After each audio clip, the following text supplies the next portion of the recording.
Hello everyone. Today we bring you part 2. First, let's briefly recap the previous episode. Shen Lang, a time traveler, unexpectedly awakened a rare hidden profession beast master. Initially aspiring to become a mage or dragon knight, he found himself in financial trouble due to the money-draining nature of the beast master profession.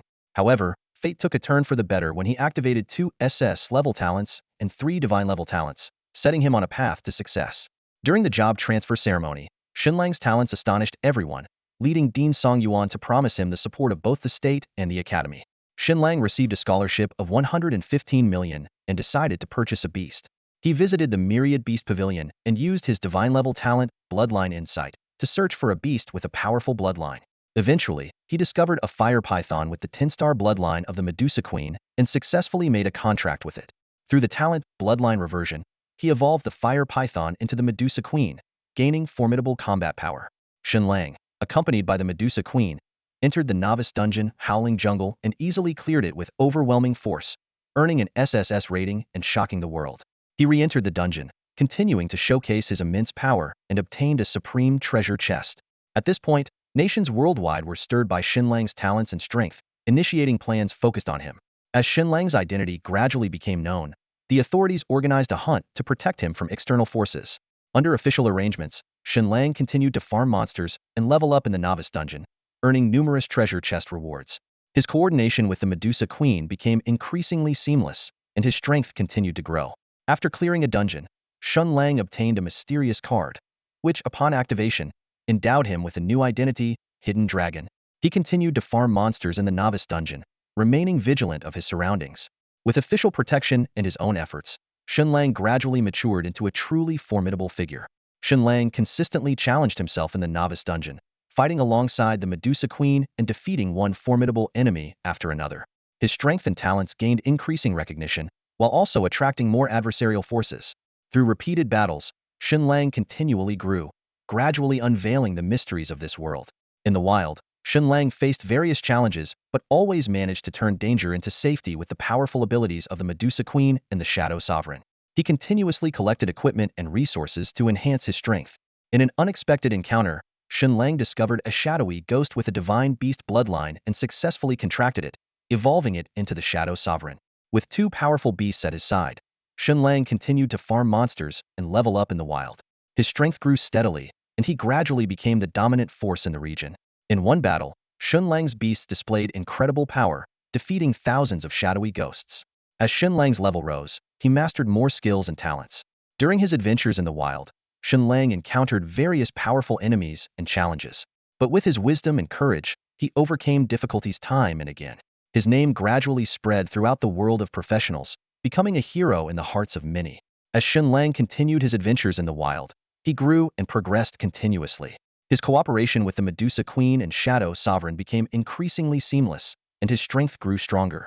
In one battle, Shen Lang's beasts displayed astonishing power, defeating thousands of shadowy ghosts. As his level rose, Shen Lang mastered more skills and talents.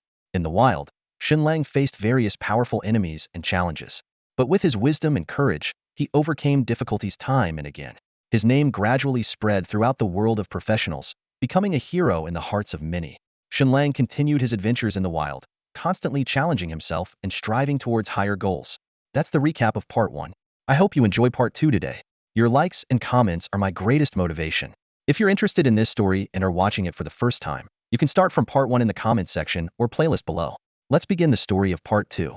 The caution exhibited by the 10-winged light angel was astonishing, conducting 3 consecutive inspections, each time making Shen Lang's heart race. It wasn't until the 3rd inspection concluded and the golden, radiant figure finally disappeared into the distance that Shen Lang breathed a sigh of relief. Yet, he couldn't let his guard down. His invisibility technique had just expired, and if the angel returned, he'd be forced to abandon his exploration of this secret realm. As the effects of the invisibility technique wore off, Shen Lang's figure reappeared. He remained on high alert for a while longer, ensuring the angel had truly left before he allowed himself to relax slightly. This close encounter with such a formidable being made him acutely aware of his own shortcomings. This was the first time since entering the professional world that he had felt such a severe threat to his life. Previously, with the support of Medusa and the other 2 divine beasts, he couldn't help but feel somewhat complacent. But now, facing this 10-winged light angel, he realized that even with all his power combined, he would likely be on a path to destruction. This realization jolted Shen Lang awake. He shouldn't be content with comparing himself to peers or those slightly ahead of him. Instead, he should set his sights on top-tier powerhouses like Yao Yao, Kuanglei, and Chu Jianhua. Because once he grows stronger, he will inevitably face opponents of this caliber. Shen Lang recognized that he had recently strayed from his path, overly focused on amassing more beasts and neglecting the enhancement of his own abilities. He quietly adjusted his strategy. The immediate priority is to harness the full potential of the 3 divine beasts he currently possesses, to quickly narrow the gap with the veteran powerhouses. As for seeking new 10-star divine beasts, that would naturally follow once his strength is sufficient. With his goals redefined, Shen Lang began to carefully examine this secret realm. Since it is a hidden realm of the rookie camp, it likely contains unique opportunities. However, given the current circumstances, he dared not rashly summon Shadow and Little Black. These dark and necromantic beasts could easily attract the attention of the Light Angel. After a cautious assessment of the environment, Shen Lang decided to summon only Medusa. As a fire-type beast, although she might feel discomfort, she wouldn't be directly countered by the forces of light, making this the safest choice for the moment. After Medusa appeared, she remained highly vigilant, her amber eyes scanning the surroundings warily. When she noticed Shen Lang was still in the instance, she exclaimed in surprise, "Master, you haven't left this place?" "Since I'm already here, leaving like that would be unsatisfying," Shen Lang replied calmly. Medusa lowered her head, her voice filled with self-reproach. "I'm sorry, Master. It's my fault for being too weak and unable to help you. What does this have to do with you?" "It's my own choice." Shen Lang chuckled and shook his head. "You've all done very well already, and you'll become stronger eventually." Yes, I will definitely try my best." Determination flashed in Medusa's amber eyes. Shen Lang said seriously, "Now we need to start exploring this secret realm. You mentioned earlier that there are 4 powerful auras here, all suspected to be 10-star divine beasts, right?" "Yes." Medusa's gaze swept into the distance. "I can still sense it now. It's not an intentional display of power. It's just the residual aura naturally spreading out that we can detect. According to my guess, it should be 4 10-star divine beast angels. The light energy here is so dense, it's very likely to be 4 10-star light angels." Shen Lang nodded approvingly. This aligned with his judgment since entering the instance. He hadn't encountered any other fierce beasts, only a 10-winged light angel. Based on that angel's words, this secret realm should be a domain controlled by the angel race. "Can you sense which direction is safer?" Shen Lang didn't want to waste more time, given the 4-hour limit in this instance. "There's no strong aura to the east," Medusa replied. "Then let's head east." The master and servant cautiously moved eastward. After taking a few steps, Shen Lang suddenly slapped his forehead. "Almost forgot. Not using available resources would be a waste, wouldn't it?" Seeing Medusa's confusion, Shen Lang explained, "I'll ask someone for information about this place." With that, he opened the professional friend chat system, found Chu Jianhua's chat box, and sent a message inquiring, "War God, what's the deal with the hidden instance of the rookie camp?" Just then, Medusa suddenly whispered, "Master, there are angels." Shen Lang immediately cast an invisibility spell. He watched the group of angels that appeared before him. Frowning slightly, these were not light angels, but rather water element angels with a gentler aura. This overturned his previous assumption, proving that this secret realm wasn't all light angels. "Master, these angels aren't strong. Should we deal with them?" Medusa asked. After a moment's thought, Shen Lang nodded. "Try taking them out." Responding promptly, Medusa swiftly exterminated the dozens of level 60 water element angels. Shen Lang carefully observed the surroundings and noticed that, unlike before, no powerful angels were drawn in. This indicated that the appearance of that 10-winged light angel wasn't due to intruders, but because of Xiao He and an Ying, who naturally opposed the angels. "Do those 4 powerful auras show any reaction?" Shen Lang confirmed once more. "No, everything is as usual," Medusa answered. After a moment of contemplation, Shen Lang made a decision. "All right, in that case, let's move on to the next wave. Find the angels, kill them, and you keep doing your thing." Medusa felt slightly relieved upon hearing the command, her previously tense nerves easing. The two continued to venture deeper into the secret realm and soon encountered a group of fire angels. The wings of these angels were a striking fiery red, making them highly noticeable. Under Medusa's formidable power, these fire angels were effortlessly turned into experience points. After the battle, a few pieces of equipment dropped. Most were of white or green quality, with only one red item among them. However, Shen Lang wasn't interested in these. He was more concerned about whether those powerful angels would appear, but so far, not a single one had shown up. Feeling somewhat reassured, Shen Lang continued to lead Medusa through the vast secret realm in search of angels to hunt. Just then, Long Blood War God Chu Jianhua finally replied. "You've entered the hidden realm?" Chu Jianhua asked. "Yeah, I'm in," Shen Lang responded briefly. "I heard your global announcement. Entering the hidden realm makes sense, Chu Jinhua continued. You contacted me to inquire about information on this hidden realm, right? Or God, you see right through me. Shen Lang admitted, to be honest, I nearly met my end as soon as I entered this realm. Hmm? What happened? Did you provoke those 4 10-star angels? Shen Lang wasn't surprised that Chu Jinhua knew about the 4 10-star angels. He explained, it's not about those 4 10-star angels. I was targeted by a 10-winged light angel as soon as I got in. Luckily, I reacted quickly and recalled all my beasts into the beast space, or I would have had to leave the realm. After a moment of silence, Chu Jinhua replied, I understand. It's because of your big black dog, right? You contracted it in the abyss of despair, so it's obviously a dark-type beast, which would naturally attract the attention of light angels. Just don't summon it. Chu Jinhua then asked, by the way, how many beasts do you have now? 3. Shen Lang replied honestly. He always trusted Chu Jinhua, someone who worked for the good of the country and its people. Are they all 10-star divine beasts? Yes, war god, just lucky, I guess. What is the true form of that big black dog? It's not that impressive, just a 3-headed hellhound or something. Can you stop bragging in front of me? Chu Jinhua said helplessly. Wait, Medusa Queen and the 3-headed hellhound make only 2. Oh, I also contracted a Shadow King before. It's mostly in my shadow. Through their conversation, Chu Jinhua gradually pieced together Shen Lang's abilities. Now I get it, your talent is related to detecting beast bloodlines, right? Besides being able to see their quality, you can also awaken their bloodlines, correct? Haha, nothing escapes the war god.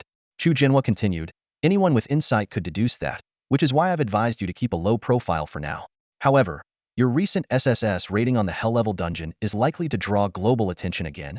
No worries, if anything happens, please keep an eye out for me, war god. Once I grow stronger, I'll deal with them one by one. Sure, no problem. Shen Lang then asked, by the way, war god, you haven't told me what this secret realm is about. It's nothing much, actually. This realm, I created it. Chu Jinhua's answer stunned Shen Lang. Can secret realms be artificially created? This was a new concept for Shen Lang, as in his knowledge, dungeons and secret realms were naturally formed during the era of professionals, and he had never heard of them being man-made. When you reach my level, you'll learn some secrets of the profession, Chu Jinhua explained. The place you're in now, strictly speaking, isn't within our great Xia Kingdom's borders anymore. Then where is it? Shen Lang asked eagerly. In the depths of the Pacific Ocean, Chu Jinhua answered, then added, even though I said I created this place, it's not entirely true. Chu Jinhua began to share important information with Shen Lang about Angel Island. This secret realm was accessed through a tool he obtained from the global battleground, referred to as the Holy Realm by the Angel Clan. Globally, the Angel Clan stands out, having originally possessed 6 10-star divine beasts. 2 of these fell to the dark forces, one mysteriously died, and another was recently eliminated by them. Currently, 4 10-star divine beast angels remain on the island. Furthermore, Chu Jinhua continued, there's Anthony, who can summon a fallen angel. Including him, there are 5 10-star divine beast angels left in the world. Chu Jinhua's tone was noticeably filled with disdain when mentioning Anthony. Shen Lang quietly absorbed this information. Although the Angel Clan's power was astonishing, the information didn't seem to offer him direct assistance. However, Chu Jinhua soon revealed even more critical news. Recently, intelligence has come through that those 4 10-star divine beast angels have engaged in a significant action. They have merged their respective reincarnation pools to nurture a young angel, which likely possesses a 10-star divine beast bloodline. Chu Jinhua revealed his true intention. I think you should try to find this young angel and attempt to form a contract with it as your beast. Shen Lang frowned and replied, war god, this seems too difficult. In his view, a young angel nurtured by the combined efforts of 4 divine beast-level angels would be heavily protected, and with his current strength, he likely wouldn't even have a chance to get close. Give it a try, Chu Jinhua encouraged. Even if you can't find it, exploring the island and defeating other creatures is still a good option. Just make sure not to provoke those 4 10-star divine beast angels. The number of angels on Angel Island is considerable, and you can level up significantly in just 4 hours. After weighing the pros and cons, Shen Lang decided to abandon the plan to search for the young angel. Instead of aimlessly searching across the vast Angel Island, he chose to focus on achievable goals at hand. Moreover, his desire for a 10-star divine beast was not as strong as before, and from a cost-benefit perspective, pursuing the young angel didn't seem wise at this point. Thus, Shen Lang decided to treat Angel Island as a regular secret realm and began a Hitandran strategy for defeating creatures with Medusa. After merging with Medusa, he personally joined the battles. As Chu Jinhua had mentioned, the number of angels was indeed staggering, with scenes of dozens or even hundreds gathered everywhere, which rapidly increased Shen Lang's experience points. However, since few adventurers dared to venture to Angel Island, those who did were typically fearless. As a result, any disturbance on the island rarely escaped the Angel's notice. The society of the Angel tribe on Angel Island is quite different from that of ordinary fierce beasts. They have established a hierarchical social structure, living in a communal setting. The island is governed by 4 10-star divine beast angels, each ruling their own kingdom with their own armies, forming 4 major regions of control, with numerous smaller angel tribes under them. At this moment, Shen Lang and Medusa are resting by a small river. Over the past 3 hours, they have swept through the area, slaying tens of thousands of angels of various types. They occasionally fought together, and although they feel somewhat fatigued, their gains have been significant. Shen Lang's level has surpassed 50 and is approaching 60. However, they are unaware that danger is closing in. 2 angel guard squads are tracking them, following the trail of destruction they've left behind, led by a powerful 6-winged light angel. Outside the instance, the news of Shen Lang achieving 4 consecutive SS grade clearances in hell-level dungeons is spreading globally. The professional known as Shen Lang, who had disappeared for months, is once again in the global spotlight. Although this achievement seems less shocking compared to his feats when he first changed professions, it has still caused a massive stir. In the Forbidden City, the old ruler has specially summoned his grandson, Chu Jianhua, concerned that Shen Lang's outstanding abilities might attract trouble. Who can blame him for being so exceptional? Chu Jianhua laughed. Instead of letting him hide in the shadows, it's better to let him shine. Foreign forces dare not easily come to Disya now, but they might find other ways to deal with Shen Lang. I initially planned to send him to the 3-star battlefield, but it seems that's out of the question for now. Are you suggesting they might reopen the abandoned 2-star battlefield? The old ruler astutely picked up on Chu Jianhua's implication. Exactly, there have been rumors. Now with Shen Lang stirring things up, they might feel compelled to act. Chu Jianhua smiled. But don't worry, this kid was able to take down a quasi-Forster professional right after his profession change. With his current strength, the 2-star battlefield is essentially his hunting ground. The old ruler pondered for a moment before asking, should we give him a hand? I've already arranged for Yao Yao to propose the complete abolition of the 2-star battlefield at the Global Professionals Union Conference Forum, Chu Jianhua confidently replied. Originally, the public battlefields ranged from 1-star to 10-star, but as the professional community developed, the 1-star and 2-star battlefields were gradually downgraded to voluntary participation. Meanwhile, the 3-star and above battlefields remained mandatory, requiring eligible professionals to participate. The mandatory nature of battlefield entry rules is not set in stone. It is determined by a global vote. If more than half of the votes are in favor, the rule is accepted. For instance, the mandatory requirement for the 1-star battlefield was once abolished through such a vote. At this moment, Zhu Jianhua arranged for Yao Yao to propose abolishing the mandatory entry requirement for the 2-star battlefield at the Global Professionals Union Conference. This proposal seemed to aim at preventing the 2-star professionals of the Great Xia Nation from entering the battlefield, ostensibly to protect the young talent, Shen Lang. From the perspective of rival nations, even if Shen Lang is strong, he would at most reach the 2-star level after a few months. Yao Yao's proposal undoubtedly confirmed this assumption. Rival nations would naturally deduce that the Great Xia Nation wanted to abolish the 2-star battlefield because they feared Shen Lang would be overwhelmed by others. Based on this reasoning, these countries would likely vote to maintain the mandatory nature of the 2-star battlefield. This was precisely Zhu Jianhua's brilliant strategy, leading rival nations step by step into a preset trap. In terms of playing tricks, the Great Xia Nation, with its thousands of years of cultural heritage, is far beyond comparison with these countries. After hearing this plan, the old national leader fell silent. Zhu Jianhua sighed and said, "It's a pity for Shen Lang, that young man, with such extraordinary skills, having to deal with a bunch of weaklings." "That's not entirely true." The old national leader raised an eyebrow. "Once he deals with the rival professionals, the bosses in the 2-star battlefield will all be his." "Oh, and by the way," the old national leader added, "remind him that once he's in the 2-star battlefield, he should take out the opponents first, then go after the monsters." "Yes, I will." Zhu Jianhua nodded in agreement. Zhu Jianhua's proposal on the Global Professionals Forum indeed drew significant attention from various countries. In the beautiful nation, even Anthony, a bigwig from S.H.I.E.L.D., personally appeared in Congress. Although the speaker had previously been arrogant towards Anthony, when Anthony actually showed up, the speaker didn't dare to make a sound. The same thing I keep saying, it's the era of professionals now. In the conference room, the exasperated speaker glared at Anthony, who was lazily slouched in his seat, forcing a strained smile through her wrinkles. She understood that in this era, conventional weapons no longer intimidated 10-star professionals, and these powerful individuals were the true holders of authority. "Anthony, in the latest global briefing, that Shen Lang from Daxia is mentioned again. What's your take on it?" Anthony yawned nonchalantly. "What do you want me to say? Do you expect me to rush to Daxia and fight to the death with that reckless guy, Zhu Jianhua?" The speaker quickly nodded and attempted to explain, but Anthony interrupted her. "Stop pretending. I heard that after S.H.I.E.L.D. failed to eliminate Shen Lang last time, You were shouting for me to handle it personally. That's not true. They're trying to sow discord. The speaker defended herself urgently. Anthony sneered and shifted the conversation. Back to the point. The Qianlong from Daxia is indeed a threat, potentially the next Zhu Zhenhua. But we can't go to Daxia again. It would be a pointless sacrifice. Seeing the glint of determination in Anthony's eyes, the speaker realized he already had a plan. Sure enough, Anthony revealed the crucial information. He had just received a request from Daxia to lift the nationwide vote on the mandatory entry to the 2-star battlefield. The speaker immediately caught on. So, Daxia is trying to protect Qianlong, who only has 2-star strength? Exactly. Anthony confirmed succinctly.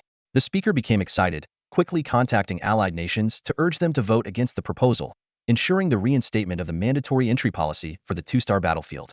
She cautiously inquired about Anthony's specific arrangements for the battlefield. Anthony detailed the plan. Before the 2-star battlefield opened, SHIELD would specially train a group of level 30 professionals, particularly the talented dual-class professionals, to form a dedicated hunting squad equipped with the best gear. The news rapidly reached allied countries. In Asen, the supreme leader immediately summoned Guna, known as the Guardian of Asen, their top warrior. After discussions, they decided on a dual strategy, sending a team to cooperate with the beautiful country while also organizing an independent hunting operation. Meanwhile, in the land of the rising sun, a certain emperor called in the Minister of Ninja Affairs to prepare for the relevant actions. He didn't ask for any opinions and directly issued an order to Murakami, the head of the shinobi division. Murakami immediately select the strongest 2-star professionals from the shinobi division, equip them with the best gear, and be ready to enter the 2-star battlefield at any moment. Once they enter the battlefield, they must make contact with the agents from the SHIELD agency of the pretty country and work together to eliminate the professionals from Daxia. Once the Daxia professionals in the 2-star battlefield are eliminated, that Qianlong will surely be doomed. Minister Murakami solemnly responded, "Yes, Your Majesty. The shinobi division will do its utmost to kill Qianlong." The stance of other smaller countries was even simpler and more direct, completely following the will of the pretty country. At a single command, they began preparing their personnel without any objections. After all, suppressing the potential professionals of Daxia was their shared goal. Soon, Daxia received notifications from various countries refusing to abolish the mandatory entry into the 2-star battlefield. Under the leadership of the pretty country, the opening of the 2-star battlefield was scheduled for 10 days later. For these countries, the sooner they entered the battlefield, the quicker they could eliminate Daxia's Qianlong. Zhu Zhenhua was secretly pleased about this, but outwardly instructed Yao Yao to release a video on the Global Professionals Forum, harshly condemning the collusion of these countries and calling for a revote for the safety of their own 2-star professionals. This move only reinforced the judgment of these countries. Daxia wanted to abolish mandatory entry to protect Qianlong. Consequently, they prepared even more diligently. All these developments were settled within just a few hours. Meanwhile, Shen Lang was completely oblivious to all this, as he found himself in an unprecedented crisis within the Angel Island's secret realm, and Medusa were being hunted by an angelic squad.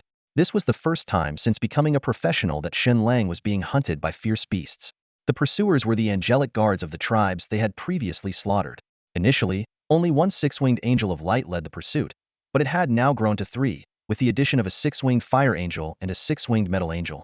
In the angelic race, those who could grow 6 pairs of wings essentially possessed divine beast-level bloodlines. Although Shen Lang and Medusa were quite powerful, they dared not confront the pursuit of 3 6-winged angels, each over level 150. These 3 6-winged angels were as powerful as the young Anxifa from the Abyss of Corruption. Though they had easily slain that 5-star divine beast-level fallen angel before, it was with Yao Yao's help. Now, with Shadow and Little Black unable to be summoned, only Medusa, a 10-star divine beast, remained. At this moment, a 1-winged angel appeared at the rear of the pursuing forces, surrounded by several angelic guards, indicating her extraordinary status. Her cold voice commanded, "Capture these heretics. They must not escape." Under her command, the angelic guards intensified their assault, with spells and arrows raining down on the fleeing Shen Lang and Medusa. Medusa seized opportunities to counterattack with powerful skills, and it was only due to Shen Lang's continuous support skills that her magic had not yet run out.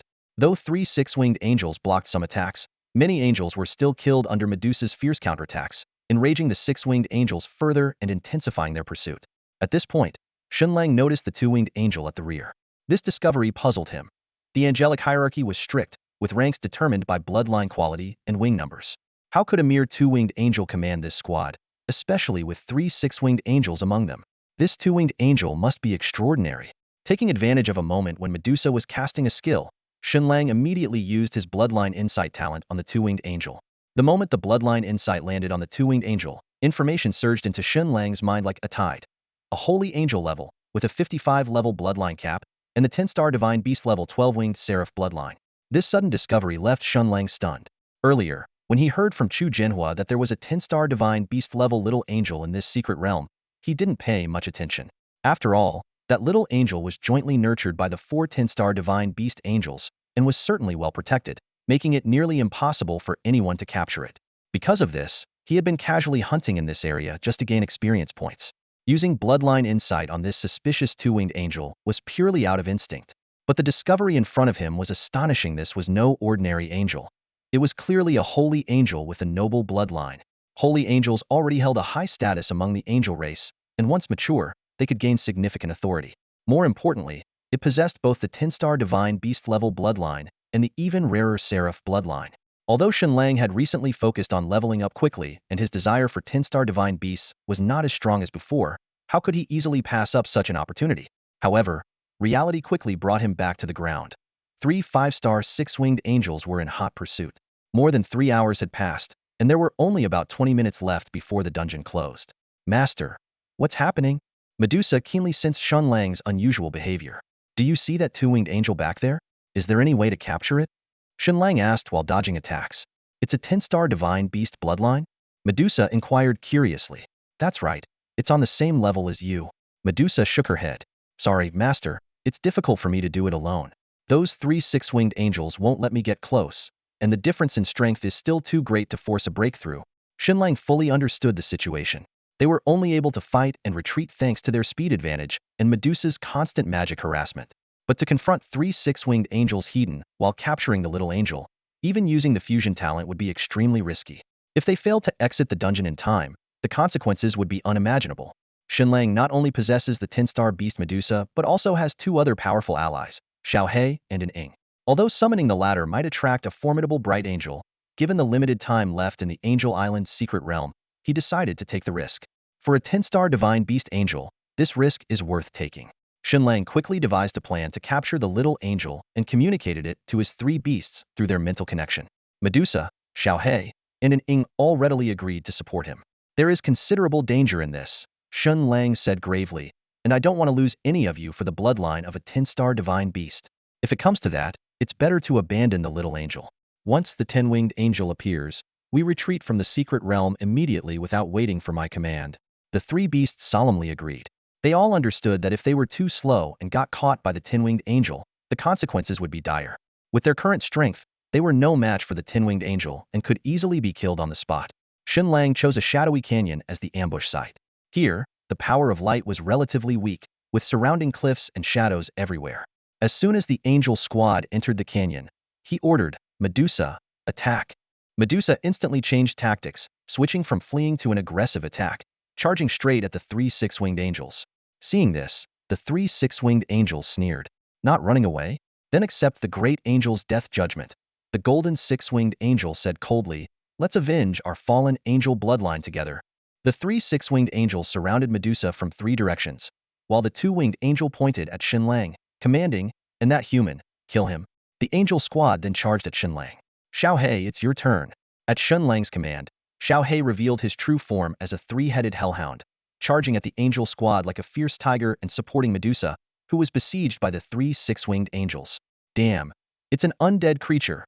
The angel squad roared in anger, especially the 2-winged angel who was furious. How dare this vile undead creature desecrate the holy realm? All angels, focus on eliminating this undead abomination. Amidst the chaos, Shen Lang used his stealth technique to sneak around. This skill was indeed remarkable, as even the 10-winged angel hadn't detected him before. However, he did not act immediately because he noticed a powerful presence beside the 2-winged Angela unicorn, pure white like jade. The divine beast, previously curled up like a pet in the 2-winged angel's arms, had now revealed its true form, serving as the 2-winged angel's mount. The unicorn's strength was indeed extraordinary. Through his detection technique, Shen Lang confirmed that it exhibited the fluctuations of a 5-star level, even surpassing the power of the 3 6-winged angels by a margin.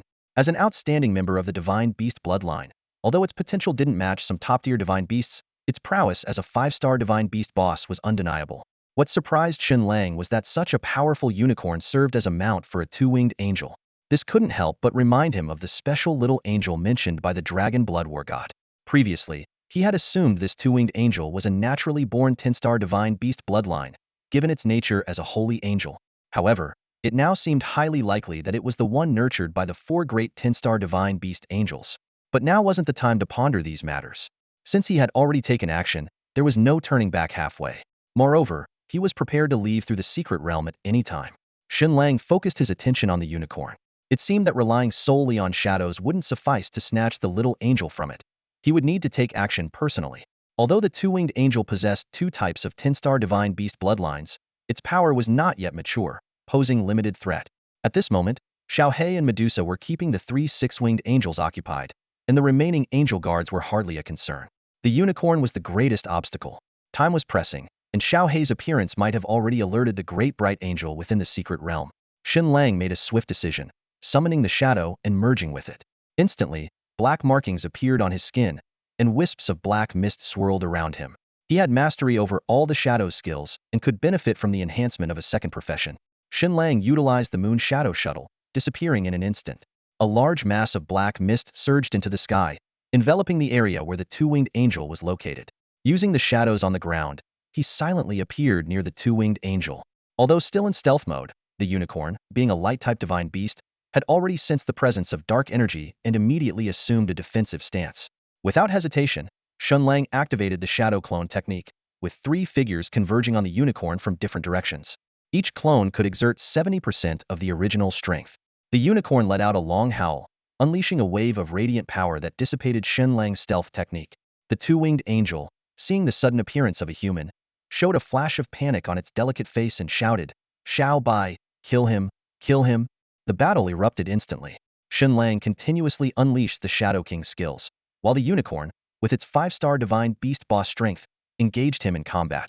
The attacks from the other angel guards were all thwarted by the Shadow's defensive skills. Not far away, the three six-winged angels, having noticed the situation, were also furious. "Damn heretic! Larg, get back!" The golden six-winged angel shouted in anger, unleashing countless golden arrows like meteors across the sky, creating a dense rain of arrows to protect the light-based six-winged angel and block the fierce Xiaohai. "Think you can leave without my permission?" Xiaohai scoffed, as a blazing curtain of flames erupted around him, incinerating all the golden arrows to ash. "Dream on if you think you can stop me." Despite the chaos, the light-based six-winged angel seized the opportunity to escape the battlefield, swiftly flying towards the direction of the two-winged angel. Seeing this, Xiaohai immediately pursued, but was suddenly overwhelmed by a suffocating and powerful aura approaching from afar. "Dark heretic, I've found you." A voice as cold and merciless as thunder echoed, causing Shen Lang and Medusa to feel a chill in their hearts. Without a doubt, this was the legendary 10-winged light angel. The angels present were invigorated by the sound, and a six-winged angel engaged with Medusa sneered, "The great arbiter has arrived. You heretics will surely die under the sword of judgment today." Shen Lang remained unusually calm, as the arrival of the 10-winged light angel was entirely within his expectations. He forcefully withstood a wave of attacks from the unicorn, quickly closing the distance between him and the opponent, as well as nearing the two-winged angel. Though his two shadow clones had been destroyed by the unicorn's skills, this played directly into his plan. Now, Shadow, disengage fusion. Attack. Shen Lang and Shadow instantly separated, becoming two independent figures. This sudden change caught the unicorn off guard, allowing Shadow to seize the opportunity, using Shadow Traversal to appear behind the unicorn and reach for the two-winged angel amidst her terrified screams. Sword of Judgment. A cool, clear voice pierced the air as the 10-winged light angel finally appeared. Spotting Shadow about to capture the two-winged angel, he immediately unleashed a sword light purely condensed from the power of light. Before the sword light even reached him, a pained expression appeared on Shadow's face. "This is bad." Shen Lang decided swiftly, "Xiaohai?" Before he finished speaking, Xiaohai had already been summoned to his side for fusion. Bloodthirsty Frenzy. Shen Lang immediately activated Xiaohai's SS level talent, as well as all his ultimate skills. However, these attacks were not directed at the impending Sword of Judgment, but rather at the surrounding angel guards. With a thunderous crash, the Sword of Judgment fell heavily, instantly shattering all of Shen Lang's defensive skills. "Damn, that's strong." Shen Lang felt excruciating pain all over his body as his defensive skills were torn apart like paper under the radiant power of the Judgment Sword. His body was instantly covered in cracks. The sword, filled with the power of light, seemed like divine retribution, aiming not only to destroy his physical form but to obliterate his soul as well. Even though he had merged with Xiaohei, absorbing the life force of over 1,000 angels through his bloodthirsty abilities and amplifying his own innate power several times over. He still couldn't withstand the fatal blow from the 10-winged angel of light. Xiao He let out a harrowing scream. As a creature of the undead, the power of light was like searing flames to it. Through their merger, Shen Lang also felt this pain deeply, but the agony had surpassed his limits to the point of numbness. Fortunately, his mind remained clear. Just as the Judgment Sword was about to completely shatter him, Shen Lang decisively exited the secret realm of Angel Island. Almost simultaneously, Medusa, who was on the brink of death under the suppression of 3 six-winged angels, vanished, as did the shadow that had just assisted in resisting the Judgment Sword. The Judgment Sword struck empty air. The 10-winged angel of light descended fiercely beside the unicorn, its noble and dignified face twisted in anger, letting out a thunderous roar. The power of light swept across the area, turning all present angels, including the 3 six-winged ones, into dust. At that moment, the sleepers in 4 directions on Angel Island awoke simultaneously, exclaiming in unison, "The child is gone." 4 figures appeared instantly on the battlefield, the 4 rulers of Angel Island, each commanding the elements of light, gold, wood, and fire as 12-winged angels. Before them knelt the lone 10-winged angel of light, with no other living beings in sight. "The holy offspring has been taken. I am guilty and must sever my wings to death," the 10-winged angel declared in self-reproach. Before the words were finished, the Judgment Sword had already severed the 5 pairs of wings from her back. Blood-soaked feathers scattered as she fell lifeless to the ground. The 4 12-winged angels watched this scene with expressionless faces, a cold glint in their eyes. The angel of light spoke coldly, "She is still alive. Should we fight our way out?" The gold angel asked with murderous intent. "If we must fight, then fight." The fire angel agreed. The wood angel reminded them, "If we leave Angel Island, we will surely face attacks from the powerful human practitioners on Earth." "The one who took the child is a human Beast Tamer," the light angel revealed, having seen the event through his backward gaze. "Damn it! Are we to just watch as the child becomes her beast?" The fire angel raged, flames erupting from its body. "At least the child is still alive," the wood angel said. The light angel sighed. "That's right. As long as the child lives. Even if the 4 of us go out, we will end up dead. Humans are the true rulers of this planet, and we are merely their sacrifices." After a long silence, the fire angel finally spoke. "If the child dies, even if it means severing our path home, I will make humans on this planet pay with their lives. Count me in. I've had enough of this damned place." The gold angel agreed. The light angel suddenly said, "Anxifa is already dead." The 3 other 12-winged angels looked at the angel of light with varied expressions. Clearly, this news was unexpected for them. As the highest guardians of Angel Island, they spent most of their time in slumber, only appearing when powerful humans invaded. After carefully sensing their surroundings, they confirmed that Anxifa's presence could no longer be felt. The angel of gold sighed and said, "I suddenly feel a bit envious of the 2 of them. They must have returned to the embrace of the Father. Those 2 fallen ones, do they really deserve to return to the Father's embrace?" The fire angel retorted coldly. The wood angel quickly intervened to halt the argument. "Let this matter rest here. No one should act rashly. We go down together," the angel of light added. The angel of gold rose into the sky, leaving behind a single word, "aggrieved," before vanishing into the horizon. The remaining 3 angels exchanged glances filled with helplessness, yet they were resigned to the situation. Soon, they too departed, leaving only the corpse of the 10-winged angel, which gradually disintegrated into pure light elements and dissipated in the wind. All the angels on Angel Island, including the Judgment Angel, had fallen. Therefore, no one knew that their holy heir, the future Angel Queen, had already left Angel Island. Meanwhile, across the vast ocean, in the southern dungeon of the Amos City Novice Camp, Shen Lang and his 3 beast companions appeared in a disheveled state.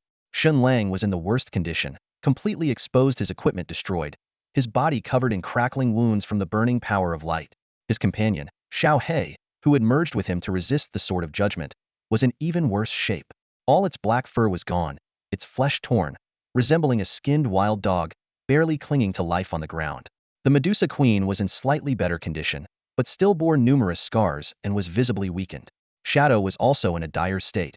The black mist beneath him nearly dissipated, yet he still held tightly to the unconscious 2-winged little angel. "It hurts. I can't even say where it hurts. Everything hurts." Shen Lang groaned from the ground. "Even breathing hurts. Blinking my eyelashes hurts." He was thankful for his decision to merge with Xiao He in the end. The bloodthirsty nature was indeed a life-saving measure. If he hadn't gone on a killing spree, slaughtering over 1,000 angel guards, he might have been obliterated by now. Even so, The life force provided by the angel guards couldn't keep up with the deadly speed of the Sword of Judgment. Had they not exited the Angel Island's secret realm in time, they might have been completely annihilated. After some rest and treatment, everyone's condition began to improve. Shen Lang, in particular, went on a rampage in the dungeon with Xiao He, using the dual recovery effects of his bloodthirsty nature and blessing talent to finally eradicate the light power within him. When they regrouped at the dungeon entrance, Shadow was full of remorse. "I'm sorry, Master. It's all my fault. If I were faster, you and Xiao He wouldn't have been so badly injured. It's all my fault." Xiaoying sobbed, tears turning into a black mist as they fell. Just as Shen Lang was about to speak, Medusa's eyes reddened. "It's my fault too. I couldn't even stop 3 six-winged angels." Xiao He wanted to say something, but a sharp glance from Shen Lang silenced him. The dog lay down with a grievance, covering his eyes with his paws as if to say, "I won't speak or look." After finally calming the two upset girls, the group surrounded the two-winged angel. Shen Lang curiously examined the small creature. While the three beasts remained on guard after all, they had nearly lost their lives because of it.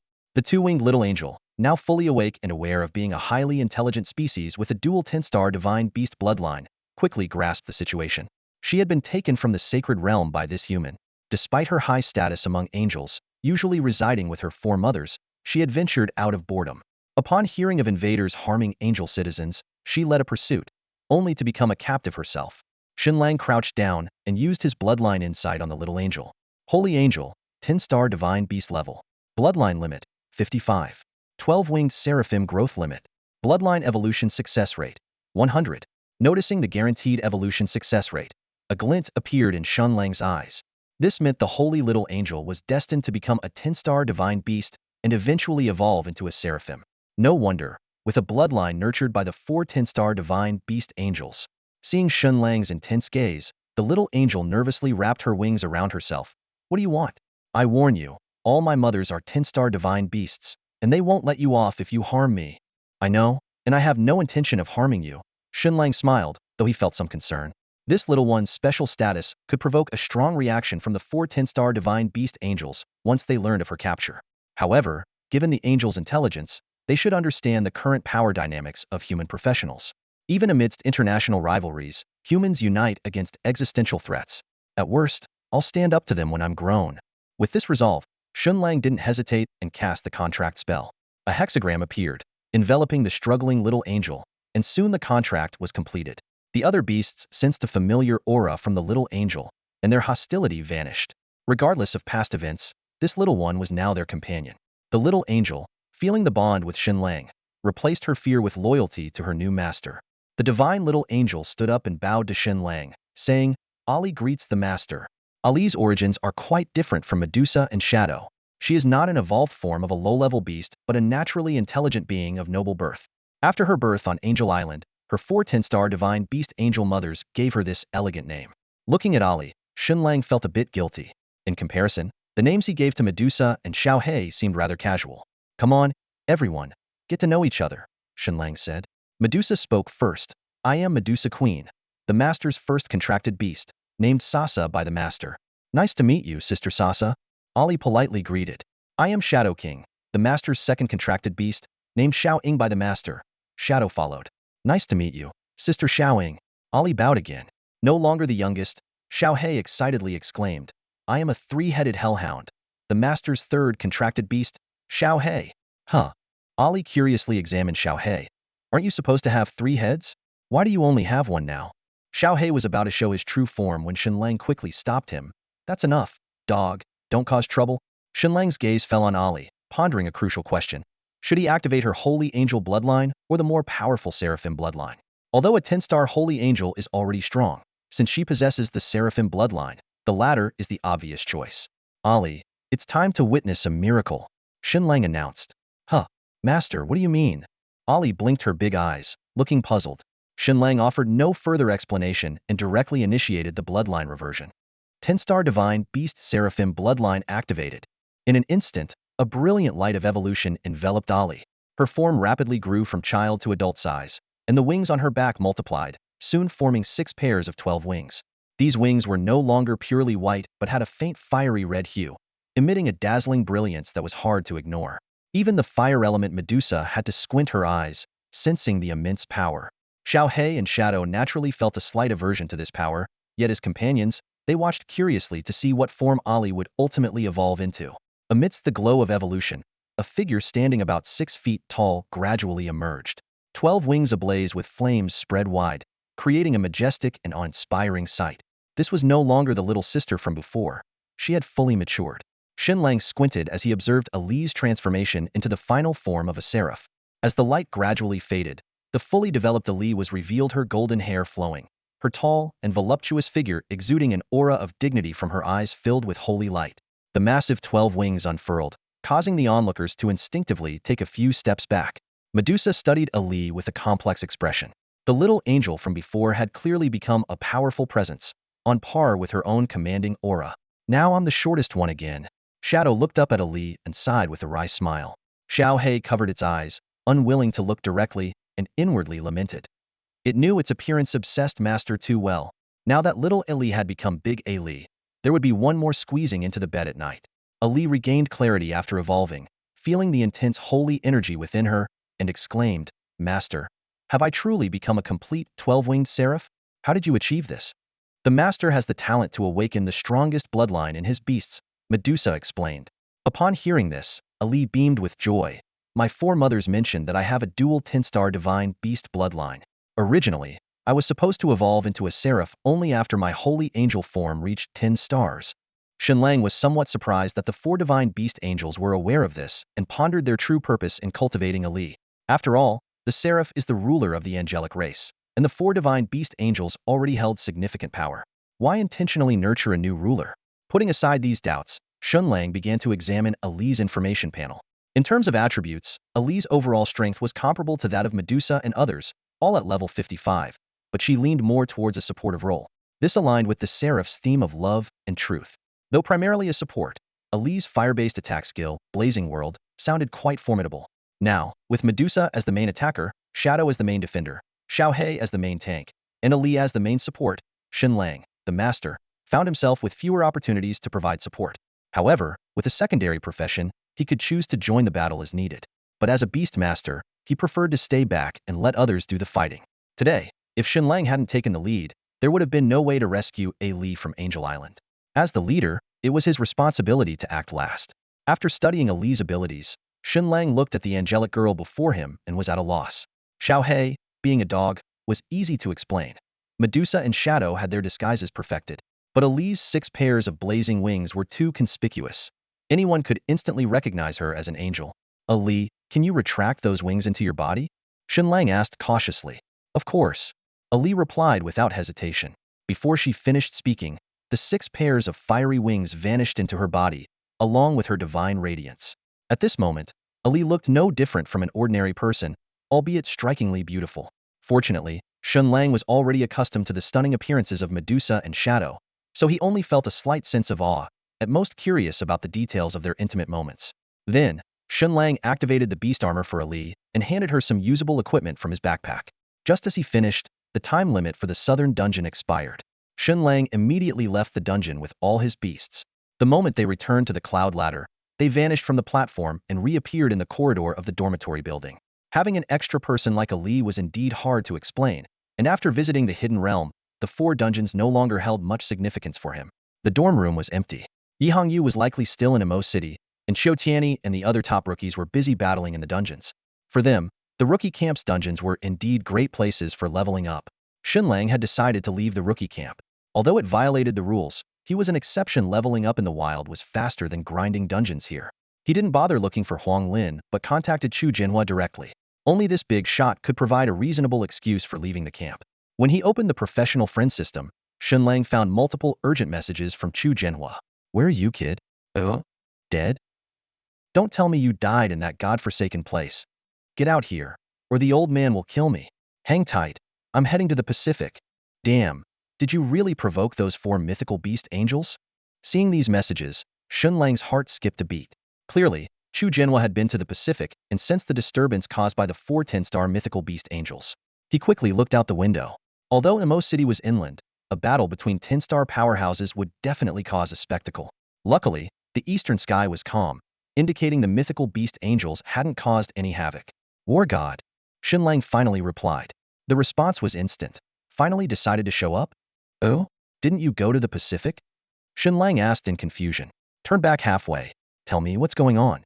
How did those four show up? In fact, Chu Jinhua's concern was evident. As the one who set up the hidden dungeon, he could sense the life force of anyone entering the Angel Island's secret realm. Although Shen Lang's life force had sharply declined at one point, it never disappeared. At that moment, Chu Jinhua was ready to set off. He didn't want Shen Lang to die on Angel Island. However, halfway there, he sensed the awakening of the four 10-star mythical beast angels from afar and had to return to the Forbidden City, continuing to contact Shen Lang.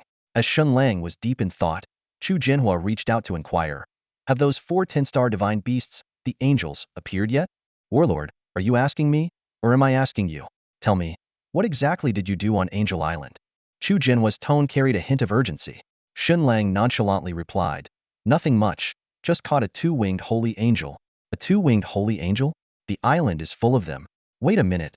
Chu Jinhua suddenly realized. No way. Did you actually catch the little angel that those four guys were nurturing? Maybe, possibly, probably. Shen Lang replied vaguely. No wonder those four showed up. Shen Lang, you're truly a child of destiny. Chu Jinhua couldn't help but marvel. When they sent Shen Lang to the rookie camp, the idea of him finding that little angel was more of a long shot. Who would have thought that on such a vast angel island, Shen Lang would not only encounter the well-protected little angel, but actually bring it back? Well, Warlord, it wasn't easy for me either, Shen Lang said with a wry smile. I almost got taken down by a 10-winged light angel. Seemed like some kind of judgment angel. If I hadn't reacted quickly, I would have been done for. Chu Jinhua was taken aback. Being the warlord, he knew all too well the power of the judgment angel. During the slumber of the four 12-winged angels, this one was practically the strongest guardian of Angel Island, and even an average 10-star warlord couldn't match it. To escape from its grasp, Shen Lang indeed had some serious skills. Did you form a contract with that little angel? Chu Jinhua asked next. Yes, I did. What type is it? A light-type 12-winged angel, or something else? A holy angel. I see. No wonder. None of the four have a holy angel. They probably wanted to complete that aspect. But now it's already a seraph, Shen Lang added. Could you not make me wait for the whole story? Chu Jinhua replied exasperatedly. It's because you replied so quickly, warlord. Even possessing seraph blood, damn. You're truly a child of destiny. After chatting for a bit more, Shen Lang expressed his desire to leave the rookie camp. Chu Jinhua agreed but then shifted the topic. I should let you know in advance. The national battlefield is about to open, starting with the 2-star battlefield. Shen Lang was a bit puzzled. You want me to go to the 2-star battlefield? Honestly, it doesn't pose much of a challenge for me. At least 4 or 5-star would be interesting, right?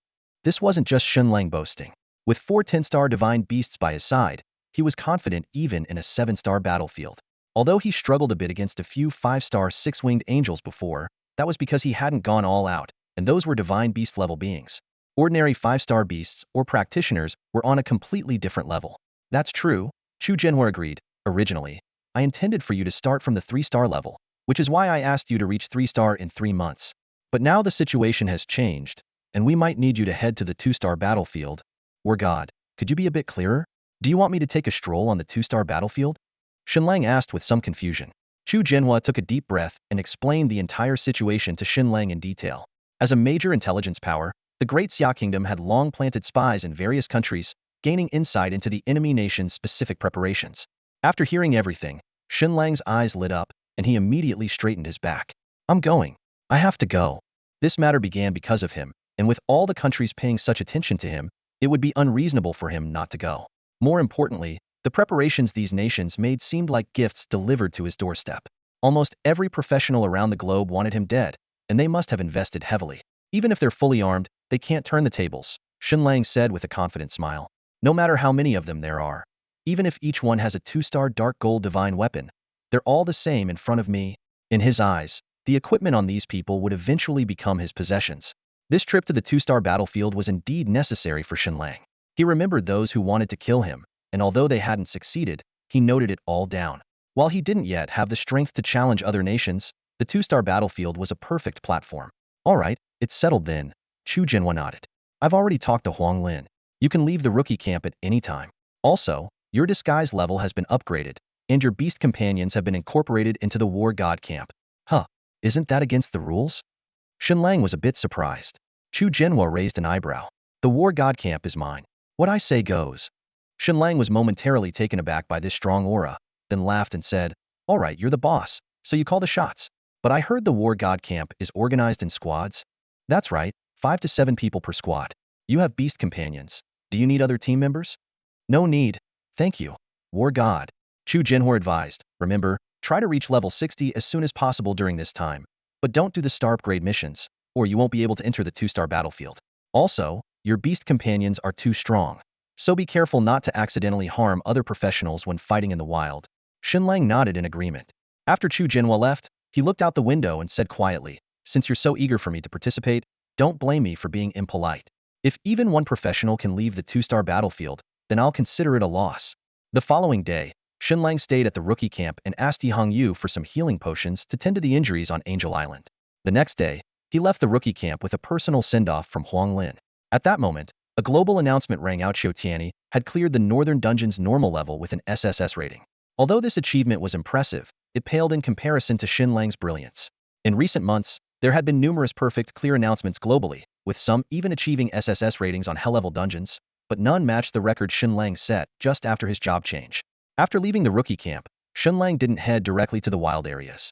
Instead, he turned towards the city and made his way straight to Chaowang Pavilion. Shen Lang arrived at Chaowang-gu, intending to bid farewell to Yi Hongyu. As a major shareholder, he felt it necessary to explain the situation in person. Coincidentally, Yi Hongyu was about to return to the rookie camp. She had just finished handling matters at the shop and planned to continue her adventures. Seeing Shen Lang's visit, she looked up in surprise. But before she could speak, her eyes were drawn to the woman beside him. And who is this? She asked. Ali. Shen Lang introduced. Ali, this is Yi Hongyu, whom I've mentioned to you. Hello, Sister Yi. Ali greeted politely. Hello, Ali. Yi Hongyu responded, forcing a smile while feeling a twinge of bitterness inside. It had only been a day since she last saw Shen Lang, yet another remarkable woman had appeared by his side. Whether it was Medusa or Ali, their innate noble aura, as members of the fierce beast clan, was something she couldn't compare to, let alone their beauty. Thinking of her father and uncle's expectations, she couldn't help but sigh inwardly. Hongyu, is everything okay at the shop? Shen Lang asked. Yes, everything's fine, Yi Hongyu replied, biting her lip. But someone across the street recognized me, and now my father and uncle know I've opened a shop in Imo City. It turned out she had run into Anderson from Wanbao Pavilion yesterday. Given Anderson's status, he naturally recognized her and immediately informed Yi Yun, her elder uncle, in Donghai City. And what happened next? Shen Lang inquired with concern. If Yi Hongyu was ordered to shut down, what would happen to Chaowang-gu? They didn't make me close the shop, just reminded me to keep leveling up, Yi Hongyu explained, though she didn't mention that it was because her father and uncle knew Shen Lang was the real owner that they allowed her to continue operating. That's good. Shen Lang nodded, sending her new equipment via email as he spoke. I'm here to say goodbye. I have to leave the rookie camp. Why so suddenly? Yi Hongyu was taken aback. I've actually been a full member of the War God camp for a while. I was here on a mission. Now that it's completed, it's time for me to go. What about Chaowang-gu? You'll be here. Shen Lang reassured her, patting her shoulder. And I'll continue supplying the equipment. Yi Hongyu was silent for a moment, then suddenly looked up. Can you tell me your real name? This unexpected question caught Shen Lang off guard. Clearly, the Yi family had shared some suspicions about his identity with her. Especially after Shen Lang changed his name several times, Yi Yunzhong and the others became more convinced of their suspicions. Shen Lang looked directly at Yi Hongyu and revealed his true name. Upon hearing Shen Lang, a complex expression flickered across Yi Hongyu's face, and she softly asked, still Qianlong, right? Yes, it's me, Shen Lang admitted straightforwardly. Unexpectedly, Yi Hongyu suddenly smiled. Go ahead. I'll continue to run Chaowang Pavilion well. In her heart, everything became clear. Shen Sanliang was Xiong Chumo. Xiong Chumo was Shen Lang, and Shen Lang was the legendary Qianlong. As an experienced professional, Yi Hongyu knew very well that the future of this young man in front of her was not confined to this place. The War God Camp, a place where ordinary professionals would strive for a lifetime, was merely a starting point for Shen Lang. She couldn't imagine what heights Shen Lang could reach in the future. Even though she was also about to enter the War God Camp, catching up with Shen Lang was nearly impossible. Moreover, she had no right to keep Shen Lang. Instead of waiting for an inevitable ending, it was better to choose a dignified farewell and blessing before it even began. After saying goodbye, Yi Hongyu returned to the rookie camp and immediately immersed herself in the training of the Four Directions dungeon. Despite the insurmountable gap between her and Shen Lang, she held onto a sliver of hope that, with relentless effort, she might slightly narrow that gap. At this time, Shen Lang had already left Imo City and ventured into the distant wilderness. Since Imo City was a gathering place for professionals, ferocious beasts and wild creatures were rarely seen along the way. Considering the warning from Dragon Blood War god Chu Jinhua and his reluctance to harm fellow humans, he deliberately avoided densely populated areas to hunt. The journey was inevitably a bit boring, especially for the gossip-loving women. Even the beasts, Medusa, Shadow, and Ali, were no exception. The three women followed behind Shen Lang, who was riding Xiao He, chattering about the Yihong Yu they had just met. That female human professional definitely has a thing for the master. Remove, definitely, Shadow, it's a fact. The way she looked at the master could melt a person. Luckily, the master didn't agree. I don't want another mistress to share. The bed wouldn't fit. The master wouldn't be able to handle it. Sister Sasha, Sister Shadow, what are you talking about? Asked the innocent Ali. As a new beast not yet sharing a bath and bed with Shen Lang, she was clearly clueless about these things. You'll know in the future, Medusa laughed. It's a game we play with the master. It's very fun. Shadow added. Really? I want to play with the master too. Ali's eyes sparkled. We can all play with the master, Shadow said quietly. Xiao He, carrying Shen Lang ahead, trembled at their conversation. With a smack, Shen Lang slapped Xiao He on the back. What's so funny? Be careful, or I'll find you a bunch of troublesome female dogs to play with. Great, as long as they can keep up. Xiao He responded excitedly. As a male three-headed hellhound, listening to the playful antics of his master and Medusa every day, he was eager for company. Forget troublesome female dogs. He'd even consider trying a tigress or she-wolf. Listening to Xiao He's words and the women's chatter, Shen Lang's face darkened. Such private topics should not be discussed so openly.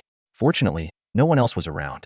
The Hongduan Mountains have become an ideal place for training mainly due to two reasons. Firstly, there is an abundance of fierce beasts and wild creatures, and because of its remote location, few ordinary adventurers venture there. Most people prefer to operate in the safer wilderness areas near cities. Secondly, there is a lack of truly powerful beasts. Although Shen Lang and his 4 contracted beasts are formidable, they are not invincible, making Zhu Jinhua's choice particularly wise. The 10-star divine beasts that once roamed the Hongduan Mountains have long been eradicated by the war god camp. Nowadays, not only are 10-star divine beasts rare, but even 10-star ordinary beasts are hard to find. Unless one is extremely unlucky, encountering high-star beasts is highly unlikely. More importantly, the map provided by Zhu Jinhua clearly marks the activity ranges of beasts above 7 stars. As long as Shen Lang doesn't actively seek challenges and focuses on leveling up, he won't encounter danger. As soon as they entered the foothills, they encountered their first batch of Bias, a pack of silver-white wolves comparable in size to Xiao He. Xiao He, with sharp eyes, noticed a few female wolves and immediately made a request to Shen Lang. Master, can I have them? Keep dreaming. Shen Lang quashed Xiao He's hopes with a slap. Meanwhile, Medusa casually unleashed a burst of fire, instantly turning the pack of 2-star level 40 wolves to ashes. A disappointed Xiao He continued to lead the way deeper into the mountains. Along the way, they encountered only low-level beasts, easily dealt with by either Medusa or Shadow. Eventually, they came across a noteworthy opponent, a striped white tiger. This tiger was more imposing than Xiao He, lying in the forest like a small mountain. Shen Lang immediately used his bloodline insight. Fierce beast, thunderstorm tiger elite level. Level, 63. Attributes, wind attribute, thunder attribute. Bloodline limit, 6-star legendary. Level limit, 180. Bloodline evolution success rate, 3-star legendary 80, 4-star legendary 40, 5-star legendary 19, 6-star legendary 2. The appearance of this dual attribute beast indeed surprised Shen Lang, but the 6-star legendary bloodline quality was still not enough to pique his interest. Although he had considered finding a quality mount for Lei Ting Nai Yihong Yu, this thunderstorm tiger's power seemed insufficient. Just as Shen Lang was about to let Medusa take action, Ali suddenly made a request. Sister Shasha, can I give it a try? I rarely get to fight myself in the sanctuary and would like to train a bit. With Medusa's approval, Ali stepped forward alone. The thunderstorm tiger, initially indifferent to the passing group, became alert when it saw a human approaching alone. It rose to its nearly 10-meter height and let out a thunderous roar, causing the forces of wind and thunder to intertwine explosively in the air. Having never experienced real combat, Ali was startled by the sudden display of power. In a moment of panic, she hastily summoned a great sword from the void and brought it down. Shen Lang narrowed his eyes slightly. The aura of this sword was incredibly familiar to him. It was the formidable Sword of Judgment. Although it still fell short compared to the Sword of Judgment wielded by the 10-winged Angel of Light, the strike Ali unleashed was powerful enough to obliterate an elite ferocious tiger. The sword's light flashed by, swift as a bolt of lightning. The Wind Thunder Tiger didn't even have time to react before it was split in two by the Sword of Judgment. The residual force of the sword's energy swept through, not only turning the tiger's body to ash but also carving a deep, massive trench into the earth. Trees within a radius of several kilometers were reduced to ashes, leaving behind a desolate clearing. Surprisingly, the 12-winged Seraph Ali, who had delivered such a terrifying attack, had her eyes closed the entire time. Is it dead? After a long moment, Ali timidly opened one eye and asked softly, "Dead and gone." Xiao He grumbled. Was it really necessary to use such a powerful move on a 2-star tiger? Medusa and Shadow exchanged glances, clearly not expecting Ali to use such a domineering method. Casting a spell with her eyes closed and immediately launching her strongest attack was indeed unexpected. Shen Lang's eye twitched slightly. Using the Sword of Judgment on the Wind Thunder Tiger was definitely overkill. At this moment, Ali had fully opened her eyes, staring wide-eyed at the massive destruction she had caused. Wow, am I really this powerful now? Yes, very powerful. Shen Lang, as her master, quickly agreed. Medusa and Shadow exchanged another look and offered encouragement. Not bad, keep it up. Buoyed by the praise, Ali was even more excited and confidently declared, "Then leave the next beasts to me." Medusa and Shadow glanced at each other, seemingly worried that if Ali continued using such overwhelming force, the entire Hengduan Mountains might end up flattened. Shen Lang cleared his throat and said somewhat helplessly, "Maybe let her have some fun for a while." After the Thunder Tiger fell, it dropped a 2-star red piece of equipment, which Shen Lang casually added to his backpack. At that moment, Ali was eagerly searching the jungle for traces of fierce beasts, her innocent nature contrasting sharply with her mature appearance. Unlike Medusa and Shadow, who only began to grow after their ancestral bloodlines were awakened, Ali had already gained intelligence while on Angel Island. Although she looked like a sophisticated woman, her mental age was akin to that of a 7- or 80-year-old child. To avoid attracting high-star beasts, Shen Lang instructed Medusa to stay close to Ali and guide her in using her skills effectively. With Medusa's help, Ali quickly mastered the essentials of skill usage, no longer resorting to area effect abilities and ultimates at every turn. As a naturally gifted support beast, Ali excelled in various support skills. She could not only boost attack and defense, but also restore mana and health, making her the perfect healer. Shen Lang couldn't help but glance again at Ali's figure, which was even more voluptuous than Medusa's and Shadow's. To increase efficiency in hunting, Shen Lang divided the team into 2 groups, Medusa and Ali in one, while he took Xiao He and Shadow in the other. Although they acted separately, both groups maintained a distance that allowed mutual support, and Shen Lang could summon all the beasts at any time through his summoning skill. In the morning, they hunted tens of thousands of fierce beasts, but due to the need to distribute the experience, their level only rose from 55 to 56. By lunchtime, Shen Lang personally roasted 2 bull-shaped beasts, each weighing over 10 tons, for the beasts. Xiao He, with the largest appetite, devoured an entire beast by himself, leaving nothing but bones. In the afternoon, as they continued hunting, Shen Lang arranged the 2 groups to form an encircling formation, both hunting beasts and scouting the surrounding environment. By 2 p.m., they had finally mapped out the area within a 500-mile radius. As Chu Zhenghua's map indicated, there were indeed no beasts above 7 stars in this region.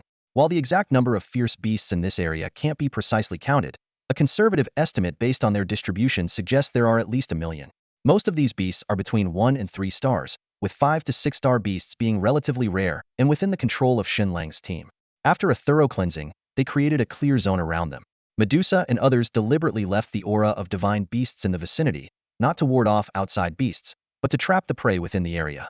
With preparations complete, Shen Lang's team had gathered. He leapt off Xiao He's back and issued a brief command. "Xiao He, it's your turn." "Understood, master." Xiao He shook his head vigorously, instantly transforming into a 3-headed hellhound, its size surging. Although Xiao He is an ideal choice for luring beasts as a tank, its 10-star divine beast aura is too overwhelming, potentially scaring the beasts away. However, this aligns with Shen Lang's intent. Xiao He's task is to drive the beasts, not lure them. Xiao He charged into the encirclement with fierce strides. A dark shadow swirled through the area like a whirlwind, triggering waves of beastly roars, causing the ground to tremble. Under Xiao He's herding, the ground beasts fled in the direction of Shen Lang's team. In the air, no less than 100,000 flying beasts took off, attempting to scatter. Shen Lang raised an eyebrow at Ali. "Ali, the flying beasts are yours. Don't worry, master, not a single bird will escape." Ali transformed into a streak of light, swiftly ascending above all the flying beasts. 6 pairs of blazing wings unfurled with a roar, and she became like a small sun, casting golden light over the panicked beasts below. Under the divine beast pressure, most of the beasts were in chaos, with only a few 5 to 6-star ones maintaining their composure, trying to escape to the perimeter.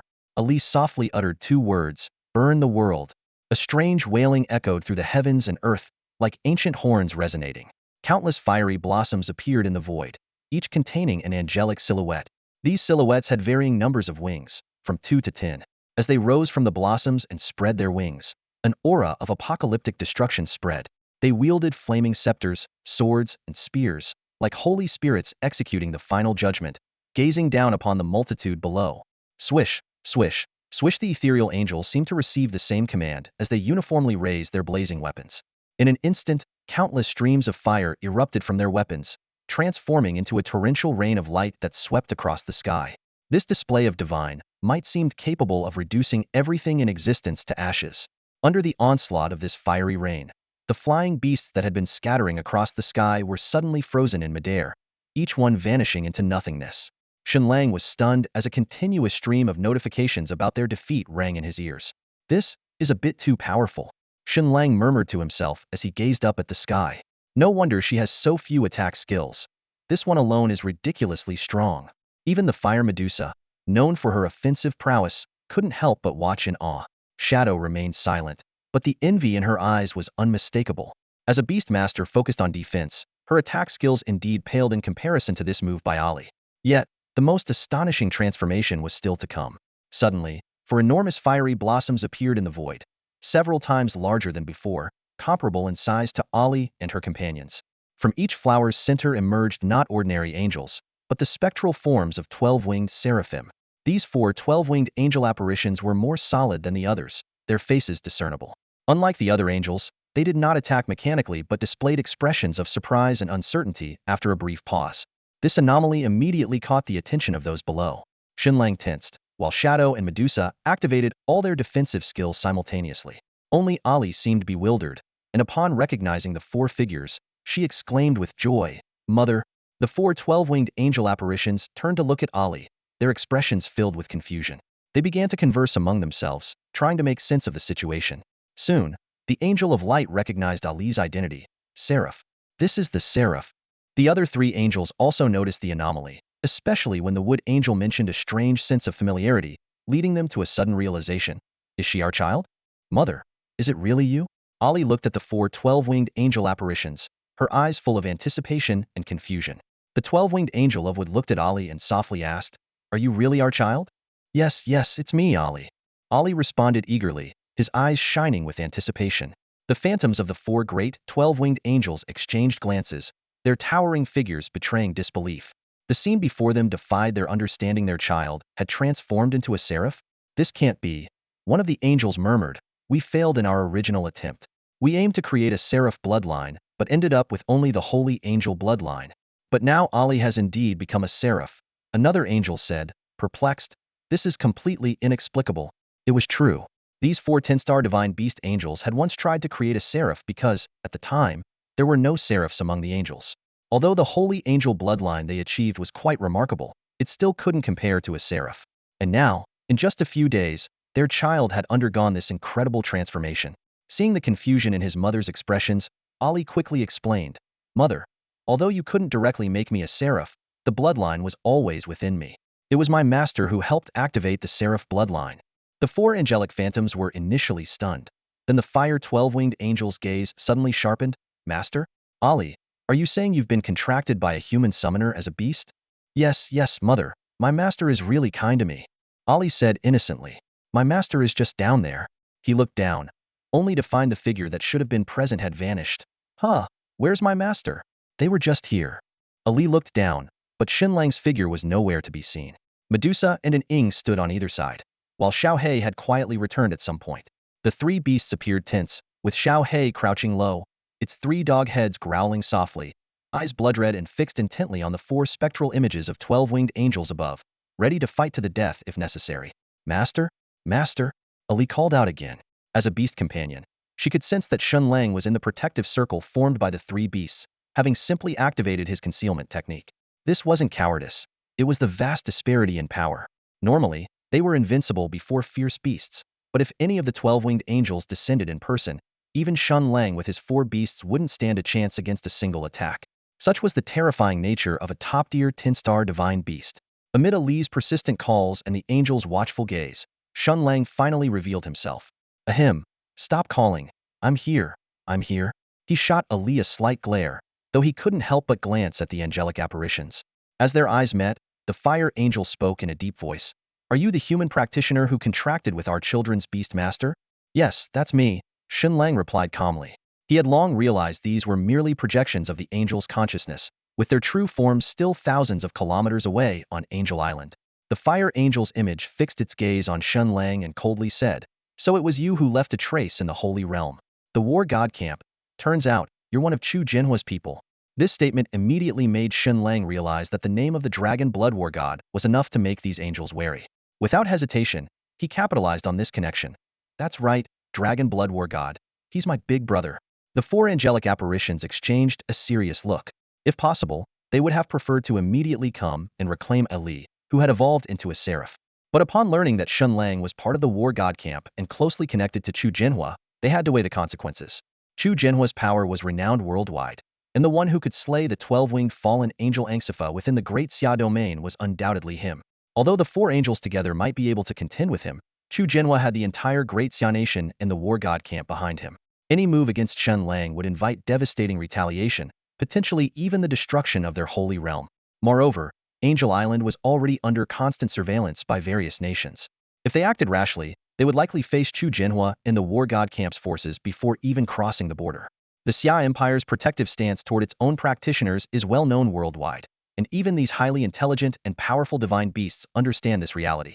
Faced with this, the four 12-winged angels had to pause and reconsider.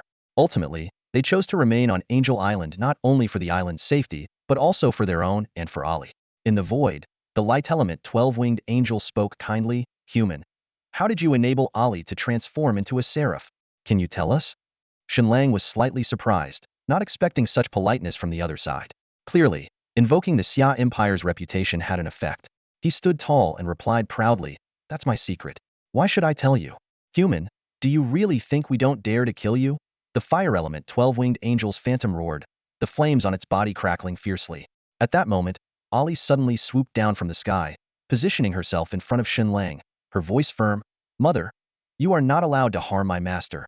The subtle difference between not allowed and cannot was significant. Cannot implied a plea, while not allowed was an undeniable command.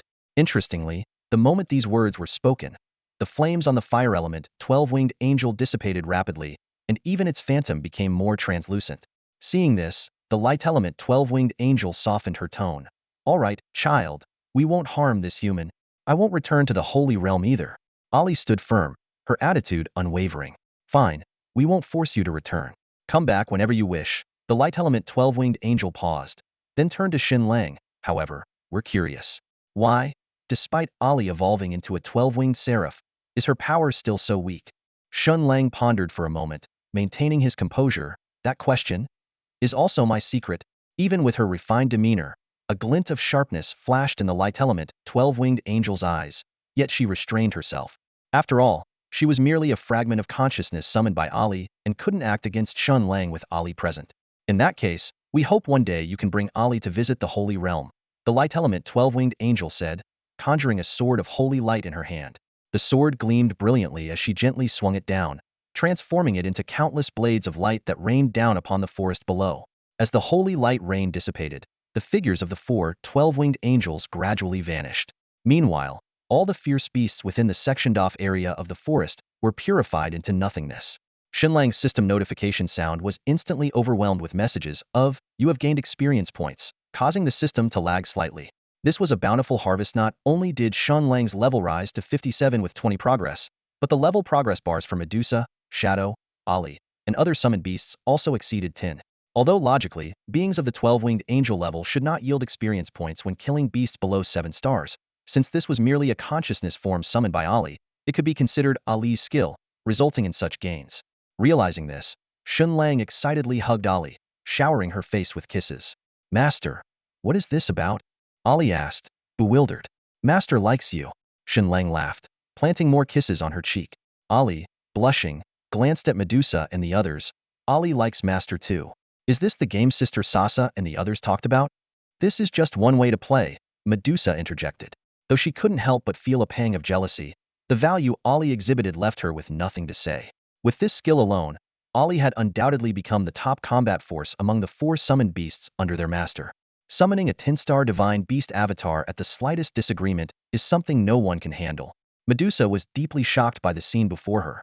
Although the 4 12-winged angels summoned by Ali were not at their strongest, it was important to remember that Ali himself was only a 2-star. Once Ali reaches 10 stars, she might be able to summon the true forms of these angels. Moreover, as Ali's level increases, the power of these angel avatars will also grow stronger. In simple terms, Ali is now like the spokesperson for the 4 12-winged angels. Just now, only the light-type 12-winged angel acted, showcasing terrifying power. Medusa knew that even if they were slightly stronger than her, she could barely hold her own. Not to mention the other 3 12-winged angels were still holding back. As a beast tamer, Medusa could see through this, and her master, Shen Lang, was even more aware. Reflecting on his near-death experience on Angel Island, it now seemed like an incredible investment. Not only did he encounter a 12-winged seraphim, but he also ended up with 4 12-winged angels. It was like buying one and getting 4 free. However, these 4 12-winged angels were also a source of concern for Shen Lang. After all, no one could predict when these angels might come looking for Ali. When Shen Lang was still weak, this was a significant problem.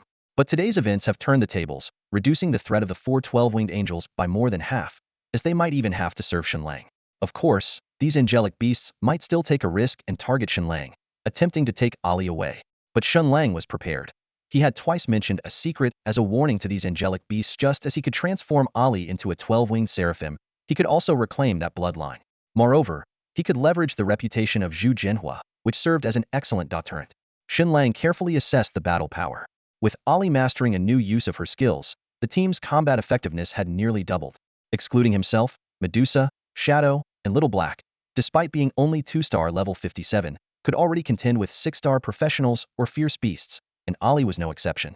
This meant they essentially had 4 6-star experts. If Ali summoned the avatars of the 4 12-winged angels, there would be 4 more peak-level 6-star powerhouses, including Shen Lang, who could merge with them at any time. Their overall strength was formidable. Thinking about the foreign professionals about to enter the 2-star battlefield, Shen Lang couldn't help but feel a bit sorry for them, while also eagerly anticipating the upcoming battle. It could very well be his first big harvest in the professional world. Despite having Zhu Jinhua as a deterrent, Shen Lang decided to be fully prepared. He immediately sent a message to Zhu Jinhua.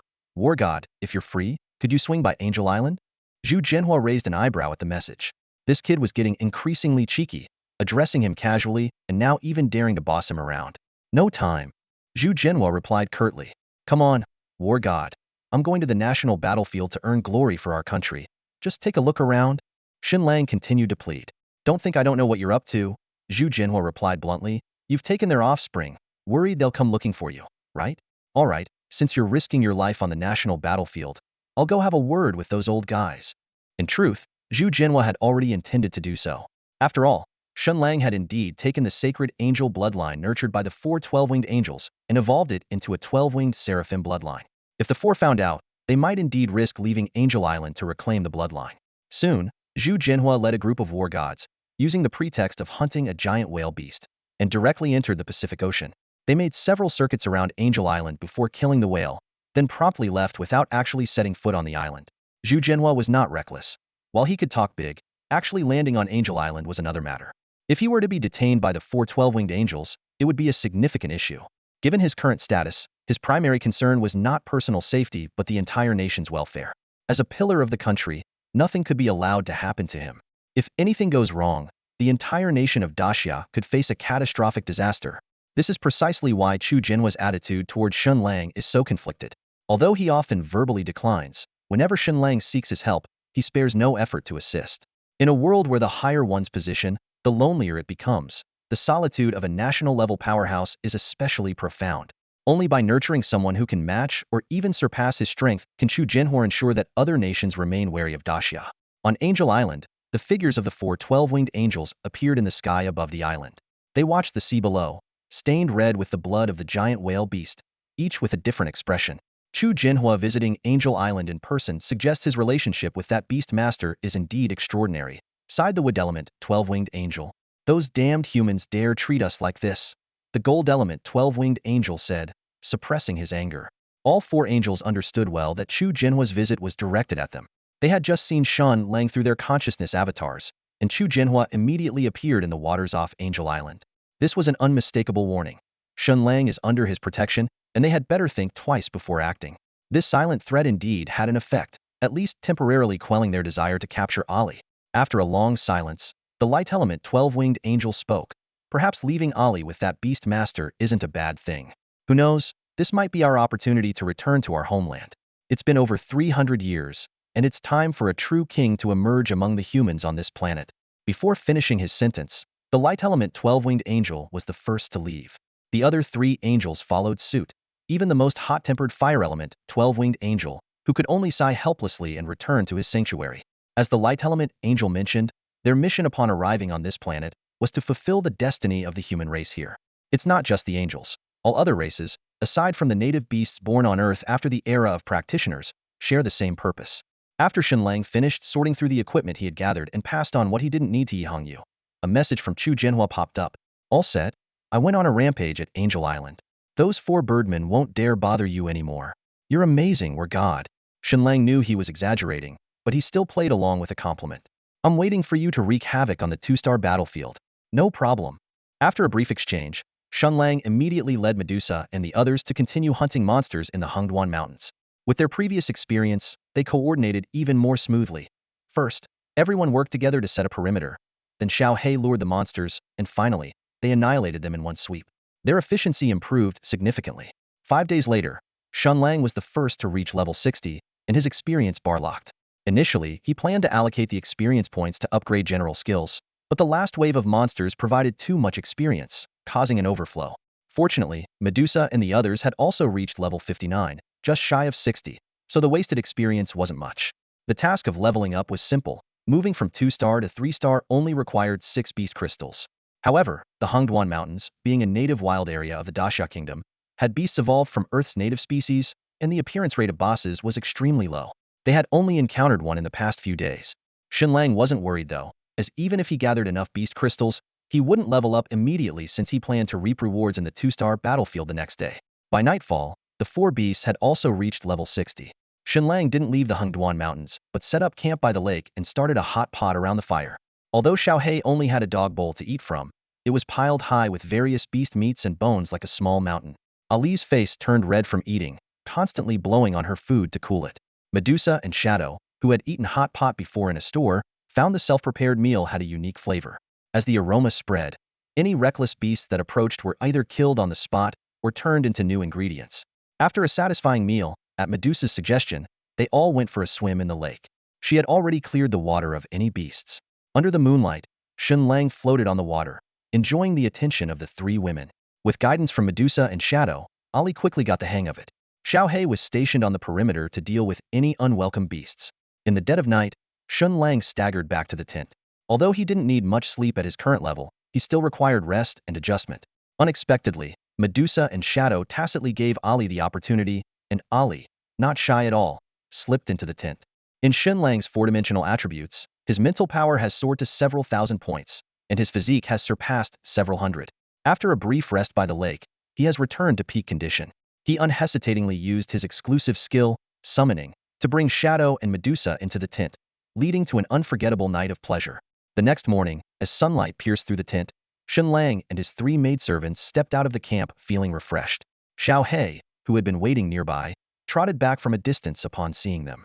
Shen Lang stretched his limbs, feeling an unprecedented sense of clarity and comfort. Today is the day we enter the 2-star battlefield. Shen Lang calculated in his mind but didn't rush to ask Zhu Jianhua about the exact time, content to wait for the notification. After a hearty breakfast, Shen Lang contacted Yi Hongyu to inquire about upgrading the one-click pickup card. The current pickup range could no longer keep up with the battle coverage of his beasts. Without hesitation, Yi Hongyu sent him a brand new one-click pickup card, along with dozens of backpack expansion cards. The performance of this new pickup card was astonishing. Its range expanded directly to 10,000 meters and could select items based on their grade, precisely filtering different quality equipment. Shen Lang's backpack capacity, combined with the space of his 4 beasts, was nearly 10,000 slots, yet he gladly accepted Yi Hongyu's gift, agreeing to pay the corresponding fee. At that moment, Yi Hongyu asked, Shen Lang, the 2-star battlefield is about to open. Are you going in? I will, Shen Lang replied briefly. It's a pity I've advanced to 3 stars and can't join you. Yi Hongyu warned him. I've heard some things. You need to be careful. As someone reborn, Shen Lang keenly sensed the concern in Yi Hongyu's words, but he had no time for romantic entanglements. Before becoming the strongest on this planet, aside from his already intimate companions Medusa, Shadow, and Ali, other women would only distract him from his pursuit of power. Zhu Jianhua timely sent a message, praising, "Not bad. You've reached level 60. What about your beasts?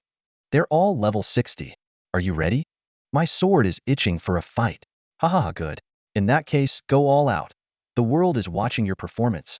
Shen Lang playfully probed, "Hey, big boss, I'm bringing glory to the nation. Shouldn't there be some reward? Not that I'm fishing for compliments, war god. Don't get me wrong." Zhu Jinhua snorted. "You really are a penny pincher. Always thinking about the benefits. Those resources were earned with the blood of our ancestors. With your talent and beast lineup, are you worried about not getting good things? There are plenty of treasures in the national battlefield." Shen Lang had to concede. All right, war god, your guidance is appreciated. I'll bear the burden for the country. Don't play the victim." Zhu Jinhua's tone softened. "Rest assured, you won't be shortchanged. Substantial resources need to be used wisely, but the national system has been integrated into the global battlefield. You'll earn merit points for every foreign professional you defeat. I'll make the decision. Your merit points on the national battlefield will all receive a 15 bonus." Upon hearing this good news, Shen Lang felt a surge of joy. Although merit points couldn't be directly converted into equipment or potions, they could still be exchanged for valuable items through the National Exchange Department. He pondered over the merit points he had accumulated, contemplating a future visit to the Great Xia's treasure vault, confident that the centuries-old treasures would not disappoint. As he was deep in thought, a message from Zhu Jianhua arrived. "By the way, here's a little tip for you." "What is it?" "When you enter the national battlefield, you can set it to automatically attack foreign professionals." Shen Lang was astonished. "There's actually such a function? Well, why do you think it's called the national battlefield?" Zhu Jianhua chuckled. "In the national battlefield, everyone can become an enemy. But I warn you, our Huaxia is relatively united. So don't go around recklessly killing compatriots." "Got it. I'll be careful." "All right then. There's 5 minutes left until the national battlefield opens. Get ready." "All right, war god. Watch me perform." A few minutes later, a deep prompt sounded in Shen Lang's ear. "National battlefield is now open 2-star battlefield." Shen Lang quickly flipped onto Xiao Hei's back and said to Medusa and the other summoned beasts, "It's time to go." No sooner had he spoken than a mysterious force enveloped them, and in an instant, they vanished from the lakeside of the Hengduan Mountains. Meanwhile, nations around the world were also on high alert. At the Shield headquarters in the beautiful country, Anthony gripped his cane, his sharp gaze sweeping over hundreds of carefully selected 2-star professionals. Many of them had been made dual professionals under his guidance, equipped with top-tier gear and potions. "What Shield has given you isn't for free," Anthony said, tapping his cane in the air. "You know what I want to see. Not only must you kill the rising dragons of Great Xia, but you must also ensure that no professional from Great Xia leaves the 2-star battlefield alive." "Understood." The hundreds responded in unison. By the banks of the Ganges in the Three Kingdoms, Guna led 2 groups of 2-star professionals, ready to execute 2 plans simultaneously. "May the god of the Ganges bless you," returned victorious. The professionals drank the holy water and disappeared from the riverbank. In a dojo in the land of the rising sun, professionals dressed in ninja attire knelt in rows, their heads wrapped with red sun headbands. Murakami stood with his sword. "You have 2 tasks. Unconditionally cooperate with the beautiful country, and ensure that all professionals from Great Xia are killed. Even if you sacrifice your lives, the Emperor will have your names engraved in the shrine, eternally worshipped." "Kill them all! Kill them all! Kill them all!" they shouted, vanishing before the echoes faded. Other countries' 2-star professionals also entered the battlefield, including those from Great Xia Guild elites, War God Camp reserves, Academy talents, and scions of noble families, all embarking on this national battle after receiving advice from their elders. Once the last professional entered the battlefield, a deep global prompt sounded again. The national battlefield has opened 3-star battlefield. The national battlefield has opened 4-star battlefield. The national battlefield has opened 5-star battlefield. The system notifications rang continuously, persisting until the national battlefield has opened 10-star battlefield. The commencement of these high-star battlefields was vastly different from the 2-star battlefield. The 2-star battlefield had been in a semi-abandoned state until Zhu Jinhua's actions reactivated it. In contrast, preparations for the battlefields above 3-star had begun immediately after the last national battlefield event. So when these battlefields opened, the well-prepared professionals from various countries surged in at once. Inside the war god camp at the Forbidden City, the atmosphere was both solemn and intense. Zhu Jinhua, Yao Rao, Kuang Lei, and other 10-star war gods gathered together, standing before a group of elderly yet spirited war gods with white hair, the very foundation of the Great Xia Kingdom. Even after decades, they maintained their strength, ranging from 8 to 10 stars.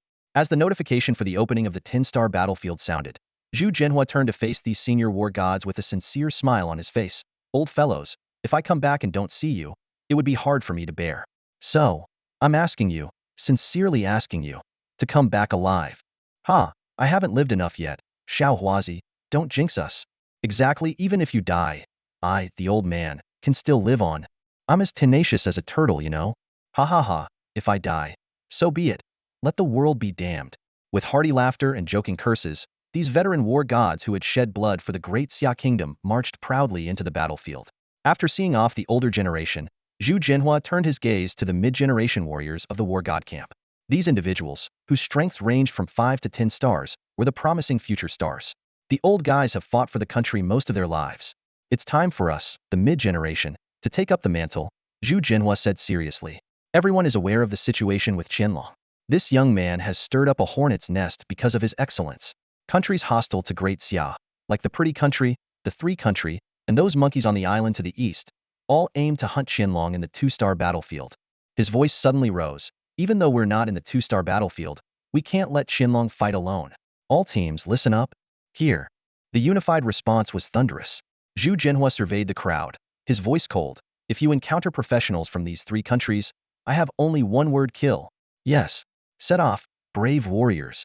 With Zhu Jinhua's command, the warriors of the war god camp entered their respective battlefields in batches, embarking on their journey. Shen Lang's task adjustment for star upgrade 6 2-star, Divine Beast Boss Beast Crystals.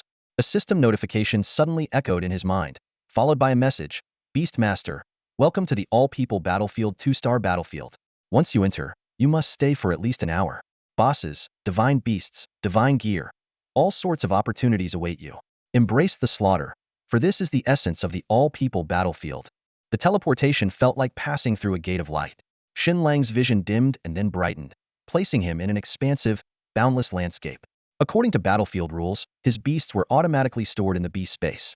With a thought, Shen Lang summoned his 4 beasts around him. Xiao He dutifully knelt, awaiting its master's command. Just as Shen Lang was about to speak, a deafening roar echoed overhead, accompanied by a large shadow swooping down. He suddenly realized they were standing on a giant python. The descending shadow was the python's tail, thicker than a millstone, with a gaping mouth exuding a foul stench. Shen Lang immediately activated his detection and bloodline insight abilities. Golden Pattern Black Python, 2-star elite boss, level 25 bloodline cap, 2-star elite level cap, level 60. It's just an immature little boss. No wonder I didn't notice it before, Shen Lang thought. Given their current strength, all at level 60, such a weak creature naturally didn't warrant special attention. Before Shen Lang could issue a command, Medusa gently stomped, and the menacing golden-patterned black python instantly turned to stone and shattered. The system notification followed. Your beast has slain the golden-patterned black python, gaining 1 beast crystal. Is that it? Shen Lang felt a bit disappointed. It's still a boss, yet it didn't drop any equipment. But considering the level disparity, he shrugged it off. Following Zhu Jinhua's advice, Shen Lang opened his personal panel and set his attack mode. He added friendly nations like Daxia to the whitelist, while placing hostile nations such as the Pretty Country, Asen Country, and Little Day Country on the blacklist. The hunt begins now. Shen Lang smirked. His goals were clear. First, to eliminate enemy nation professionals, and second, to find 2-star divine beast bosses to complete his star upgrade task. In his subsequent exploration, aside from occasionally encountering some ordinary fierce beasts, he neither found divine beasts nor enemy nation professionals, highlighting the vastness of the 2-star battlefield. These ordinary beasts, unable to provide experience points, no longer piqued Shen Lang's interest. Shen Lang pondered over the task at hand. The Startup mission required not just any ordinary beast, but a 2-star divine beast boss. This demand gave him quite a headache. Both the job transition and the Startup missions required him to defeat a divine beast boss, as if even destiny was conspiring to challenge someone as exceptional as him. Fortunately, he had previously consulted Zhu Jinhua about this issue. In the all-people battlefield, there were numerous bosses, and naturally, divine beast bosses were not scarce. Moreover, on this 2-star battlefield, the boss levels were around 2 stars, so they weren't excessively powerful. After searching for over 10 minutes, Shen Lang hadn't found any divine beasts or foreign professionals, but he finally spotted a group of figurista team of 5 professionals from Daxia, wearing matching badges, were besieging a 2-star fierce beast boss of over level 30. Judging by the emblem on their chests, they seemed to be students from the same academy. Restore my mana, quickly, I'm running out of skills. Warrior, where are you leading the monster? I'm a mage. Is it my fault? If you were more effective, I wouldn't be chased. Hold on. Hold on. The boss is almost down. Watching this group struggle against a level 33 boss, Shen Lang couldn't help but reflect. This might be the true battle scene for ordinary professionals. He thought of helping out but realized it might affect their experience gain, so he decided to quietly observe the thrilling battle from the sidelines. After a grueling fight, the five finally managed to defeat the boss. I'm exhausted. Finding a boss isn't easy, but at least there are plenty around here. Quickly recover. We might encounter another boss soon. This was worth it. We got perfect red equipment, and my experience increased by 20. I just hope to get a piece of perfect red equipment and level up to around 40-45. Listening to their conversation, Shen Lang fell into deep thought. The daily life of ordinary professionals was indeed tough. When the group noticed Shen Lang and his companions, they immediately became vigilant. Even though they realized Shen Lang was Asian, their wariness only slightly decreased after all. In the all-people battlefield, even compatriots might turn on each other for equipment. To ease the tension, Shen Lang smiled and introduced himself. Daxia, Beastmaster from the War God Camp. Bear is coming. These are my teammates. Hearing the familiar accent, the five relaxed a bit, but upon hearing the words War God Camp, their eyes widened in surprise. War God Camp? You're a member of the War God Camp? That's amazing. I never expected to meet someone from the War God Camp in a 2-star battlefield. Shen Lang displayed the War God Camp suffix next to his and his teammates' names to confirm their identity. He smiled and said, I've been here for a while now, mainly to ask you some questions. Sure, go ahead, Brother Bear. A female professional responded with admiration. Shen Lang nodded and asked with a focused gaze, You didn't arrive at this spot, did you? Have you come across any professionals from other countries or encountered any mythical beasts? The female professional immediately replied, We haven't seen any professionals from other countries, but we did find a demonic ape over there, which is a mythical beast boss. We didn't dare provoke it, so we came this way instead. Shen Lang raised an eyebrow, surprised to have gotten information about a mythical beast boss. Thank you. By the way, your academy should have informed you, right? If you encounter professionals from other countries on the 2-star battlefield, especially from the beautiful country, Japan and India, be sure to stay away. They did mention it. The female professional nodded obediently in confirmation. Shen Lang pointed in the direction he had come from, satisfied. There are some ordinary 2-star bosses over there. We haven't seen any professionals from other countries, so it's relatively safe. You can check it out. With that, he signaled Xiao He to turn around and leave. Once Shen Lang and his group were out of sight, the female professional's eyes sparkled. He's so handsome. The others looked at his distant figure, lowering their voices to discuss. His info shows he's a member of the War God Camp, not a reserve. Yes, he's a full member. Strange, a 2-star professional in the War God Camp? Shouldn't he be a reserve? And there are 4 of them. Maybe the rules changed this year? The direction they're headed is where the demonic ape is. Looks like they're going to hunt the mythical beast boss. The group continued to discuss, ultimately agreeing that being part of the War God Camp proved exceptional strength, far beyond ordinary professionals. They also took the warnings about foreign professionals more seriously. Then, the tank in the group suddenly suggested, should we go watch them hunt the demonic ape? Everyone was taken aback, and the tank explained, I think it's safer to follow these War God Camp warriors than to venture into unknown territory. They're surely the strongest on the 2-star battlefield. This suggestion lit up everyone's eyes. Indeed, rather than risk the unknown, it seemed wiser to follow these top fighters.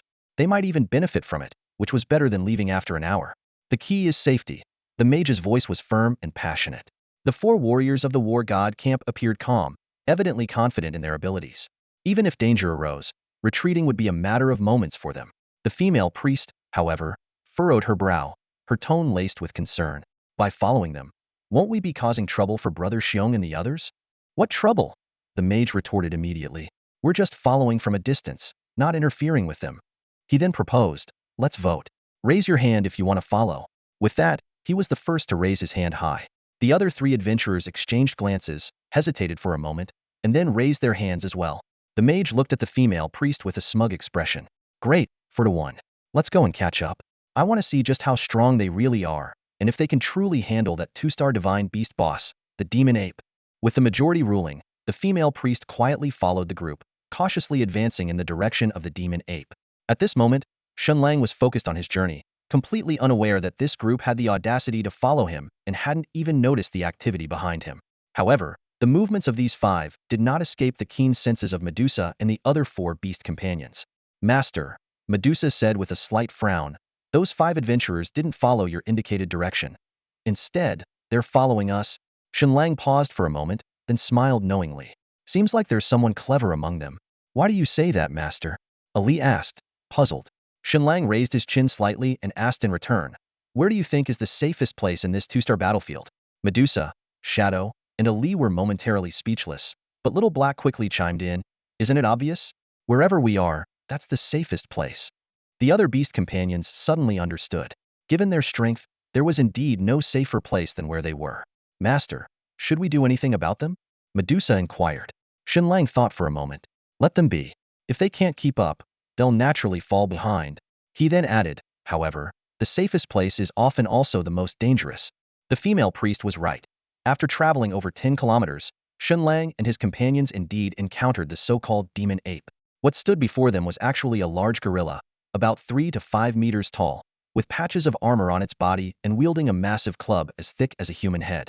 The material of the weapon was quite unique. Shen Lang casually used a probing skill, and the data appeared instantly.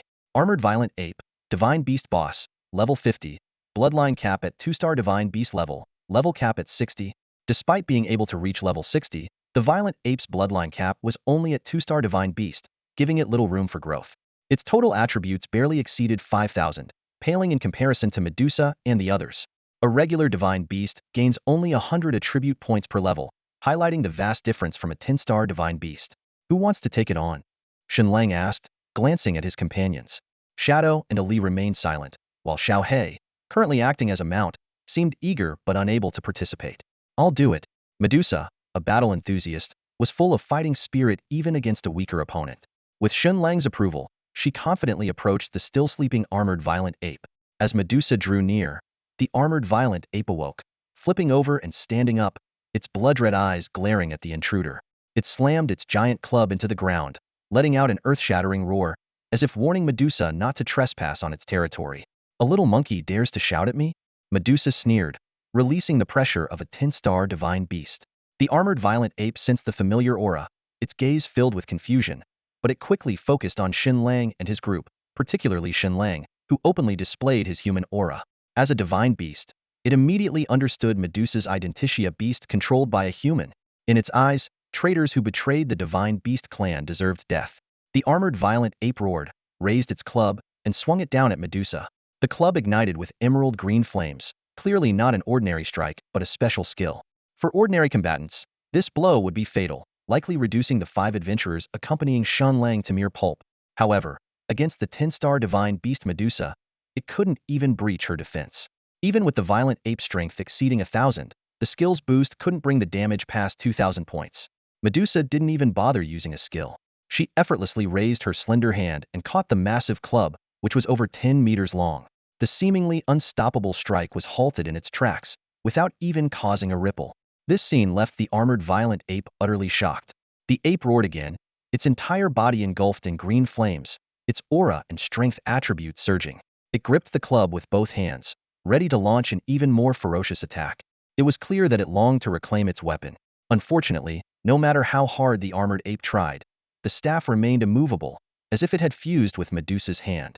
Medusa's skirt fluttered in the breeze as she remarked, "Trash should have the awareness of trash," and gently tapped the staff in her hand. Fiery red patterns erupted from her fingertips, rapidly spreading along the staff, igniting intensely wherever they touched, transforming the staff into dripping green liquid. Seizing the moment as the staff melted, Medusa swiftly closed in on the armored ape. The ape decisively abandoned its weapon, pounding its chest and letting out a furious roar, baring its fangs, before launching a close-range attack. In an instant, the two clashed. The armored ape leaped up, its muscular arms descending like grinding stones toward Medusa. Unfazed, Medusa gripped the remaining half of the staff, and her form vanished. When she reappeared, she was in front of the armored ape's head. The ape's movement halted abruptly. The half of the staff in Medusa's hand had pierced its forehead. The blood-red patterns in the ape's eyes gradually faded, turning into empty black voids. As the staff completely melted, a massive bloody hole was left on its forehead. Moments later, the armored ape collapsed with a thud, its face hitting the ground heavily. Medusa lightly landed on the back of its head, observing the faint red glow covering the ape's body, not its original green flames. "I was hoping to have more fun with it, but it was too easy to defeat," Medusa remarked in a tone mimicking her master Shen Lang. Shadow and Ali immediately applauded in support. "Sister Sasa, you're amazing." Shen Lang sighed. "Medusa used to be so aloof, but after spending so much time with me, It seems like she's changed for the worse. A system notification chimed in, announcing the rewards for the kill: a beast crystal and several pieces of equipment. Although the armored ape was 10 levels lower than them, it surprisingly dropped a dark gold item, a purple epic item, 2 red perfect items, and a blue superior item, truly generous for a mythical beast boss. Medusa returned to Shen Lang's side, looking disdainful. Shen Lang said, "All right, that's enough. These 2-star bosses may not be much for us, but don't forget the battlefield has more than just 2-star arenas. Once I rank up, we can challenge the 3-star, 4-star, and even higher arenas. There will be plenty for you to enjoy." "Okay, let's rank up first then." Medusa's eyes lit up at the prospect of stronger opponents. Nodding, Shen Lang began examining the equipment they had acquired. The attributes of the purple epic item, that sky supporting staff, were decent: 2-star utility, 290 attack, 27 constitution, 25 strength, 5 damage bonus, with a strength requirement of 350 to wield. Not bad for a 2-star item, but none of us can use it, Shen Lang thought. The image of Medusa or Shadow Ollie wielding a staff was rather amusing, so this item was destined to be sold for money at the Super Prosperity Pavilion. He then moved on to check the attributes of the dark gold item. The Celestial Armor is a legendary dark gold item with 2-star utility, offering a defense boost of 320, strength increase of 31, constitution enhancement of 35, agility increase of 28, and an 8 defense bonus. This legendary dark gold piece is slightly superior to purple epic gear, but as a 2-star item, it is fairly standard. Suddenly, there was a burst of exclamations from a distance. "No way, no way, did I see that right? A 2-star mythical beast boss was just killed?" That woman took it down with one hand.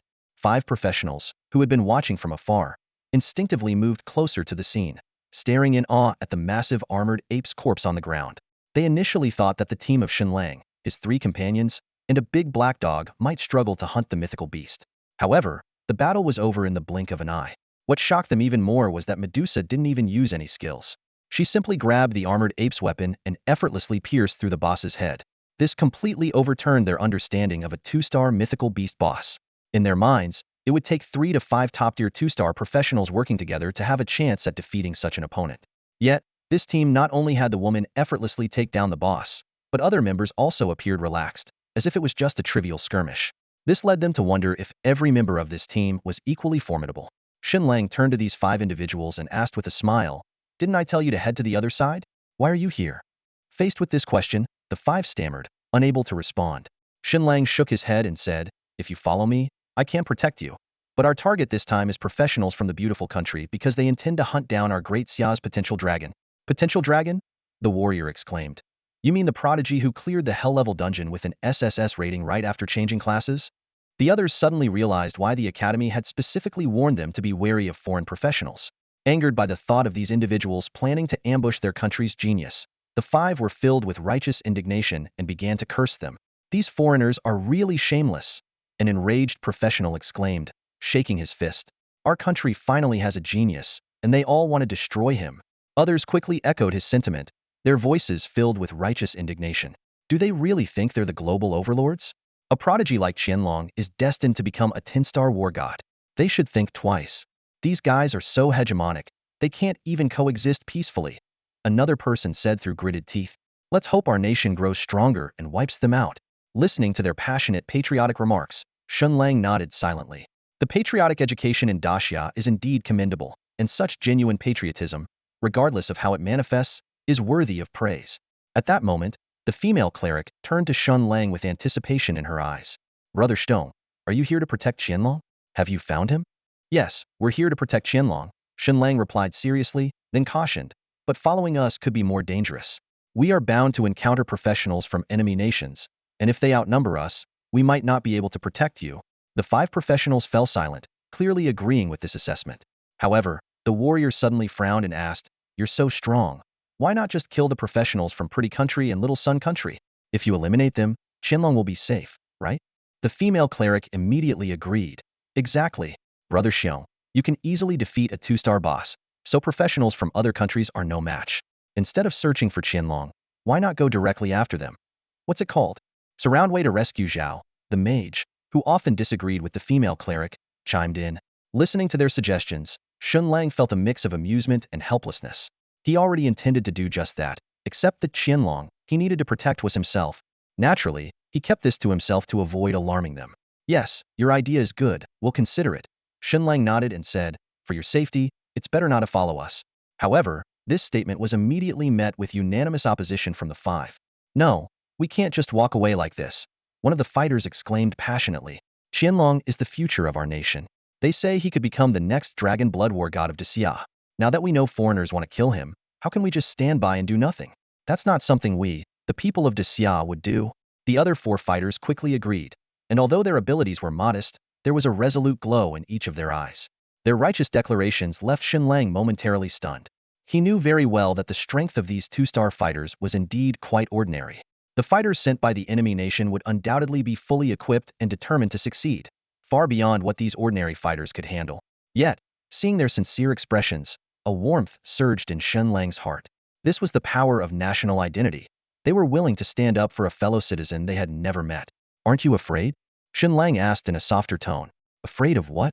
At most, it's just a scar on our heads. Of course we're afraid, but I'm more afraid of those foreigners riding over us like they did before. Screw them. Brother, just give the order, and we'll do our best to help."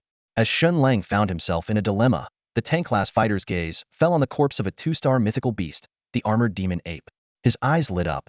"We don't need to look for those foreigners. We can make them come to us." After explaining his plan, the five of them sprang into action. They introduced themselves: Lin Shi, Ku Tianqi, Li Saniu, Nie Xiaoqian, and Zhang Hongli.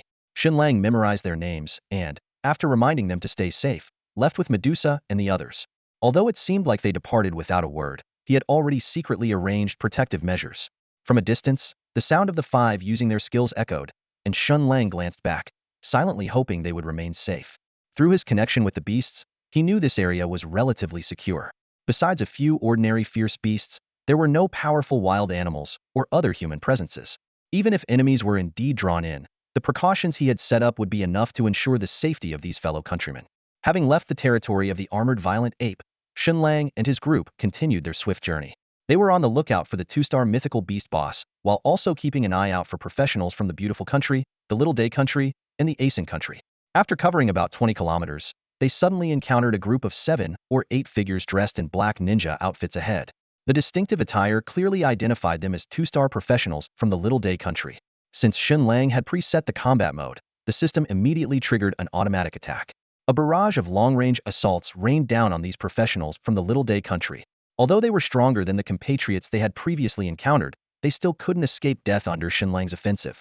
This time, Shen Lang specifically allowed Xiao He to take action. Without alerting Medusa's shadow or a Li, Xiao He excitedly swung its paws, tearing the enemies apart and then devouring them as if enjoying a delicious picnic. "Well done, Xiao He." Shen Lang applauded. "Thank you, Master." Xiao He immediately stood up straight and patted its chest with its paw. "Master, let me handle these black-clothed ones next time. I'll eat them all." "All right, no problem." Shen Lang agreed, while collecting the scattered equipment on the ground into his backpack. Looking at the large amount of red-quality equipment in his backpack, along with a few pieces of rare golden equipment, a cold gleam flashed in Shen Lang's eyes. The level of this equipment clearly showed the Little Day country's determination to eliminate him. Just as Shen Lang was about to check the equipment details, a series of notifications suddenly sounded in his mind. "Your beast has killed a two-star professional from the Asen country. Contribution points 200. The notification sounded 6 times in succession. Shen Lang looked in surprise at the tattered clothing of the Little Day country professionals on the ground. These were clearly people from the Little Day country. So why did it show as killing professionals from the Asen country?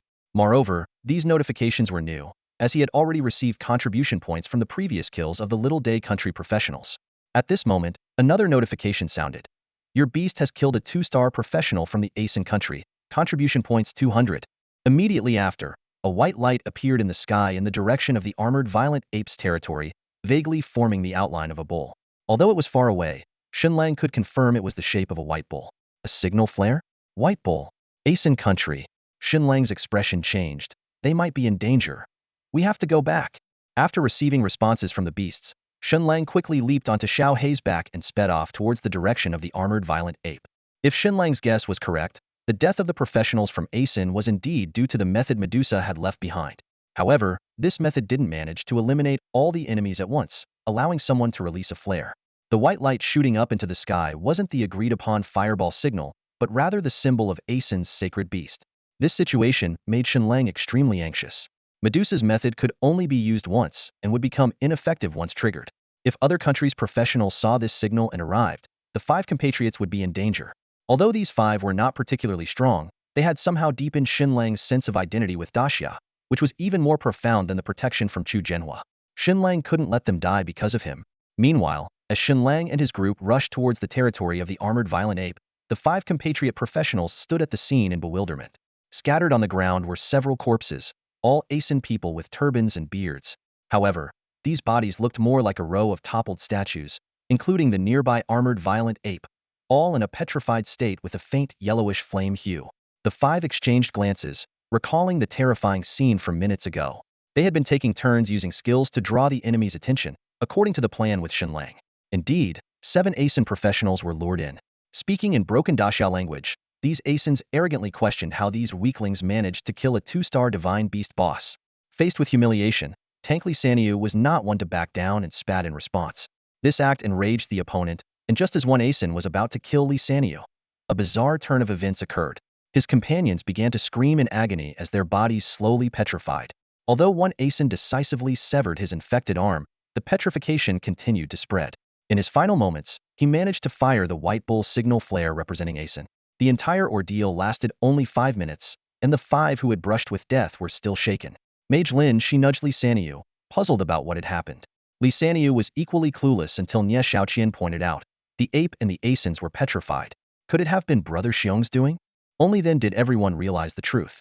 That's right, those guys just mysteriously dropped dead, Lin she said, frowning at the bodies on the ground. The group quickly identified the cause of death: the corpse of the armored violent ape. However, an obvious question arose. How could a dead mythical beast possess such lethal power? The answer was clear: the real culprits must be Shen Lang and his companions, who had killed the armored ape. To verify this theory, the mage Lin she immediately cast a spell. Several bright fireballs streaked through the sky, exploding into brilliant signals high above. The timing was perfect. Shortly after the fireballs ascended, Shen Lang arrived at the scene, riding a majestic large black dog alongside Medusa and others. Brother Xiong, Brother Xiong. The group rushed to greet Shen Lang as they spotted him. Shen Lang swiftly dismounted from the black dog's back and asked with concern, "Are you all right?" We're fine, they all replied in unison. However, as Shen Lang glanced over their bodies, he realized the situation was not as optimistic. Li Sanyu, in particular, was covered in wounds. Although the cleric Nie Xiaoqian had performed initial healing, her level and skill power were limited, making a quick recovery impossible. Others also bore varying degrees of injuries, indicating that the attackers had shown no mercy. Ali, heal them, Shen Lang instructed, turning his head. Okay, master. Ali stopped short of fully addressing him due to the presence of others and directly performed a divine healing spell. A golden light cascaded down like a waterfall, enveloping the injured group. Under this holy light, Li Sanyu and the others' wounds healed visibly, and their vitality was restored to peak condition. The 5 exchanged glances, both surprised and unsurprised. After all, these were elite warriors sent by the war god camp to protect Qianlong, and one of them had just killed a 2-star mythical beast boss barehanded. Possessing such a powerful healing ability seemed reasonable. That's amazing, all healed in an instant, Li Sanyu said with a simple smile as he moved his freshly healed body. Brother Xiong, your response was so quick, getting back as soon as you saw the signal. Shen Lang didn't mention that they'd actually turned back after seeing the signal from the attackers, simply asking as a matter of routine, what happened earlier?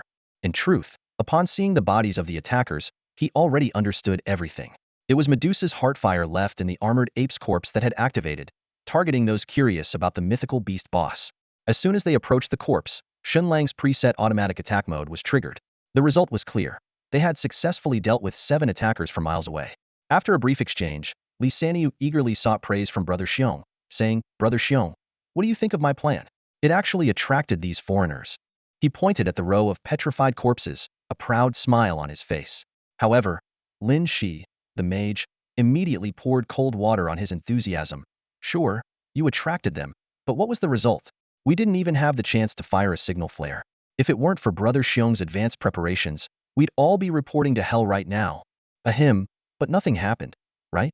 Li Erniu mumbled, shrinking his neck. Even if we died, taking a few of these foreigners with us would be worth it. Nie Xiaoqian turned to Shen Lang with curiosity. Brother Xiong, you weren't even here. How did you turn these annoying guys into stone? That's amazing. Shen Lang didn't answer directly. After a moment of silence, he pointed to the pile of equipment beside the corpses, glimmering with various colors. Killing them was thanks to you all. These pieces of equipment are yours. As soon as he said this, Li Erniu and the others' eyes lit up.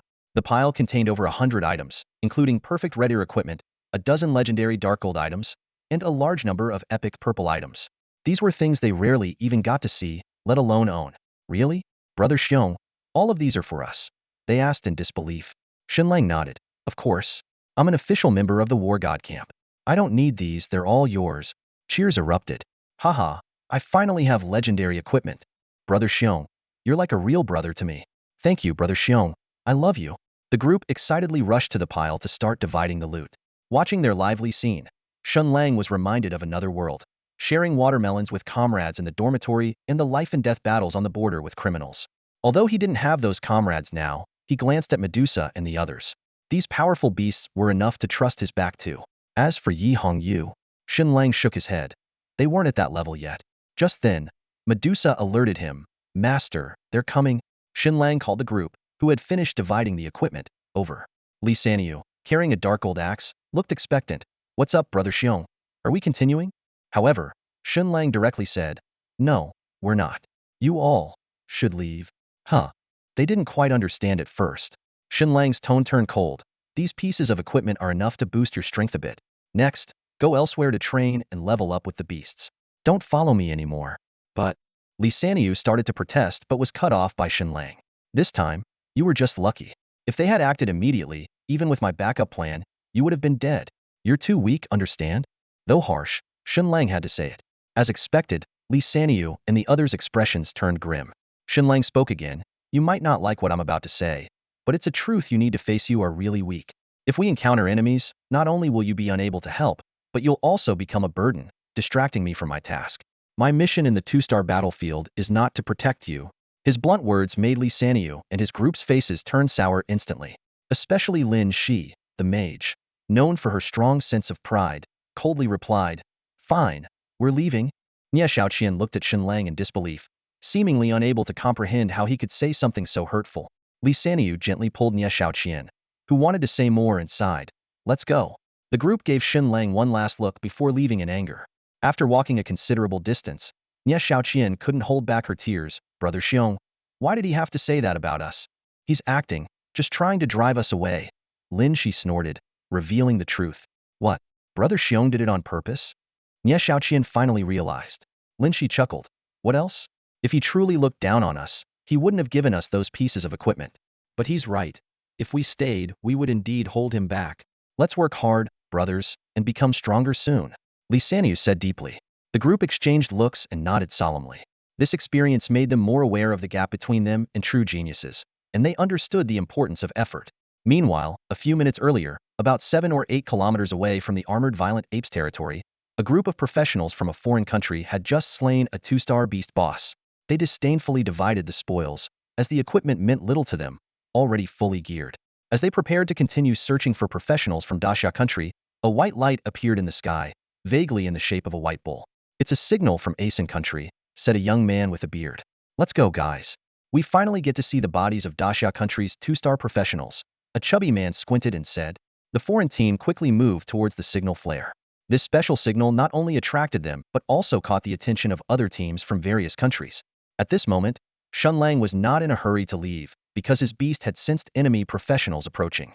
He seized the opportunity to sort through the loot from defeating the professionals from the neighboring country. 12 dark gold legendary pieces of equipment, over 30 purple epic pieces, more than 60 red pieces, 4 ordinary boss beast crystals, and unexpectedly, a skill book. The bounty was so substantial that even Shen Lang was surprised. Including the equipment he had given to Li Sanyu and his group earlier, the haul was indeed impressive. They say that crime pays, and it seems to be true. Shen Lang stood at the center of the battlefield, surveying the loot with satisfaction. Although this 2-star battlefield didn't pique his interest much, it was a decent starting point. Bored, he pulled out various pieces of dark gold legendary equipment from his backpack for inspection. While these 2-star dark gold items didn't quite meet his standards, the reality was that both he and his 4 beasts were currently at the 2-star level, making this gear suitable for their current state. Shen Lang carefully selected a few pieces of equipment that fit well and equipped both himself and his beasts. During the recent battle against the 2-star mythical beast boss, the armored violent ape, Medusa had defeated it without even using her skills. Honestly, these equipment enhancements were negligible, but leaving them to gather dust in his backpack would be wasteful. He considered whether to send the extra gear to Yi Hongyu, but remembered she was already at the 3-star level, likely honing her skills on a 3-star battlefield, so he put that thought aside for now. Master, we've got some pests incoming. Medusa suddenly alerted him while discussing the new gear with Shadow. Ali Little Black, being a 10-star mythical beast, could indeed consider these 2-star professionals as mere pests. Several figures suddenly appeared, only 10 meters away from Shen Lang and his group. These enemies clearly had mastered stealth techniques and launched a fierce skill attack as soon as they emerged. Shen Lang remained unfazed. Shadow casually waved an arm, instantly summoning a shield formed from black mist. The enemy's skill struck the mist shield, but didn't even cause a ripple. A foreign warrior wielding a spear, unwilling to accept defeat, attempted to pierce through the black mist shield. However, as soon as his spear touched the mist, it seemed trapped in a void, unable to move. Realizing the danger, the warrior immediately shouted, "Tank!" A burly man with a dark gold giant shield responded, attempting to cover the warrior's retreat. But Shadow's counterattack was quicker. The black mist swiftly engulfed the warrior's spear, then transformed into a barrage of black mist arrows, engulfing both men entirely. The system notification promptly sounded. Your beast has slain a 2-star professional from a foreign country, earning you 200 contribution points. Your beast has slain a 2-star professional from a foreign country, earning you 200 contribution points. I thought these guys would be tougher, but I guess not, Shen Lang remarked, shaking his head as he casually collected the equipment dropped by the 2 foreign professionals. The team from the beautiful country was indeed not just 2 people. The remaining 4 members were now in a state of extreme terror. They had witnessed their teammates being killed in an instant by the Shadow. After recovering from their initial shock, without any verbal communication, they all instinctively chose to turn and run for their lives. Fuck! They almost simultaneously screamed internally. Even the strongest, Thor and Lant, were killed in an instant. Is there any hope if we stay? Although they had sworn allegiance to Anthony, they clearly had no intention of sacrificing their lives for it. As they sprinted, their minds raced. This can't be an ordinary 2-star professional. Who can take down 2 tank warriors wearing legendary gear in one move? This person must be that hidden dragon. No wonder S.H.I.E.L.D. is determined to eliminate him. They ran at full speed and had covered nearly 2 kilometers in a blink. Just as one of them gasped, "We should have lost her by now." The sight ahead made them all stop abruptly. The Shadow had been waiting there all along. "The Master says it's more interesting to give you hope before sending you back to hell," the Shadow said leisurely, walking slowly towards them. Damn it, how is she so fast? In their panic, the 4 unleashed their strongest attack skills. However, the Shadow didn't even bother to dodge, simply activating her Shadow transformation ability, causing all attacks to disappear as if into thin air. Black mist poured from the Shadow's body, quickly engulfing all 4. Their screams gradually faded, and when the mist dispersed, only 4 twisted skeletons remained on the ground, a testament to the terrifying power of the Shadow King, the Dark Monarch. From the dark mist, a shadow elegantly stepped out. A wisp of black mist coiled around the bones and equipment on the ground like a spirit snake, instantly completing a shadow transit. After returning to Shen Lang's shadow, it gracefully emerged again. "Master, everything's been left behind," the shadow said with a cruel smile. "Just as you instructed, we let them flee for a while, let them kindle hope, and then let them perish in despair. Well done. That's exactly how trash like them should be treated," Shen Lang praised, his eyes falling on the bones beside the shadow. "But why bring back these bones?" The shadow pointed to a small black creature sitting nearby. "It likes to eat bones, so I brought them back." "Thanks a lot," the small black creature grumbled. "You and those flashy beasts always take the meat, leaving me with just bones." Despite its complaints, it swallowed the bones of the foreign professionals in one bite. As a 10-star divine beast, the small black creature had immense power, but bones were irresistibly tempting to it, much like peaches and bananas to the great sage, Sun Wukong. "I didn't even notice," Medusa suddenly spoke up. "Sorry, Little Black. I'll try not to petrify enemies in the future, so you can have them. Count me in." Ali eagerly raised her hand in agreement. Little Black continued gnawing. "Thank you, all the same." Shen Lang watched the scene with amusement. His beasts had been spoiled by him, and now they were teasing Little Black. But it was good to have some camaraderie. "Master, they're coming again," Medusa said, her smile vanishing. "This time, it's my turn." The latter part was clearly directed at Ali and the Shadow. The Shadow nodded in agreement, and although Ali was eager, she respectfully deferred to her elder sister's decision. "There's another group of human professionals," Ali suddenly exclaimed excitedly. "Sister Sasha, it's my turn this time, right?" Medusa frowned slightly, sensing more than 2 groups of intruders. She originally wanted to take them all on herself, but considering the others' feelings, she held back. "You all go," Shen Lang said with a smile. This, "you all," naturally included Little Black, who was thrilled to be included after feeling overlooked. The beasts vanished in an instant, but Shen Lang was left with several protective and shielding skills, courtesy of the Shadow and Ali. Oh, I must be a failing beast master if I need my beasts to give me buffs. Shen Lang joked to himself, waiting for the satisfying sound of victory notifications. This time, 4 teams had come, 2 from America, 1 from Japan, and 1 from India, all following the signal flare from the Indian team. Little Black encountered the Japanese 2-star professionals. As a canine, it was in a playful mood, batting the enemies around like a ball before finally tossing them into the air and crunching them down with ease. The Shadow swiftly dealt with the Indian professionals, reducing them to bones with a swirl of black mist. Ali faced the American professionals, playfully revealing her true form as a 12-winged seraph, leaving the opponents utterly stunned. 12-winged angel? Oh my god. How is there a 10-star divine beast on a 2-star battlefield? Anthony, you son of a bitch. This is a death sentence. Angel, my god. I repent. Your foolish servant dares not disturb you again. The American professionals begged for mercy frantically. Despite the era of professionals, their faith in angels remained strong, and in the presence of Ali's pure divine aura, they couldn't suppress their instinctive reverence. Ali gently raised her hand and said, "Very well, I shall grant you redemption." Before her words had fully settled, her 12 wings fluttered softly, sending several precise streams of blazing flames onto the 2-star professionals from the pretty country. The fire consumed them instantly, yet skillfully avoided their bones clearly. She was intent on leaving some snacks for Xiao He. Meanwhile, Medusa confronted 10 2-star professionals from the pretty country. These were 2 teams that had just responded to the signal flare from the White Bull of Asan, intending to hunt down professionals from the Grand Xia, only to find themselves stepping into a trap. Medusa didn't immediately strike to kill but instead trapped them within a wall of fire, forcing them to witness their comrades' gruesome demise. FK. It's a trap. An angel. A 12-winged angel. And a 3-headed hellhound. This can't be a 2-star battlefield. It must be an illusion. It has to be an illusion. Trapped within the firewall, the professionals transitioned from initial anger to sheer despair. Some shouted madly, while others collapsed to the ground. As they watched their comrades fall one by one, their spirits shattered completely. Please, just kill me now. I can't take it anymore. Someone began to plead for death. Medusa remained silent, her hands gently coming together. The firewall then contracted, engulfing the group of desperate professionals. Their screams echoed briefly before silence reigned once more. The entire ordeal lasted only a minute or two. Once Medusa had gathered the equipment from the ground, the other 3 beasts awaited nearby. They all returned to Shen Lang, tossing the collected bones to Xiao He. Xiao He looked pitifully towards Shen Lang for help, but the latter merely chuckled and said, "Why look at me? Everyone is being so generous, can you really refuse?" Reluctantly, Xiao He tearfully devoured the pile of bones.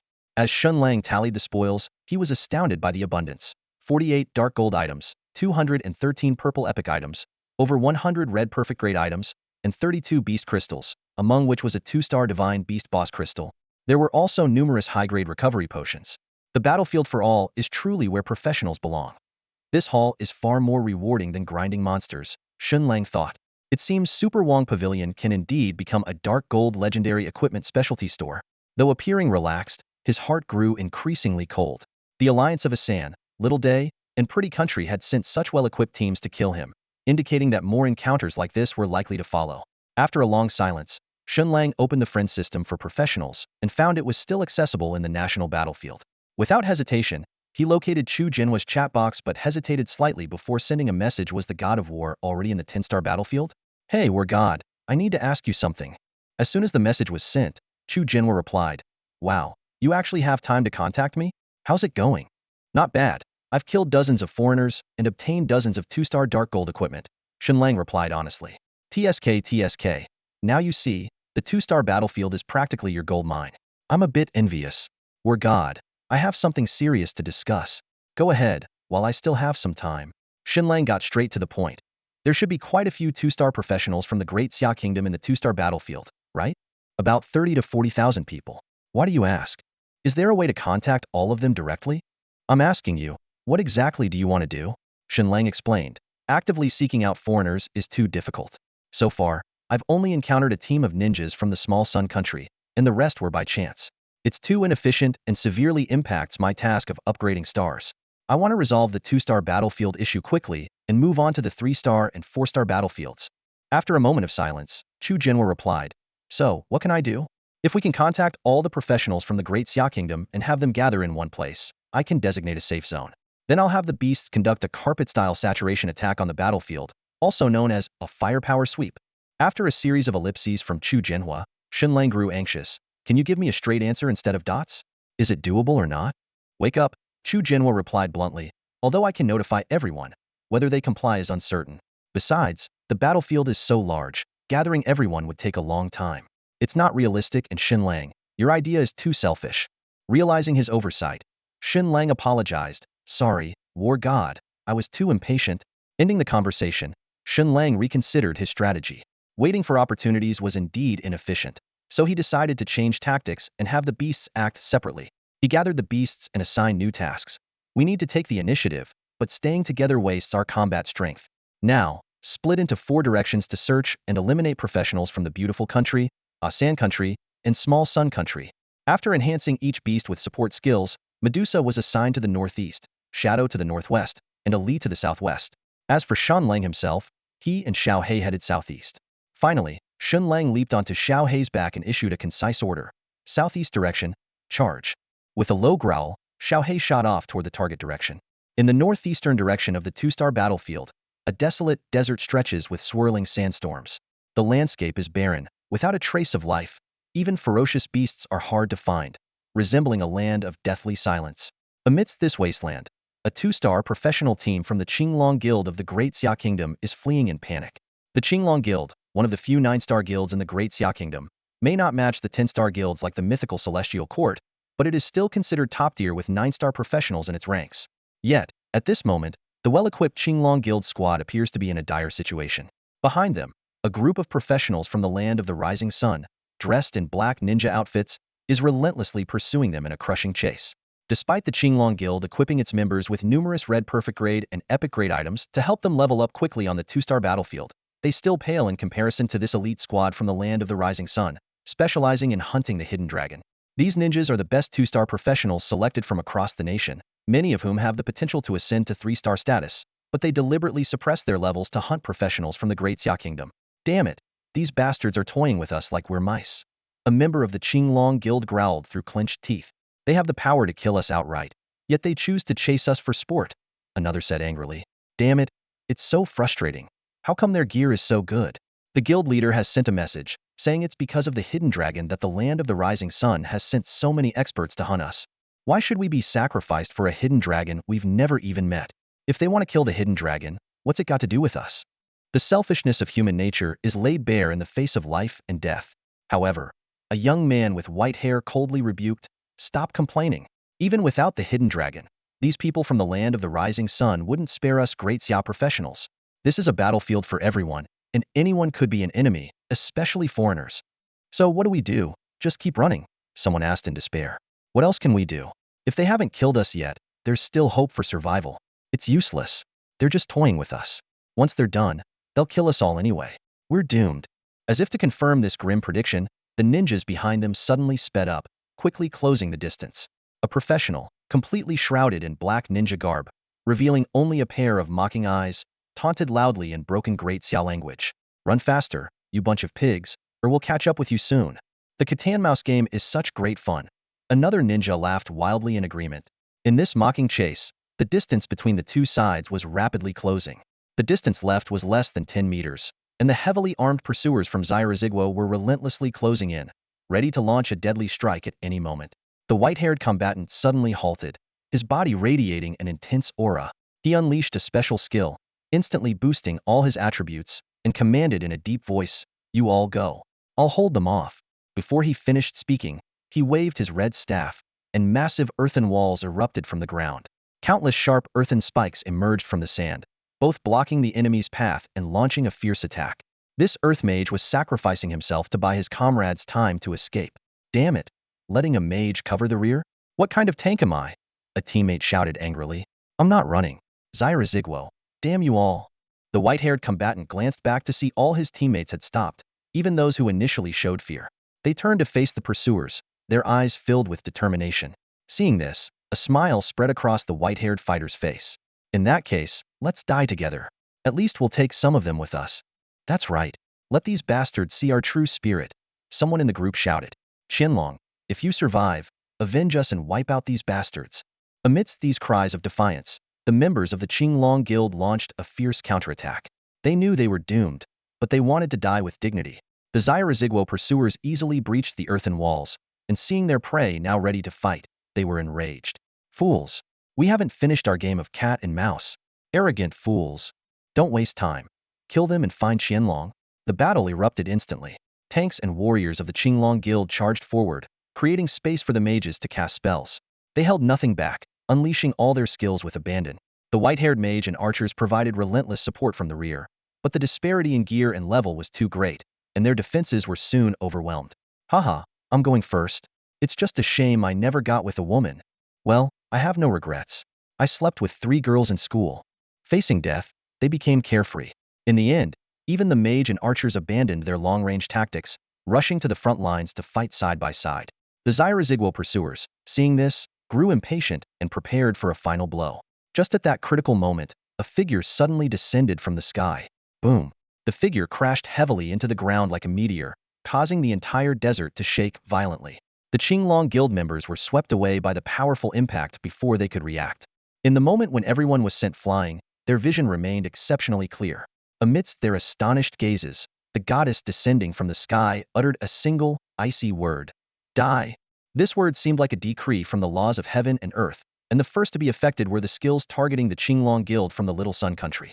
These skills, unleashed by 2-star professionals with high-quality equipment, should have easily claimed the lives of Qinglong Guild members. Yet, in the heat wave erupting in front of the goddess's silhouette, they disintegrated like dust in an instant. The professionals from the Little Sun Country remained in their skill-casting stances, their faces and eyes beneath their ninja masks still filled with disdain. Just moments ago, they arrogantly thought to themselves, these are the worthless professionals of the Great Xia Country. Only the Great Sun Empire deserves to dominate Asia. However, their arrogance quickly vanished. Now, their bodies felt trapped in an invisible quagmire, with only their consciousness remaining alert. Even more terrifying was the sight of their comrades' bodies turning to ashes, like burning paper, starting from the point of contact with the heat wave. The fear of death was magnified infinitely at that moment. They could clearly see the Grim Reaper claiming their comrades' lives, knowing they would soon share the same fate. One by one, the professionals from the Little Sun Country turned to ash until the last person vanished. All of this transpired in the blink of an eye. Meanwhile, the professionals of the Qinglong Guild continued to be thrown back at a steady pace, witnessing the entire scene. Although they understood that they might also face death, they showed no fear. They're dead. All those little sun bastards are dead. Haha, it's worth it even if I die. At that moment, a cool voice spoke. You are too weak. I merely landed a bit too quickly, and you can't handle it. You're truly too weak. However, you can't die, and you definitely can't be killed by me. If you die, the master will not be pleased. Before the words had fully settled, the Qinglong Guild members, who had closed their eyes waiting for death, suddenly felt their bodies come to a steady halt, gently being placed back on the ground by a soft force. Once everyone regained their footing, they looked around in disbelief, only to find that the celestial goddess had already vanished. The equipment dropped by the fallen adversaries had vanished without a trace. The battlefield was eerily silent, and the survivors glanced at each other, as if waking from a nightmare. We survived. One of them stood frozen, his voice trembling with disbelief. Another quickly patted his face and limbs, as if to confirm the reality. It seems we are really alive. The white-haired warrior took a deep breath, his gaze lingering where Medusa had disappeared, his tone filled with relief. Yes, we are all still alive. That powerful figure appeared just in time, wiping out all those pursuing us. She saved us. His words sparked memories among the group. Her appearance was like a miracle. She didn't need to lift a finger. Just by showing up, she obliterated all the enemies. Her power? It's beyond comprehension, one of the survivors exclaimed. Not just powerful, but invincible. She appeared in an instant and wiped out everyone. How could such a powerful figure be in a 2-star battlefield? A puzzled voice questioned. According to the rules of the universal battlefield, only 2-star warriors are allowed here. That's an unbreakable law. But can a 2-star warrior really be this powerful? The group fell silent. As members of the Azure Dragon Guild, they considered themselves quite capable among ordinary warriors, or they wouldn't have been recruited by a 9-star guild. Yet this situation was beyond their understanding. A 2-star genius who could effortlessly obliterate a group of similarly ranked warriors equipped with legendary gear. This level of power exceeded the realm of genius. Did anyone hear what she said when she left? The white-haired warrior suddenly asked. She spoke? The others looked bewildered, clearly too stunned to have noticed. The white-haired warrior frowned, trying to recall. I couldn't hear clearly, but she said we were too weak, and she arrived too quickly. Just the aftermath of her presence could have killed us. And, he paused, she mentioned something about not letting us die because her master wouldn't be pleased. Master? Impossible. A tank warrior immediately objected. With her kind of power, how could she have a master? You must have misheard. The white-haired warrior looked again towards where Medusa had vanished, hesitating. Perhaps I really did imagine it. 2-star battlefield, northwest direction. Even though it's just a 2-star battlefield, the national battlefield is still vast and boundless. Each professional enters at a different spawn point, making it nearly impossible to encounter someone else unless they are companions. In a deep valley, a team of professionals from Qingbei Academy of the Great Xia Kingdom is besieging a 2-star peak boss. As one of the top academies in the Great Xia Kingdom, the students of Qingbei Academy are formidable, with some even rivaling the new recruits of the War God Camp. After all, not every talented professional chooses to join the military. A significant number opt for universities or guilds. These individuals form the majority of new professionals each year, and the best among them often choose top academies like Qingbei Academy. The Qingbei team exhibits impeccable combat coordination.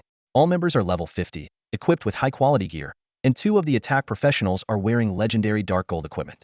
Under their coordinated assault, the 2-star boss is steadily retreating, completely caught in a kiting predicament. Keep it up, guys. This big guy is almost done. One team member shouted excitedly. I'm at 98 experience progress. Once this boss falls, I'll reach level 51. Too bad it's not a 2-star divine beast, another remarked. Otherwise it would at least drop epic equipment. Don't even mention a 2-star divine beast boss. With our skillful coordination, we might still stand a chance. Let's focus on taking this one down first. Just as the boss was about to fall, a powerful aura suddenly attacked from behind the team. Damn it, we're under attack. Abandon the boss, the captain shouted. It's professionals from the Asen Kingdom. Change formation quick. The team swiftly pivoted, with the tank and defensive berserkers charging to the front.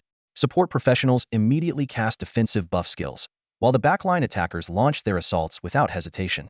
Although they were at a slight disadvantage in the initial clash, their seamless coordination prevented them from being quickly overwhelmed. Boss, things are looking bad, someone exclaimed. These Asen guys are almost all equipped with dark gold gear. The captain quickly used a detection skill but found himself unable to discern the opponent's information, which made his heart sink. The only explanation for not seeing the opponent's professional information is a significant level gap. This means that these professionals from the Asen country must be above level 50, possibly nearing or already at level 60. The captain quickly made a decision based on his keen observation. Abandon confrontation, retreat. Retreat. He understood that continuing the fight with both a level and equipment disadvantage would lead to certain death. Moreover, it had been officially reported that professionals from the Beautiful Country, Asen Country, and Little Japan Country were frantically hunting professionals from Daxia Country on the 2-star battlefield. Though the team members from Qingbei Academy were reluctant to give up on the boss they were about to defeat, they were aware of the urgent situation and began to defend while retreating. Seeing this, the professionals from Asen Country laughed loudly and shouted in their language, their arrogance clear despite the incomprehensible words. As the captain shouted, "Don't waste skills, focus on retreating," a dark mist suddenly engulfed the area.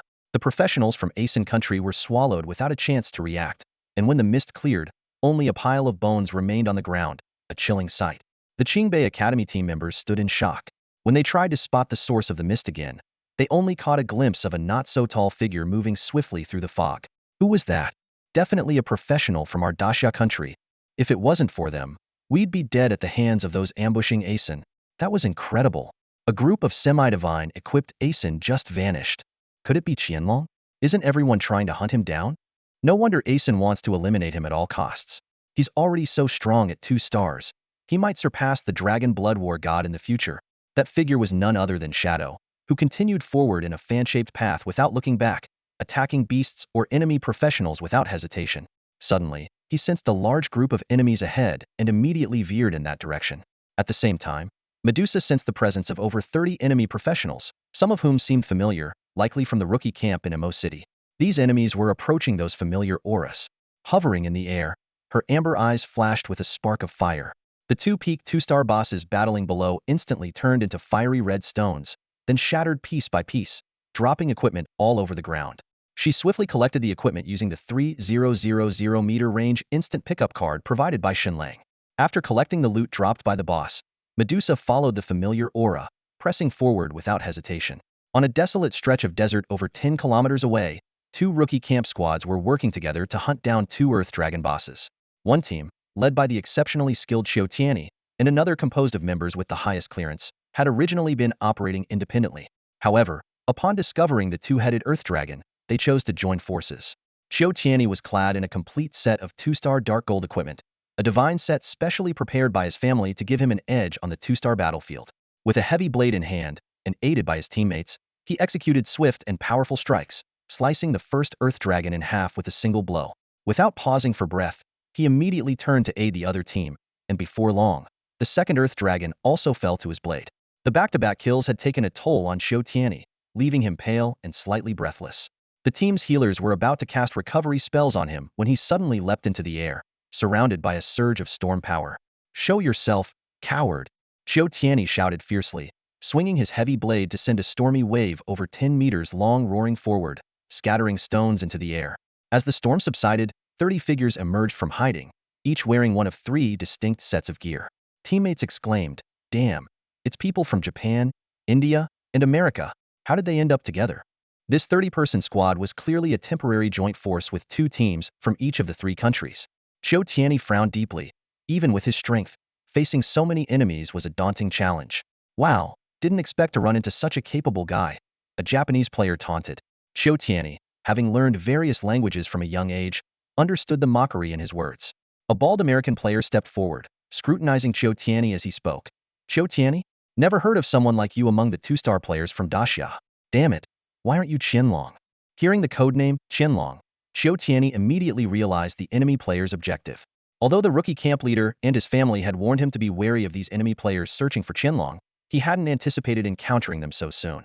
If he had met a single team, he might have had the confidence to counterattack or escape.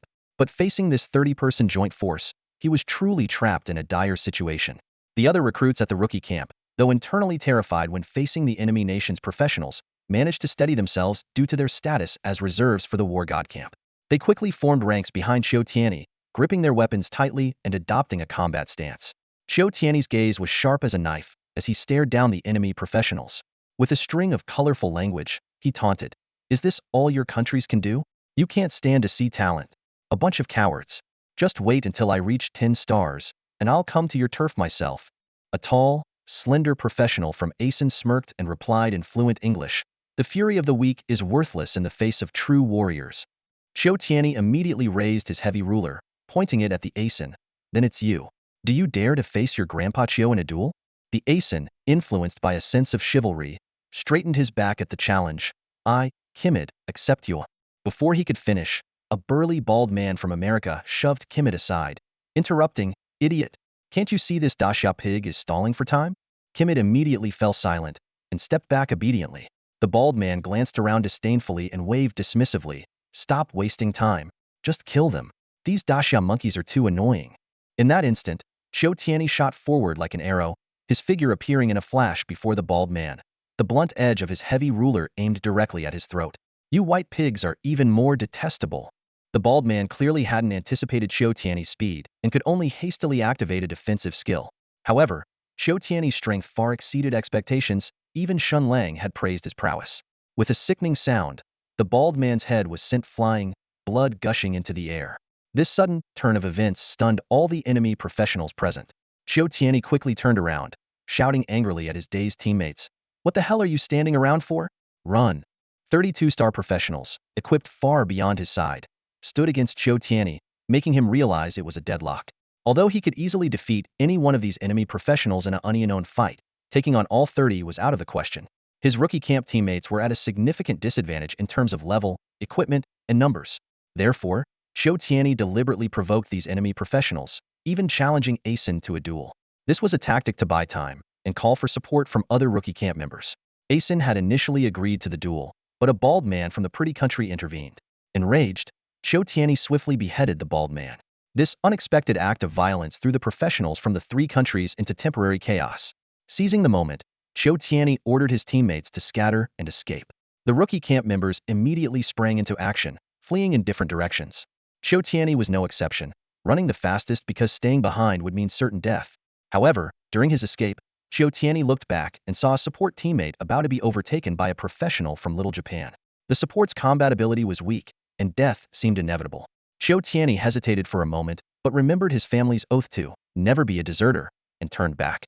With a thunderous roar, Qiu Tianyi descended like lightning, killing the pursuing enemy on the spot. He then seemed to transform into a god of war, rampaging through the enemy ranks, quickly slaying 4 more. This spectacle attracted a dozen enemy professionals, who converged to eliminate this formidable opponent. To Qiu Tianyi's surprise, his fleeing teammates saw him surrounded and returned to support him. They shouted, "We can't leave the captain behind," and "We can't let the captain die alone," as they rejoined the battle. Qiu Tianyi felt both touched and exasperated. He had fought his way back to give his teammates a chance to escape, yet these fools had returned. As he cursed under his breath, a powerful skill struck his chest. Fortunately, his 2-star dark gold equipment absorbed the impact. Otherwise, it would have been fatal. Even so, Qiu Tianyi was blasted back over 10 meters, spitting blood. But instead of retreating, he roared and charged back into the fray. During the ensuing fierce battle, he killed 2 more enemies and saved several teammates from dire situations, though he himself sustained multiple wounds, his body soaked in blood. The rest of the rookies quickly gathered around Qiu Tianyi, and the situation once again turned into a standoff. On the battlefield, the rookie camp was led by Qiu Tianyi, while the professionals from the 3 kingdoms hesitated to attack due to the fearsome display of his prowess. What seemed like a certain victory for the 3 kingdoms professionals turned into a dire situation because of Qiu Tianyi's relentless slaughter. It wasn't due to a lack of skill on their part. They were all elite fighters selected carefully, but their inability to work together against Qiu Tianyi was their downfall. Despite their supposed alliance, they fought individually without coordination. The most critical flaw was their lack of determination to face death. If they had truly united against Qiu Tianyi, even a small group of 3 to 5 could have subdued him. However, they were intimidated by his ferocious fighting style, which gave him the opportunity to turn the tide. Qiu Tianyi planted his heavy weapon into the ground, his chest heaving as he gasped for air. His white hair was stained red with blood, and wounds covered his body, bleeding profusely. Even with healers casting spells, the effects were minimal. "What's the casualty count?" Qiu Tianyi asked hoarsely, his eyes fixed on the professionals from the 3 kingdoms. A nearby swordsman replied quietly, "3 of our brothers have fallen." This news cast a shadow over the rest of the team's faces. Although they had undergone military training in Imo City, most were just 18 and still inexperienced in the face of true life-and-death situations. Qiu Tianyi grinned, gripping his heavy weapon tightly. "In war, death is inevitable. You should have expected this outcome when we came to aid. Besides, they've lost more."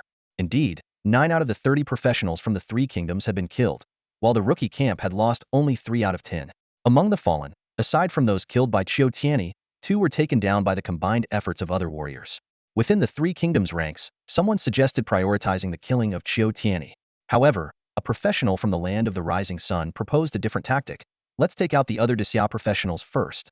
If we focus our attacks, this white-haired lunatic can only harass us from the sidelines. Once his comrades fall, his resolve will crumble, and then we can finish him off together." Qiu Tianyi understood their sinister plan and was furious. "You bastards from the land of the rising sun deserve to die. I swear, even if all my men fall, I'll take every one of you with me." His words shook the remaining 8 professionals from the land of the rising sun. But at that moment, the 9 from the land of liberty and the 3 remaining from the land of Ashoka launched an attack, targeting the other members of the rookie camp. "Captain, don't worry about us," someone shouted. "Kill as many of these bastards as you can. Avenge us. A soldier's place is on the battlefield, no need to say more. Long live the rookie camp." The 6 remaining rookie camp warriors shouted bravely, charging fearlessly at the oncoming enemies. Qiu Tianyi stood alone, yet a satisfied smile spread across his face. "All right, let's kill." Before his words even faded, he lifted his dark golden heavy ruler and charged toward the ranks of the professionals from Zyra. The battlefield erupted instantly, with warriors and tanks clashing at the front, while the skills of the ranged professionals lit up the rear, intensifying the battle once more. Suddenly, an unexpected change occurred. A scorching aura filled the air, as countless fire elements seemed to leap eagerly, causing the space to ripple like water. In the next moment, a giant hand formed entirely of pure fire elements appeared out of thin air in front of the professionals from the 3 kingdoms, grabbing all the charging enemy professionals in its grasp. Qiu Tianyi and his companions watched in shock. The professionals trapped within the giant hand from the 3 kingdoms struggled frantically, but none could escape. With a soft whoosh, the fiery hand tightened abruptly, and when the flames dissipated, all the trapped professionals had vanished without a trace. A heavy silence fell around them, broken only by the sound of hurried breathing. "Sorry, I'm late." A cool voice, tinged with apology, echoed, though the speaker remained unseen. Qiu Tianyi recognized the voice, his heart skipping a beat. He looked around, trying to find the speaker, but found nothing. Could it be her? As one of the 4 highest-ranking cadets in the rookie camp, Qiu Tianyi hadn't interacted much with Medusa, but the voice did resemble hers. Coupled with the evident fire mage skills just used, he couldn't help but think of Medusa. The other rookies in the war god camp looked bewildered, glancing around in confusion. Their resolve for a desperate fight and sacrifice for their country turned into puzzlement in the face of the sudden turn of events. Indeed, it was Medusa who had intervened. She had sensed the presence of professionals from the 3 kingdoms and rushed over, but was delayed by encounters with 2 enemy teams along the way. By the time she arrived, Qiu Tianyi's team had already lost 3 members. I was too late, Medusa murmured to herself as she moved across the battlefield. I hope the master won't blame me. Although this battle on the 2-star battlefield was sparked by Shen Lang, the clash between hostile nations was inevitable. Human capacity is limited, and even if Shen Lang wished to protect all professionals from Daxia, it was impossible. With 3,000 to 4,000 professionals from Daxia on the 2-star battlefield, Shen Lang and his beasts could only save a few they encountered. Most others, undiscovered, had to fend for themselves. Determined to take down more professionals from the 3 kingdoms, Medusa increased her pace. Meanwhile, after parting ways with Shen Lang, Ali unleashed his most powerful attack skill, Blazing Wrath, summoning angelic apparitions. These apparitions, following Shen Lang's auto-attack setting, targeted professionals from the 3 kingdoms, the beautiful country, and Zigwo, including the 4 great 12-winged angels. When the consciousness embodiments of the 4 12-winged archangels were summoned, their faces showed a look of relief. Seeing their child, Ali, and being able to personally confirm her current situation was indeed something they eagerly anticipated. However, this joy was quickly replaced by shock and anger. The moment their eyes fell upon Ali, they noticed her seraphic form had been tainted, a discovery that nearly caused the manifestations of the 4 angels to collapse on the spot. The seraph is the sovereign of the angelic race. The fire element 12-winged angel's apparition trembled with rage. Ali, as the future angel queen, must not be defiled. His voice was filled with barely contained fury. That damned human practitioner. Even if it means opposing the entire Daxia kingdom, I will tear him limb from limb. The metal element 12-winged angel gritted his teeth in agreement. How dare he? Ali is just a child. Do these humans think of nothing but vile acts? He must be killed, and Ali must be brought back to the sacred realm. Even the usually gentle wood element, 12-winged angel, exuded a chilling murderous intent at this moment. Seeing the hostility her mothers had towards her master, Ali was so anxious that her voice took on a tearful tone. Mothers, what are you doing? I called you here to help. Why do you want to harm my master? I won't allow this. I'm leaving the island right now. Now is the perfect time since the national battlefield is open. The fire element 12-winged angel sneered. That guy, Chu Genhua, has definitely gone in. No one can stop us. By the time he returns, that human will be dead. Would he really risk everything against the sacred realm for a dead man? At this point, the light element 12-winged angel, who had remained silent, spoke softly. Since you know it's the national battlefield period, where do you think we are now? The fire element 12-winged angel was momentarily stunned by this question, left speechless. Upon receiving the hint, the fire element 12-winged angel's apparition visibly paused. Looking around, the scene was no longer that of Earth, but the unique environment of the universal battlefield. Since we're in the universal battlefield, that's perfect, the fire element 12-winged angel snorted. Find that beast master. Anyway, Zhu Genhua can't be on the same battlefield with him. If we take care of him here, Zhu Genhua won't be able to trace it back to us. She turned to Ali. Ali, where is that beast master?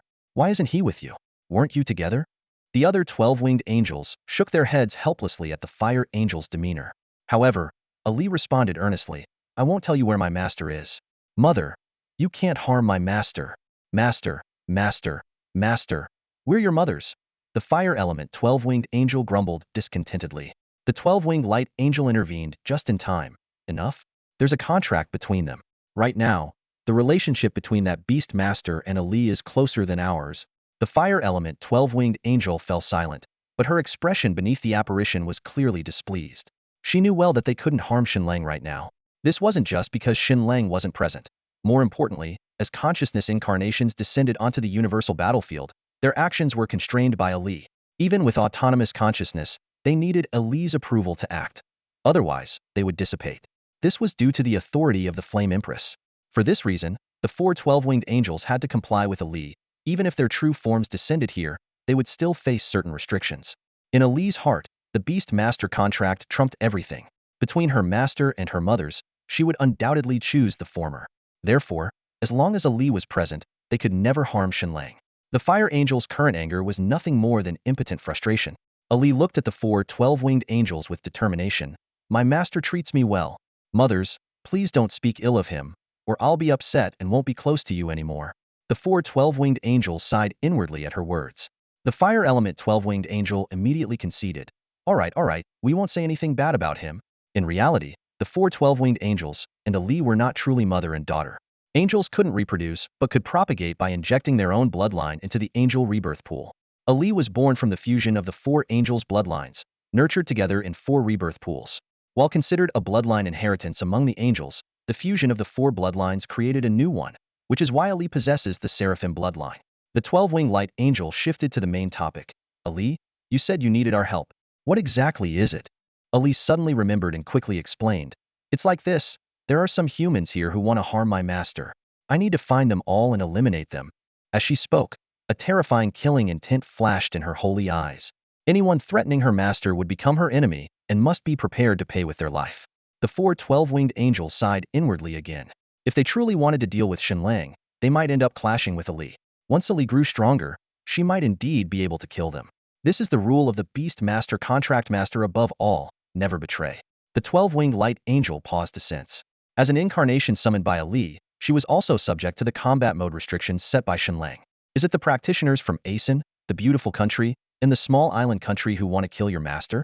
Yes, those annoying guys. Ali replied with distaste. Mothers, you're all 10-star. Can you sense the practitioners from these 3 countries? The 4 12-winged angels all tried to sense, but shook their heads. The 12-winged light angel explained, though our true forms are 10-star, if we descended in person, I alone could envelop the entire battlefield with my consciousness and kill whoever I wanted. But not now, because we're just consciousness incarnations summoned by you, and our strength is similar to yours. It seems like we can't get rid of those pesky guys all at once. Ali said with some discontent, a hint of frustration flashing in her eyes. It's all because my strength is too weak. Otherwise, the master wouldn't have to work so hard. She finally decided to carry out Shen Lang's plan, leading the 4 12-winged angels in a thorough search. These 5 clones greatly enhanced her search efficiency, moving much faster than Shen Lang and his team. The 5 12-winged angels flew through the void without any concealment, causing a commotion throughout the entire area. The 2-star fierce beasts on the ground crouched down, too afraid to make a move. However, some mythical beasts, with their higher intelligence, sensed that these angels were not true divine beings and dared to issue provocative cries. These reckless creatures were promptly and mercilessly annihilated by the 4 12-winged angels. Professionals from the Great Xia Kingdom and other smaller nations witnessed this scene and began to chatter. Oh my, are those 12-winged angels? Impossible. This must be a mirage. Aren't there only 4 12-winged angels on the entire planet? But there are 5 here. They must be fake. Soon, Ali's search yielded results. They sensed the presence of professionals from 3 nations and entered combat mode. On a barren plain, a team of professionals from the land of the rising sun, engaged in a struggle with a pack of wolves, suddenly saw the blazing flowers bloom in the sky and the 5 angels. Before they could react, they were completely obliterated by the holy and deadly rain of light. In several consecutive instances, Ali found her targets. Whether it was the professionals from the 3 kingdoms meeting up or the strong individuals from the beautiful country hunting mythical beasts, they all turned to ashes under the fiery rain of light, leaving only their equipment, which was quickly collected. Finally, they discovered an ongoing battle. Students from Qingbei Academy were fighting against a group of professionals from the land of the rising sun, led by a young robust man named Hong Qing. As a rare SS-level talent among this year's new professionals from the Great Xia Kingdom, this frost mage had evidently chosen Qingbei Academy over the invitation from the War God Camp. Upon entering the Qingbei Academy, Hong Qing immediately demonstrated his extraordinary abilities. Clad in a full set of dark gold 2-star divine gear robe, staff, and Buchi exuded an intimidating aura. Thanks to the Academy's specialized training, his level increased from 57 to 60, making him a formidable force. With his SS-level talent in elemental transformation and superior equipment, Hong Qing's combat prowess even surpassed that of Qiu Tianyi. During a confrontation with the Japanese players, he led his team to dominate the opposition, and if not for Ali's sudden appearance, they could have completely annihilated the enemy forces. Suddenly, a breathtaking scene unfolded in the sky. 5 12-winged angels hovered in the air. 4 of them emitted the distinctive ethereal glow of consciousness avatars, but the one in the center appeared strikingly real. This sight was beyond Hong Qing's comprehension, defying the basic rules of the battlefield. Driven by curiosity, Hong Qing activated his elemental transformation ability, turning himself into frost to chase after them. However, after only 100 meters, one of the 12-winged angels turned to look at him, and the intense pressure from its illusory eyes interrupted his elemental state, causing him to plummet from the sky. Fortunately, as he neared the ground, the pressure subsided, allowing him to retransform and avoid severe injury. This was clearly a warning. Once back on the ground, Hongqing dared not pursue them further. He began to analyze the situation. These angels not only aided the Daxia players, but also spared him, indicating some connection to Daxia. Through reasoning, he arrived at a startling conclusion: the real 12-winged angel might be the contracted beast of a 2-star beast master. While this theory made sense, only contracted beasts could enter a 2-star battlefield. The question remained: which 12-winged angel would willingly become the contracted beast of a 2-star beast master? Even with military intervention, this seemed highly unlikely. Moreover, it was widely known that the only 4 remaining 12-winged angels were closely monitored on Angel Island in the Pacific Ocean. Hongqing's thoughts were in disarray. If the Great Xia Kingdom could command these 4 12-winged angels, they would likely have already dominated the world.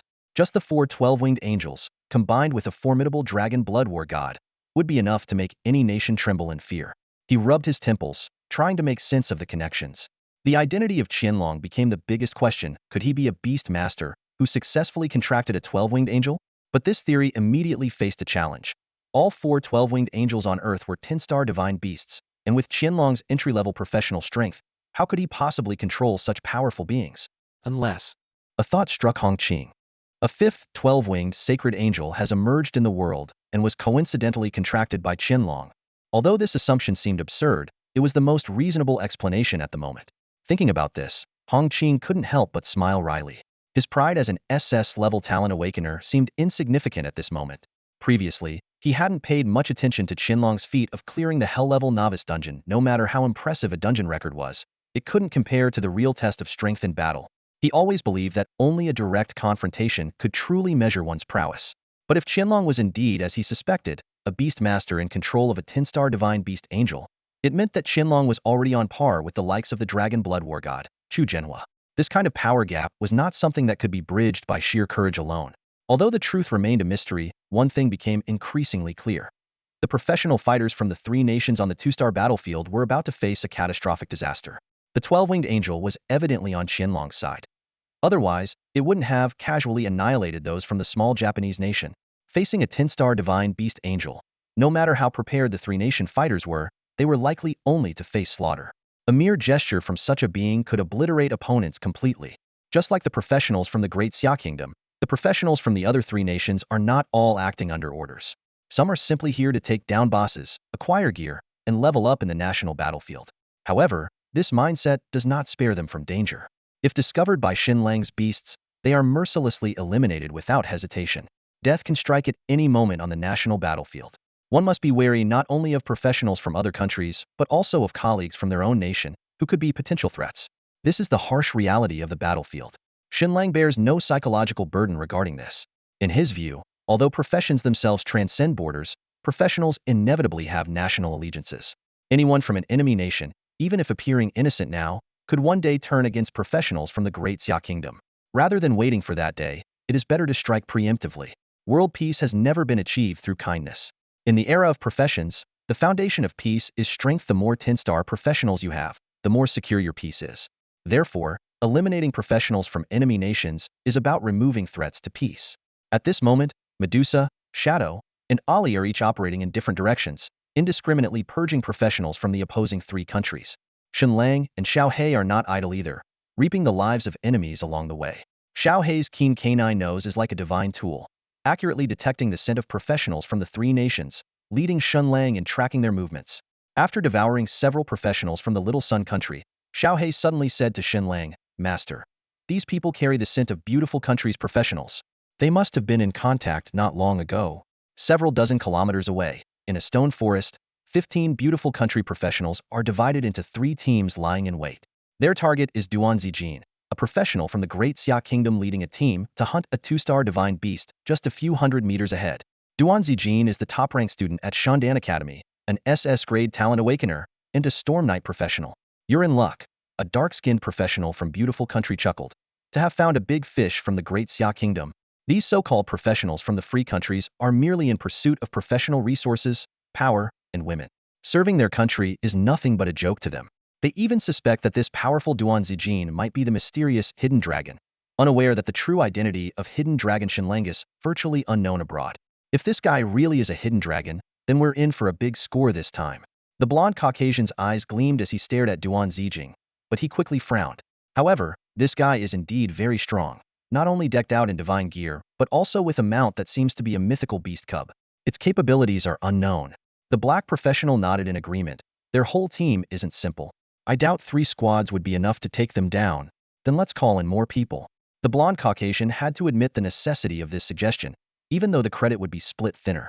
He had been tailing Duan Zijing for a while, and knew that his abilities far exceeded appearances.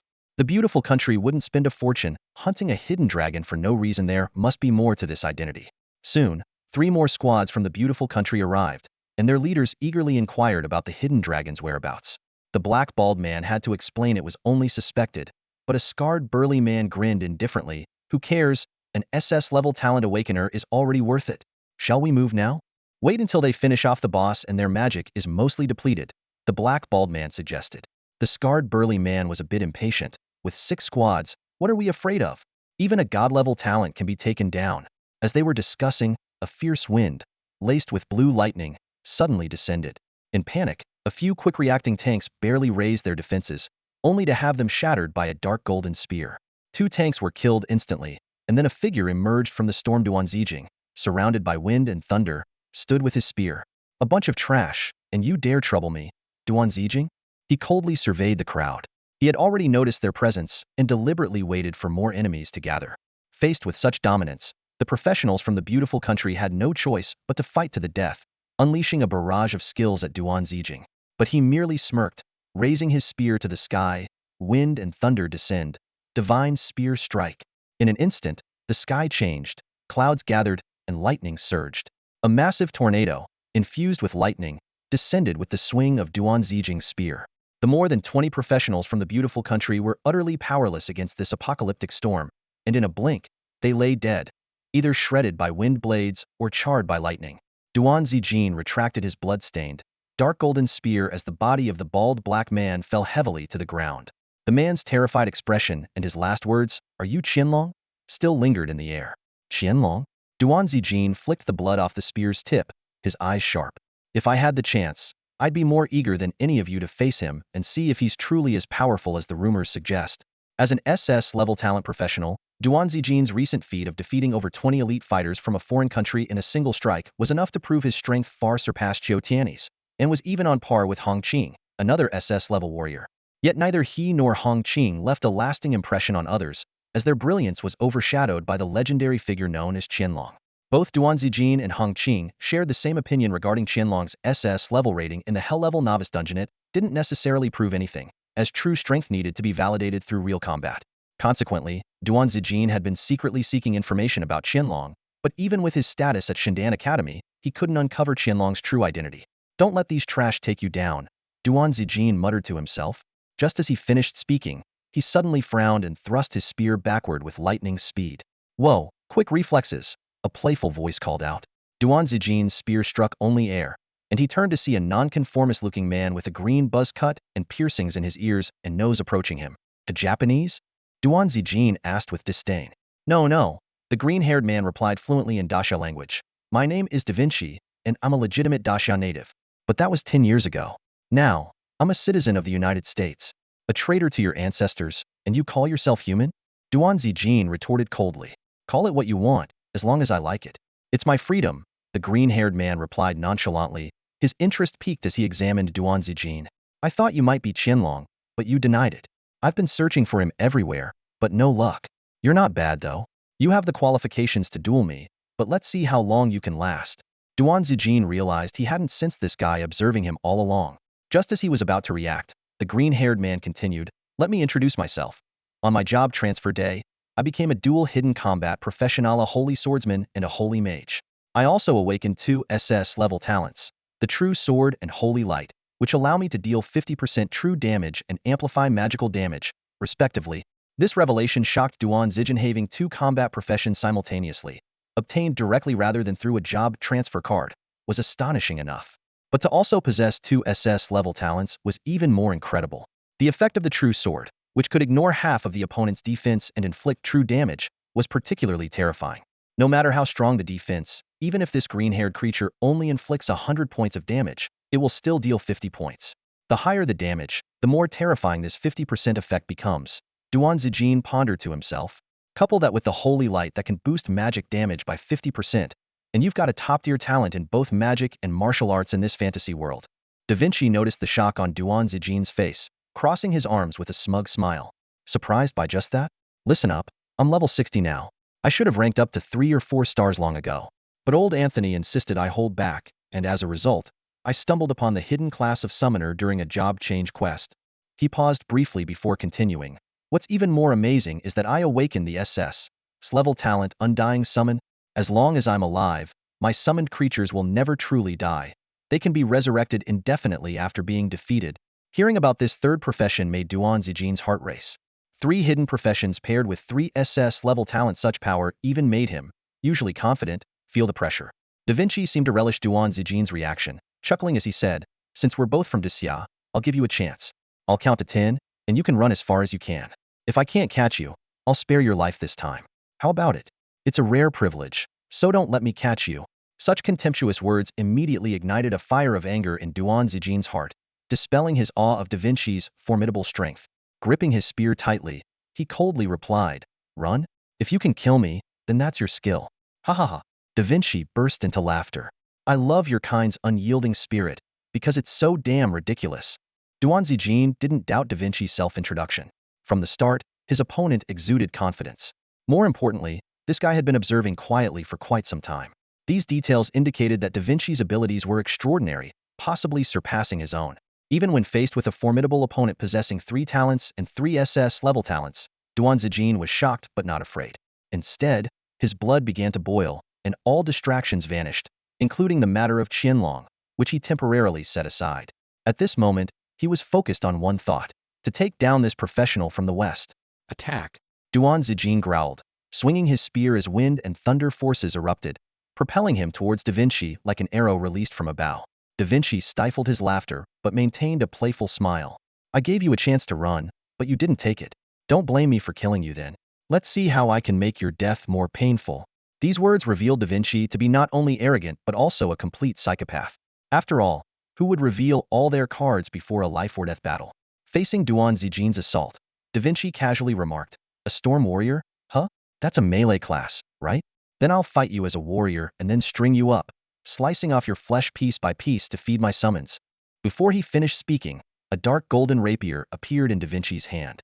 From his familiarity with Antony's name, it was clear that he held a high status in the West, even among those of Xia descent.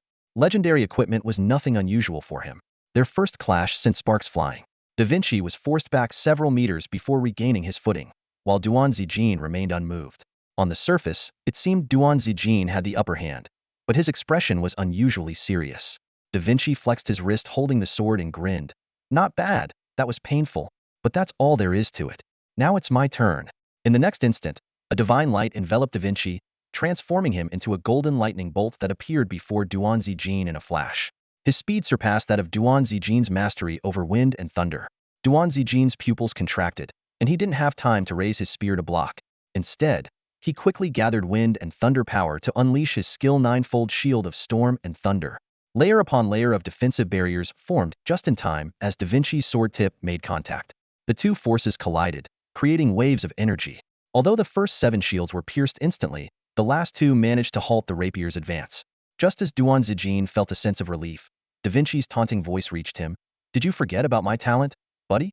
Duan Zijin's expression changed, and he hastily attempted to counterattack, thrusting his spear forward to force Da Vinci back.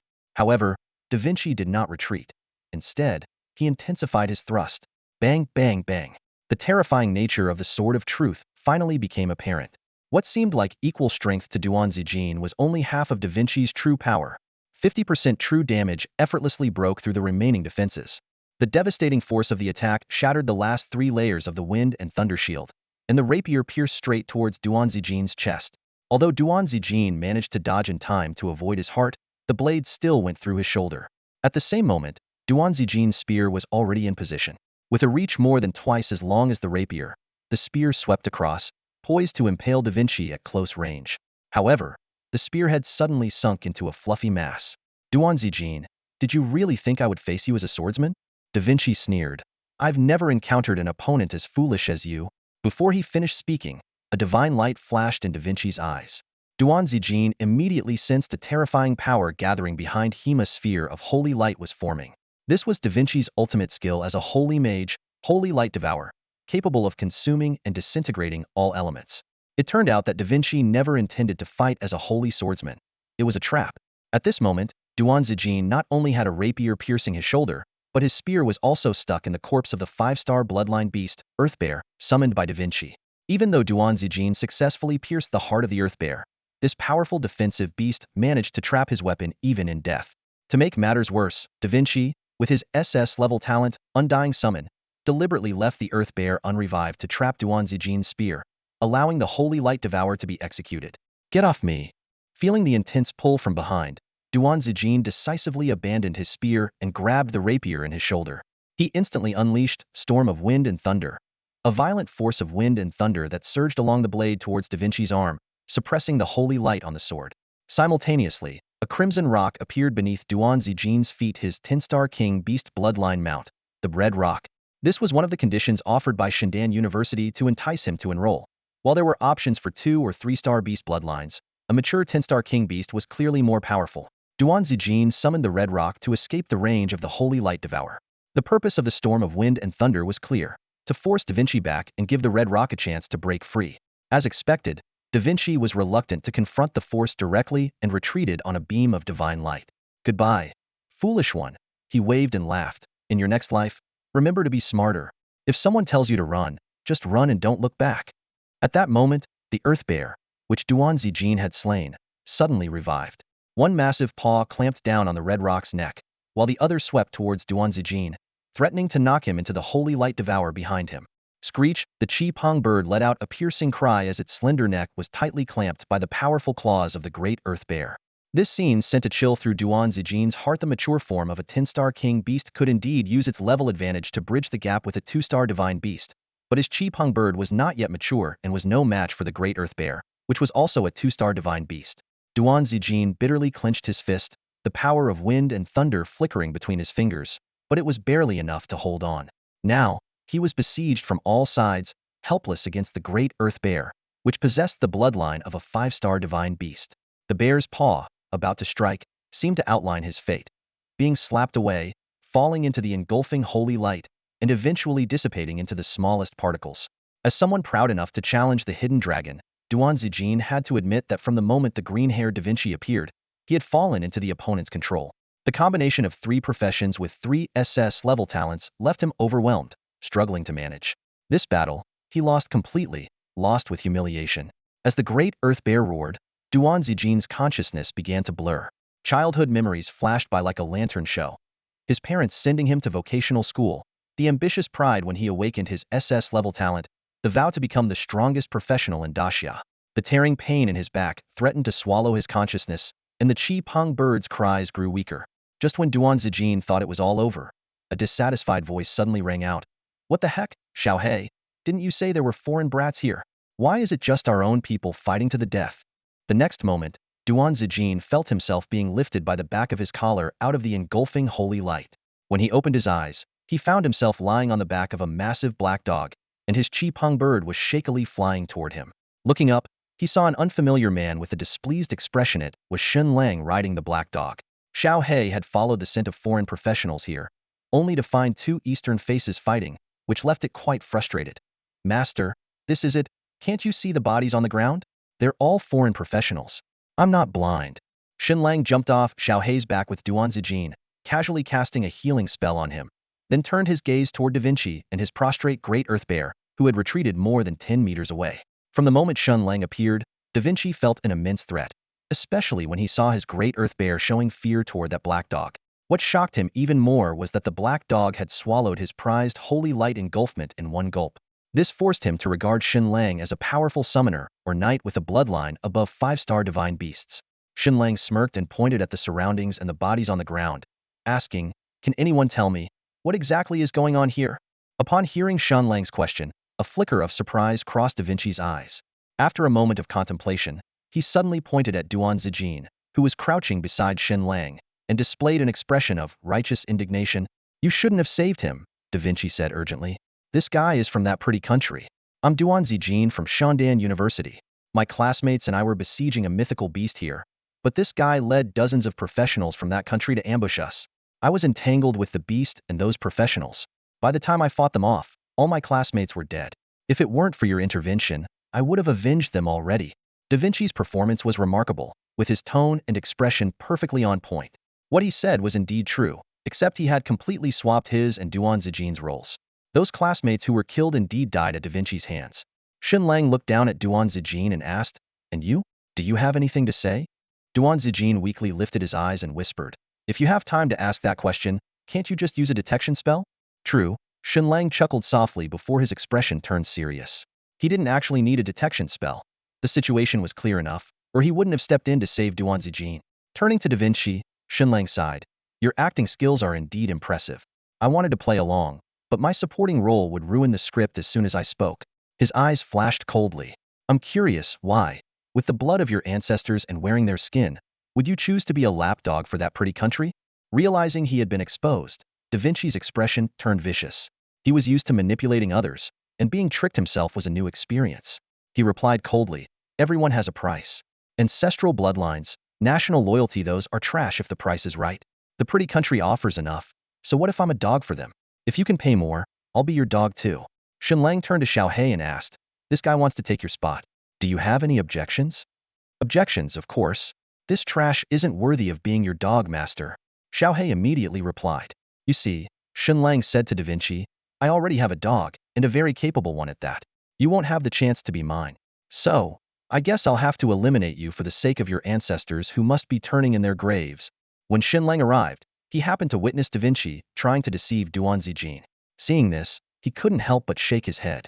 Duan Zijin's naivety was truly concerning. As Da Vinci had pointed out, how foolish must someone be to easily believe the enemy's words? Although he had the ability to intervene immediately, Shen Lang chose to hold back. In his view, this was a lesson Duan Zijin needed to learn. As the most talented of the new generation of practitioners in the Daxia Kingdom, Duan Zijin's abilities were indeed outstanding, far surpassing those of Qiu Tianyi and others, ranking among the top nationwide. With his talent, ascending to a 10-star war god should have been a natural progression, but only if he lived long enough to reach that point. Given Duan Zijin's current judgment, Shen Lang was not optimistic. Let him taste the bitter lesson, Shen Lang thought. This humiliation must be etched into his bones. Knowing shame can fuel courage, and perhaps it will make him more cautious in the future. As for Da Vinci, the fake foreigner, from the moment Shen Lang appeared, his fate was sealed execution, no other option. Across his 2 lives, Shen Lang had encountered many despicable characters, and traitors and collaborators always ranked among those he despised the most. Such betrayal of one's bloodline, willingly acknowledging an enemy as a father, was worse than being an animal. Even hanging from a street lamp after death would be too lenient. Facing Shen Lang's threat, Da Vinci remained unfazed. You want me to be your dog? I'm afraid you can't afford the price. I'm not cheap. Anthony paid a hefty sum for me to gain citizenship in the beautiful country. Is that so? Let's see if those chips can save your life. Shen Lang dismissed any concern about Anthony, turning to his companion. Hey, didn't you have an opinion? What are you standing around for? Get moving. Got it, master. Just waiting for your word. Hey eagerly prepared to charge forward but suddenly hesitated. Master, this guy is of the same race as you. Can I eat him? A traitor isn't part of the Daxia race. What are you waiting for, a special occasion? Shen Lang scolded. He no longer hesitated, shuddering in place as its head split into 3. The overwhelming presence of the 10-star mythical beast manifested as its true form, sweeping the surroundings instantly. First to be affected was Da Vinci's summoned creature, the Earth Bear. As a fellow beast, it was acutely sensitive to Hei's supreme bloodline aura. The once majestic 5-star mythical beast now trembled in fear, whimpering incessantly, devoid of its usual grandeur. Da Vinci, initially calm, saw Hei's true form and his pupils contracted sharply. A 3-headed hellhound. At that moment, Shen Lang's earlier words echoed in his mind. I already have a dog, and it's quite formidable. You're not qualified to be my dog. Indeed, not qualified. Who could compare with a 3-headed hellhound? But soon, a trace of doubt flashed in Da Vinci's eyes. Wait, this is a 2-star battlefield. How could there be a 10-star mythical beast? You can't possibly have a real 3-headed hellhound. As a summoner, He knew too well that a 1 or 2-star practitioner couldn't contract a 10-star mythical beast. Even a 10-star expert couldn't break the dignity of a 10-star beast, let alone make it serve a lower-ranked practitioner. Yet the characteristics of a 3-headed hellhound were unmistakable before him. Although Da Vinci voiced his doubts, his survival instincts left no room for delay. 2 beams of holy light emerged behind him, transforming into a pair of wings in an instant. Without even retrieving his summoned beast, he flapped the wings of light and flew rapidly towards the distance. All confidence crumbled in the face of absolute power disparity. Clearly, Da Vinci had lost the confidence he had when facing Duan Zijin earlier. His figure flickered rapidly in the air, and in the blink of an eye, he turned into a faint glimmer, almost disappearing from sight. Shen Lang remained unfazed, not even bothering to look. In his opinion, if such a pursuit mission was challenging for Xiao He, then the so-called 10-star mythical beast Cerberus would be overrated. As expected, Xiao He immediately understood, transforming into a jet-black beam of light and shooting into the sky, closely following Da Vinci's trail. Only then did Shen Lang shift his attention to Duan Zijin, who was slumped on the ground. The latter had just slid from a half-crouch to the floor. "Are you holding up? Still okay? I'll live," Duan Zijin replied weakly, his voice noticeably fatigued. As a beast master's specialized healing technique, Shen Lang's ability was only effective on himself and his beasts, offering limited help to others. At this moment, Duan Zijin could only rely on recovery potions to alleviate his injuries. Compared to the obviously stronger Da Vinci, he had suffered quite a bit in the fight, with significant sword wounds and holy light burns. Duan Zijin mustered his strength and sincerely said, "Thank you for today. If it weren't for you, I might have died at the hands of that foreigner." Shen Lang casually slapped the sword wound on Duan Zijin's shoulder, causing him to gasp in pain. "Remember today's foolish actions well, and don't waste your talent." After a pause, he added, "And don't waste my good intentions today, letting that foreigner live longer." Only then did Duan Zijin realize the situation. This man had been present all along, and could have dealt with Da Vinci immediately, but chose to watch him get beaten. It was indeed a well-intentioned lesson, though the method was quite disheartening. He struggled to stand and solemnly performed an ancient salute, saying, "Zijin will not forget today's humiliation." He bowed deeply, only to see Shen Lang already turning to leave. "May I know your name, brother?" Duan Zijin quickly asked. "Bear encounter, just an ordinary beast master." "Bear invasion, an unremarkable beast master." Duan Zijin watched the figure fade into the distance, a self-mocking smile playing on his lips. The name sounded like a code, as strangers rarely revealed their true names upon first meeting. As for the description unremarkable, it was a colossal joke. Anyone who could command a 10-star mythical beast like the 3-headed hellhound could hardly be considered ordinary. If that was unremarkable, then other beast masters might as well change professions. The shock didn't hit suddenly, but crept in slowly like a rising tide. A 10-star mythical beast appearing on a 2-star battlefield was an anomaly that would alert any professional. However, Duan Zijin believed in the principle that existence is reason enough. He was convinced that every seemingly illogical phenomenon had a rationale behind it. In pondering why bear invasion could control a 10-star mythical beast, Duan Zijin considered the possibilities. Either this mysterious figure possessed some special control method, or the 3-headed hellhound had a unique bond with him, like companions who grew up together. Either possibility proved that bear invasion was no ordinary person. "It seems I was indeed too arrogant," Duan Zijin murmured. After being beaten by Da Vinci and encountering such an unfathomable strongman, his pride had been significantly tempered. Fortunately, Shen Lang's well-intentioned efforts weren't in vain. These setbacks taught him humility and to set his sights on a broader future. "I hope to meet you again someday," he whispered to himself. "Bear invasion. Even if you told me you're a hidden dragon, I'd believe it." Taking a deep breath, Duan Zijin picked up his spear, leaped onto Qi Peng's back, and settled in. The immediate priority was to find a safe place to heal on this perilous 2-star battlefield. Professionals from Daxia were being ruthlessly hunted by those from the 3 countries, including the beautiful country. "Once I recover, it's time to take action," he said with a grim tone, consuming a healing potion.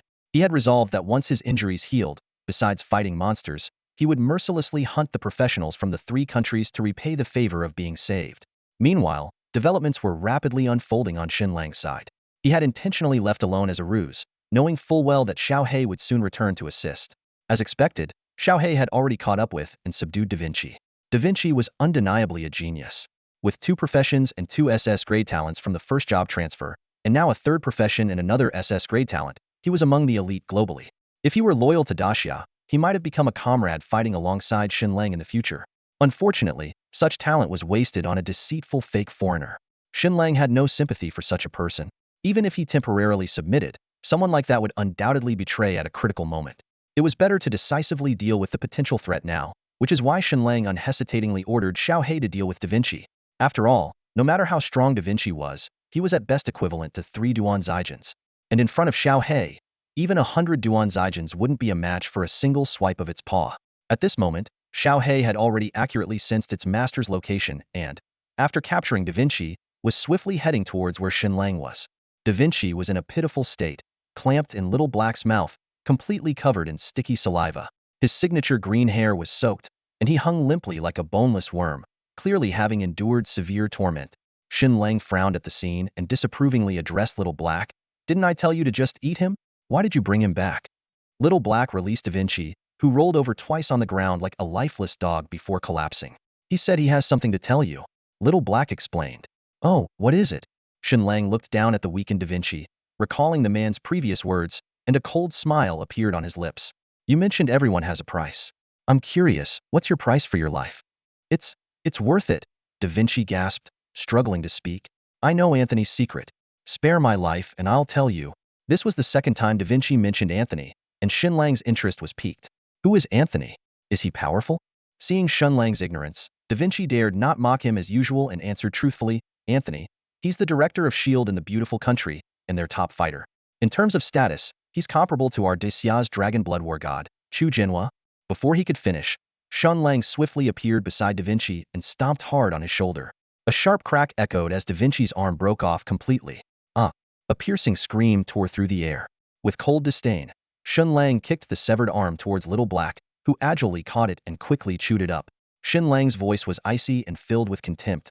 "A lackey of the beautiful country, who gave you the right to speak of our Xia? Do you even deserve it?" Shen Lang felt a chill in his eyes as Da Vinci shifted from claiming to be from America to admitting he was from Daxia. He raised his hand and dislocated one of Da Vinci's arms, both as punishment for his deceit and to extract any potential secret information. Da Vinci had mentioned Anthony, who was indeed a formidable figure, recognized as the strongest in America. Shen Lang believed this, considering Da Vinci's triple SS class talent across 3 professions. Although he couldn't match Shen Lang within Daxia, it was enough to warrant a personal reception from Chu Jinhua.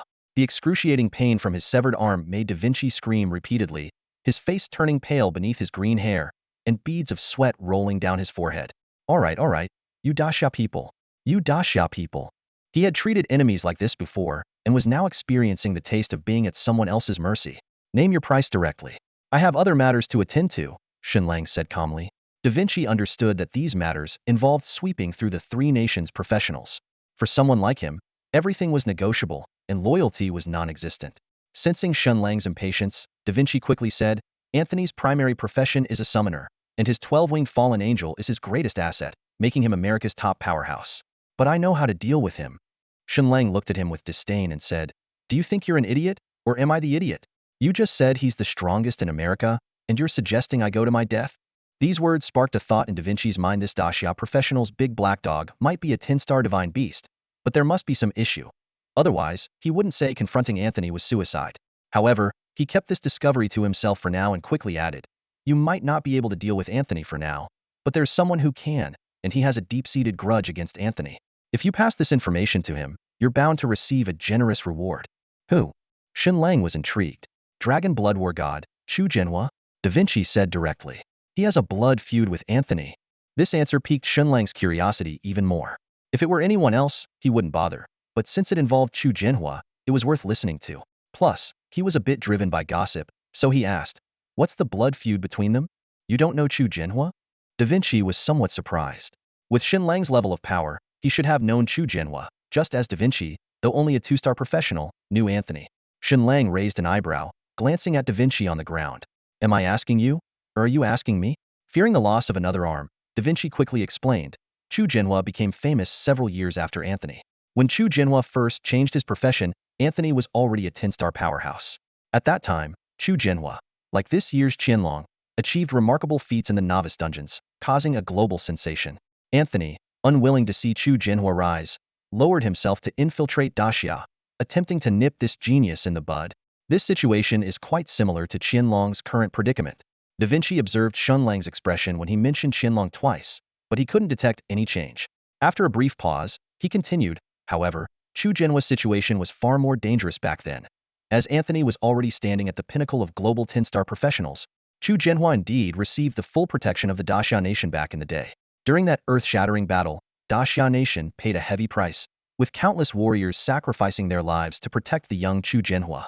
Despite this, Anthony ultimately failed in his attempt and fled Daxia Nation in haste. Afterward, Chu Jinhua quickly grew and eventually became the undisputed strongest warrior of Daxia Nation. Since becoming the Dragon Blood War God, Chu Jinhua has led his forces multiple times into the territory of Beautiful Country, seeking a final showdown with Anthony. Whenever he encountered practitioners from Beautiful Country, regardless of their strength, he would mercilessly eliminate them. However, Anthony always remained in hiding and has barely shown himself in front of Chu Jinhua over the years. Da Vinci concluded, "It's clear that the Dragon Blood War God harbors a deep hatred for Anthony. Unfortunately, Anthony keeps evading him, leaving him with no target. The information I have can help him find and eliminate Anthony." After hearing this story, Shen Lang couldn't help but feel a deep respect for Chu Jinhua. Being able to clear the novice level and trigger a global announcement speaks volumes of his strength. But what is even more impressive is that he could force the top warrior of Beautiful Country to remain hidden. He truly deserves the title of Guardian of Daxia. After a brief contemplation, Shen Lang turned to Da Vinci and asked, "Even if you do have accurate information on Anthony, if you betray him, can you ensure your own survival?" "I do believe the Dragon Blood War God has the capability to kill him," Da Vinci calmly responded. "As long as he succeeds in killing Anthony, my safety will be secured. Beautiful Country isn't as united as Daxia Nation. There are plenty of people who want Anthony dead." "That makes sense." Shen Lang nodded in agreement, then got straight to the point. "So, tell me what it is, and I'll evaluate whether your life is worth buying." Shen Lang waited for Da Vinci's response, the room enveloped in silence. Da Vinci's pale face was full of hesitation, reluctant to speak. "I don't trust you. Even if I tell you, you'll still kill me." Da Vinci finally broke the silence. "You should trust my integrity," Shen Lang replied with a frown. "Integrity is worthless," Da Vinci responded coldly. Shen Lang raised an eyebrow. "I can promise you, or even swear an oath. When I learned Anthony's secret, I swore to the heavens I wouldn't tell a third person." Da Vinci looked seriously at Shen Lang. Shen Lang was secretly annoyed. If it weren't for trying to extract information for Chu Jinhua, he would have dealt with this slippery character directly. "How about this?" Shen Lang changed his approach. "If you tell me and I find it truly valuable, I'll let you go and won't hunt you down. If I break my word and come after you, may I never be able to rise again." "That's a pretty harsh curse, isn't it?" Da Vinci's gaze shifted to the small black creature beside Shen Lang and said quietly, "Even if you don't chase me, it can easily take my life. If your beast kills me, what does it have to do with you? What do you want then?" Shen Lang was amused by his craftiness. "Take me to see the Dragon Blood War God. I want to tell him the secret personally." Da Vinci blurted out. Shen Lang squinted. "Are you sure the Dragon Blood War God will let you go after knowing the secret? He is the guardian of the Great Xia, and he's likely more eager than I am to deal with a traitor like you." "I believe in the value of this information," Da Vinci said firmly, "and I trust the integrity of the Dragon Blood War God." "So, are you questioning my integrity?" Shen Lang's face darkened. "Little Black, I'll leave it to you. Start wherever you like." "No, you can't kill me." Da Vinci panicked. "I told you. This information can definitely make the Dragon Blood War God kill Anthony. What does that have to do with me?" "I don't have a grudge against Anthony," Shen Lang said expressionlessly. Da Vinci shouted urgently, "But once the Dragon Blood War God knows this information, he will surely reward you greatly, with the best resources." Shen Lang turned around, looking at him disdainfully. "Do you think I need to trade information for resources? Forget it. Someone like you will never understand what patriotism means. But the Dragon Blood War God will want to know." "He definitely will," Da Vinci shouted desperately. Shen Lang was silent for a moment, then accessed the professional friends system, setting it to be visible externally so Da Vinci could see. He opened the chat with Chu Jinhua and sent a message. "Boss, can we do a live chat? I've caught a pretty notorious traitor here. He says you have a grudge with Anthony from the Beautiful Country, and he knows a secret to kill Anthony." After a while, Chu Jinhua replied, "What does he want?" "For me to spare his life." Chu Jinhua immediately responded, "Kill him, I don't need it." "No, that's impossible." Da Vinci stared incredulously at the chat content. Shen Lang continued to ask, "This trash seems unable to accept your answer. Can you give a reason so he can die understanding why?" Chu Jinhua's reply was firm and decisive. "Anyone I, Chu Jinhua, want dead won't live. Traitors must die." This brief and powerful response hit Da Vinci's heart like a heavy hammer. Da Vinci lay on the ground with vacant eyes, blood continuously gushing from his severed arm, and his already pale complexion grew even paler. After a moment, A glimmer of light returned to his eyes, and he spoke weakly. All right, I truly can't comprehend your thinking. I accept my fate. If death is what it is, so be it. I hope in the next life, I can truly understand this so-called belief of yours. He struggled to prop himself up, looking directly at Shen Lang. I saw the name in your chat box earlier. Shen Lang, you are Qianlong, aren't you? Qianlong? I've heard of it, but never seen it. Shen Lang denied firmly. After all, his identity was officially concealed, so there was no need to reveal it now. Da Vinci managed a bitter smile and stopped asking, collapsing heavily back onto the ground and closing his eyes. Shen Lang signaled to Xiao He. Eagerly waiting, Xiao He licked the drool from the corner of his mouth, leaped forward, and viciously bit through Da Vinci's waist. Like an ancient execution, Da Vinci's lower body was instantly severed. A piercing scream tore through the air, made more brutal by the fact that he could still see his lower body being chewed to a bloody pulp in Xiao He's mouth. This final hellish scene flashed for only an instant before Da Vinci's consciousness dissipated forever. Xiao He then lowered his head and devoured the remaining upper half. Shen Lang stood expressionless on the side, just as Chu Jinhua had said traitors must die. At this moment, Chu Jinhua sent a message. Where is he? Is he dead? Dead, Shen Lang replied. And what about the information he mentioned? What's Anthony's secret? He didn't say anything. You killed him without finding out? Chu Jinhua was clearly anxious. Wasn't it you who said you don't need the information, just kill the traitor? Come on, you said you were baiting him in the chat. I thought you were playing him. Of course, get the info first, then kill him. Boss, are you serious? What? Did I send something just now? This professional friend system can be hacked. I didn't say anything. Ah, that guy Anthony. He's really hard to kill. Chu Jinhua changed the subject. How hard? Is he strong? Strong my foot. If he can take 10 of my skills, he's good. Then why is he hard to kill? He has a god-level skill. A life-saving skill. After a short while, Shen Lang concluded his conversation with Chu Jinhua. During their discussion, Shen Lang finally learned about Anthony's godlike survival skill, a terrifying ability whose name is unknown.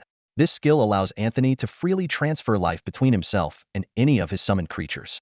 Simply put, as long as any one of his summoned creatures is alive, he can resurrect through it. As a seasoned 10-star summoner, Anthony has likely amassed a staggering number of summoned creatures over the years. This made Shen Lang reflect on his own experience as a beast master. Although he had only been in the profession for a few months and already contracted 4 beasts, it was due to his deliberate pursuit of 10-star divine beasts.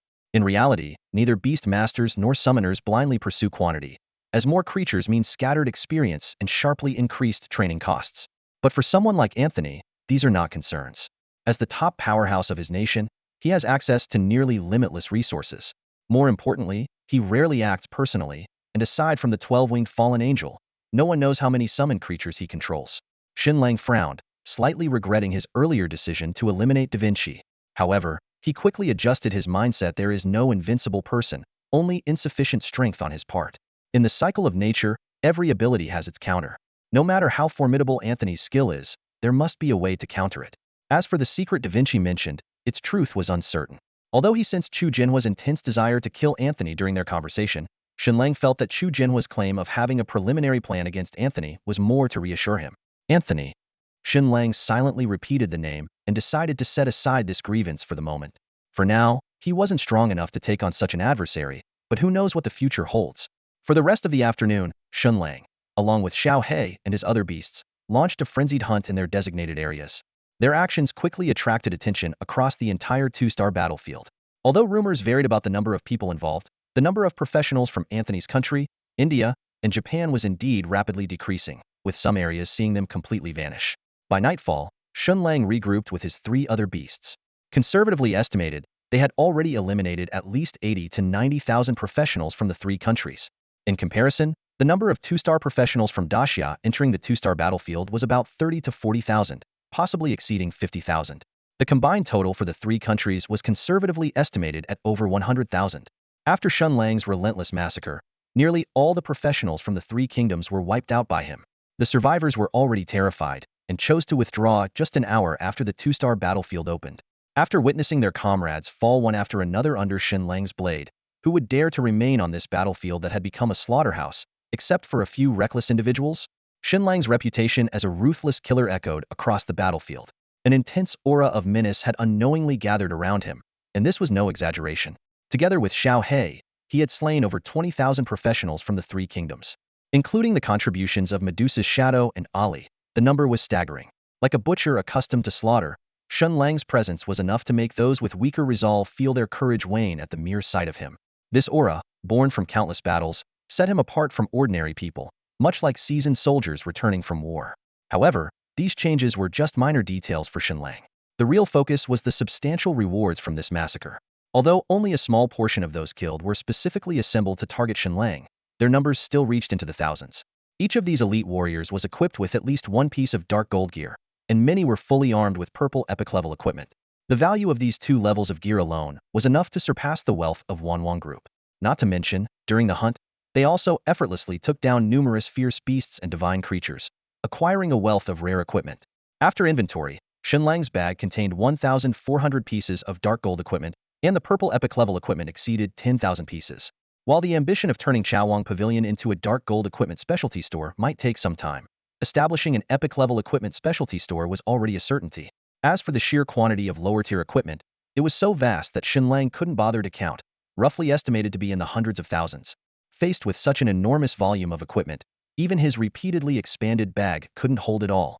With no other choice, Shen Lang had to entrust these items to Yi Hongyu for safekeeping. Ever since entering the Samsung battlefield, Yi Hongyu has been worried about Shen Lang's safety. However, when a steady stream of equipment started arriving in her hands, she realized he must be safe and sound. The equipment this time was not only abundant, but also of unprecedented quality, no longer limited to below the red perfect level. It even included a few pieces of purple epic level gear. The influx of hundreds of thousands of high-quality pieces of equipment forced Yi Hongyu to seek additional storage space from her uncle. She quickly deduced that Shen Lang must have been wreaking havoc on the two-star battlefield. Otherwise, there was no way he could have acquired so much high-level equipment. Yi Yunzhang and Yi Yuzhang from Donghai City were equally astonished by the scale and quality of this equipment. Their analysis only reinforced their belief that Shen Lang was the professional with limitless potential known as Qianlong. For Shen Lang, these two-star pieces of equipment no longer held much appeal.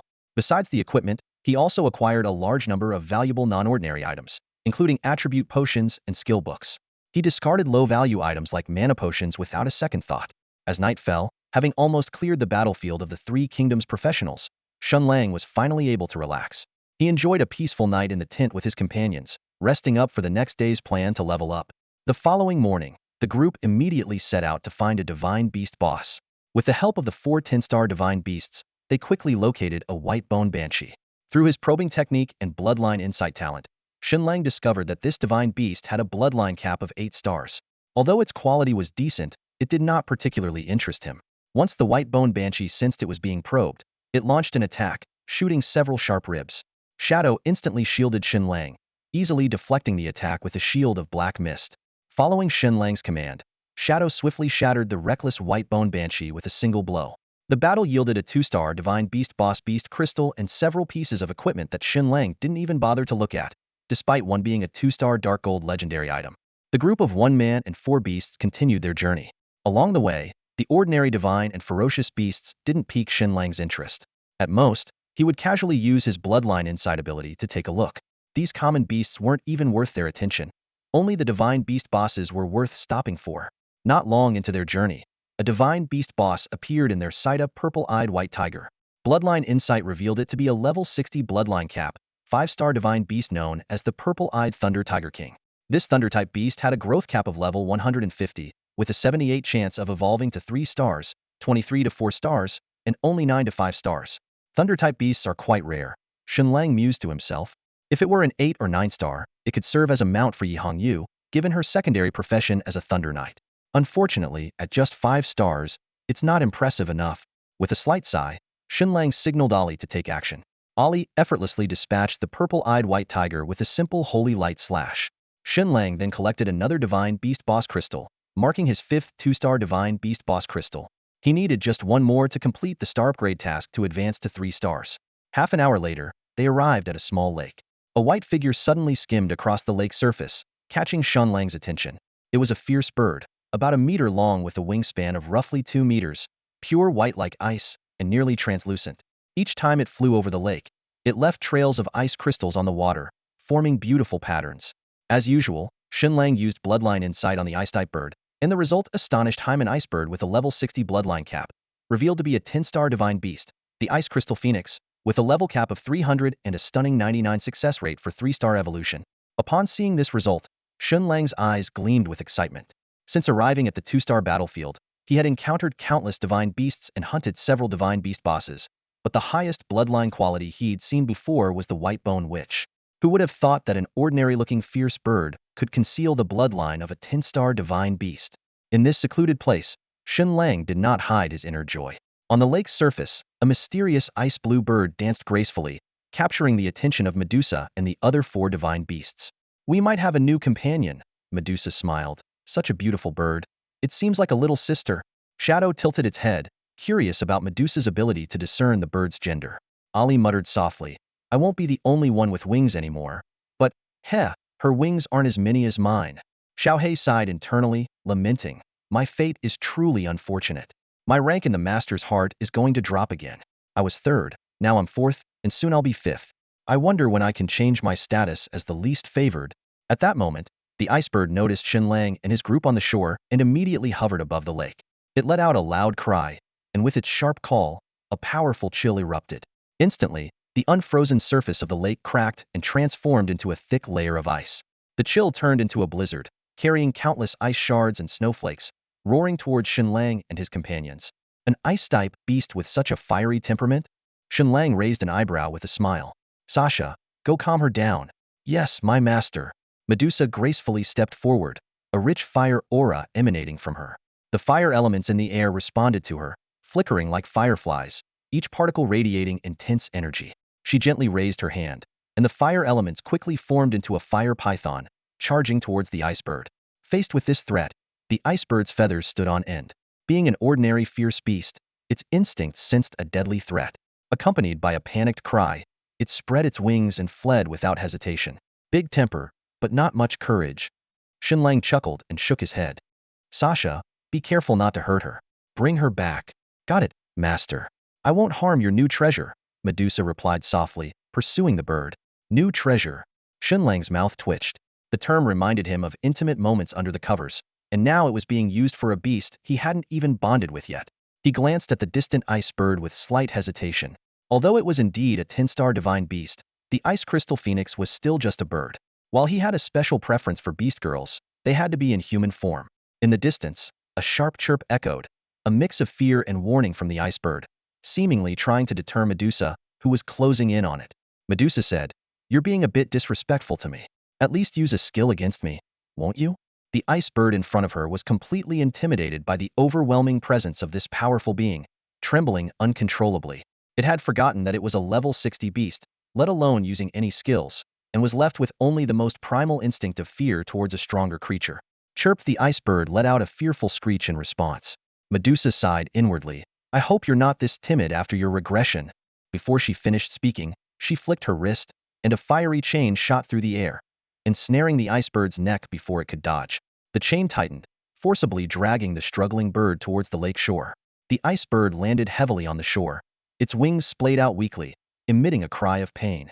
"Sister Sasa," Shadow whispered, "this ice bird is an ice-type beast, and your fire powers are very effective against her. Look, her feathers are already a bit singed. Let me handle it." "All right," Medusa nodded and released the fiery chain. Once freed, the ice bird immediately tried to fly away, but Shadow was prepared. She quickly conjured a cage of dark mist to trap it. Floating into the cage, she approached the ice bird and lightly tapped its head. "You're quite a handful, aren't you? Do you even realize how lucky you are? Your life is about to change dramatically." The frightened ice bird retreated to the corner of the cage, trembling, completely unable to comprehend the meaning behind Shadow's words. At this moment, Shen Lang stepped forward with a gentle smile on his face. "All right, don't scare her anymore. Little ice bird, congratulations on becoming my 5th spirit beast." As he spoke, the light of the contract formation enveloped the ice bird. Trapped within the starry array, the ice bird looked at Shen Lang in confusion, only to realize this human just wanted to make it his spirit beast. "I thought he was going to eat me. That was terrifying." As the starlight array faded away, the ice bird successfully became Shen Lang's 5th contracted beast. Faced with the beast contract, this slender ice bird didn't have the slightest intention to resist. Although Shen Lang's strength didn't seem particularly formidable in its eyes, there was a palpable sense of lethal threat emanating from him. This sense of threat stemmed from Shen Lang's current power. Since taking on a second profession, he had long surpassed the limits of ordinary warriors and mages. Now, Shen Lang's total personal attributes exceeded 3,000, and once he merged with a beast, His attributes could soar to 15,000. With additional skill and talent bonuses, he could even break the 20,000 mark. This meant that each of his basic attributes could reach an astonishing 5,000 or more. What was even more impressive was his incredibly flexible combat style. To cast spells, he could choose to merge with a Li or Medusa. For close combat, he could become one with Shadow Xiaohei.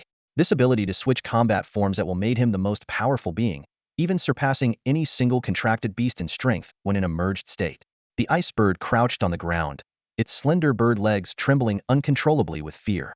It had not only witnessed Medusa easily subdue it, but was also intimidated by the presence of 3 figures exuding the aura of 10-star divine beast bloodlines, leaving it too terrified to move. Even after the contract was completed, it was still suppressed by these powerful bloodlines, unable to lift its head. Wow, this little bird is really timid. Xiaohei couldn't help but mock. Master, are you sure your talent detection wasn't wrong? Does it really have a 10-star divine beast bloodline? Medusa immediately defended the new companion. You weren't much better when you were contracted. This left Xiaohei speechless. Shen Lang ignored the beast's bickering and approached the ice bird, gently stroking its icy head. Don't be afraid, little ice bird. They were just like you at first, even weaker than you are now. This statement brought a silence among the 4 10-star divine beasts present. Indeed, their initial strengths were quite feeble. Medusa was once just a level 5 fire python, Shadow merely a faint shadow, and Xiaohei was just an ordinary puppy. Only Elise started from a higher point, as a holy angel who later ascended to the Seraph Queen. Little ice bird, the master is right, Medusa said kindly. It was the master who gave us new life, and you'll also have a new beginning. Yeah, don't be scared, we're partners now, Shadow gently comforted. Ali eagerly chimed in, Master, quickly activate the ice bird's bloodline. I can't wait to see its true form. With everyone's reassurance, the ice bird gradually relaxed, starting to enjoy Shen Lang's touch. It seemed to realize that becoming this human's contracted beast might be a good choice. Alright, Shen Lang said, I'm going to activate the divine beast bloodline within you. Hearing this, the little ice bird tilted its head to look at Shen Lang. Its eyes filled with curiosity and anticipation, yet still tinged with a hint of unease. My body actually contains the bloodline of a divine beast? The little ice bird blinked in confusion. I'm just a pretty and cute little ice bird. Even if I have the bloodline of a divine beast, shouldn't it evolve slowly? How can it be activated directly? Before she could ponder further, Shen Lang decisively activated the god-level talent of bloodline reversion. In an instant, a dazzling light of evolution enveloped the little ice bird entirely. A mysterious and powerful force erupted from within her, propelling her body to grow rapidly. The transformation was both quick and intense. In the blink of an eye, a majestic divine beast, a phoenix, appeared before everyone. The creature measured over 10 meters in length and height, and its wingspan exceeded 20 meters. This phoenix was covered in pure white feathers, each one seemingly inlaid with sparkling ice crystals, exuding an aura of pristine purity. Only its bright blue eyes remained as lively as when it was a small ice bird. This was unmistakably a mature form of the 10-star divine beast, the ice crystal phoenix. With a gentle tap of her foot, the phoenix elegantly floated into the air. She looked down at her renewed body, her voice filled with disbelief. Have I really become an ice crystal phoenix? Is this a dream? Wow, wow, wow. The little ice bird looks so beautiful after evolving, exclaimed the lively Ali with excitement. Medusa, however, focused intently on sensing the aura emanating from the phoenix and commented, her strength is indeed impressive. Even in her mature form, she can resonate with the fire element within me. We both specialize in elemental attributes ice, and I'm fire. Shen Lang nodded silently. The power of the ice crystal phoenix was undeniable. Just her presence caused frost and snow to fall from the sky, instantly freezing the entire lake into transparent ice, with the fish within suspended motionless.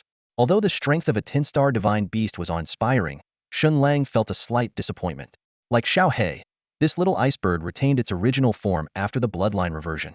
However, at that moment, the ice crystal phoenix in midair suddenly radiated a brilliant white light, as if undergoing some new transformation. Shen Lang looked at the ice crystal phoenix hovering in midair with astonishment.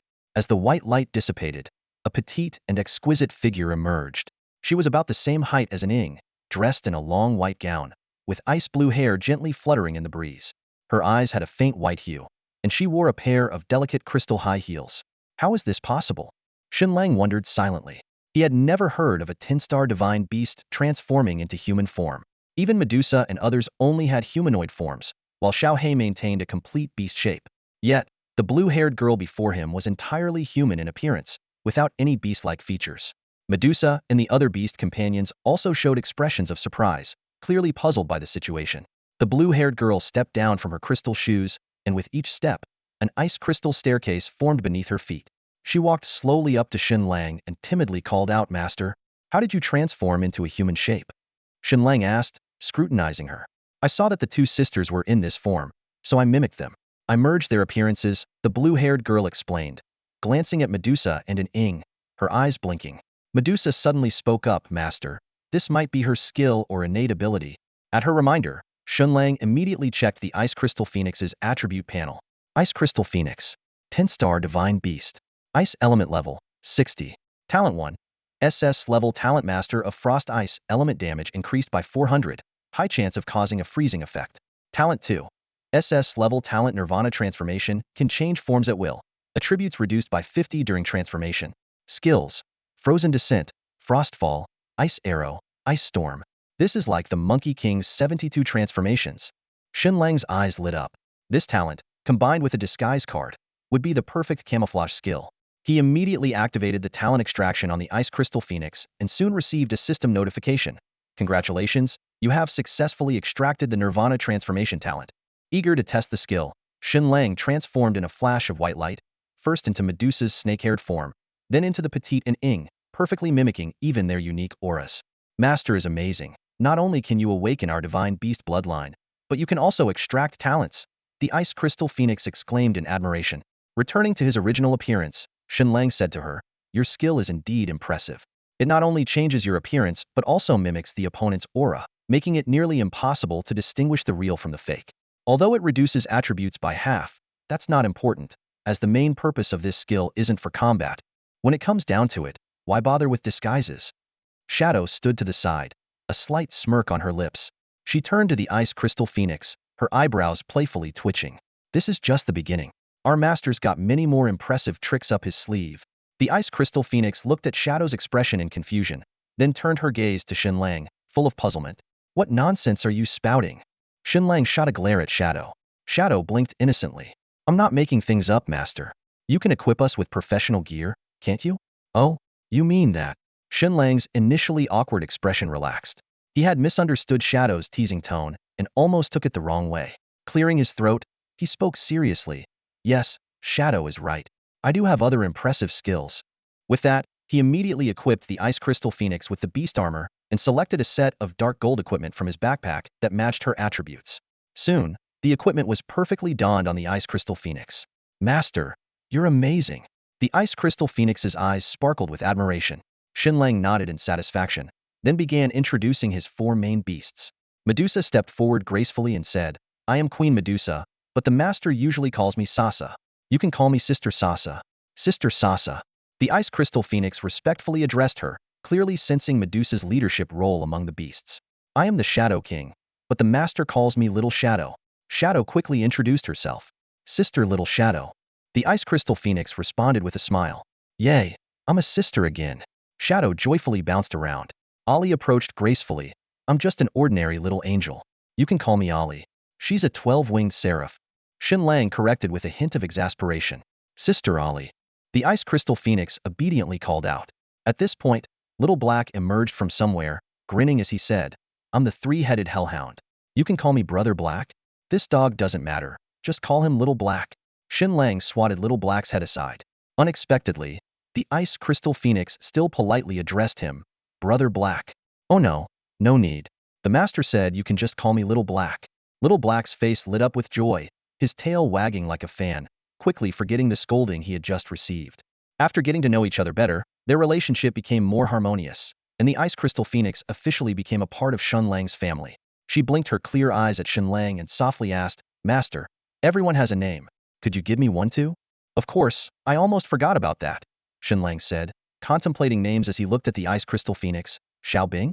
Xiao Jing?" Before the Ice Crystal Phoenix could respond, Ollie quietly suggested, "Master, instead of Xiao Bing or Xiao Jing, why not just call her Phoenix?" "Phoenix," Shen Lang repeated, nodding in agreement. "Let's go with that." The Ice Crystal Phoenix gave Ollie a grateful look and happily said, "Thank you for the name, Master. From now on, I'm Phoenix. Phoenix greets the sisters and brother Hey." "Oh right." Shen Lang suddenly remembered something, pulling out a bunch of 2-star attribute potions from his bag and handing them to Phoenix. Take these. They will enhance your attributes. Phoenix quickly consumed the potions, feeling her attributes increase by 300 points each, for a total of 1,200 points. She said gratefully, "It's so good to have you as my master." Her transformation from a small ice bird to a 10-star divine beast, and her ability to wear human equipment, all stemmed from meeting Shen Lang. Without this encounter, she might have remained trapped in the battlefield, ultimately falling prey to 2-star professionals. Shen Lang gently patted Phoenix's head, tidying her wind-blown, water-blue hair. "Let's go, and continue our search for divine beasts." "Master, are you planning to contract more divine beasts?" Medusa explained, "It's not about contracting. Master is now at the peak of a 2-star professional and needs 6 2-star divine beast boss crystals, with only 1 remaining." Upon hearing this, Phoenix excitedly said, "Master, let me help you hunt the divine beast and show off my skills." With Shen Lang's permission, Phoenix quickly led the group to the target location. It was just over 20 kilometers from the previous lake, only a few minutes' journey for them. Surprisingly, their target this time was also a flying divine beast. A hint of hatred flashed in Phoenix's eyes as she murmured, "The golden-crowned blue-feathered eagle. This creature often bullies us ordinary beasts. One of my ice bird sisters was eaten by it." "Perfect. Go avenge your sister." "Yes, I'll eat it." The fierce expression on Phoenix's face only made her look more adorable. Shen Lang decided to let Phoenix face the ordinary 2-star divine beast boss alone, allowing her to familiarize herself with her newly acquired 10-star divine beast skills. Phoenix nodded, transforming into her true form and soaring into the sky, heading straight for the eagle's nest on the cliff. The golden-crowned blue-feathered eagle was hiding in its nest, having not dared to leave after witnessing 5 12-winged angels fly by the previous day. Suddenly, it felt the temperature of the nest plummet, with frost forming on its feathers. It realized that this powerful ice elemental presence was not caused by the angels.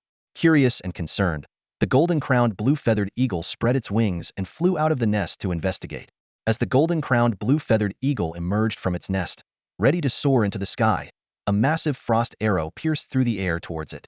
It had no time to react before the icy projectile struck its chest. Blood quickly stained the frost as the majestic bird, in its takeoff stance, was pinned against the cliff. The cold rapidly spread, and in an instant, the eagle was encased in a shimmering ice sculpture. Shortly after, a graceful figure descended from above a 10-star mythical beast, the ice crystal phoenix. With ease, its sharp claws shattered the ice encasing the eagle. In its final moments, the golden-crowned blue-feathered eagle was filled with confusion. Why had a 10-star mythical beast targeted it even in its own nest? Clearly, the phoenix had been waiting specifically to take its life. Yet the phoenix allowed no time for contemplation, swallowing the eagle whole. When the phoenix returned to Shen Lang, he had already collected all the items dropped by the fallen eagle. This was the 6th beast crystal from a 2-star mythical beast boss, finally completing the materials needed for his upgrade. The system notification promptly sounded. "You have collected 6 2-star mythical beast boss crystals. Upgrade mission complete. Congratulations, Beastmaster. You have advanced from 2 stars to 3 stars." A satisfied smile appeared on Shen Lang's face. His plan was finally complete. He was about to eliminate the remaining 3 nation professionals in the 2-star battlefield when the system issued another alert. A 3-star professional has been detected, incompatible with the current 2-star battlefield level. You will be forcibly removed from the 2-star battlefield in 10 seconds. Shen Lang frowned slightly.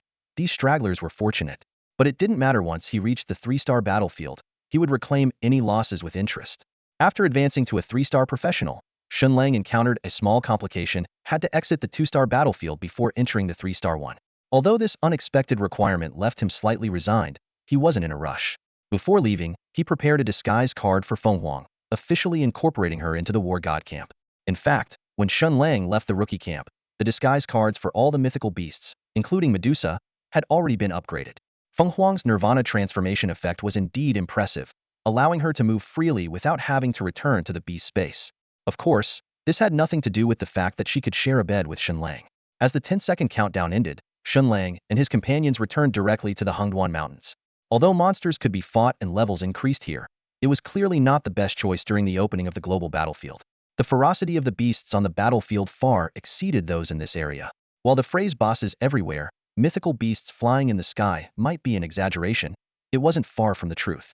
More importantly, Shen Lang's targets were not only these fierce beasts and mythical creatures, but also the professionals from the beautiful country. Having already eliminated 90% of his opponents in the 2-star phase, he had no intention of holding back after advancing to 3 stars. He had made up his mind to create a generational gap in the newcomers and mid-level professionals from the beautiful country, the three countries, and the little days country. After all, 3 stars were just the beginning, and he believed he would soon advance to 4 stars, 5 stars, or even reach the 6-star level. However, before entering the 3-star battlefield, Shen Lang decided to return to Emo City to organize his backpack. A few minutes later, he arrived at this professional center of Desya country with his mythical beasts. The city was noticeably quieter, as most professionals had entered their respective level battlefields. This global professional carnival was truly worthy of its name, but not everyone had the courage or strength to participate. Some dared not go, while others left after fulfilling the required time. Riding on Hayes back along the road designated for Beast Tamers, Shen Lang heard discussions about the global battlefield's various events from all directions. The most popular topic, of course, was his remarkable feat of sweeping through the professionals from the beautiful country, the three countries, and the little days country in the 2-star battlefield.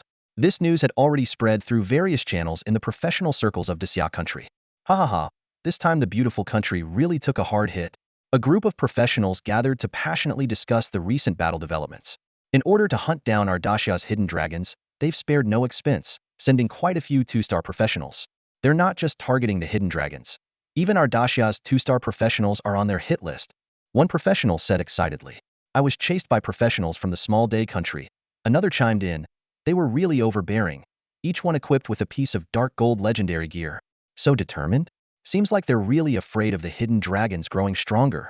But we're not far behind. Even the War God Battalion has deployed people, someone added. Are there 2-star professionals in the War God Battalion? Of course. I've met several big shots from the War God Battalion, and even though they're only 2-star, their strength is terrifying. One of them, a Beast Tamer, was riding a big black dog, and his power was simply overwhelming. As they talked, someone suddenly pointed in the distance and exclaimed, "Look over there. Isn't that someone riding a big black dog? And there are a few beauties with him." Don't interrupt, let me finish, the storyteller continued. At that time, we were almost surrounded and annihilated by the small day country's team. Just when we were about to be wiped out, that big shot from the War God Battalion showed up and saved us. As soon as he made his move, the opponents were instantly defeated, and even those 2-star professionals equipped with divine gear couldn't withstand a single blow. The situation in the 3-star battlefield is even more brutal, a newly joined professional added. Due to the events in the 2-star battlefield, all 3 sides are seeing red. Dasha's professionals are taking the initiative to attack, while the people from the beautiful country are retaliating madly, and it's a brutal fight. I had to retreat because I couldn't stand it. By that logic, the 4-star and 5-star battlefields are probably not much better. Yeah, this year's all-out battlefield is more brutal than ever before. Shen Lang listened to these discussions, surprised to find himself a topic of conversation. The team he saved was probably the one just mentioned, but he had saved so many people that he couldn't remember who exactly. Thanks to his Nirvana transformation ability, he could change his appearance at will, much more conveniently than using the second information card for a disguise. As for Medusa and the others, they fought in the 2-star battlefield with their true forms, making them less recognizable. The only noticeable one was Little Black, but there were plenty of big black dog Beast Tamers, so it didn't matter much. Hearing about the intense battles in the 3-star battlefield, Shen Lang felt excited. He was only worried that the opponents wouldn't dare to fight. If the people from the beautiful country and the small day country all hid away, that would be truly boring. Shen Lang quickly returned to Chawang Pavilion. As soon as he pushed open the door, the eyes of many employees inside the store immediately focused on him. They all knew this handsome young man was the big boss of Chawang Pavilion, who rarely showed up and left the management to the second boss, Yihang Yu. Every time he appeared, he was always surrounded by beautiful women, and today, even more so, as there was another stunning beauty by his side. The female staff in the store looked at Shen Lang and the people around him, including Medusa, with envy in their eyes. As carefully selected beautiful employees by Yihang Yu, they also hoped to meet such a noble gentleman. Unfortunately, this big boss had never shown any interest in them. Although there were some customers in the store, it was noticeably quieter than usual, likely due to the impact of the national battleground. Shen Lang headed straight to the 3rd floor, ignoring the deliberate flirtatious gestures of the staff. The 3rd floor, originally a showcase for dark gold equipment, had now been transformed into a space open only on weekends, serving as a storage area and Yihang Yu's office during weekdays. After Medusa and others did some tidying up, Shen Lang began to unload his backpack. Instantly, the 500 square meter space was filled with the glow of dark gold and purple equipment, the total value of which was incalculable, with a conservative estimate starting in the trillions. To ensure security, Phoenix encased the equipment in ice. Medusa set fire traps, and Shadow unfolded a black mist cage. The joint defenses of the 5 10-star divine beasts made this one of the hardest areas to breach in Emo City. Without at least 7 or 8-star strength, no one could even enter. Though Amo City was guarded by the war god camp and overseen by Chu Jinhua, making it unlikely for anyone to cause trouble, having an extra layer of protection was always wise. Before entering the 3-star battleground, Shen Lang suddenly remembered he hadn't learned the corresponding skills after advancing to a 3-star Beast Master. Knowing Yi Hongyu was on the battlefield, he decided to personally visit Wanbao Pavilion. Coincidentally, he encountered Anderson, the person in charge of Wanbao Pavilion. Although Anderson knew Shen Lang's identity through the Yi family, he still treated him as an ordinary high-value customer, following the Yi family's instructions. After watching Shen Lang purchase skills and leave, Anderson couldn't help but reflect. This young man who stirred up a storm on the 2-star battlefield had now advanced to 3 stars, and the 3-star battlefield would likely experience a significant upheaval as well. Anderson immediately informed the Yi brothers about this. Although the Yi brothers in Donghai City were unaware that Shen Lang had left the 2-star battlefield, they were well aware of his remarkable achievements there, as Yi Hongyu frequently sought their help to store equipment. Yi Yunchang, considering that his daughter Yi Hongyu was currently on the Samsung battlefield, decided to contact her immediately. He briefly explained that Shen Lang might have entered the Samsung battlefield and hoped she could connect with him, ideally staying by his side. This suggestion was not unfounded. The current national battlefield was much more intense than in previous years due to Shen Lang's presence. Although Yi Hongyu was quite capable and had protection arranged by her father, Yi Yunchang was still concerned. Having his daughter follow the formidable Shen Lang could ensure her safety and possibly provide an opportunity to develop their relationship. However, Yi Hongyu simply replied with, "Got it," avoiding the question of whether she would seek out Shen Lang. Yi Yunchang wanted to persuade her further, but realized she had stopped responding. He could only sigh helplessly, acknowledging that his daughter had indeed grown up and developed her own opinions, and there wasn't much more he could do as her father. Meanwhile, after returning to the Wanbao Pavilion, Shen Lang immediately began studying the skills of a Samsung Beast Master. Just as he was about to enter the Samsung battlefield, a message from Chu Jinhua came through. "Looks like you've advanced to Samsung. Have you already entered the Samsung battlefield?" Chu Jinhua asked. "I'm just about to go in. I heard that the professionals from the 3 kingdoms are quite active in there. I'm planning to give them a taste of their own medicine," Shen Lang replied. "Good. Young people should have that kind of spirit," Chu Jinhua said happily. "I've heard about your actions in the 2-star battlefield. The people from the 3 kingdoms are nearly going crazy, saying they must kill you no matter what. They've always said they wanted to kill me, but it seems I'm the one who always survives," Shen Lang responded calmly. Chu Jinhua reminded him, "They probably know you'll advance to Samsung and enter the Samsung battlefield, so they might have something planned there too. But it's just the Samsung battlefield. It shouldn't be a problem for you. By the way, did you have any extra gains in the 2-star battlefield? I made a contract with a 10-star divine beast, the Ice Crystal Phoenix. Does that count?" Shen Lang said nonchalantly. "Damn it, I knew you used a disguise card for a reason. So you really contracted another 10-star divine beast?" Chu Jinhua exclaimed in surprise. Chu Jinhua's understanding of Shen Lang goes far beyond what meets the eye. The specially crafted disguise cards from the war god camp that he gave Shen Lang always alerted him upon use. This time, he reached out to Shen Lang because he detected the activation signal of one such card. As he observed Shen Lang's image on the communication device, Chu Jinhua nodded silently to himself. His suspicions were indeed correct. Shen Lang had contracted yet another mythical beast, and this time it was the rare ice-type Ice Crystal Phoenix. This marked Shen Lang's 5th 10-star mythical beast. While shocked, Chu Jinhua fell into deep thought. In less than 4 months since his career change, Shen Lang had successively contracted the Medusa Queen, Shadow King, 3-headed Hellhound, 12-Winged Seraph, and now the Ice Crystal Phoenix. Even someone as experienced as Chu Jinhua couldn't help but feel a shiver down his spine at the speed of these contracts. What was even more unimaginable was that Shen Lang was only at level 60, having just advanced to 3 stars. His ability to detect the bloodline of fierce beasts, combined with his divine talent for activating the bloodlines of mythical beasts, seemed tailor-made for contracting mythical beasts. In an era teeming with fierce beasts, as long as there was a bloodline, Shen Lang could directly evolve it into a mature mythical beast. Chu Jinhua couldn't help but speculate about the future. When Shen Lang reaches 10 stars and level 300, how many mythical beasts will he have contracted? 20? 30? Or even more?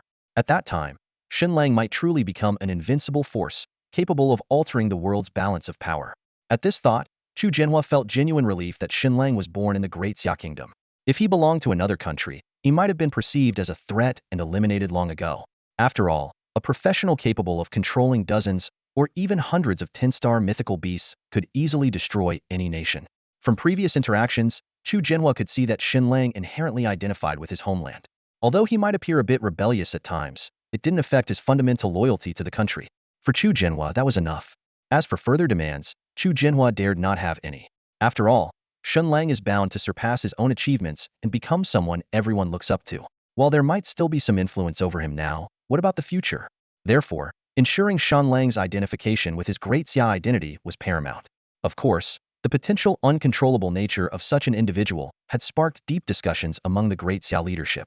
They explored various responses, including cultivation and control. But what the ultimate conclusion was, that's another story altogether. Among the various strategies considered, there were some tough measures aimed at Shen Lang, but Zhu Jianhua rejected them all. The reason was simply trusted Shen Lang. This trust became crucial for Zhu Jianhua in vouching for Shen Lang.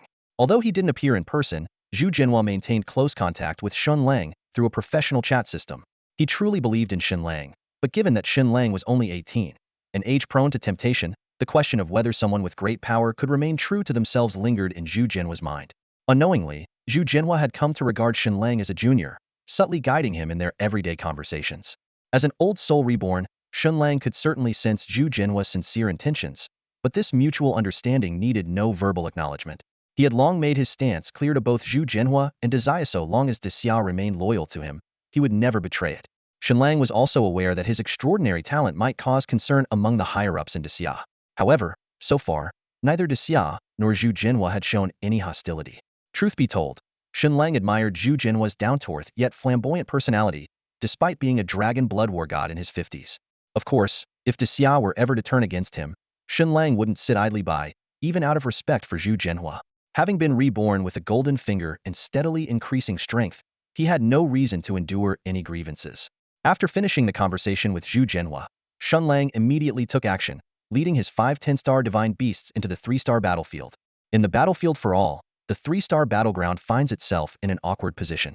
Currently, almost no novice professionals can make it to the 3-star level, and even those who do are exceedingly rare.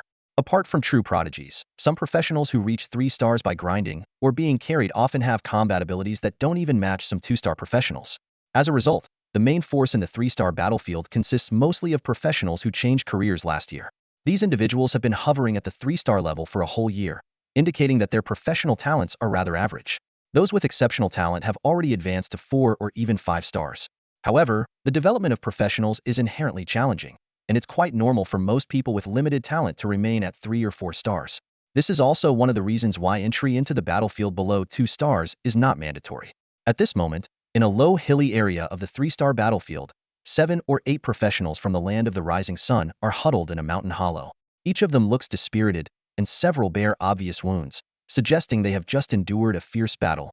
They aren't wearing the iconic ninja attire, indicating they are not members of the official ninja corps but rather civilian professionals. Although temporarily banded together, there's evident wariness among them, suggesting they formed a team for some reason after entering the battlefield. That undead bull is too strong. We couldn't withstand even 2 waves of its attacks, a swordsman leaning on his long sword said with a bitter smile. I told you that undead bull wasn't something we could handle, but you insisted on trying, nearly costing me my life. The tank, clad in armor and holding a shield, said angrily. He was the most severely injured. If you weren't so useless and could withstand 3 of its skills, I'd have a 50% chance of grabbing the talent fruit, a rogue in light armor retorted coldly. Damn it. If you could survive 2 skills, I'd commit seppuku right here. The tank glared. Besides, you expect me to risk my life for your 50% chance? The talent fruit can awaken an extra talent for you. Isn't that worth the risk? Teaming up with you is my biggest mistake since entering the 3-star battlefield. Who knows what level it is until we get it? Risking our lives for a few E or F level talent fruits. What's the point? Enough. A person with a traditional top knot interrupted. Our strength isn't enough to handle that mythical level undead bull. For everyone's safety, let's give up and find another common beast boss. If you want to go ahead. I'm leaving your team. I'll find other teammates who dare to take risks. The thief's eyes glimmered with determination, clearly still fixated on the talent spirit tree.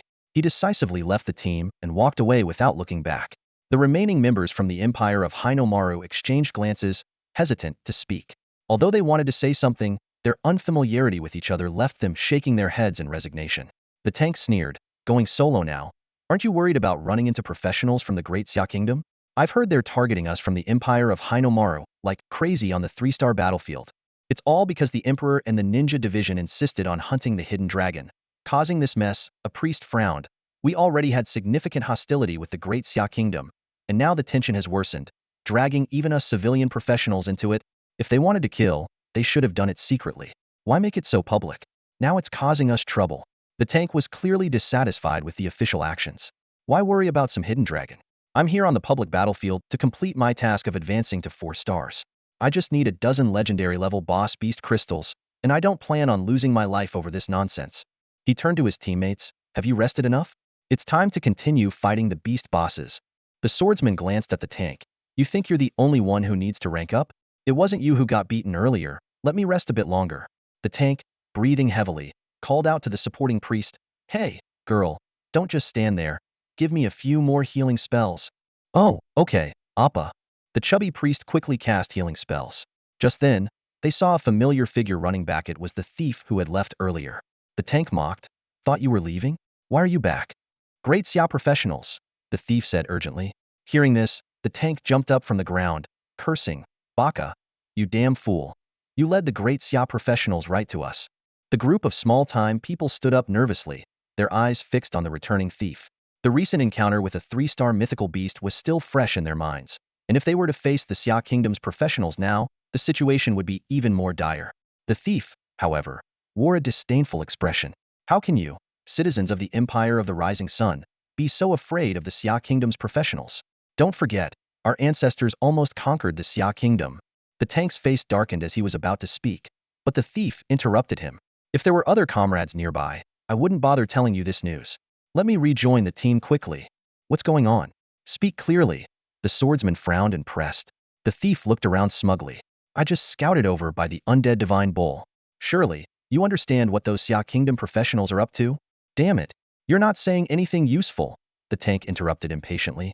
But the swordsman's eyes lit up. You mean, they're attacking that undead bull we abandoned earlier? Exactly. The thief nodded, surveying the others as he continued. This is a godsend opportunity. It's up to you to seize it. If you want to make a move, don't waste time. Let me rejoin the team, and we'll head back immediately to wait for our chance. At this point, everyone, including the tank, understood the thief's intention to take advantage of the Xia Kingdom's battle with the undead bull. It was a classic case of the mantis stalking the cicada, unaware of the oriole behind. The tank paused to think and asked, since you scouted them, how strong are those Xia Kingdom professionals? They're not much stronger than us, the thief laughed. Even if they manage to defeat the undead bull, they'll be pretty worn out. Then I have no objections. The tank immediately looked at the others. Faced with such an opportunity, the inherent cunning of the small-time people emerged, and none wanted to miss this chance. Soon, the thief rejoined the team and began outlining the plan. We'll spread out and lie in wait. When they're about to defeat the undead bull, tank, you draw their attention first. The swordsman and I will focus on taking the bull. Everyone else, get ready for a decisive strike to wipe out these Xia professionals. The undead bull is ours, the talent spirit fruit is ours, and their lives and equipment are ours too. The group exchanged glances and nodded in agreement with the plan. Then, they quietly made their way towards the battlefield a few kilometers away. They quickly arrived at a small ravine. Through the dense thorns, they saw more than a dozen Xia Kingdom professionals locked in fierce combat with a colossal creature. It was a skeletal bull-like being, 5 or 6 meters tall, with a silver horn between its two. A ghostly fire flickered on its skull, exuding a thick aura of death. The rumbling undead stomp shook the ground, and a powerful shockwave sent several professionals flying.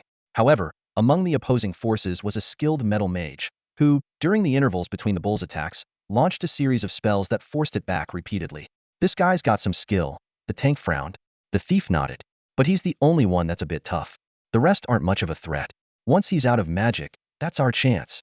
Yeah, let's be patient, the swordsman agreed. Under the metal mage's cover, those who had been knocked away quickly returned to their positions.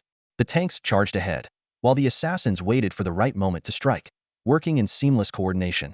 On the other side of their battle, behind the undead bull, stood a barren tree reaching about 10 meters high. Although the tree had no leaves, a few brilliantly colored fruits hung from its withered branches. These fruits, similar in size to ordinary apples, emitted a unique fragrance that lingered in the air. Undoubtedly, this was the legendary gifted spirit tree and its fruits that Xiao Rizi and his companions spoke of. The battle unfolded just as Xiao Rizi, the rogue, had anticipated. As time went on, under the concentrated attacks of the group, the undead bull's aura gradually weakened, and its skills lost their power. With victory in sight, the professionals from the Grand Xia Kingdom held nothing back, unleashing their skills like a torrential downpour upon the bull. The strongest metal mage chose this moment to unleash their ultimate move, the Gold Elemental Surge. Active gold elements coalesced in the air, forming a golden river that surged fiercely toward the undead bull. Moo. Facing this lethal blow, the already weakened undead bull finally succumbed, collapsing heavily to the ground. Though not yet completely dead, it was clearly on its last breath, needing just another one or two skills to meet its end. Just as the professionals from the Grand Xia Kingdom breathed a sigh of relief, the rogue suddenly commanded, "Tank, now, charge." The tank, who had been poised to strike, sprang into action. He hurled his shield forward, then nimbly leaped onto it, charging toward the professionals from the Grand Xia Kingdom. "Xiao Rizi! It's Xiao Rizi!" Someone among the professionals shouted in anger. "That damn Xiao Rizi is trying to steal the glory. Take him down." "No, wait," someone quickly cautioned. "It can't be just Xiao Rizi alone. Ignore him. Finish off the undead bull first." But the warning came too late. A few professionals from the Grand Xia Kingdom had already turned, preparing to confront the charging tank, Xiao Rizi. The leading metal mage, Gu Chongfeng, gave the team one last reminder. As a student team from a northeastern academy, they had formed their group before entering the 3-star battlefield, with Gu Chongfeng as the leader. Their usual teamwork was seamless, as evidenced by their previous battles against the undead wild bulls. However, the sudden ambush from Xiaorizi's side enraged everyone, causing them to momentarily disregard Gu Chongfeng's orders. "Damn it, get back here now!" Gu Chongfeng shouted hoarsely, gathering the last bit of his magic power to launch one final skill at the undead wild bull. At that moment, Xiaorizi's rogue and swordsman moved into position as planned. "Block his skill. I'll take down the undead wild bull," the rogue shouted, rushing towards the fallen creature. The swordsman then flashed into the path of Gu Chongfeng's skill, swinging a massive sword to create a crescent-shaped light, intercepting the attack. Simultaneously, the rogue reached the undead wild bull, driving a conical weapon precisely into its forehead. With a loud crash, the creature crumbled into a pile of bones, completely defeated. Xiaorizi's diversion tactic had succeeded. "Damn Xiaorizi!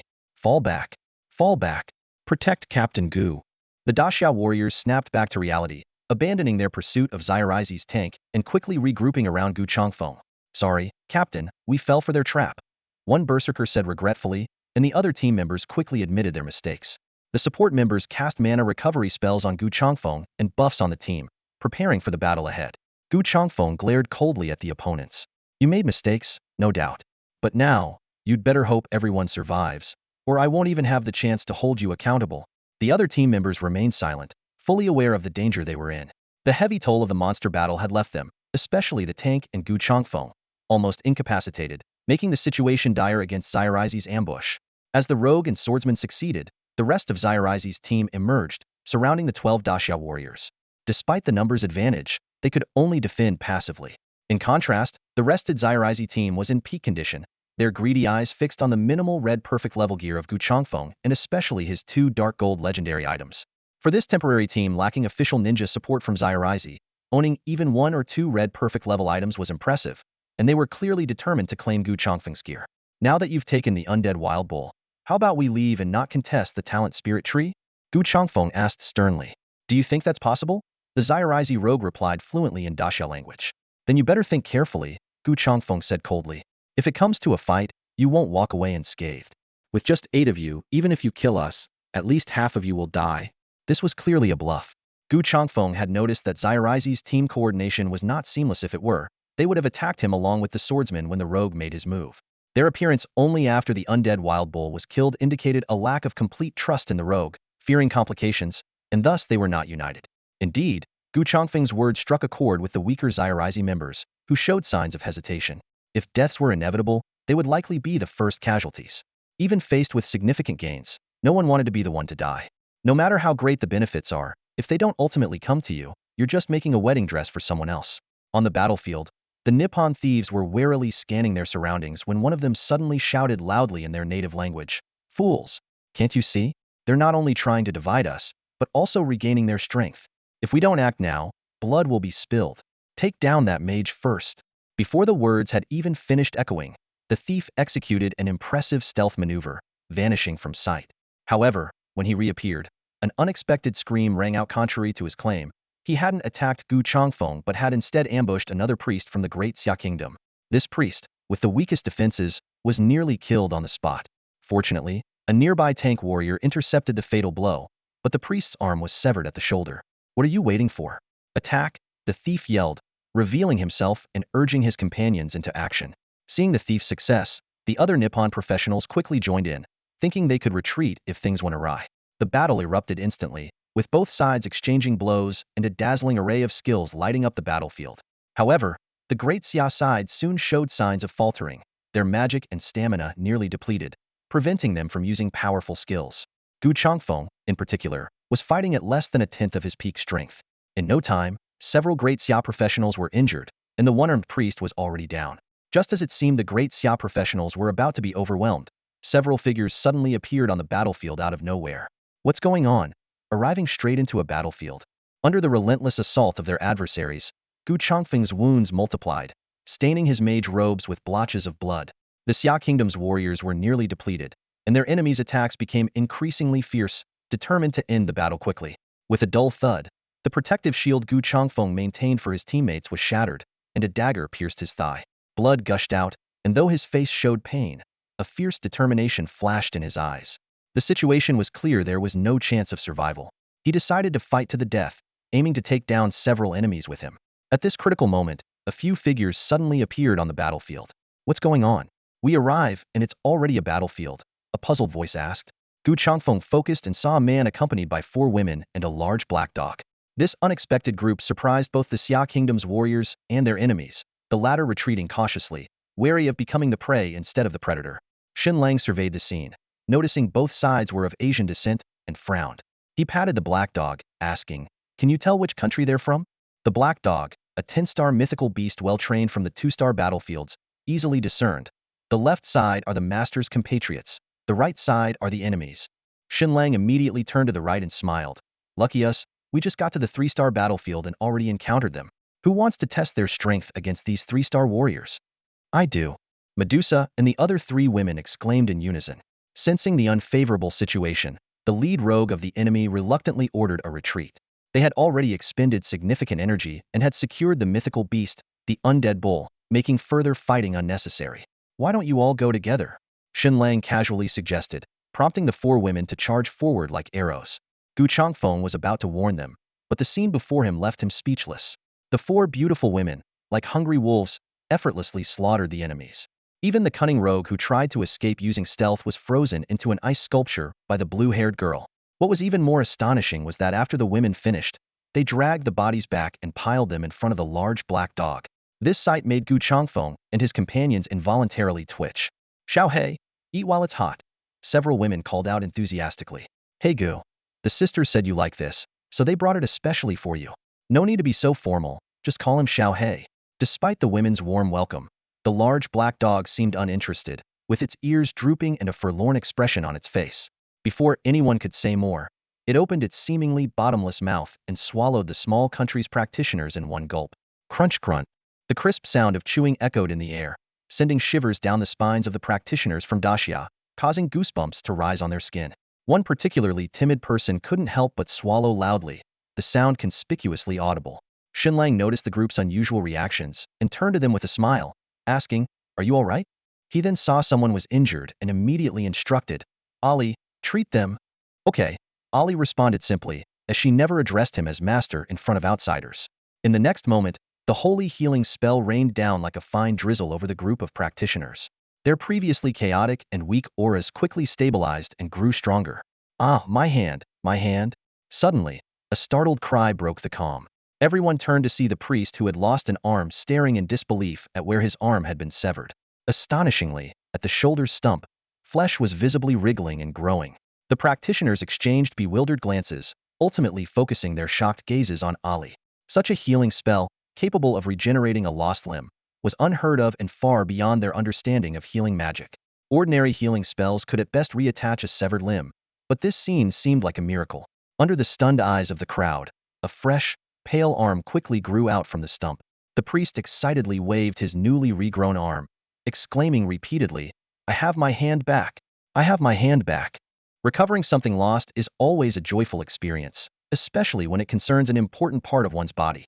The priest, who had lost an arm, gazed at his newly regrown limb with a face full of incredulous joy. Although high-ranking priests indeed have the ability to reattach severed limbs, in the current situation, even if they immediately left the 3-star battlefield to seek help, the arm had been separated for too long to be easily reattached. "Thank you. Thank you so much." The priest's voice trembled with excitement. This group of timely rescuers not only saved their lives but also restored his lost arm. Gu Changfeng initially harbored some wariness towards Shen Lang and his group, as even compatriots could turn against each other for profit on the 3-star battlefield. However, seeing them actively use healing spells to help, with his own injuries quickly healing, his vigilance naturally lessened. Thank you all for saving us. Gu Changfeng steadied his composure and, along with his teammates, sincerely expressed their gratitude to Shen Lang and his group. It's nothing, just a small matter. Shen Lang waved his hand dismissively. How did you end up entangled with the professionals from Zyra Zigwo? Gu Changfeng did not hold back and recounted how they were ambushed while dealing with the undead wild bulls and the situation with the talent spirit tree. During the conversation, the few colorful fruits on the slender, leafless tree stood out prominently. That's typical behavior for those bastards. Shen Lang nodded, his gaze falling on the talent spirit fruits, about to use a detection spell to investigate further. At that moment, a powerful aura suddenly surged, followed by a thunderous moo echoing all around.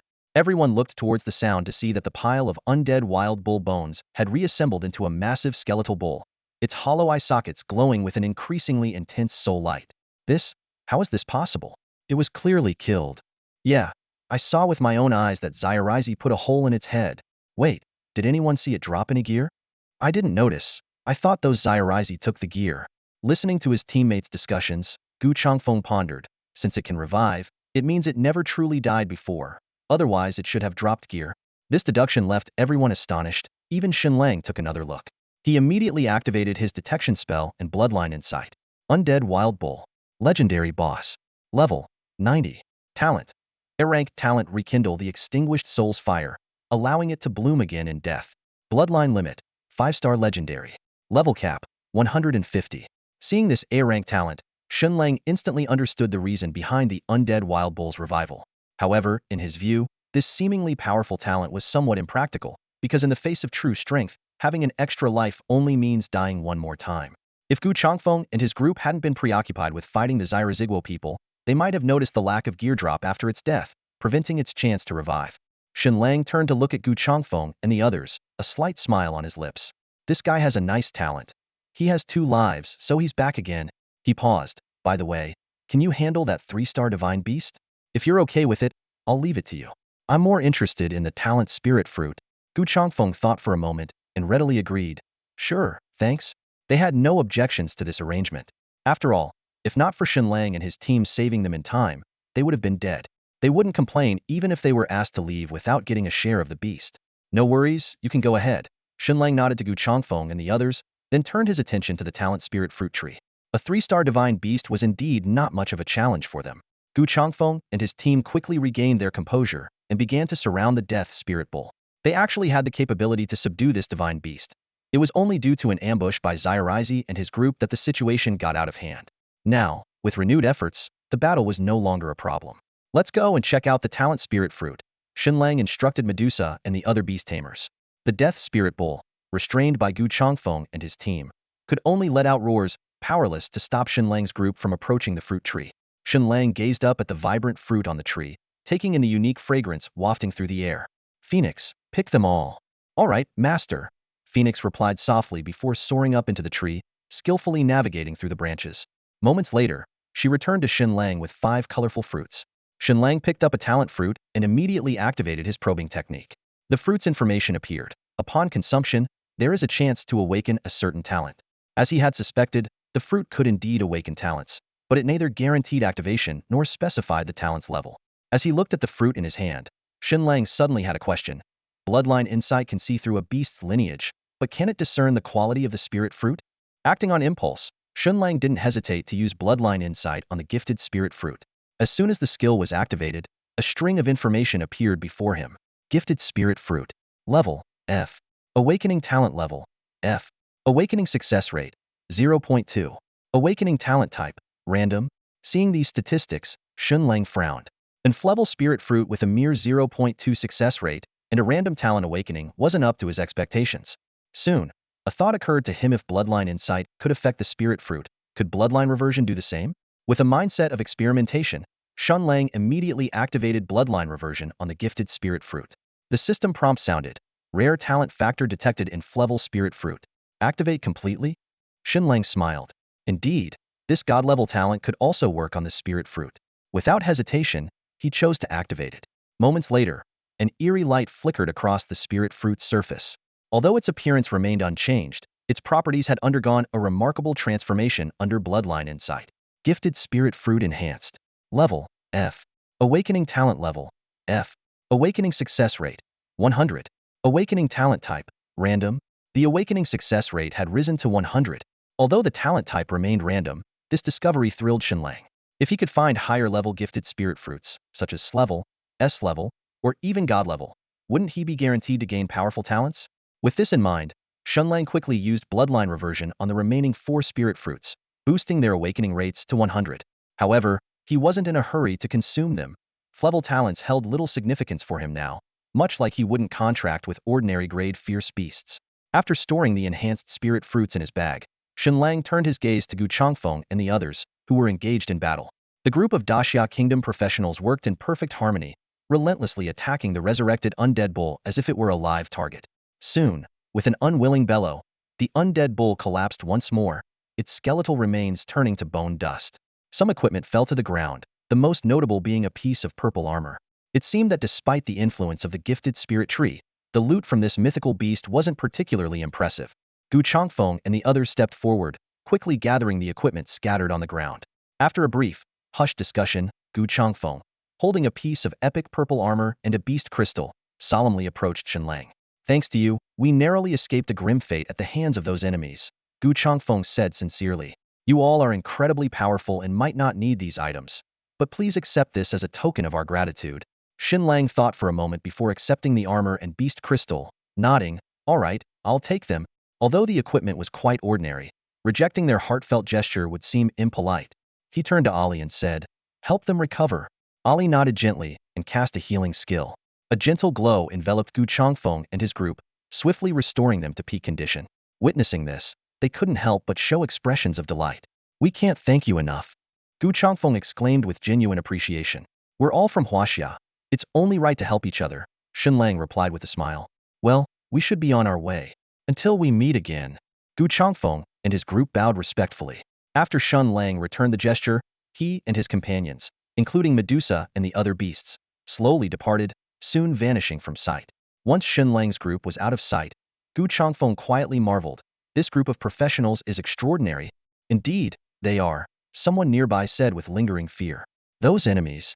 I've never seen such ruthless killers. That big black dog, it must be that man's beast, right? Probably a beast master. Gu Changfeng nodded, analyzing. And clearly, this group follows his lead. The others in the group likely aren't any weaker than the young lady who took down those enemies. Do you think they could single-handedly take down the undead bull? Someone asked in a hushed tone. Gu Changfeng paused, pondering before hesitantly replying, judging by how unconcerned they seemed about the undead bull. Maybe they could? A collective gasp followed. The ability to single-handedly defeat a star-level beast suggested at least an SS-level talent. By their estimation, all 5 members of this group were exceptionally powerful. Could this mean they were a team entirely composed of SS-level talent professionals? What an incredible team! Everyone couldn't help but exclaim in awe. On the battlefield of the 10-star arena, amidst a desolate wilderness, 2 figures were locked in a furious chase. The man in monk robes leading the way was a middle-aged figure with large earlobes, a broad forehead, and a high-nosed guna, the top warrior of the Asen nation. Chasing him was Quang Lei, one of the personal guards of the dragon blood war god, Zhu Zhenhua, wielding a massive axe and surrounded by earth and metal elemental power. As they pursued each other, their skills clashed explosively in the air. Dodging, Guna shouted angrily, Quang Lei, ever since we met in the 10-star arena, you've been relentlessly chasing me. Do you really want to fight to the death? If it's not to the death, what do you think this is, a leisurely stroll? Quang Lei laughed, swinging his axe with vigor. Gritting his teeth, Guna retorted, you should know, Asen and the beautiful country are allies. Anthony is already on his way. If you keep chasing, it won't be me who dies, but you. Anthony, that cowardly turtle, dare he show himself? Quang Lei sneered, if he does, Hua will make sure to finish him off. This threat clearly had no effect. In yet another round of pursuit, Guna couldn't dodge in time. Quang Lei's skill conjured a colossal axe shadow that seemed to split the heavens and earth, simultaneously creating an earth barrier in front of Guna to slow him down. The golden axe shadow whistled down, grazing Guna's shoulder and sending him tumbling to the ground. Yet, Guna's shoulder only revealed golden skin, leaving just a mark thanks to his SS-level talent, the indestructible body. Damn, you're tougher than my turtle shell. Quanglei spat. As a dual-element earth and metal practitioner, his defense was among the best in Daxia, yet it still didn't match Guna's. Forced to this point, Guna finally stopped running and turned to fight. He was also a dual-element practitioner, skilled in metal defense and fire attack. The two 10-star level warriors transformed into elemental forms, engaging in a fierce battle in the void, with their elements constantly shifting between attack and defense. In reality, Quanglei's true objective in this pursuit was to keep Guna occupied, waiting for someone capable of taking his life to arrive, whether it be Zhu Jinhua himself or another personal guard Yao Yao. If Zhu Jinhua arrived, Guna's death was certain. If it was Yao Yao, there was a strong chance of ensuring Guna was permanently left on this battlefield. Guna wasn't lying. He was indeed waiting for reinforcements. On one side was Anthony, and on the other was Murakami from the small island nation. He was well aware that Anthony might have already caught Zhu Jinhua's attention and could even be under pursuit. But as long as Anthony could arrive, the two of them together would have a chance to confront Zhu Jinhua, at least enough to make a successful escape. As a strong ally of the country allied with the powerful nation, Guna knew Anthony wouldn't just let him die here. Besides waiting for Anthony, he had also reached out in advance to Murakami and reinforcements from the neighboring country. If any of them could show up, he was confident they could kill Quanglei on the spot, cutting off one of Zhu Jinhua's significant supports.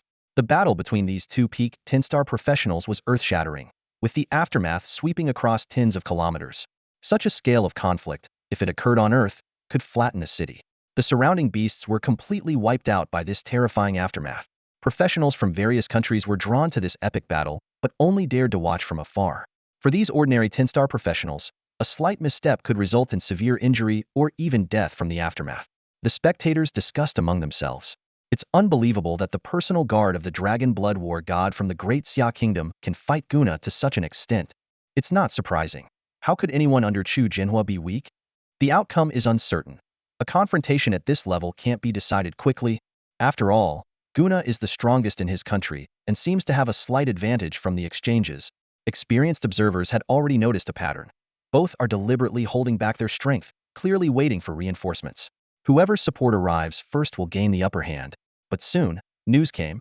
Anthony has already been entangled by Zhu Jinhua, and Murakami is being besieged by Zhu Jinhua's female guard. It's unlikely either can make it to support. However, strong individuals from other small countries might reach the scene. Don't forget, the Great Xia Kingdom has a large population, with many strong warriors in the war god camp. Everyone understood that the outcome of this battle would depend on the timing of the reinforcements. The side that receives support first will pose a lethal threat to their opponent. The battle between Quanglei and Guna raged on for about 10 minutes, with both fighters growing increasingly anxious. Despite having the upper hand, Guna was constantly worried that Zhu Jinhua might appear at any moment. Meanwhile, Quanglei hesitated about whether to retreat, knowing that getting injured in a prolonged fight would be detrimental to their plans on the 10-star battlefield. Suddenly, a bright light flashed in the distant void, accompanied by a strong wave of ice elements rapidly approaching the combat zone. Observers from various countries craned their necks, eager to discover the identity of this mysterious newcomer. The sudden involvement of an ice element expert indicated a turning point in the battle, possibly even resulting in someone paying the ultimate price. Sensing the newcomer's presence, both Quanglei and Guna became especially vigilant. The intense ice elemental aura made it difficult for them to determine whether the newcomer was friend or foe. In a tacit understanding, they distanced themselves after a clash of skills, ready to leave the battlefield at any moment. Soon, the ice elemental figure landed between them, revealing a figure wearing a black hat. Park Changda, it's you. Wonderful. Guna's face lit up with joy. The newcomer was none other than Park Changda, the top expert from the Republic of Kimchi, an ally of the beautiful country. His appearance undoubtedly signaled his intention to assist. Quanglei's expression turned sour. Park Changda, think it over carefully. This is a matter between the Great Xia Kingdom and the Asan Kingdom. Interfere at your own risk. Park Changda ignored Quanglei's threat and instead turned to Guna, saying, "What are you waiting for? Come over here and kill him." Guna laughed as he transformed into a fire elemental form and charged toward Park Changda, preparing to join forces against Quanglei. However, instead of retreating, Quanglei roared and charged at Guna. "You think you can kill me, Quanglei? Let's see if you have what it takes, you idiot." This unexpected move left Guna puzzled, but before he could figure it out, a deadly icy killing intent enveloped him. Looking up, he saw that Park Changda, only 4 or 5 meters away, was targeting him intently. "Park Changda, what are you doing?" Guna retreated frantically, only to find himself surrounded by ice walls, with countless giant ice swords falling from the void, blocking all escape routes. Even when he activated his SS-level indestructible body talent and ignited a fierce flame, he could barely hold on. Betrayal? Anthony, that cowardly turtle, is not worth betraying. As Park Changda removed the black hat, the deep male voice turned into a mocking female one, and the figure shifted to reveal the true identity Yao Rao, one of Chu Jinhua's personal guards. Cunning and deceitful Xia people. Guna roared in anger, his eyes nearly bursting. You're just too stupid. Kuang Lei sneered, wielding an axe, his entire being merging with the weapon under the influence of skills, transforming into a massive golden axe enveloped in an earthy hue, striking down at Guna's head. Does the Republic of Kimchi, a notorious fence-sitter, dare to offend my great Xia kingdom at such a critical moment? This was a full-force strike from Kuang Lei, combining dual-class abilities. Guna was about to escape, but found himself trapped by the icy sword formation laid down by Yao Rao. The densely packed ice swords, under Yao Rao's control, wove and interlocked like a tightening net, gradually compressing Guna's space, setting the stage for Kuang Lei's optimal attack. Seeing the situation, Guna decisively abandoned his attempt to break free and instead activated the immovable Vajra. His body swelled rapidly, with muscles bulging under the dark golden 10-star divine armor, transforming him into a giant. At this critical moment, Kuang Lei's perfectly fused elemental form and skill unleashed a devastating blow. A deafening bell-like explosion erupted in the air, and a blinding light burst forth like a blazing sun, causing the surrounding space to tremble and tear violently. As the light faded, Kuang Lei emerged from his elemental form, panting heavily while gripping his large axe. Guna's condition was dire. His inflated body deflated like a punctured balloon, blood dripping from his forehead, his 10-star divine armor shattered, and multiple wounds bleeding profusely. Yet it wasn't over. Yao Rao seized the opportunity to strike a few more blows, worsening Guna's injuries. He's a damn turtle shell, still not dead. Kuang Lei cursed, seeing Guna severely injured yet retaining much of his combat strength. Yao Rao landed gracefully, gathering ice elements again, her voice cold. If one strike isn't enough, then we'll do it again. All right. Kuang Lei downed several vials of stamina recovery potions and raised his axe once more. Seeing this, Guna's eyes widened as he roared, You want to kill me, huh? Fine, very well. Then let me show you why I'm called the strongest in Asen. Ming Wang Vajra. Before he finished speaking, a towering golden phantom appeared over Guna, rapidly expanding into a majestic golden figure, reminiscent of a powerful Buddhist deity from a Xinxia novel. The so-called Ming King Vajra, solid and golden as if forged from pure gold, was indeed a sight to behold.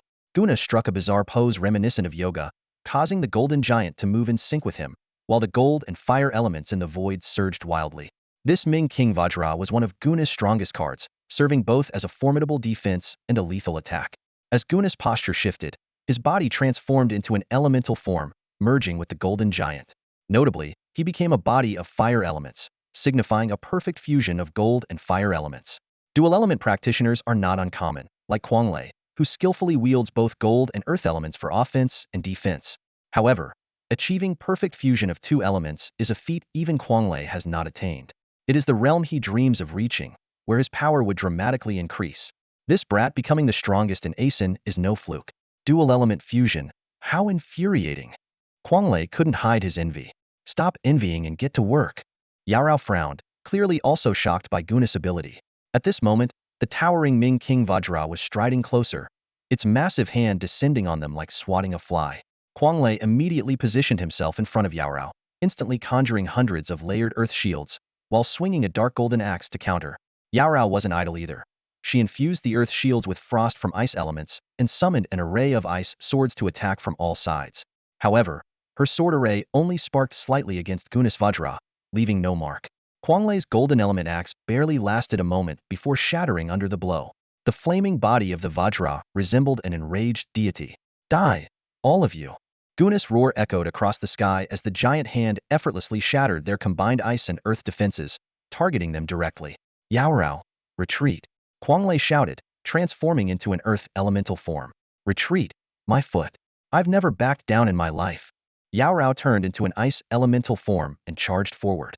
Upon collision, they were sent flying like broken kites, reverting to human form with blood at their lips and chaotic elemental auras. Guna's Vajra body attacked again, this time with both hands. They were forced to brace themselves again, nearly crushed into pulp. Kuang Lei had stronger defenses, but Yao Rao was severely injured. Prepare for a mutual destruction. Yao Rao sneered, trading our lives for Guna, a dual-element fusion wielder, is a win for Daxia. Just as Kuang Lei was about to speak, a loud voice rang out from afar. It's not worth it. A mere dual-element fusion user, this trash, is not worthy of my top fighters' lives. Elemental fusion is a hallmark technique of a 10-star professional. The number of elements one can fuse directly reflects their level of power. At this moment, Guna is suppressing two top-tier experts, Quanglei and Yaorao, with just the fusion of gold and fire elements. Both of these individuals are among the elite of 10-star professionals, yet under the force of the dual-element fusion, they are steadily losing ground and may not escape death if this continues. Guna rose to become the foremost powerhouse in the kingdom of Asen by mastering this gold-fire fusion. Until today, he had kept this power hidden, even from Quanglei and Yaorao. Once a professional reaches level 300, the extent of elemental fusion becomes critical to their strength. This ability is partly innate but largely depends on one's inherent qualities. Guna is formidable with just two elements fused, while Quanglei and Yaorao have not achieved even dual fusion, underscoring the difficulty of elemental fusion. Realizing they have no chance against Guna's dual-element fusion, Quanglei and Yaorao are prepared to fight to the death. Just then, a voice like rolling thunder booms through the sky, openly dismissing the dual-element fusion. Hua's here. Quanglei exclaims in surprise, then laughs. Guna, you're done for. Yaorao also breathes a sigh of relief, leaning exhausted against Quanglei. Fear unlike any he had felt before appears on Guna's golden face. He immediately abandons his pursuit of the two and turns to flee. But in that moment, an invisible blade strikes down, and in the blink of an eye, Guna's proud golden body is covered in cracks, and the golden flames are extinguished. With a harrowing scream, Guna falls from the sky, bloodied. Desperately trying to escape, he is blocked by a towering figure. Chu Jinhua, you can't kill me. Guna pleads, his voice trembling. If you kill me, your great Xia will face devastating retaliation from the kingdom of Asen. The beautiful country and the little sun country won't spare you either. Oh, really? Chu Jinhua stands with his hands behind his back, gazing into the distance. I hope they dare to enter Great Xia's territory. Anthony, do you dare? In the void, Anthony, leaning on a cane, steps forward slowly. Seeing him, Guna tries to flee to Anthony but is immobilized by a sharp aura. Chu Jinhua, let bygones be bygones. Anthony frowns. Shall we end this here? Who do you think you are? Chu Jinhua sneers. Your beautiful country always thinks it's the world's leader. Guna is the top warrior of the kingdom of Asen, Anthony says gravely. If you kill him on the global battlefield, Asen will be enraged. If they invade Great Xia, I might not be able to stop them. Those people, do they dare? Zhu Jinhua sneered, repeating the question, do they dare? Anthony stood silently for a moment, furrowing his brow before finally speaking. In that case, name your terms. What will it take for you to spare Guna? As an ally of the United States and the strongest individual in India, he still hoped to save Guna. You fight me, Zhu Jinhua said coldly, staring directly at Anthony. If you die, I'll let him go. Anthony sighed at this, his gaze steady on Zhu Jinhua. Zhu Jinhua, you should know that fighting between us is meaningless. I might not be your match, but you killing me, that's impossible. You old turtle, how would you know I can't kill you if we've never fought? Zhu Jinhua smirked, a mocking smile playing on his lips. Before Anthony could respond, Zhu Jinhua flicked his fingers, and a sharp blade appeared out of thin air, hovering less than an inch above Guna's head.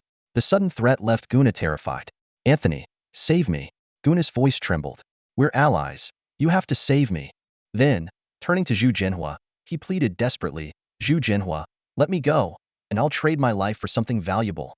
I recently acquired an SS grade talent fruit, and I have a 10-star dark gold set. I'll give you 100 sets, no, 300 sets. SS grade talent fruit? Zhu Jinhua's eyes showed a flicker of surprise.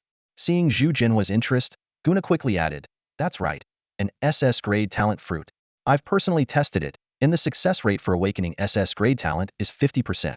Everything is on me. Let me go, and I'll give it to you right away. Hearing this, a glint appeared in Anthony's eyes, and he unconsciously tightened his grip on his cane. At that moment, he wanted nothing more than to crack open this Indian skull to see if there was any sense inside.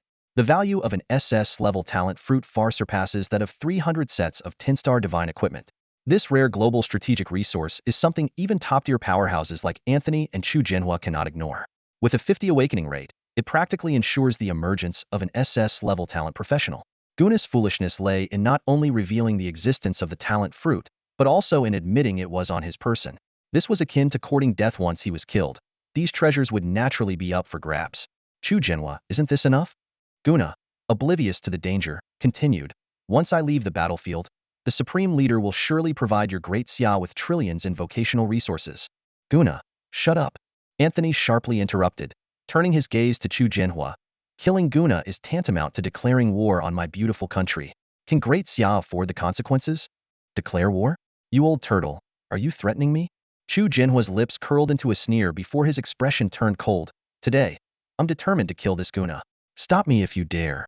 Before the words had fully left his mouth, Chu Jinhua's figure had already ghosted above Guna, standing firmly on the hilt of his battle blade. No, Anthony, save me. Guna screamed in terror, realizing he couldn't move.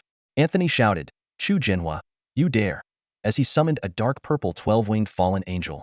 Countless dark purple chains wove through the void, attempting to bind Chu Jinhua. Ha ha ha. Chu Jinhua laughed, his form already moved from its original position, appearing behind Anthony. In the next moment, he transformed into a majestic golden dragon, unleashing a world-ending dragon breath. The dragon breath, like a galaxy pouring down, illuminated the entire sky. Seeing this, Anthony immediately withdrew the fallen angel, distancing himself from the battlefield.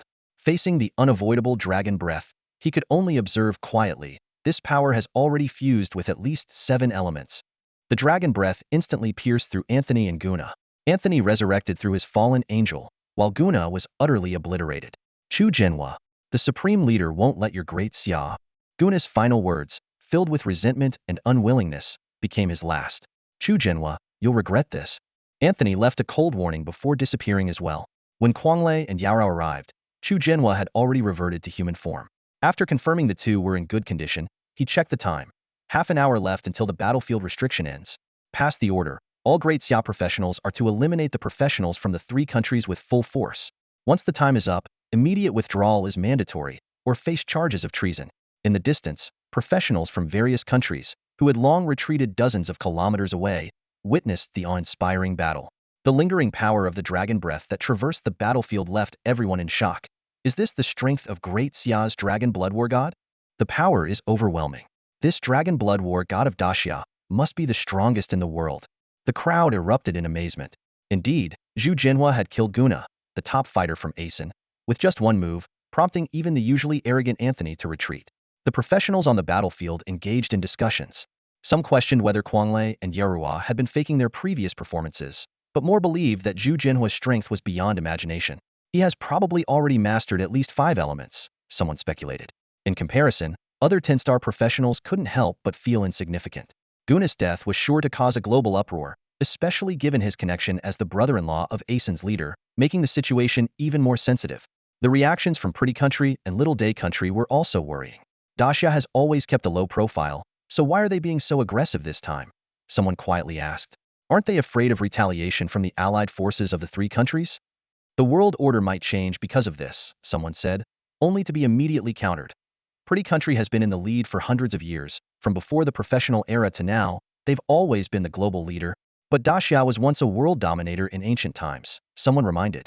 Professionals from smaller countries worried they might become pawns in the power struggles of the great nations. Amidst the discussions among professionals from various countries, all 10-star professionals from Daxia suddenly received an urgent order from the War God camp. War God order. Given that the Dragon Blood War God has killed the top fighter of Asen on the 10-star battlefield, to prevent retaliation from Asen and its allies in the real world, all 10-star professionals from Daxia are ordered to 1. Fully hunt down professionals from the 3 countries on the battlefield. 2. Withdraw immediately to defend the real world after 36 hours of mandatory time. 3. Those who disobey will be charged with treason. This order, sent through the professional chat system, caused a stir among Daxia's professionals. Despite some concerns, the threat of severe punishment for treason forced everyone to comply. The professionals from the War God camp immediately began hunting the professionals from the 3 countries. Anthony and Murakami naturally fought back fiercely, plunging the battlefield into unprecedented chaos in the final half hour. Professionals from other countries hurried to avoid the conflict, and the 10-star battlefield essentially became a ground for Daxia to confront the 3 countries. Soon, the 36-hour mandatory time was nearing its end. Within the 10-star battlefield, all 10-star professionals from the Great Xia Kingdom, regardless of their current activities, chose to withdraw.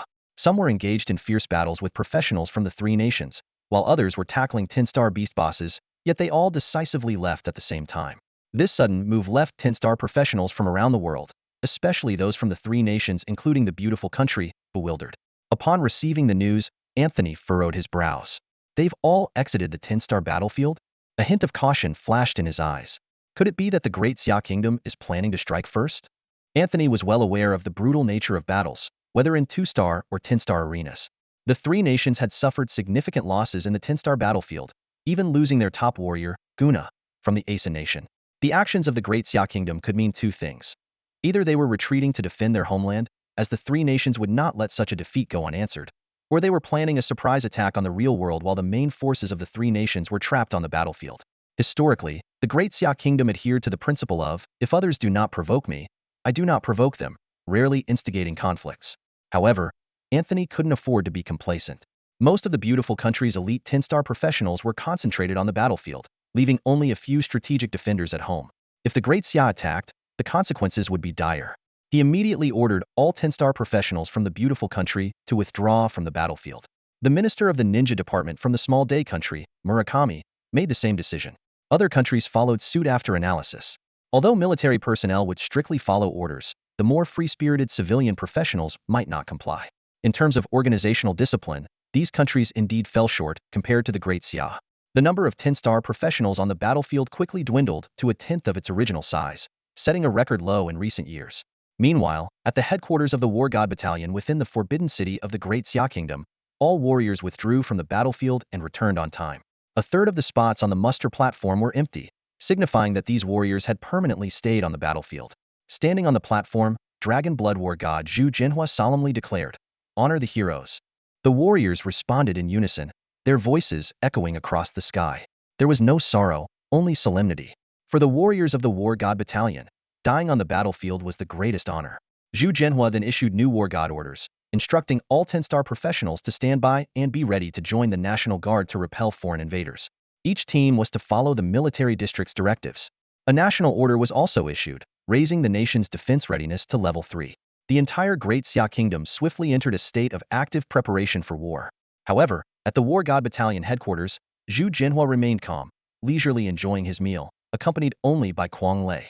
Yao Rao had already gone out to oversee the battalion's affairs. How many didn't come back? Zhu Jinhua asked.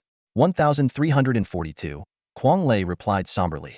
Zhu Jinhua paused with his chopsticks, then resolutely stated, "I will kill twice as many to avenge them." In the residence of the ninja division in Japan, the emperor rushed to the scene upon hearing the news of Murakami's return from the 10-star battlefield. When he saw that of the over 2,500 10-star professionals initially dispatched, only about 1,000 had returned with Murakami, his expression turned dangerously grim, like a beast ready to pounce. "What on earth happened?"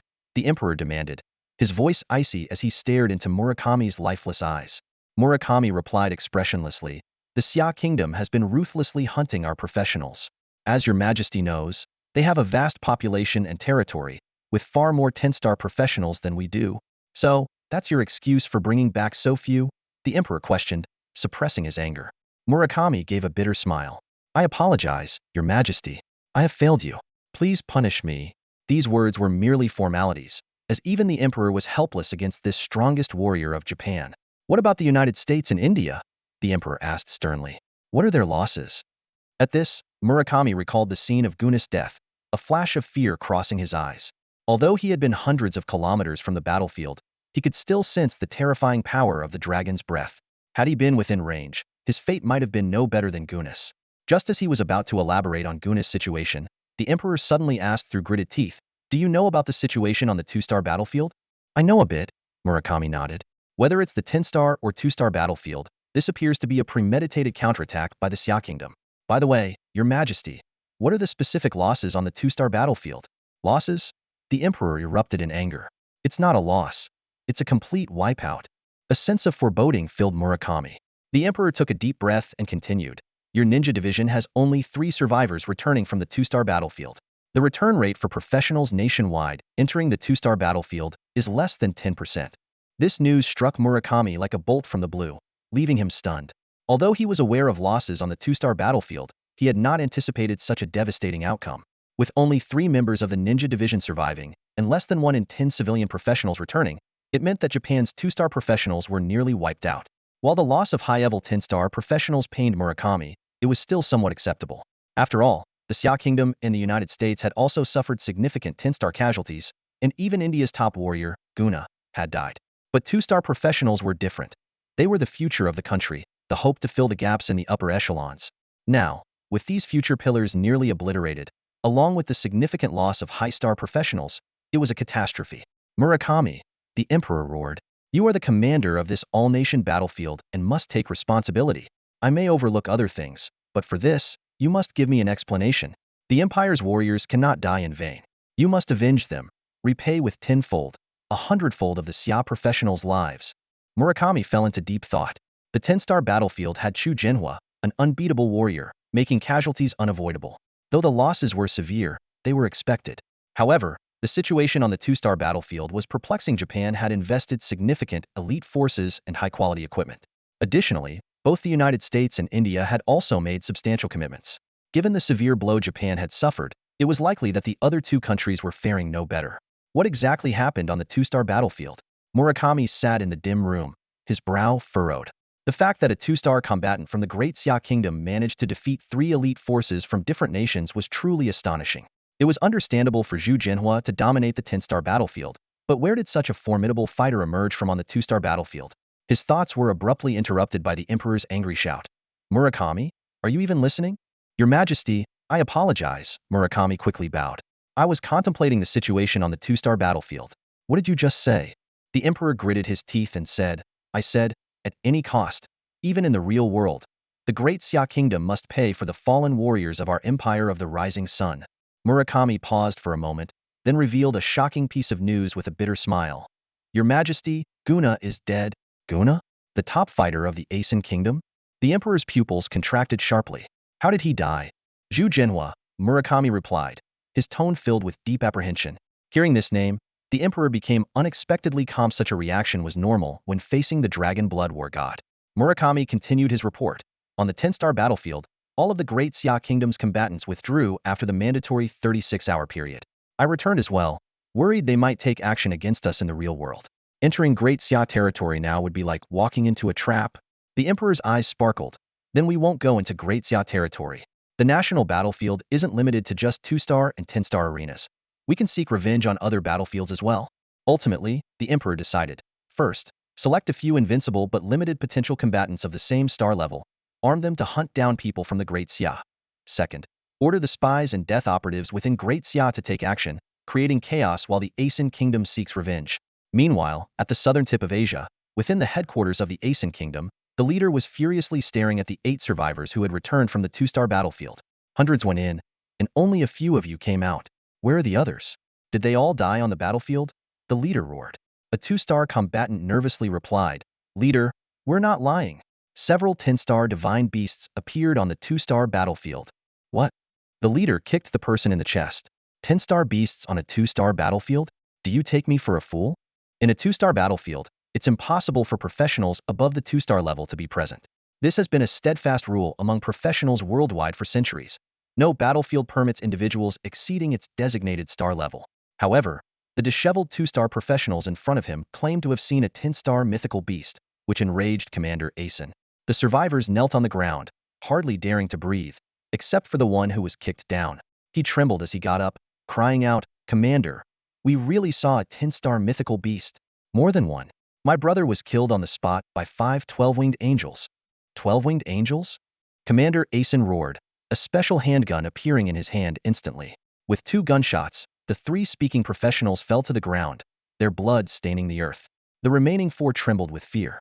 They had witnessed the angels' existence firsthand, yet no one believed them. In truth, creatures like Medusa had no need to reveal themselves on a 2-star battlefield. Only Ali sent the consciousness incarnations of the 4 12-winged angels to assist Shen Lang in swiftly defeating enemies.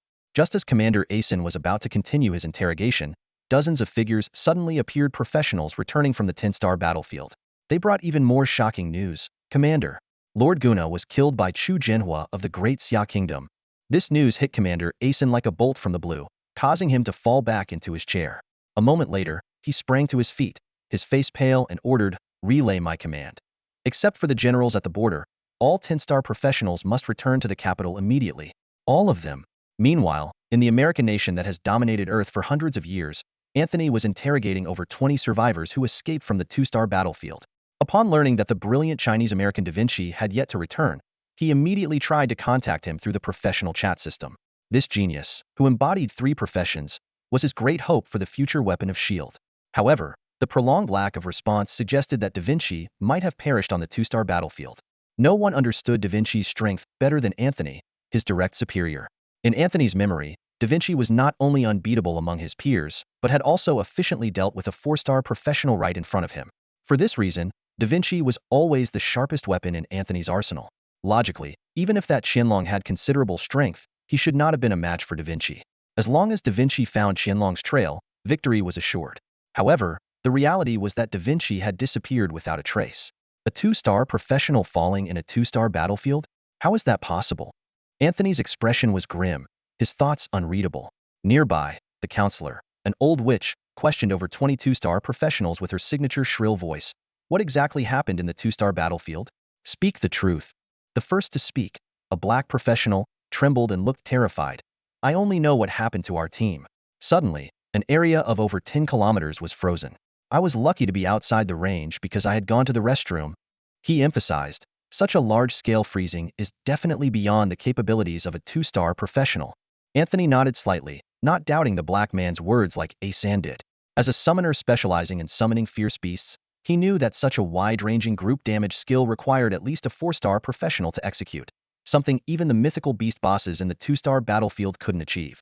Before the counselor could continue questioning, Anthony proactively turned to the other professionals. What did you encounter? The surviving professionals exchanged glances and shared their experiences. A black mist swept over, leaving only bones of our people. We were engulfed by a large-scale fire spell. As I left, I saw a blurry female figure. I saw angels. This last statement immediately caught Anthony's attention. He stared intently at the short white professional. What angels? The man swallowed, still frightened. They were 12-winged angels, 5 of them.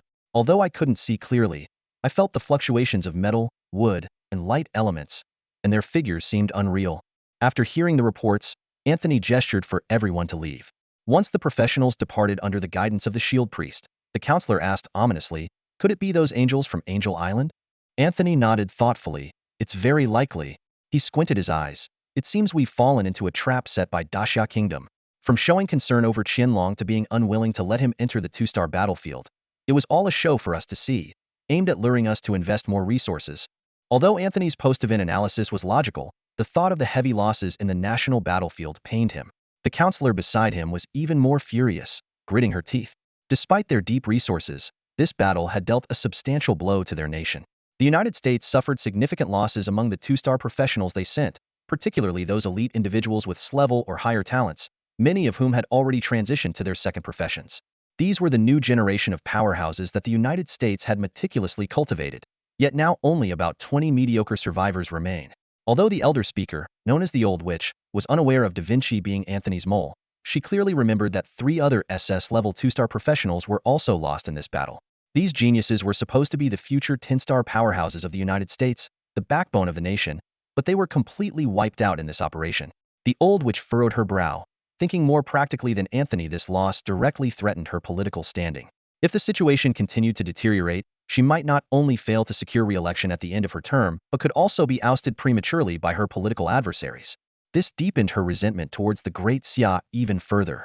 Damn Great Xia, I won't let this go, she cursed inwardly, then turned her gaze to her only hope at the moment, Anthony. She knew that to maintain her position, she had to rely on Anthony to turn the tide. After a moment of silence, the Old Witch asked, Anthony, how did those angels from Angel Island enter the 2-star battlefield? Could they ignore the rules of the universal battlefield?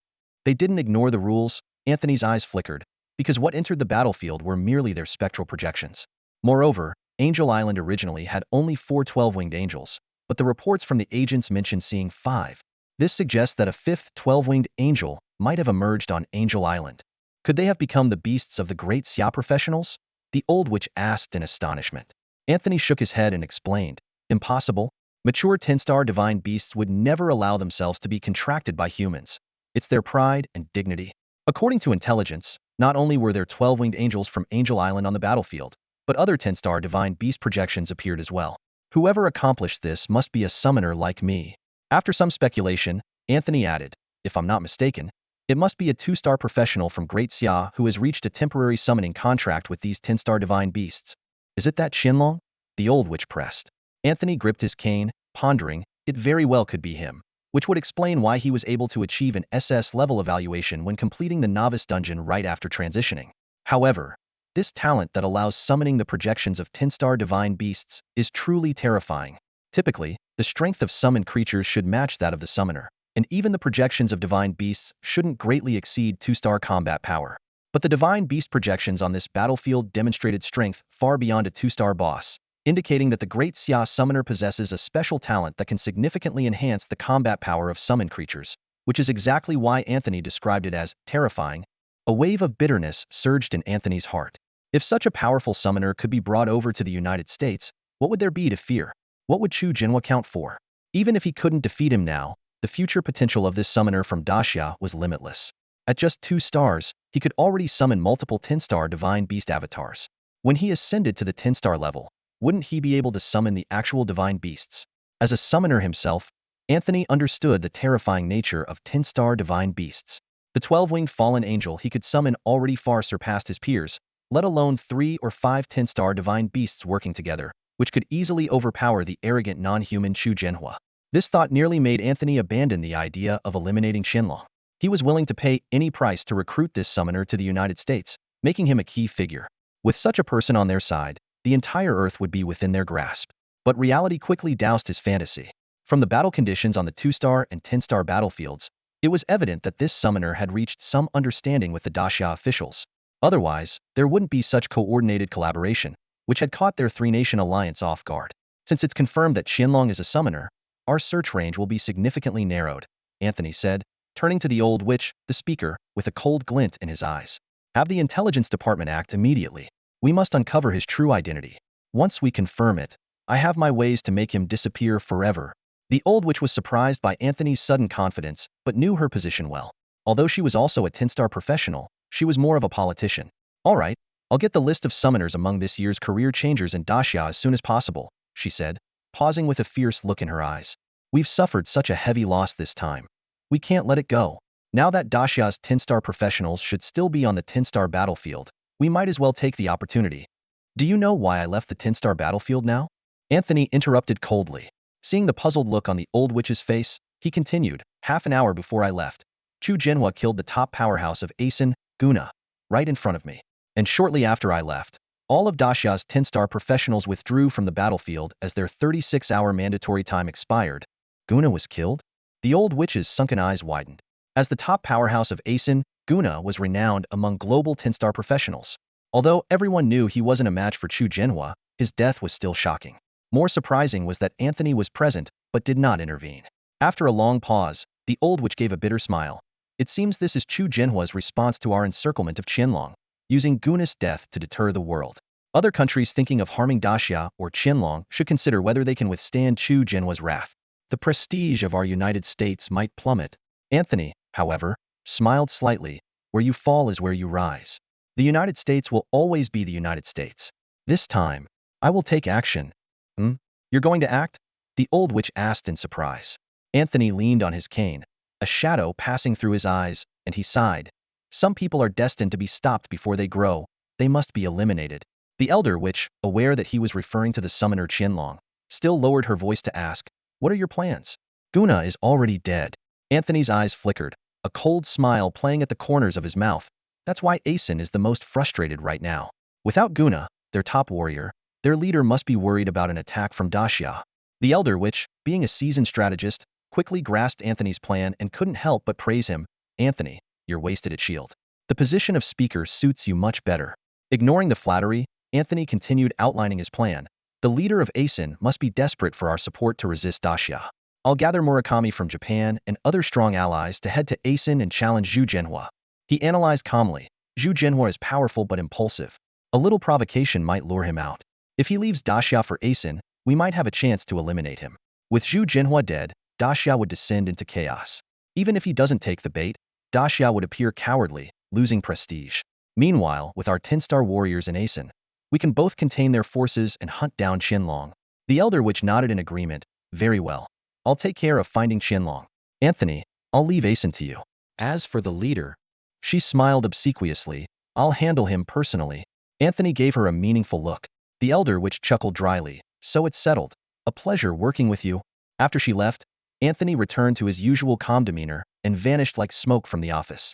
Meanwhile, in the war god camp of Daxia's Forbidden City, Zhu Jinhua was chatting leisurely with the old national leader under a grape arbor.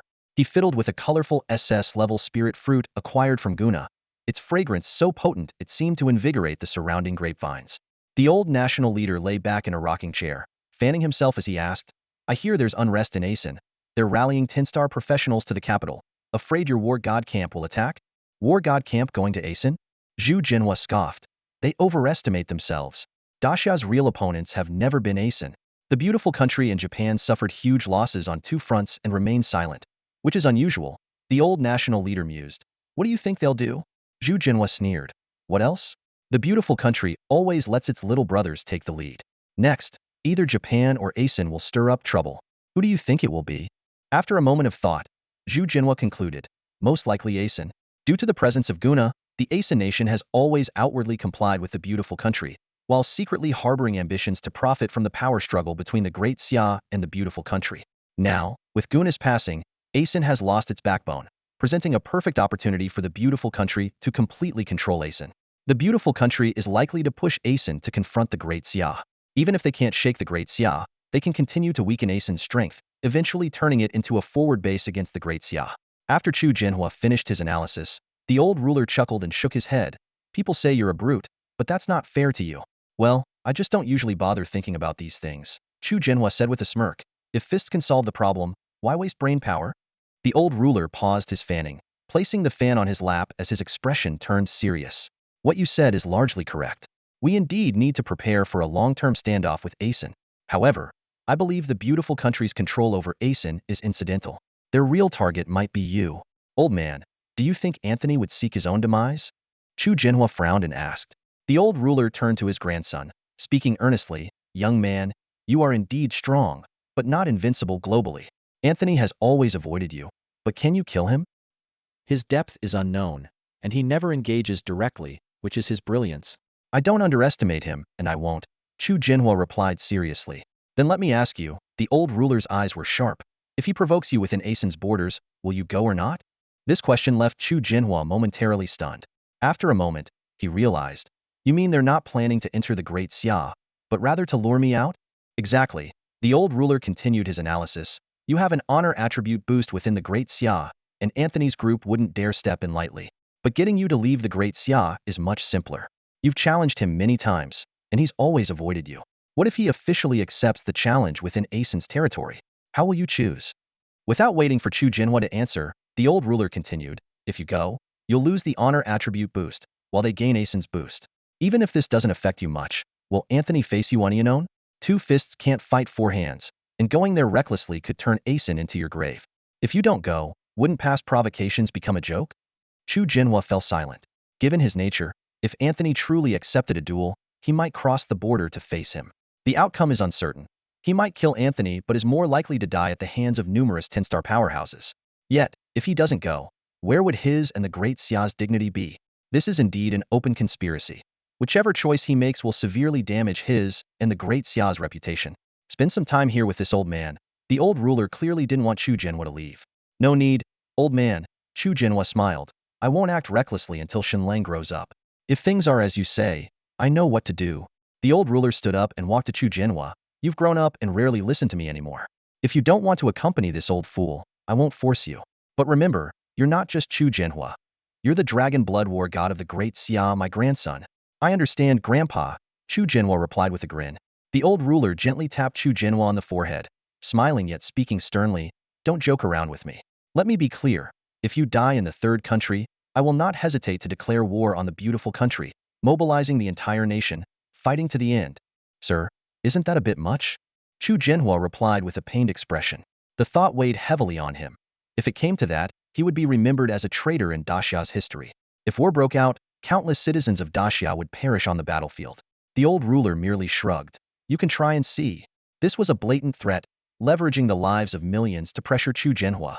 Sir, you really don't trust me, Zhu Jinhua said helplessly. I've already said I won't throw my life away. Pride is important, but I know my priorities. That's for the best. The old ruler smiled and turned his gaze to the talent fruit in Zhu Jinhua's hand. Is that for the young one? The sudden change in topic caught Zhu Jinhua off guard for a moment, but he nodded, yes. This young one killed hundreds of thousands of professionals from 3 countries on the 2-star battlefield. It wouldn't be right not to reward him. Heh, the old ruler pointed out sharply. You're clearly hoping he'll grow quickly to take over your role as the protector of Daxia. An SS-level talent fruit, you're generous. Even the national treasury doesn't have any. This thing is of no use to me, Chu Jinhua started to say, then glanced at the old ruler and quickly corrected himself. How about giving it to you, sir? I don't have the habit of asking my grandson for things. The old ruler cast a glance at the multicolored talent fruit and suddenly asked, didn't you say that young Shen Lang can directly activate the 10-star mythical beast bloodline within a beast, allowing them to reach a mature form? So tell me, how effective is the awakening rate of this talent fruit? This question made Chu Jinhua raise an eyebrow. He hadn't considered this angle, but the old ruler's mention made the intention clear. Although SS-level talent fruits are extremely rare, there are plenty of other levels. The national treasury of Daxia alone holds a large number of talent fruits, ranging from level to a level, with even a fair amount of S and S-level fruits.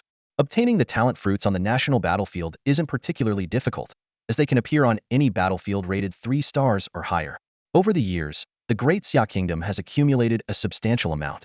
Although those rated SSS and above are extremely rare, there is a considerable number below that level. However, these seemingly powerful treasures have a critical flaw, an extremely low awakening rate. Even with the lowest grade talent fruit, the chances of a successful awakening are minuscule, let alone for the higher grade fruits. Out of 1,000 talent fruits, perhaps none will successfully awaken a professional, and in most cases, the consumer only experiences the taste of an ordinary fruit. For this reason, despite the fact that many countries have harvested a significant number of talent fruits, they have not classified them as strategic resources. In the glory contribution system of the Great Xia Kingdom, the exchange value of ordinary talent fruits is even less than that of some standard equipment. Of course, high-star talent fruits are relatively valuable. For instance, an Scrade talent fruit can be exchanged for a 10-star dark gold piece of equipment. After all, despite the low probability of awakening, a single success can lead to a transformative change. Chu Jinhua looked at his grandfather with admiration, impressed by the old man's keen insight.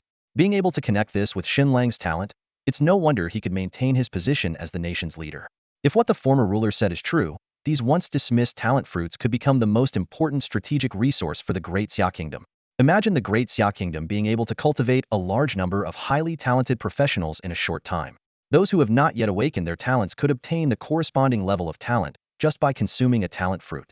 And those already possessing talents above Scrade, if they could awaken again, would see their abilities greatly enhanced. Prompted by the former ruler, Chu Jinhua quickly opened the professional friend system and found the chat box with Shen Lang. He cautiously sent a message, "Kid, any interest in talent fruits?" However, there was no response for a long time. Just as the grandfather and grandson were discussing and waiting, new information suddenly came through the governmental system of the Great Xia Kingdom. The two exchanged a solemn look, each seeing the seriousness reflected in the other's eyes. As expected, they finally made a move on nascent country, Chu Jinhua said, looking at the former ruler. The former ruler smiled and urged, "Go on. Remember the threat I just mentioned?" Chu Jinhua gave his grandfather a resentful glance, thinking that the threat was stated all too bluntly. "I'll keep it in mind." "All right," he replied helplessly, then transformed into a divine dragon, soaring into the sky and disappearing into the horizon in an instant. Meanwhile, the events in the 2-star and 10-star battlefields have caused a global stir. Relevant topics have sprung up like mushrooms on major forums. Breaking news. Daxia's dragon blood war god, Zhu Jinhua, has slain the top powerhouse of the Asen Kingdom, Guna, on the 10-star battlefield. A 10-star mythical beast has appeared on the 2-star battlefield, leading to the near-total annihilation of 2-star professionals from Pretty Country, Little Sun Country, and Asen Kingdom. High-ranking officials from various countries have responded to this incident. In the meeting room of the British Isles, officials are in heated discussion. Daxia has directly clashed with Pretty Country overnight, and even Guna has been killed. This won't end peacefully. Someone suggested a wait-and-see approach. As long as Zhu Jinhua remains restrained, war might not break out. In the northern Bear Country, the emperor personally presided over a meeting to discuss whether to aid Daxia. If Daxia is suppressed, we'll be next. However, some advised, let's observe the situation before choosing sides. The Cabbage Country took a more cautious stance, deciding to make a show of sending some regular troops to patrol the East Sea. Meanwhile, the high-ranking officials of the Frankish country are closely monitoring the developments. At this moment, Shen Lang, located in the 3-star battlefield, is unaware of the external turmoil.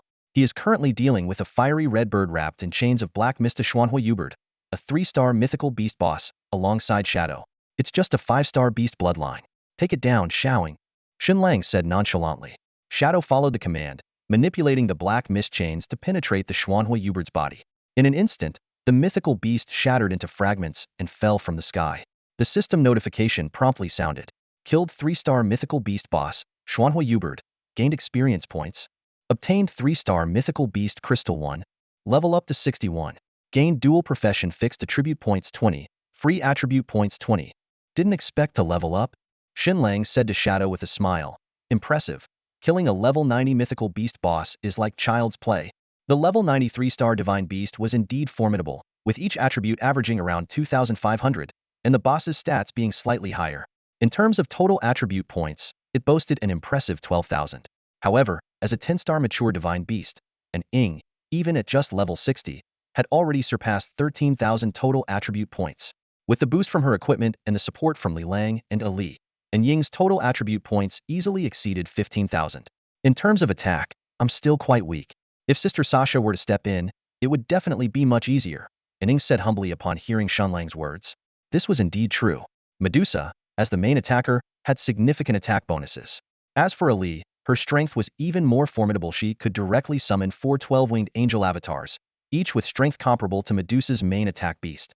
A mere level 90 divine beast boss was naturally no match. Xiaoying, you're doing pretty well too, Medusa said with a smile. Watching this display of sisterly affection, Shen Lang smiled slightly, then allocated 20 free attribute points to his mental attribute. As a beast master, this was undoubtedly the best choice.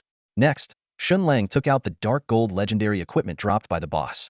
After just a glance, he put it back into his backpack. 3-star dark gold equipment was rather unremarkable. More importantly, there were the talent spirit fruits.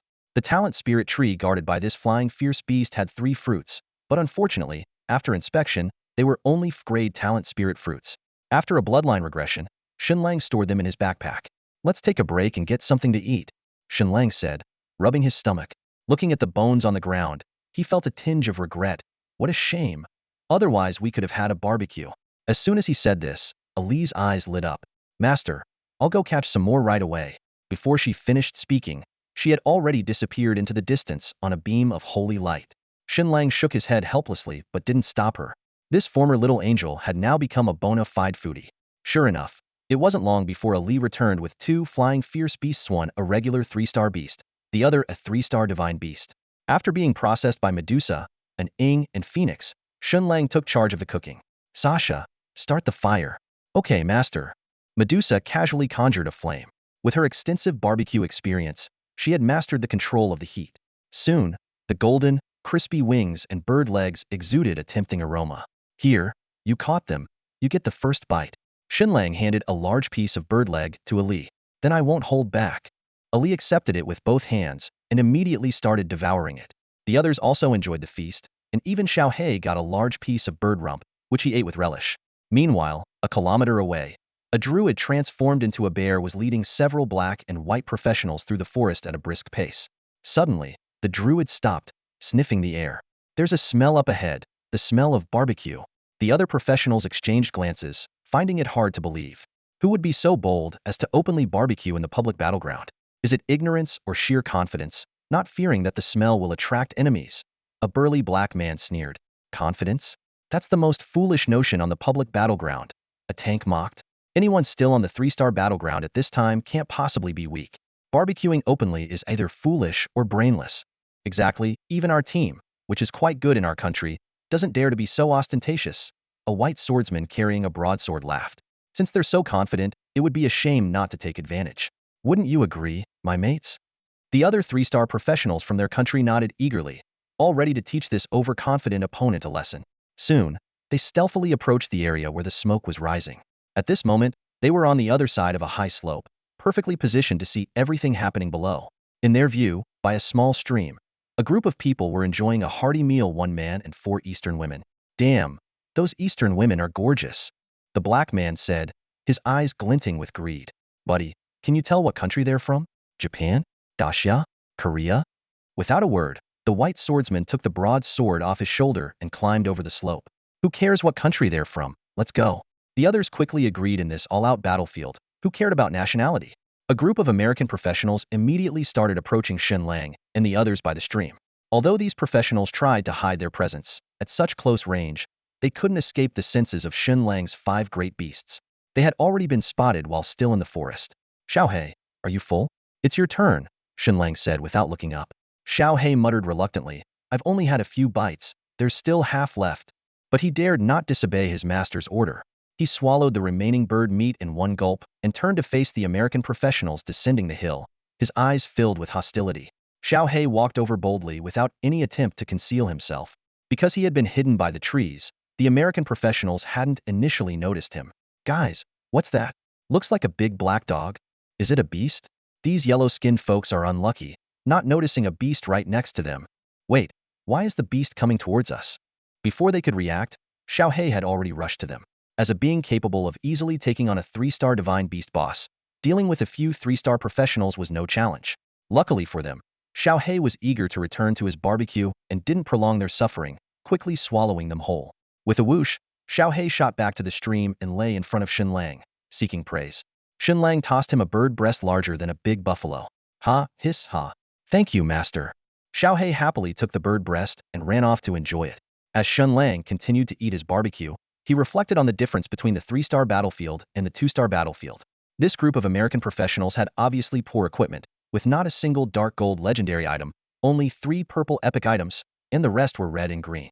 This was probably the normal configuration for 2 or 3-star professionals, while the abundance of equipment in the 2-star battlefield was just a result of the 3 countries' resource allocation. Just as Shen Lang and the Beast Girls were happily enjoying their barbecue, Xiao He suddenly looked into the distance, then turned to Shen Lang, his eyes filled with anger. Can't a guy enjoy his barbecue in peace? I haven't even savored this bird breast, and more clueless fools are coming. They're way too eager to die. Shen Lang and his companions openly barbecued, without any attempt to conceal it. The enticing aroma of cumin wafted through the air, and smoke rose visibly, attracting attention from afar. Such blatant behavior quickly drew the interest of other professionals. The first to arrive were professionals from a certain country, followed by teams from around the world. Some whispered among themselves, interesting. Are these people afraid others won't find them? Let's go check it out. If it's edible, we'll eat it. This battleground is exhilarating. Way more exciting than leveling up in the real world.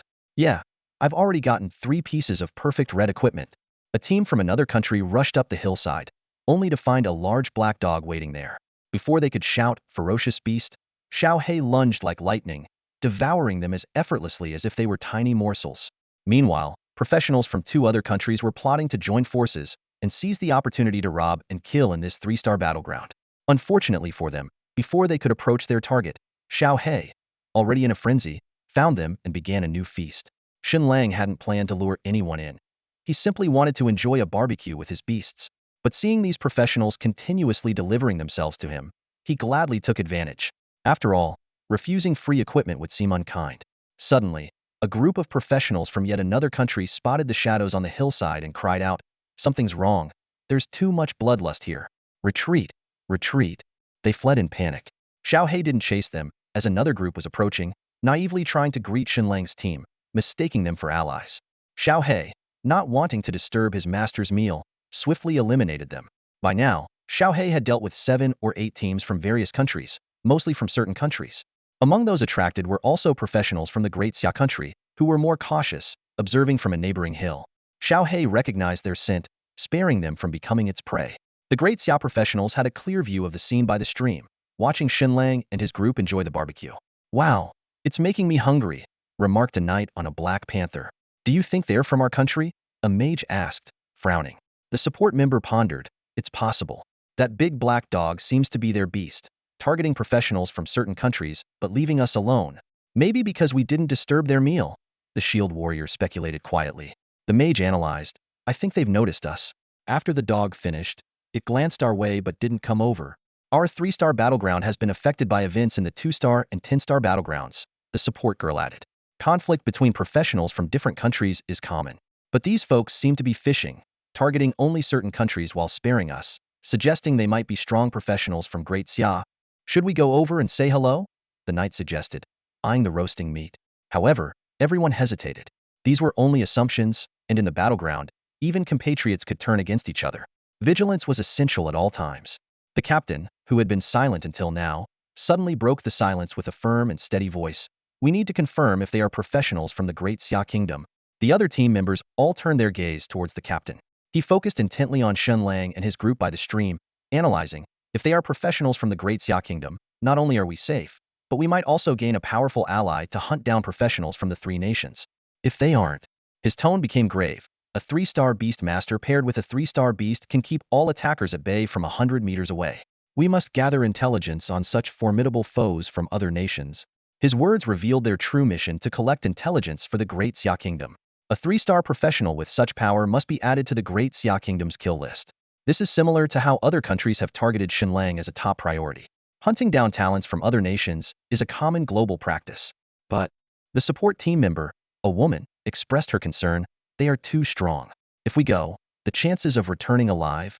We have to go. The captain interrupted her decisively. We may not be from the War God Battalion, but we are soldiers. Yes. The other four immediately straightened their backs and replied loudly. Although the War God Battalion is the strongest ace of the Great Xia Kingdom's military, the professional troops are not limited to just this unit. Each of the 5 major military districts east, south, west, north, and central has its own special operations professional team. This Falcon Squad comes from the Southern District and operates with a 5-member structure similar to the War God Battalion. They entered the 3-star battleground to gather resources for the district and are tasked with hunting down professionals from the 3 nations. The captain quickly laid out an action plan. We will split into 2 groups. I'll go first, and the 4 of you will follow. Keep the recording system on throughout. If I gather the necessary information, I'll retreat immediately. If I'm safe, you can return. He paused. If I die? Exit the battleground immediately and send the footage back to the district. This near-suicidal plan made the other team members' faces change dramatically. The support member anxiously suggested, Captain, we should act together. I'm the captain. My order is a command. The captain interrupted her sternly, then smiled. Don't worry, I might not die. They could be allies from another district. The mission is the top priority, he emphasized at the end. Despite their concerns, the team members knew the command was absolute, and no one voiced further objections. The operation began shortly after, with the captain approaching the stream first and the other 4 maintaining a distance behind. As the captain came within 10 meters of the opposite bank, Medusa frowned. These people are so annoying, wave after wave, can't even eat in peace. She was about to act, but Shen Lang stopped her. He hasn't triggered the automatic attack mode. Shen Lang adjusted the settings, designating non-Great Xia Kingdom professionals as automatic attack targets. But the person across remained unharmed. He's one of us. Hearing this, Medusa withdrew her skills. Shen Lang observed the strong military demeanor of the man and sensed the presence of 4 others lurking behind. He smiled and spoke. No need for tests, call your people over. The captain was about to ask for identification when Shen Lang proactively displayed his information. Name, Xiong Chuimo, War God Battalion member. Seeing this, the captain stood stunned for a moment before his face finally relaxed into a relieved smile. It turned out that the person they had been worried about was actually an ally from the War God Battalion. The leader of the Falcon Squad was initially shocked by Shen Lang's identity, but upon reflection, it made sense. Indeed, only the audacious members of the War God camp would dare to fish so openly here, disregarding the presence of professionals from other countries. The captain quickly messaged his teammates, informing them of the War God camp's presence. 4 team members arrived promptly, their faces full of surprise as they whispered among themselves. So they are from the War God camp. We worried for nothing. Being able to join the War God camp as a 3-star member is terrifyingly impressive. In a 3-star battlefield, they can completely dominate. The captain nodded, leading his team across the stream to join Shen Lang and his group. After confirming Shen Lang's information again, He Yundong stood at attention and saluted. Southern Military District, 8th Army Group, Falcon Special Operations Squad Leader, Lieutenant He Yundong, reporting to the War God Camp, sir. Although the rank of a formal War God Camp member starts at Major, and He Yundong was only a lieutenant, addressing Shen Lang as sir was customary. The other 4 also saluted and introduced themselves. Shen Lang stood up and returned the salute, saying, So, we have some squad leaders from the Southern Military District. Welcome to the War God Camp. Please don't call me sir. I've probably been in the military for less time than you all. He Yundong relaxed and smiled. Seeing comrades, especially those from the War God Camp, filled them with a sense of camaraderie. At this moment, the Falcon Squad support member pointed at a bird's head with red feathers by the stream and asked, Sir, is that barbecue? By any chance, the divine beast blazing fire Shen Eagle? Everyone followed his gesture. It was indeed the head of the 3-star divine beast blazing fire Shen Eagle, discarded by Medusa and the others because it had little meat, not even worth Little Black's attention. The Falcon Squad members were moved by the sight. A level 93-star divine beast like the blazing fire Shen Eagle would be a challenge for their entire team, especially as it was a flying beast and they lacked aerial combat capabilities. Yet, in front of the War God Camp, such a creature was reduced to mere food. Shen Lang turned to Medusa with a smile. Sha, give the squad leaders a share. Got it, Captain. Medusa responded, instantly conjuring a flame blade. With a few swift motions, she skewered 5 perfectly grilled pieces of meat on sticks and handed them to the Falcon squad. He Yundong was secretly amazed, realizing Medusa's mastery of the fire element had reached an extraordinary level. The team members eagerly looked at their captain, awaiting his nod. Shen Lang chuckled. Don't be shy, everyone. Only then did He Yundong nod. Thank you, sir. Thank you, Captain. They rushed forward, eagerly savoring the divine beast barbecue, a rare delicacy even in high-end restaurants. Noticing He Yundong's restraint, Shen Lang encouraged him. Squad leader, give it a try. It's quite good. Thank you, sir. He Yundong finally picked up the meat, joining in the unexpected feast. The others insisted on calling him commander, and Shen Lang didn't resist any further, secretly finding the title rather thrilling. After everyone had their fill, they were all patting their round bellies. Although the fiery phoenix was large, there was only so much humans could eat, so quite a bit of roast meat was left over. Because Medusa and the others didn't want to reveal their non-human traits in front of outsiders, the returning Xiaohei got lucky and enjoyed the leftover roast meat. Commander, are all the brothers in your war god battalion this fierce? A knight from the Falcon squad suddenly asked. They're all right, Shen Lang replied nonchalantly. The commander is being too modest, the knight sighed, shaking his head. Compared to you guys, our special ops teams are nothing. Shen Lang just smiled, as there wasn't much to say in response. Commander, what does it take to get into the war god battalion? The mage pressed on. Shen Lang was taken aback for a moment. To be honest, he had never applied to the war god battalion. He was placed there by Zhu Jianhua. However, as an official member, he pretended to be profound and said, if the higher-ups think you're qualified, they'll naturally notify you. He Yundong and the others nodded in agreement. Indeed, the War God Battalion had always selected its members proactively, never accepting applications. The support girl pondered aloud. There must be a threshold, a rare class plus at least in level talent might give you a chance to be selected. She was actually trying to subtly probe Shen Lang and the others, but they remained unfazed. He Yundong speculated that there might be an SS level talent in this War God Battalion team, but it was unlikely they all were, as SS level talents were extremely rare each year. Commander, He Yundong then asked, on the 2-star battlefield, the beautiful country, the small day country, and the A3 country all failed to hunt the hidden dragon, which must have been the work of the War God Battalion, right? Shen Lang didn't answer directly, but his silence spoke volumes. Considering Zhu Jinhua's kindness to him, he was happy to help boost the War God Battalion's reputation. The Dragon Blood War God is truly amazing, the support girl exclaimed excitedly. Not only does he dominate the 10-star battlefield, but he also leads the War God Battalion with such might. Absolutely, the Shield Warrior agreed. Even the A3 country's strongest Guna was taken down by the Dragon Blood War God. My admiration for him is as boundless as a river.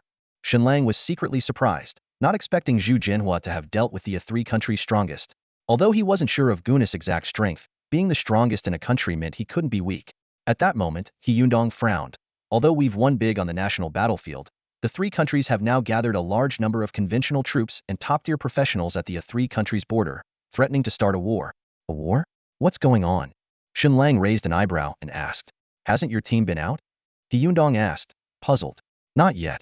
We've been here for less than 20 hours, Shen Lang replied calmly, and we haven't received any related information. He Yundong didn't doubt this explanation and simply added, I don't know the specifics either. All I know is that the situation is rather tense right now. Rumor has it that Anthony has appeared at the border, intending to challenge the Dragon Blood War God, Zhu Jinhua. This news made Shen Lang furrow his brow. Anthony has always avoided a duel with Zhu Jinhua, so for him to take the initiative now suggests there's more to this than meets the eye. What is the stance of the War God camp? Shen Lang asked intently. He Yundong shook his head and replied, there hasn't been a clear response yet, but the Dragon Blood War God has personally gone to the border to oversee the situation. Shen Lang closed his eyes and pondered for a moment, gradually piecing together Anthony's true intentions. This was a setup, a plan to lure Zhu Jinhua out of the Great Xia Kingdom. Knowing Anthony's character, he would never step onto Great Xia's territory for a showdown with Zhu Jinhua. Therefore, for Zhu Jinhua to accept the challenge, he would have to cross the border into Asen Nation. Once outside his homeland, Zhu Jinhua would lose the attribute bonuses granted by the glory system to Great Xia citizens, weakening his power. Although Anthony would also lose the bonuses from the beautiful nation in Asen, as an ally, he could switch nationalities at any time to gain Asen's support. The greater danger lies in the possibility of Zhu Jinhua facing other powerful enemies once he enters Asen Nation. This isn't even the worst-case scenario. If Zhu Jinhua gets trapped in Asen Nation, Great Xia would have to deploy a significant number of powerful warriors to guard the border. This would inevitably weaken defenses in other parts of the country. If other high-level stars chose to exploit the weakened defenses, the consequences could be disastrous. A regular 10-star professional could level a city with just 2 area effect skills. Shen Lang was secretly anxious.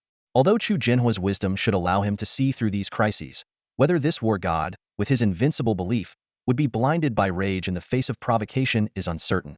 If only I had more time, Shen Lang sighed inwardly. If his 5 beast companions could all reach true 10-star levels, resolving the current predicament would be a breeze. He Yundong suddenly spoke. Actually, the key issue is the attribute bonuses from the glory system. Without this limitation, even if the Dragon Blood War god went to Aeson Nation, his strength wouldn't be in much danger. Exactly, the shield warrior nodded in agreement. That damned demon King Anthony is banking on this. As a glory level 8 warrior, Shen Lang was well aware of the system's attribute bonuses. Within the Great Xia Kingdom, he received an 18% attribute boost. Of course, for someone who didn't merge with beast companions, the actual effect of this bonus wasn't significant. For a professional of Zhu Jinhua's caliber, a 20 boost in all attributes is remarkably significant. As a level 10 glory war god, this enhancement is comparable to the combined strength of several 10-star professionals. After careful calculation, Shen Lang couldn't help but be secretly alarmed. Such an increase in attributes might allow other top-tier warriors from different countries to bridge the gap in strength between them and Zhu Jinhua. Although rumors have long circulated that Zhu Jinhua, the Dragon Blood War god, is invincible, Shen Lang knows that this claim might not be entirely accurate. If he were truly unbeatable as rumored, he would have dominated the world by now, rather than waiting until today. At that moment, Ali, with her bright eyes blinking, cautiously spoke up, "Leader, may I ask a question?" "What is it?" Shen Lang turned to look at her. About this attribute enhancement, Ali's voice was gentle. "Isn't there any other way? For example, could having support-type professionals with attribute-boosting skills accompany him solve this issue?" Shen Lang's eyes lit up upon hearing this. That suggestion seems feasible. He began considering the viability of this plan when Zhu Jinhua leaves the country and loses the local boost. Having a support professional apply buffs could indeed be an alternative. However, there was something about this idea that felt off, though he couldn't pinpoint what it was. Meanwhile, the members of He Yundong's team were looking at them with peculiar expressions, their faces filled with disbelief. "What's wrong?" Shen Lang asked, puzzled by their strange looks. He Yundong stared at Shen Lang for a long time before finally speaking in a low voice. "Among existing professionals, there are no skills that can amplify all attributes." This statement made He Yundong doubt Shen Lang and his team's identity as members of the War God camp. After all, it is basic knowledge in the professional world that no one has the ability to enhance all 4 attributes. Yet Shen Lang and his team seemed completely unaware of this. Shen Lang was surprised to discover that among the professionals, there was no skill that enhanced all attributes. This realization made him reflect. On one hand, he had never paid attention to support-related knowledge after all. His initial dream was merely to become a mage or a dragon knight. On the other hand, his rapid progress in power meant he never had the opportunity to use support skills. However, this wasn't a problem for Shen Lang because he had Ali. As a 12-winged seraph, Ali possessed many powerful support skills, including one called Holy Light Radiance, which could provide attribute enhancements to professionals. The effectiveness of this skill had already been well verified on other beasts. With this in mind, Shen Lang looked at Ali with a burning gaze. This look reminded Ali of their recent, intimate moments, causing her face to flush as she instinctively glanced at Medusa for help. Medusa quickly understood her master's intention, was considering using Ali's Holy Light Radiance skill. Feeling invigorated, Shen Lang began to calculate the time. They had only been in the 3-star battlefield for a few hours, and it would take over 10 more hours before they could leave. Considering that the beautiful country was pressuring Xia in the real world, he decided not to idle on the battlefield. Since they had already cleared the 2-star battlefield, they would continue their rampage in the 3-star battlefield. This would not only weaken the mid-level forces of the 3 countries, but also give them the opportunity to search for higher-level talent spirit fruits. "We should get moving," Shen Lang said, a hint of killing intent in his eyes. Before the words were fully out of his mouth, he had already leaped onto Xiao Hei's back, swiftly leaving the streamside with the 4 women. Watching Shen Lang and his group depart, the shield warrior envied the strength of the war god camp. He Weidong reminded his team to focus on the Falcon Squad's own mission, then led them to continue executing their task. Meanwhile, in the real world in Nippon, with Murakami leading the team to the border of the Aeson country, the emperor personally took over the affairs of the all-people battlefield. At this moment, he was giving instructions to a dozen level 93-star professionals, preparing to coordinate with Anthony's plan to simultaneously engage in the real world and the all-people battlefield. A flash of anger crossed the emperor's face as he surveyed the elite group of professionals before him. He spoke gravely about the tragedy on the 2-star battlefield. "The Daxia people set an ambush and slaughtered nearly 30,000 of our warriors. They even had the audacity to argue on the Global Professionals Forum, claiming it was in retaliation for targeting something called Shen Lang. Ridiculous. We don't even know who Shen Lang is. He slammed his fist on the table. The blood debt of 30,000 imperial citizens demands justice from Dacia. Although Minister Murakami has already gone to negotiate with Asen and the beautiful country against Dacia, I can no longer wait. The Emperor's gaze swept over the professionals present. You are the Empire's top-tier 3-star professionals, with potential to rise to 10-star. Now, do you seek vengeance for our fallen comrades? Blood for blood, the professionals shouted in unison. The Emperor nodded with satisfaction and waved his hand, causing dark golden light to illuminate the room. Several sets of complete dark golden legendary equipment floated in the air, and a glint of greed appeared in the eyes of the professionals. These are your rewards, the Emperor smiled. Choose the equipment that suits you. Enhance your strength to the maximum. Enter the 3-star battlefield, and for me, for our fallen comrades, annihilate all Dacia people. Upon your triumphant return, these pieces of equipment will be yours forever. The professionals expressed their gratitude excitedly and quickly selected a full set of dark golden equipment for themselves. Once they were fully equipped, the Emperor issued his final command. In the 3-star battlefield, you must remain united and not disperse. Only by maintaining collective strength can you crush any Dacia team. We will obey the Emperor's command. They responded in unison, then proceeded to teleport into the 3-star battlefield. At the same time, a pursuit was underway in the 3-star battlefield. A team of Japanese professionals was being relentlessly chased by a Dacia Special Forces team, with both sides locked in a fierce battle. What do you want? Do you really intend to wipe us out? A Japanese professional shouted angrily as they fled. That's right, you're all going to die. A Dacia professional responded coldly. As the pursuers closed in, a Japanese professional retorted bitterly, isn't killing us in the 2-star battlefield enough? Are you unaware of the situation on the Asen border? Do you really want to trigger a war between our nations? Ha, big words, the Dacia professional sneered. Do you cockroaches have the guts to invade Dacia territory? With the beautiful country's support, our 3 nations joined, we will surely deliver a devastating blow to Dacia. The Japanese professional threatened. Enough talk, let me show you what devastation feels like. The Dacia professional ordered, unleashing a barrage of skills upon the fleeing Japanese. Damn it, we never went after any Shen Lang. Why target us? The Japanese professional shouted as they dodged and counterattacked with their own skills. If you have guts, go after the Emperor. In the realm of Dacia, professionals relentlessly pursued the fleeing professionals from Zyarizi. This chase was not without reason. The Zyarizi professionals had chosen to flee due to their inability to match their opponent's strength. Boom. Amidst the roar of skills, 2 Zyarizi professionals fell to the ground. Their heads severed from their bodies, blood splattering. You will all die. The Dacia professional shouted, launching a fierce attack on the remaining 3 Zyarizi professionals like a storm. Although the 3 fought desperately, the despair in their eyes foretold their impending doom. At this critical moment, a massive fist engulfed in blue flames suddenly appeared in the sky, blocking the path in front of the 3 Zyarizi professionals. This fist not only shattered all the skills of the Dacia professionals, but also charged towards their formation with unstoppable force. Who saved us? The Zyarizi professionals, relieved to be alive, looked around in confusion. Though startled by the unexpected attack, the well-trained Dacia professionals quickly regained their composure. The tank immediately moved to the front, deploying defensive skills. However, before the defense could fully form, the blue flame fist arrived. Crack! The sound of bones breaking echoed as the tank's arm twisted and deformed, pain and shock etched on his face. The enemy's attack is too strong, everyone retreat, the tank ordered, enduring the pain. The other team members swiftly obeyed, quickly retreating with the injured tank. Soon after, over a dozen figures appeared behind the rescued Zyarizi professionals. One of them recognized the newcomers and exclaimed in surprise, Senior Inagami from Sakura Academy? And Senior Inoue Tsukikage, Senior Hanashida Kazuo. Using a detection skill, Inagami confirmed these were indeed fellow students from Sakura Academy. He scolded them coldly. As students of Sakura Academy, to end up in such a state is truly disgraceful. Upon confirming that the pursuers were Dacia professionals, Inagami immediately led his team to counterattack. The rescued trio slumped to the ground, revealing in conversation that Inagami was the top student in his 3rd year at Sakura Academy, possessing an SS-level talent and having already transitioned to a second profession. As they discussed orders from Lord Murakami and the Emperor, a voice speaking Dacia's language suddenly interrupted. Oh, what did I hear? Murakami? Tengu? The 3 jumped up in alarm, seeing a man riding a large black dog appear ahead, accompanied by 4 beautiful women. The Japanese warriors turned pale with fear as they encountered an even more formidable opponent after narrowly escaping death. The man riding a giant black dog looked down at them with a playful smile. Sorry, I've been listening to you for a while. I heard that Murakami and your Lord Tengu sent you to hunt down our warriors from Dacia? Over there. Without hesitation, a warrior from Sakura Academy pointed in the direction Koizumi had gone. This wasn't just betrayal.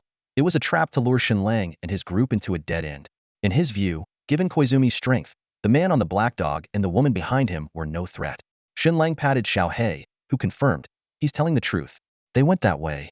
Such an honest little guy is rare. Shen Lang chuckled. Let's send them swiftly to meet their Lord Tengu. Before he finished speaking, Xiao He had already dashed in the direction Koizumi had gone, with Medusa and Shadow Ali closely following. They vanished from sight in an instant. The Japanese warriors from Sakura Academy were still reveling in their imagined victory. They've gone after them already? Their excitement was palpable, as if they could already see the demise of the Daxia warriors. Suddenly, he remembered Shen Lang's last words, swiftly, and a sense of foreboding crept in. When he turned to look at his companions, their terrified expressions were frozen in place, transformed into ice sculptures. Phoenix elegantly passed by the ice sculptures, humming softly. The master said to let you die swiftly. She then playfully called out, "Hey master, wait for me." With that, she quickly followed Shen Lang. Meanwhile, up ahead, Koizumi and his group were about to catch up with the Daxia warriors. Boom! Fireballs rained down from the sky, setting vast areas of the forest ablaze. Amidst the thick smoke, professionals from the Great Xia Kingdom fled in disarray, especially a severely injured tank whose arm hung limply, with hastily bandaged wounds still oozing blood. "Go on. Leave me," the tank gasped. "I'll cover the retreat." "No way, we're all going together," his teammates insisted, but the tank forcefully pushed them away. "Stop dithering. If you don't leave now, we're all dead," the tank grimaced, turning to quickly conjure two defensive skills to block the pursuers. Just then, a chilling voice echoed around them. "Don't worry, none of you are leaving. You're all staying here." Before the words had fully settled, a massive ring of flames erupted, trapping all the professionals from the Great Xia Kingdom inside. As the wall of fire dissipated, 13 professionals appeared before them. The Great Xia Kingdom professionals immediately formed a defensive formation, protecting the wounded tank in the center. "Chasing others and now being chased, it's really quite unpleasant," the tank said with a bitter smile. "Are they from the Little Sun Country or the Kimchi Country?" one of the Great Xia Kingdom professionals asked in a deep voice. With the help of their professional systems translation feature, they could understand the opponents but couldn't determine their nationality. A person clad in dark gold equipment stepped forward, casually tossing a fireball in his hand. "Great Sun Empire, Koizumi Aikiru." The name immediately put the Great Xia Kingdom professionals on alert. "So it's you?" one of them said, narrowing his eyes. Top of the third year at Sakura Academy, a prize student of the ninja department at Murakami, and the future successor to the Minister of Ninja. A dual-element professional with both SS-grade fire and ice elemental spirits. Koizumi Aikiru nodded with satisfaction. "Since you recognize me, have you thought about how you want to die? You killed 2 of my compatriots, and today you all must pay." Only then did the professionals from the Great Xia Kingdom notice that all 13 adversaries were fully equipped with legendary dark gold gear from head to toe, even down to the rings on their fingers. "You shameless dogs from the Little Sun," a Great Xia Kingdom professional shouted angrily. 3-star professionals fully decked out in divine gear, entering the 3-star battlefield just to hunt us down. "If you're going to kill, just do it and spare us the chatter." "Tisk, TSK, TSK, Koizumi Aikiru sneered. "I love seeing you all so furious. Unfortunately, we don't have time to let you savor death slowly. We have more of your compatriots to find. Let's end this, finish them off." At that moment, Shen Lang and his group finally arrived, overhearing the entire exchange. Shen Lang was already accustomed to seeing Daxia's professionals fall into peril once again. The targeted strategies of the 3 nations were so strong that it was understandable why Daxia's professionals struggled to cope. However, when he looked at the leader of the Zairazigwo professionals, a man named Shaokin Jiro, a different thought crossed his mind. He recalled another genius on the 2-star battlefield, Da Vinci peerless talent with 3 professions and 3 SS-level talents. Of course, Shaokin Jiro's dual professions with dual SSS talents were also impressive and quite rare. While Shen Lang was lost in thought, the Zairazigwo side could no longer hold back and was ready to strike. He immediately turned to Medusa. "Sasha, go." "Yes, master." Medusa responded, transforming into a streak of light and disappearing in an instant. At this moment, the 13 godly-equipped professionals from Zairazigwo had already made their move, surrounding the 5 Daxia professionals. "To deal with just the 5 of us, you all have to act? You really overestimate us," one Daxia professional sneered. "Brothers, instead of waiting for death, let's fight to the death. Even if we fall, we'll die on the battlefield." Before the words had faded, the 5 Daxia professionals activated their skills, ready to shine their brightest in their final moments. An ant trying to stop a cart, utterly clueless. Jiro slowly raised his hands, his voice cold. Seeing you face death so calmly displeases me. Let me end your lives in agony. Taste my original fusion skill ice and fire. Double heaven. As he spoke, the surrounding fire and ice elements surged. In an instant, two giant serpents of ice and fire appeared out of thin air, then shattered, transforming into countless tiny ice and fire serpents that shot towards the Daxia professionals like a rain of arrows.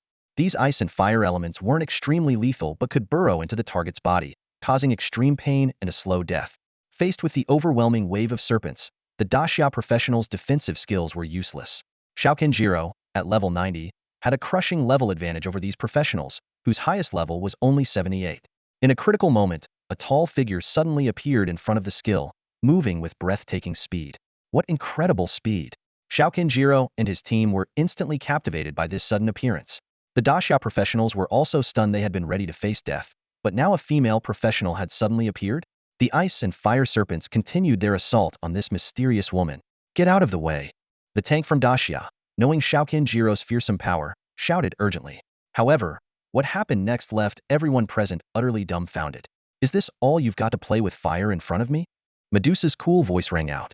She gently lifted her hand, and a crimson flame spread like ink.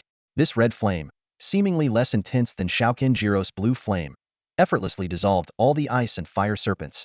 The fire element serpents were swallowed by the crimson, and the ice element serpents evaporated instantly. With just a wave of her hand, the crimson before her vanished. Jiro's once imposing skill dissipated silently, as if it had never existed. This soundless neutralization of an opponent's skill was even more astonishing than a spectacular clash of abilities. Both the Zyrazigwo professionals and the Daxia professionals wore expressions of disbelief. The scene left everyone present utterly shocked, but for Jiro, the impact was even more intense. As the user of the skill, he was acutely aware of its power. Previously, when dealing with those from Daxia, he had used it casually, yet it was enough to cause them to die in agony. But now, this tall female professional effortlessly caught his attack with one hand. Impossible! Jiro exclaimed in disbelief, turning to his companion. Inoue, someone must be using an illusion. Break it, please. All right, Xiaogo. Inoue immediately activated his purification skill, sending waves of energy sweeping across the area. However, the scene remained unchanged, and the tall woman stood unmoved. My purification ability can dispel any 3-star illusion, Inoue explained, a hint of helplessness in his voice. Unwilling to give up, Jiro quickly formed a new fireball, transforming it into a fiery fist aimed at Medusa. Just then, a clear voice rang out. You played with ice earlier, right? Let me show you what real ice power is. Before the words had fully settled, a woman with long, water blue hair appeared in view. She was as tall and graceful as the previous woman, and with a simple gesture of her index finger, she met the oncoming fiery fist. As the fire fist touched her finger, a bizarre scene unfolded. There was no sound of impact. Instead, the fist seemed to freeze midair. Blue flames began to reveal sparkling ice crystals, and in a blink, the entire fire fist was encased, suspended like a delicate ice sculpture. Jiro was dumbfounded. The other professionals from the small land were equally shocked but more so deeply apprehensive. After all, Jiro was the strongest among them, and for his attack to be neutralized so effortlessly, it was clear these two female professionals were far superior. Get lost? I don't need your help, the first tall woman playfully scolded. Come on, Sha, don't be like that. The second woman stuck out her tongue. I couldn't resist. I promise not to interfere next time. Just then, the sound of footsteps approached. Everyone turned to see a man leisurely riding a large black dog, accompanied by two extraordinarily beautiful girls. The man was Shen Lang. He rested his chin in his hand, looking down at Jiro. Compared to the other guy, you're pathetic. Hiding away in your little corner. How high can your horizons really be? Mistaking true strength for illusion sits laughable. He then addressed Medusa. Sha, don't waste any more time. Finish this quickly. The other guy, Shen Lang referred to, was, of course, the Chinese-American Da Vinci from a beautiful country. In terms of both strength and cunning, Da Vinci far surpassed the Jiro before them. With just a mere dual SS level talent, you think you're invincible? How foolish, how narrow-minded. Medusa sneered, and before her words were finished, she vanished like a phantom. In the next instant, she appeared beside a Japanese professional. Her hand, engulfed in crimson flames, effortlessly pierced through his chest like a hot knife through butter. As she slowly withdrew her hand, a still-beating scarlet heart lay in her palm. Xiaohei, it's yours. Medusa casually tossed the heart to Xiaohei, who swallowed it whole. A system notification flashed before Inuzuka. Your teammate Ampi Saburo has been slain. The same death alert appeared in the vision of the other Japanese professionals. No, this isn't an illusion. This is real. Fear began to spread among them. Ampi has been killed. Everyone, focus on defense. Attack quickly. The Japanese professionals snapped out of their daze, hurriedly activating defensive skills, while several offensive professionals launched skills at Medusa. However, these attacks were futile against her. Even targeted skills couldn't lock onto her figure. A series of thuds echoed as one heart after another was extracted by Medusa, continuing to feed Xiaohei. In the blink of an eye, the group of 13 was reduced to just 5 struggling survivors. Damn it, how is she so fast? Inuzuka finally realized they were facing an opponent far stronger than they had imagined. He tried to rescue his comrades but was always a step too late, helplessly watching as his teammates fell one by one. These were elite professionals, each equipped with over a dozen 3-star legendary dark gold gear. Yet before this mysterious woman, they were like lambs to the slaughter, utterly powerless. This level of power was far beyond what a typical 3-star professional could achieve. After another comrade fell, someone finally cracked under the pressure and fled. Leading the escape was none other than Inuzuka, who had once boasted of becoming a 10-star professional. Under the brutal assault of Medusa, Koinujiro's mental state completely collapsed. His survival instinct overwhelmed any thoughts of rescuing his teammates, and he chose to flee without hesitation. As a genius with dual SS-level talents in 2 professions, he could not afford to die here. He fled frantically, leaving behind the safety of his teammates and the mission assigned by the Emperor.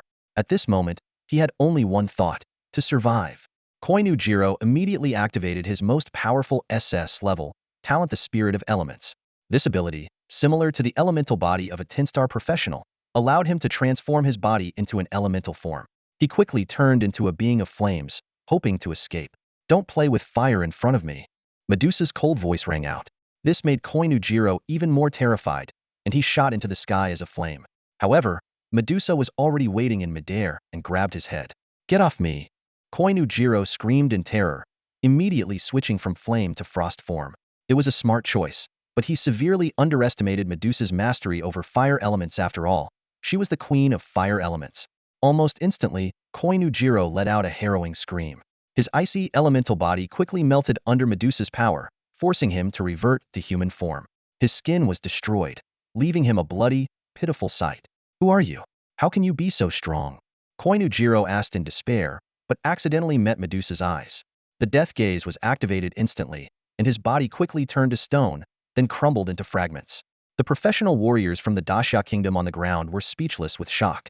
From Medusa shielding them from attacks, to slaughtering the fully armored professionals from the land of the rising sun, to mercilessly killing Koinujiro, the entire sequence unfolded in just a few breaths. Just as they were about to ask the identity of these mysterious individuals, Shen Lang spoke up. Ali, heal them up, let's go. Before the words had fully left his mouth, a holy light enveloped the Daxia kingdom warriors, rapidly restoring their injuries, stamina, and magic, while Shen Lang and his group quickly vanished from sight. For a while, the professionals from Daxia were in a daze, standing in place and looking at each other. Someone tremulously asked, "Are we really not dead?" "No, we're alive. It's those others who are dead."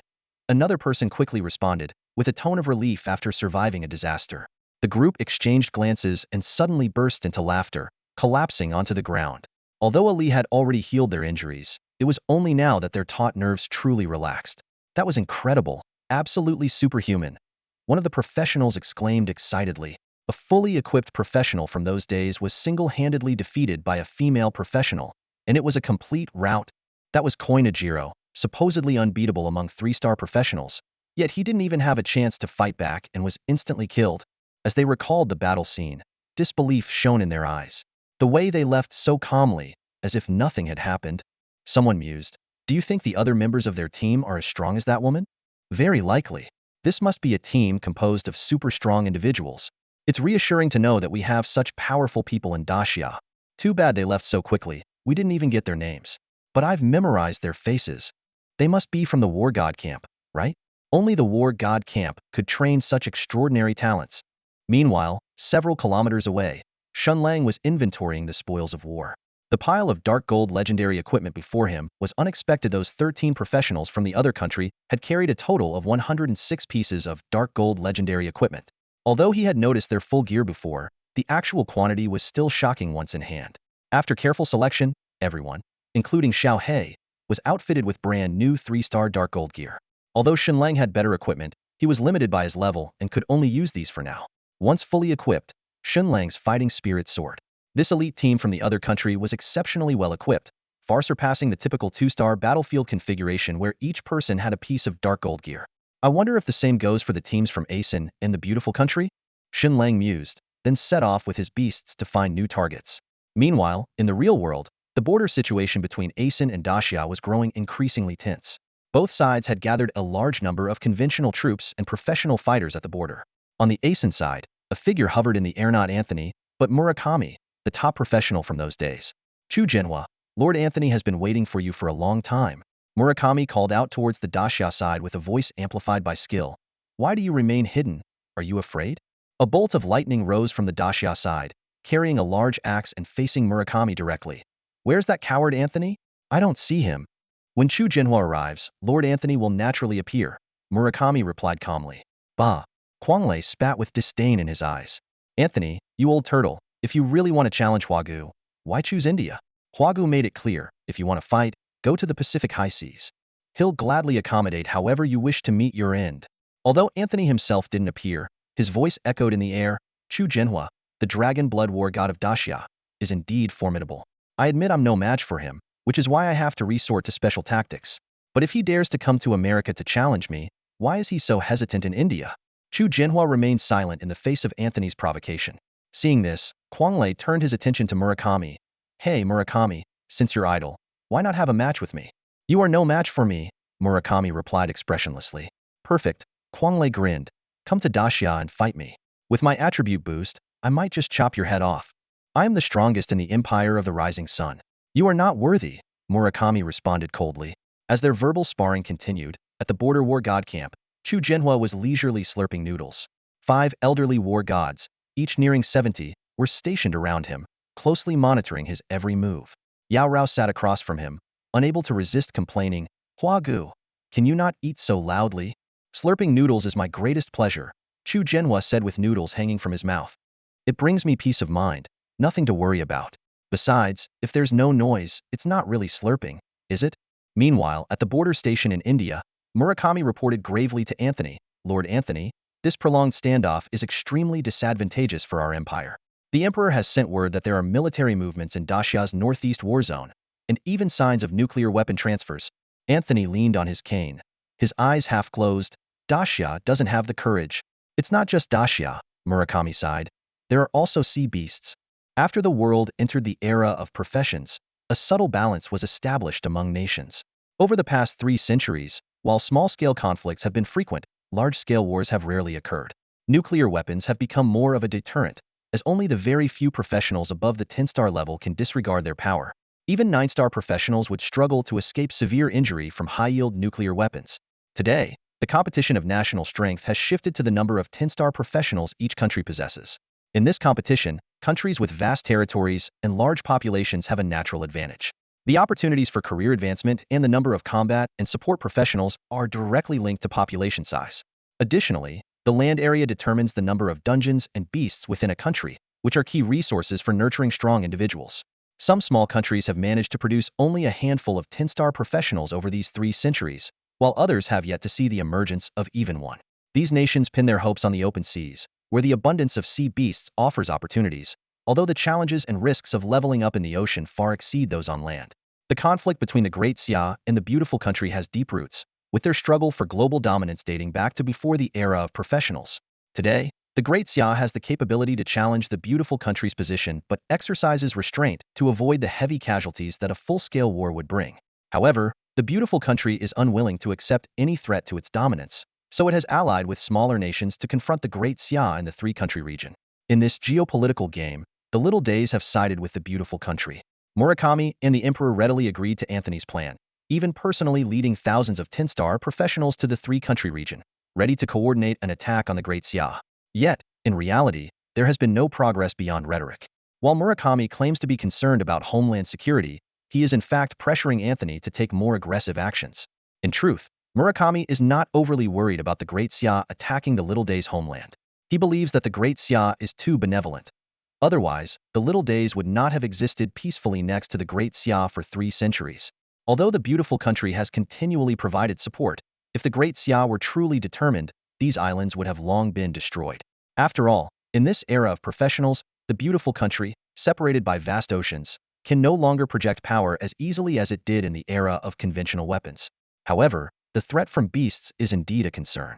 In today's world, the most powerful forces are actually the beasts, especially the sea beasts that occupy more than 70% of the world's oceans. As an island nation surrounded by sea, the Little Days have built strong coastal defenses over the years. But given the current global tension, the possibility of either a surprise attack from the Great Xia or a mass assault by sea beasts, while slim, cannot be ignored. Therefore, Anthony must seriously consider Murakami's concerns. Anthony remained silent for a moment, his eyes flickering as he weighed the pros and cons. As an ally of the United States, Japan indeed needs interest to maintain this relationship, rather than unconditional compliance. The main forces of the Great Xia's elite troops, including most of their 10-star power, are currently gathered at the border, Anthony began, his voice steady. Although they have some scattered 10-star professionals in other regions, the likelihood of them invading Japan is extremely low. Besides, he glanced at Murakami, doesn't your emperor have a significant number of 10-star professionals by his side? As for the sea beasts, Anthony continued, I will deploy aircraft carriers for deterrence. Although there are many sea beasts, their evolution is exceedingly difficult, especially those fierce beasts that evolved from native fish. Apart from a few descended beasts, the threat posed by native sea beasts is not that significant, and nuclear weapons are sufficient to deter them. He cast a meaningful glance at Murakami. If anything unexpected does happen, we are close enough to Japan to provide timely support. Hearing this assurance, Murakami remained silent. He knew very well that without the support of the United States, Japan had no power to contend with the Great Xia. If the Great Xia truly decided to act, it was only a matter of time. Having secured Anthony's promise, his objective was achieved. However, Anthony frowned. This stalemate is not a solution. Zhu Jinhua has clearly seen through our intentions, and no matter how we provoke him, he remains unshaken. We must adopt a more proactive strategy. Saying this, he turned his gaze to Amida, the strongest warrior of India. This is your territory, and with Guna's death, you have more reason to seek revenge. If you take the lead, it will be more justified in international opinion. After all, it was your strongest warrior, Guna, who died. So you have a legitimate reason. Amida, what do you think? Amit's face showed a hint of reluctance. Who would want to be the first to step forward and provoke trouble? Even though Zhu Jinhua hadn't appeared yet, crossing him could have dire consequences. Kuna had already perished at Zhu Jinhua's hands, and as the 1/2 strongest in A3, Amid knew he was no match for Zhu Jinhua. He could end up just like Kuna. As Amid hesitated, Murakami spoke up at the right moment. Amid, delaying any longer would put A3 at a disadvantage. We can leave at any time, right, Lord Anthony? These words caused Amid's face to change slightly.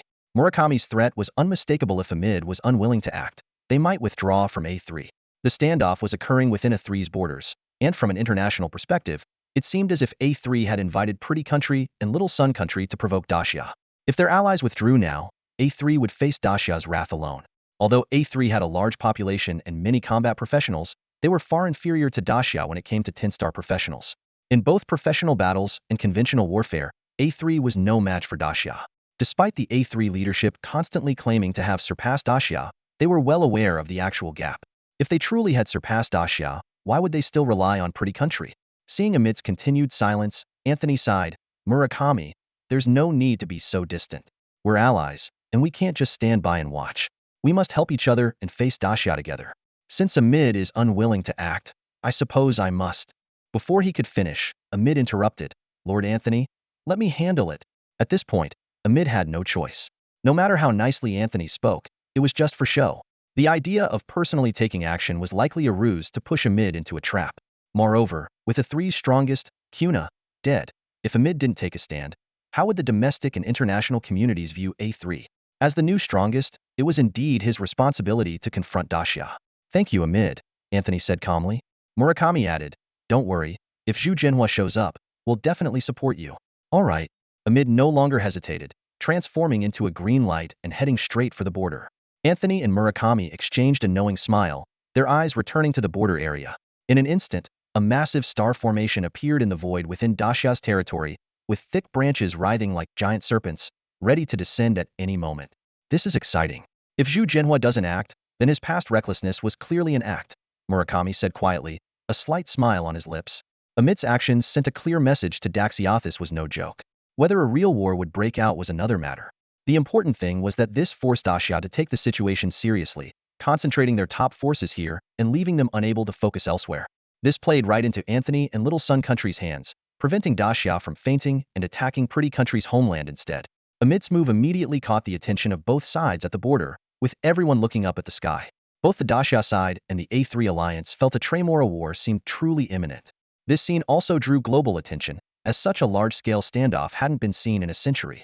No one knew if this powder keg would explode. As Amit took action, the world held its breath. If war truly breaks out, the world will enter an era of major upheaval.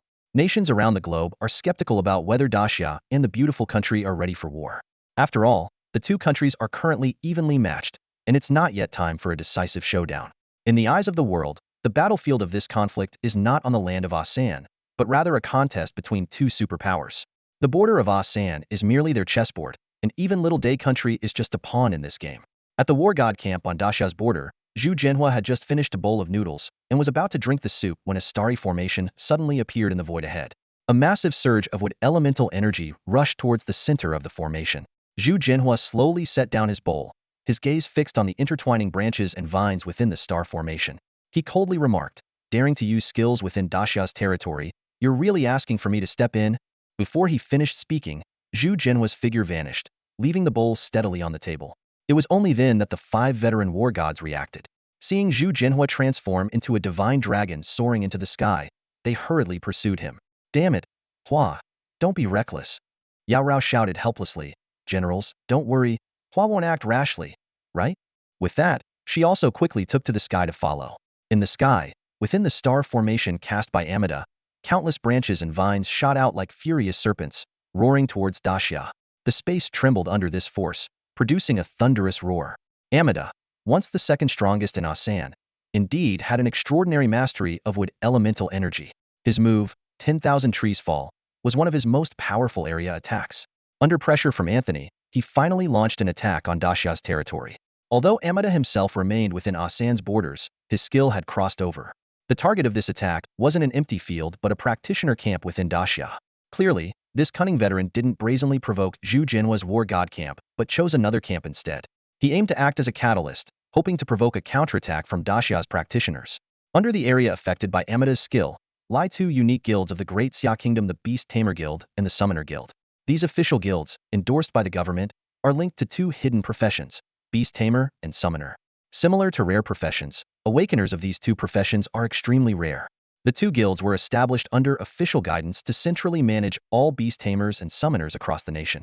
In fact, the majority of beast tamers and summoners within Great Xia have already joined them. With the tense situation at the borders, and in response to the calls from the War God Order and the National Leaders Order, the presidents of these 2 guilds personally lead their teams to provide support. After all, with top experts like Anthony Murakami already on site, sending only ordinary members would be inappropriate. Let's rewind to 2 minutes before Amida activated the skill. In the Beast Tamer Guild's camp, a rather amusing scene unfolded. A chubby old man and a skinny old man were engaged in a staring contest. They had been locked in a gaze for quite some time, their eyes bloodshot and tears streaming down their cheeks.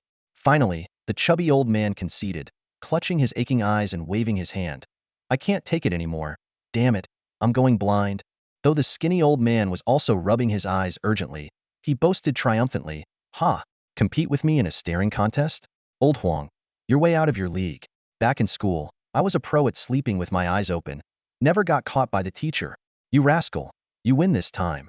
The chubby old man grumbled as he fished out a communicator to transfer 100 billion as a wager. The skinny old man was Su Qian, the president of the Summoner Guild, while the chubby old man was Guan Xian, the president of the Beast Tamer Guild. After a brief exchange of banter, Su Qian gazed towards the direction of the Asen Kingdom, his tone turning serious. "Coming all the way to this godforsaken place, who knows what'll happen next? If no fighting breaks out, this trip would be for nothing. Let there be fights then, take down as many as we can." Guanxian replied nonchalantly, but then frowned. Knowing Xiao Huazi, there's bound to be a fight. Mentioning Chu Jianhua, Su Qian immediately grew agitated, ruffling his sparse white hair as he grumbled, "That kid is so reckless. He killed the little fallen angel I had my eyes on in the devil's secret realm." At that moment, Su Qian suddenly realized something. Wait a minute, to contract that fallen angel hatchling, you'd have to take down Anxifa, the mature fallen angel, first. You don't even have the ability, do you? Now that Xiao Hua has killed Anxifa, What's the point of blaming him? The implication was clearly accusing the other of incompetence. Guan Xian, with his snow-white eyebrows raised in anger, exclaimed, "That's exactly the point. It's not just about him killing Anxifa. He even slaughtered Anxifa's cub. Damn it, that was a divine beast with a 10-star bloodline, and now it's gone." "Well, that is indeed a bit of a pity." Su Qian nodded in agreement and continued. "I remember that cub only had a 5-star level of power before. At that level, with some effort, you might have been able to form a contract with it. Then you'd be a beast master with a 10-star divine beast. This is intolerable. Absolutely intolerable." Su Qian got more and more animated, fueling the fire. "Let's go confront Xiaohua and demand an explanation. Your loss is too great. He should at least compensate you with a 10-star bloodline divine beast."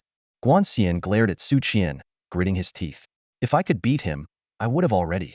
Damn it, Xiaohua is getting stronger and stronger. He even took down Anxifa. If I had known this day would come, I should have pulled his tiny thing off when I held him as a baby. Yeah, back then he was just a handful, and now he could crush us with a single slap," Su Qian remarked, feeling nostalgic. As old comrades from the war god camp, they were from the same generation as the old ruler, and because of this, they knew Zhu Jinhua's true identity, that he was of their grandchildren's generation. While the two elders were talking, suddenly, a star formation appeared in the void above their camp. The surging power of wood elements rapidly condensed within it, forming vines and branches that exuded an overwhelming pressure. Guan Xian and Su Qian both looked up, as did the other 10-star beast masters and summoners in the camp, all ready for action. "Everyone stand down. Let us handle this," the two old men shouted in unison, directing their words at their guild members. Clearly, seeing someone make a move had also stirred their resolve. "Let me handle this. Let me handle this." The two rushed forward, eager to act. In front of each, a star formation appeared instantly, one a beast summoning array, the other a creature summoning array. From Guan Xian's summoning array, a gigantic dinosaur clad in fiery red armor slowly emerged, towering over 10 meters high and nearly 30 meters long, as imposing as a small mountain. The moment it appeared, it roared to the sky, revealing a mouthful of sharp fangs. Simultaneously, from Su Qian's summoning array, a massive, black-winged ant soared into the air. Under their commands, the pair of summoned beasts charged together toward the wood element star formation in the sky. Two massive beast companions suddenly appeared in the sky, causing a commotion at the border outpost. The crowd erupted into a flurry of discussions. "That's the Crimson Armored Tyrannosaurus, a 9-star divine beast. It's the beast companion of the Beast Guild's president, Old Master Guan. That flying ant, could it be the devouring sky ant of the Summoning Guild's president, Old Master Su? It is indeed the devouring sky ant, also a 9-star divine beast." The simultaneous appearance of these two legendary figures at the border took everyone by surprise. Many whispered among themselves, thinking that dealing with Amida shouldn't require both of these veterans. As if to prove them right, the Crimson Armored Tyrannosaurus and the devouring sky ant seemed to compete against each other to disrupt Amida's skills. "It seems these two old masters are still continuing their youthful rivalry," someone chuckled. The Crimson Armored Tyrannosaurus roared to the sky, unleashing a scorching flame from its mouth that surged towards Amida's myriad falling branches. The fire's path even caused ripples in the void. Simultaneously, the devouring sky ant sprayed a black liquid from its massive mandibles, a substance so corrosive it could reduce metal and stone to dust. The attacks of the two beasts struck the extending vine branches almost simultaneously. The flames ignited the wood and rapidly spread upwards, while the corrosive liquid swiftly decomposed the vines. In an instant, Amida's skill and the Starlight Array were completely dismantled. As his skill was countered, Amida swiftly retreated to the camp to regroup with Anthony and the others. His expression was calm, as if he had anticipated this outcome. "These old guys are really tenacious," Murakami said, frowning as he looked at the two beasts in the sky. He recalled how he had been bullied by these two in his youth on the battlefield, and if not for his luck, he might not have survived. Although Anthony had also faced Su Qian and suffered minor setbacks, he was now a different person. With confidence, he said, "What do you think the Great Xia Kingdom will do in response to us?"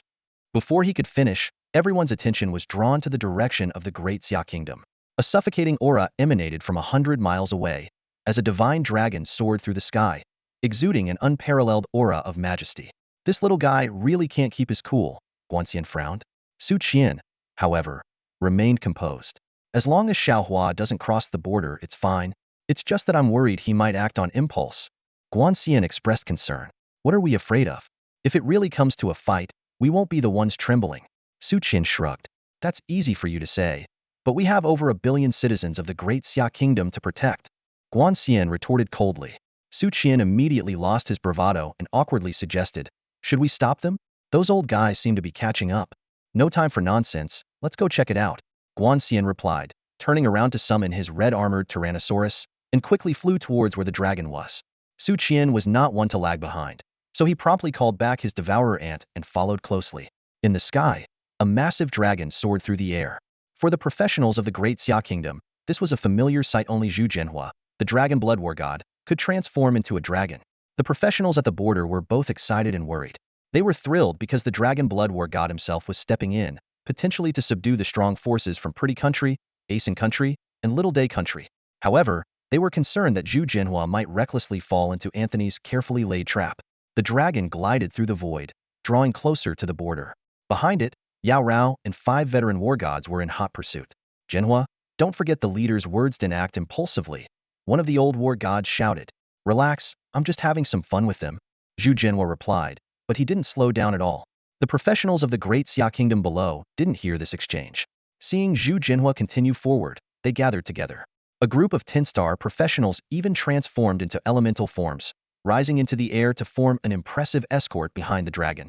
In no time, over 1,000 10-star professionals, including Guanxian and Su Qian, had assembled behind Zhu Jianhua, creating a spectacular scene. This sight did not go unnoticed by Anthony and others across the border in Asen Country, leaving them astounded. Especially Amida and Murakami, who hadn't anticipated that Zhu Jianhua would not only appear but would also bring such a large force to the border. Was this the prelude to a full-scale war? Anthony was also unsure of Zhu Jianhua's intentions, but thought to himself, if he dares to cross the border, I wouldn't mind seeing this dragon blood war god fall. In truth, Zhu Jianhua had no particular plan. He had simply finished his meal and wanted to take a stroll, digest, and playfully tease Anthony and his group. Unintentionally, so many people had followed him that he couldn't stop even if he wanted to, nearly being pushed out of the country by the large entourage. With the formidable presence of over 1,000 10-star professionals behind Zhu Jianhua, it indeed seemed like a prelude to a decisive battle with the professionals of the 3 nations.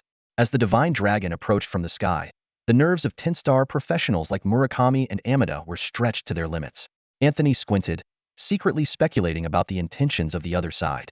At this moment, everyone on both sides of the border held their breath, watching the majestic dragon, waiting to see if it would cross that invisible boundary. In this tense atmosphere, the dragon suddenly flashed with light and transformed into the figure of Zhu Jianhua. He stopped less than 10 kilometers from the border, gazing calmly into the territory of the 3 nations. Both sides collectively sighed in relief. The professionals from Xia were worried that if Zhu Jianhua crossed the border, the situation would spiral out of control. Although the 3 nations had strong defenders, they were still apprehensive about this nearly invincible dragon blood war god. A complex expression flickered in the eyes of Amida and Murakami. Outwardly, they hoped Zhu Jianhua would cross the border, but deep down, they instinctively resisted this possibility. They had amassed forces at the border to lure Zhu Jianhua out of Xia, but the shadow he cast over them was too deep. If Anthony's plan failed, their lives would be on the line. Anthony, on the other hand, showed a hint of disappointment when he saw Zhu Jianhua stop, as if the crossing aligned perfectly with his intentions. At this point, Zhu Jianhua spoke, his tone flippant. Let's see who's here. Oh wow, Anthony, you old turtle actually showed up? Is this your real self, or just a summon decoy? Oh, Murakami, you old baldhead are here too. Send my regards to your celestial dog emperor. And who might you be? Oh right, Amida, why the glare? If I hadn't taken out Kuna, you'd still be second. Such irreverent words stood in stark contrast to the previously tense atmosphere. Anthony was already immune to such banter, but Murakami and Amida's expressions turned sour. Zhu Jianhua, as the guardian god of Xia, aren't you ashamed to insult the emperor of my great sun country? Murakami said coldly. Shame? What shame? Zhu Jianhua retorted bluntly, like you said, I'm the guardian god of Xia, not your little son. Besides, what's wrong with calling your emperor a celestial dog? Isn't it the truth, always acting like a lapdog for the beautiful country? Murakami was too furious to respond and chose to remain silent. Behind Zhu Jianhua, the old war god, Quangle Yaorao, and others were unfazed by the exchange. Initially, the professionals on the ground in Xia felt a bit disappointed by such roguelike behavior, but seeing the top opponents rendered speechless brought them a sense of satisfaction. Laughter even erupted from the crowd. At that moment, Amida's voice suddenly broke the silence. His expression was grim as he stared directly at Zhu Jianhua and said, Zhu Jianhua, you unjustly killed our nation's warrior, Guna. You owe us an explanation for this. Zhu Jianhua heard this, and a contemptuous smile curled at the corner of his mouth.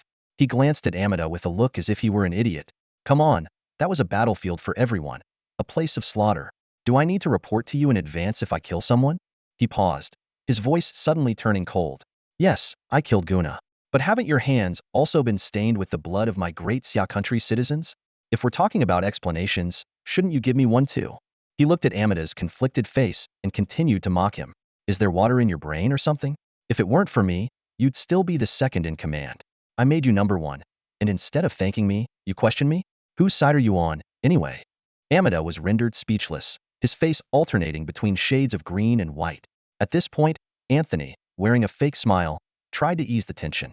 Chu Jinhua, at our level, verbal sparring doesn't bring any real benefits. Why bother? Oh, so you don't care about verbal sparring, huh? Chu Jinhua looked at Anthony coldly. Then can I call you a fool, and will you accept it? Fool. Anthony's eye twitched noticeably as he suppressed his anger and said, You've challenged me countless times before. This time, I've come specifically to accept your challenge. Why won't you fight now? Come over, let's have a fair fight, and I assure you, no one else will interfere. Chu Jinhua squinted his eyes, his expression half amused. Assure me? A fair fight? What if I don't like fairness? He looked around, pointing at the people present and said, How about this, you, Murakami, and Amida? All three of you come at me. I'll take you all on, even without using my hands. I assure you. This provocative remark made Anthony frown. Seeing this, Chu Jinhua sneered. You're afraid to fight me 3 against 1? And you dare to provoke me with such little courage? What a bunch of cowards. Before he finished speaking, a small divine dragon suddenly appeared in the void, landing directly in Chu Jinhua's palm and instantly transforming into a sharp battle blade. Almost before anyone could react, Chu Jinhua had already gripped the blade tightly and slashed downward without hesitation. No one could have predicted how quickly Chu Jinhua would shift from words to action. In an instant, his war blade sliced through the sky like a cascading galaxy, causing the very air to tremble. The immense power swept across hundreds of kilometers, creating an overwhelming pressure felt by all combatants on both sides of the border. Murakami and Amida instinctively leaped back, while Anthony frowned and retreated swiftly. Even the warriors from the 3 nations below, upon witnessing this earth-shattering strike, scrambled to flee. No one dared linger under the blade's terrifying light, fearing its deadly reach. On the other hand, the warriors from Daxia were equally shocked, yet they felt a surge of excitement and pride.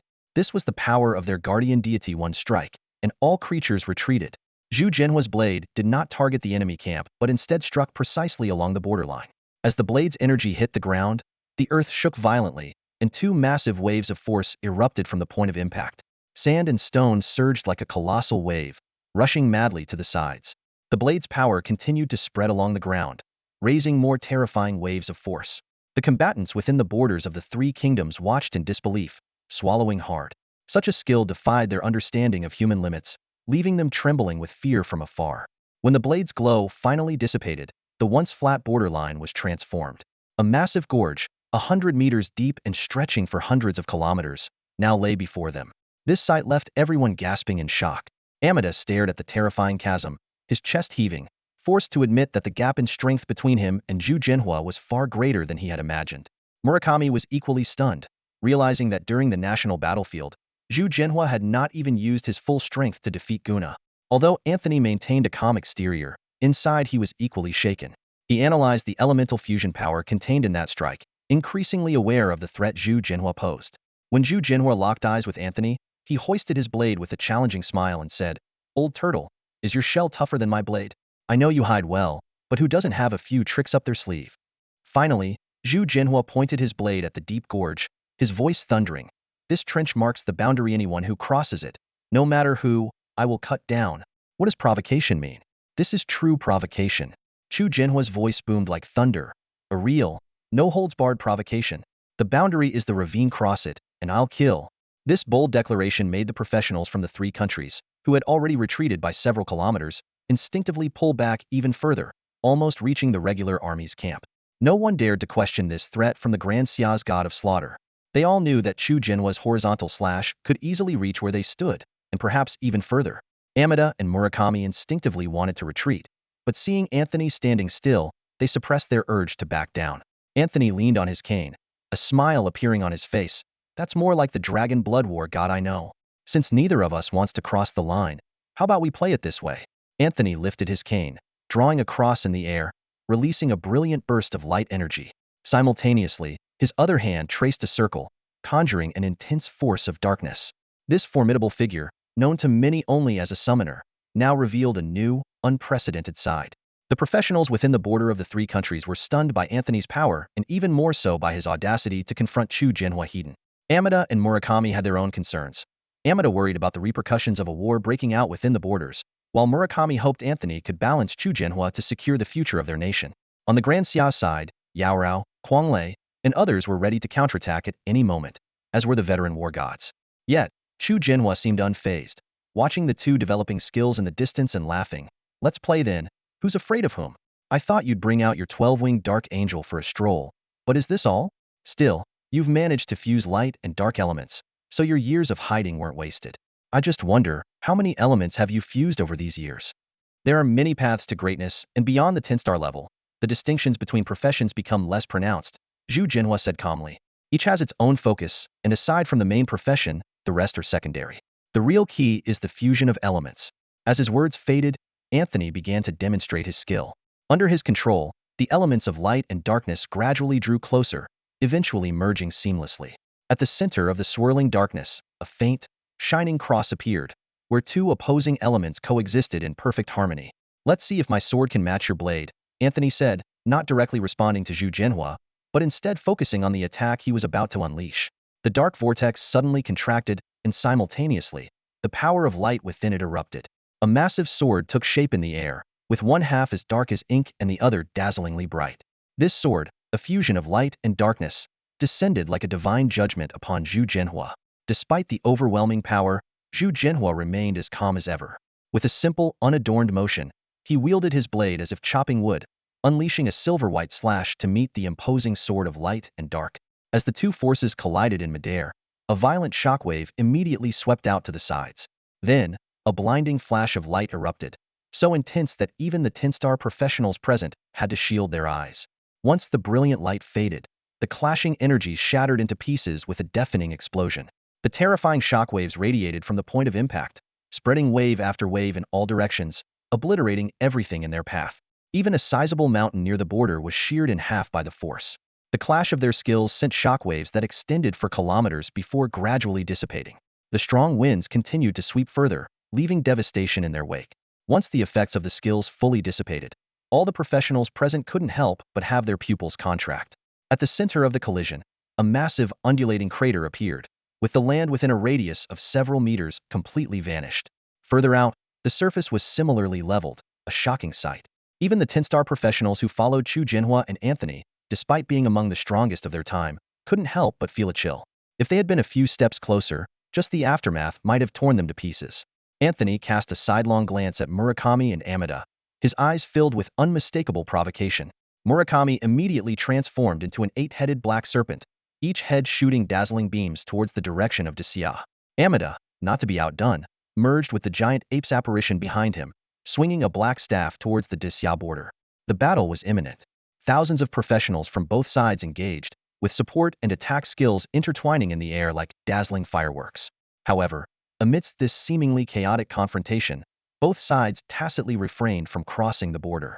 Meanwhile, the cities within Xia were far from calm. Forces from 3 countries were scouring the territory for summoners, aiming to disrupt Xia's plans. They were convinced that the hidden dragon who had slain nearly 100,000 of their professionals on the 2-star battlefield must be a summoner. In a secluded alley in Donghai City, a meticulously planned counterhunt was unfolding.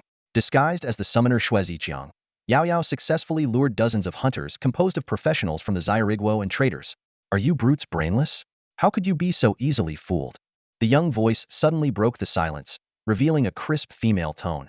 Before the words finished, thunder roared, and screams echoed one after another. Moments later, a demon enveloped in lightning emerged from the alley, with a fiery short-haired girl perched on its shoulder. Following them was a blue elf with pointed ears, one of the 2 10-star king beasts gifted to Yao Yao by Shen Lang. Sitting on the shoulder of the purple-eyed thunder demon, Yao Yao's expression was grim. What's wrong with Xia? Why is it that despite numerous purges, there are still people willing to be dogs for enemy countries? The beautiful country is one thing, but even being a dog for Zyrigwo, traitors and sellouts deserve to die. She patted the purple-eyed thunder demon and said coldly, let's go to the next place. The situation in the Great Xia is becoming increasingly tense. Bloody hunts are frequent, with innocent citizens of the Great Xia falling victim on one hand, while on the other, the authorities are decisively eliminating spies and traitors from the 3 nations. Currently, The confrontation is unfolding on 4 battlegrounds simultaneously. The public showdown on the national stage, military skirmishes at the borders with the Third Nation, internal assassination campaigns, and counterattacks initiated by the Great Xia against the homelands of the 3 nations. Within the territories of countries like the Beautiful Country, agents of the Great Xia are engaging in reciprocal retribution, with both sides locked in an unseen struggle. This multi-front warfare has led global professionals to sense that a world-changing era is on the horizon. On the Samsung battleground, dusk is falling. A team of professionals from the small days is swiftly advancing toward the area rumored to be frequented by Great Xia professionals. Suddenly, one of them shivers. Strange, is it supposed to be this cold at night on the Samsung battleground? He wonders aloud. Before he finishes speaking, snowflakes begin to fall from the sky. It was blazing hot just during the day. How can it be snowing? One of the professionals remarks, catching a snowflake in his hand. Instantly, a biting cold spreads from his palm throughout his body. By the time he realizes something is wrong and tries to shake it off, he has already been turned into an ice sculpture. The others meet the same fate within moments. In the sky, the silhouette of a phoenix briefly appears. 100 miles away, the night sky is illuminated by a barrage of fireballs. A group of beautiful country professionals is racing to escape the fireball's reach. That's the summoned beast of Shen Lang. He's actually advanced from the 2-star battleground to here, someone exclaims. However, no speed can outmatch Medusa's skills, as countless meteor-like fireballs descend, obliterating them completely. Elsewhere, dozens of professionals from the Third Nation and Small Days, who had just teamed up to kill a Great Xia professional, encounter thick black mist less than 2 kilometers away. They recognize it as the signature skill of the shadow, but before they can flee, the mist penetrates them, leaving behind only a field of bones. Hundreds of kilometers away, a 100-person camp composed of 3 nation professionals is being established. They boast to each other about their achievements. We've been wandering for half the day and haven't seen a single Great Xia person. Could they all have been scared off? We got lucky. 2 hours ago we took down a small team from Great Xia. These guys are really pushing it, panted a professional. Our team paid the price with 2 sacrifices. The professionals around exchanged battle information. Someone mentioned that they managed to capture a few lone operatives from the Daxia Kingdom, and although 2 escaped, at least 1 was taken down. Damn it, these Daxia Kingdom professionals are tough to kill. One person cursed, gritting their teeth. Tough or not, they have to be killed.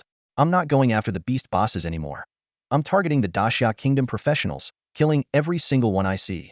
Someone chimed in, mentioning that his 3rd and 4th brothers were killed by Daxia Kingdom professionals on the 2-star battlefield.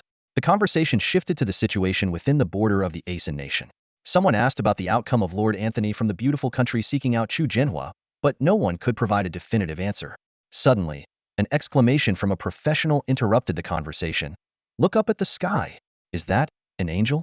Everyone looked up to see the figures of 5 12-winged angels hovering in the air. Someone recognized this as the handiwork of a summoner who had just ascended from the 2-star battlefield. Don't panic, shouted an experienced professional. These are just angelic avatars, not their true forms. They've only just ascended to 3-star. Their power is at most equivalent to level 60 or 61 professionals. Let's take them on together. However, their underestimation quickly led to a grim outcome. One of the wood element 12-winged angels merely glanced down at the 100 or so professionals below, and without any obvious action, the plants on the ground seemed to come alive. Screams echoed as the vegetation grew wildly, with leaves, vines, branches, and flowers transforming into deadly weapons. Some were pierced through the forehead by branches, others had their eyes gouged by vines, their eyeballs dangling from the vine tips, creating a gruesome scene. In mere seconds, over 100 professionals lay dead on the ground, without a single survivor. Shen Lang recreated his strategy from the 2-star battlefield, executing a phase slaughter. He and his beasts launched attacks in 4 separate directions, forming a massive web of death that swept through the 3-star battlefield all night long.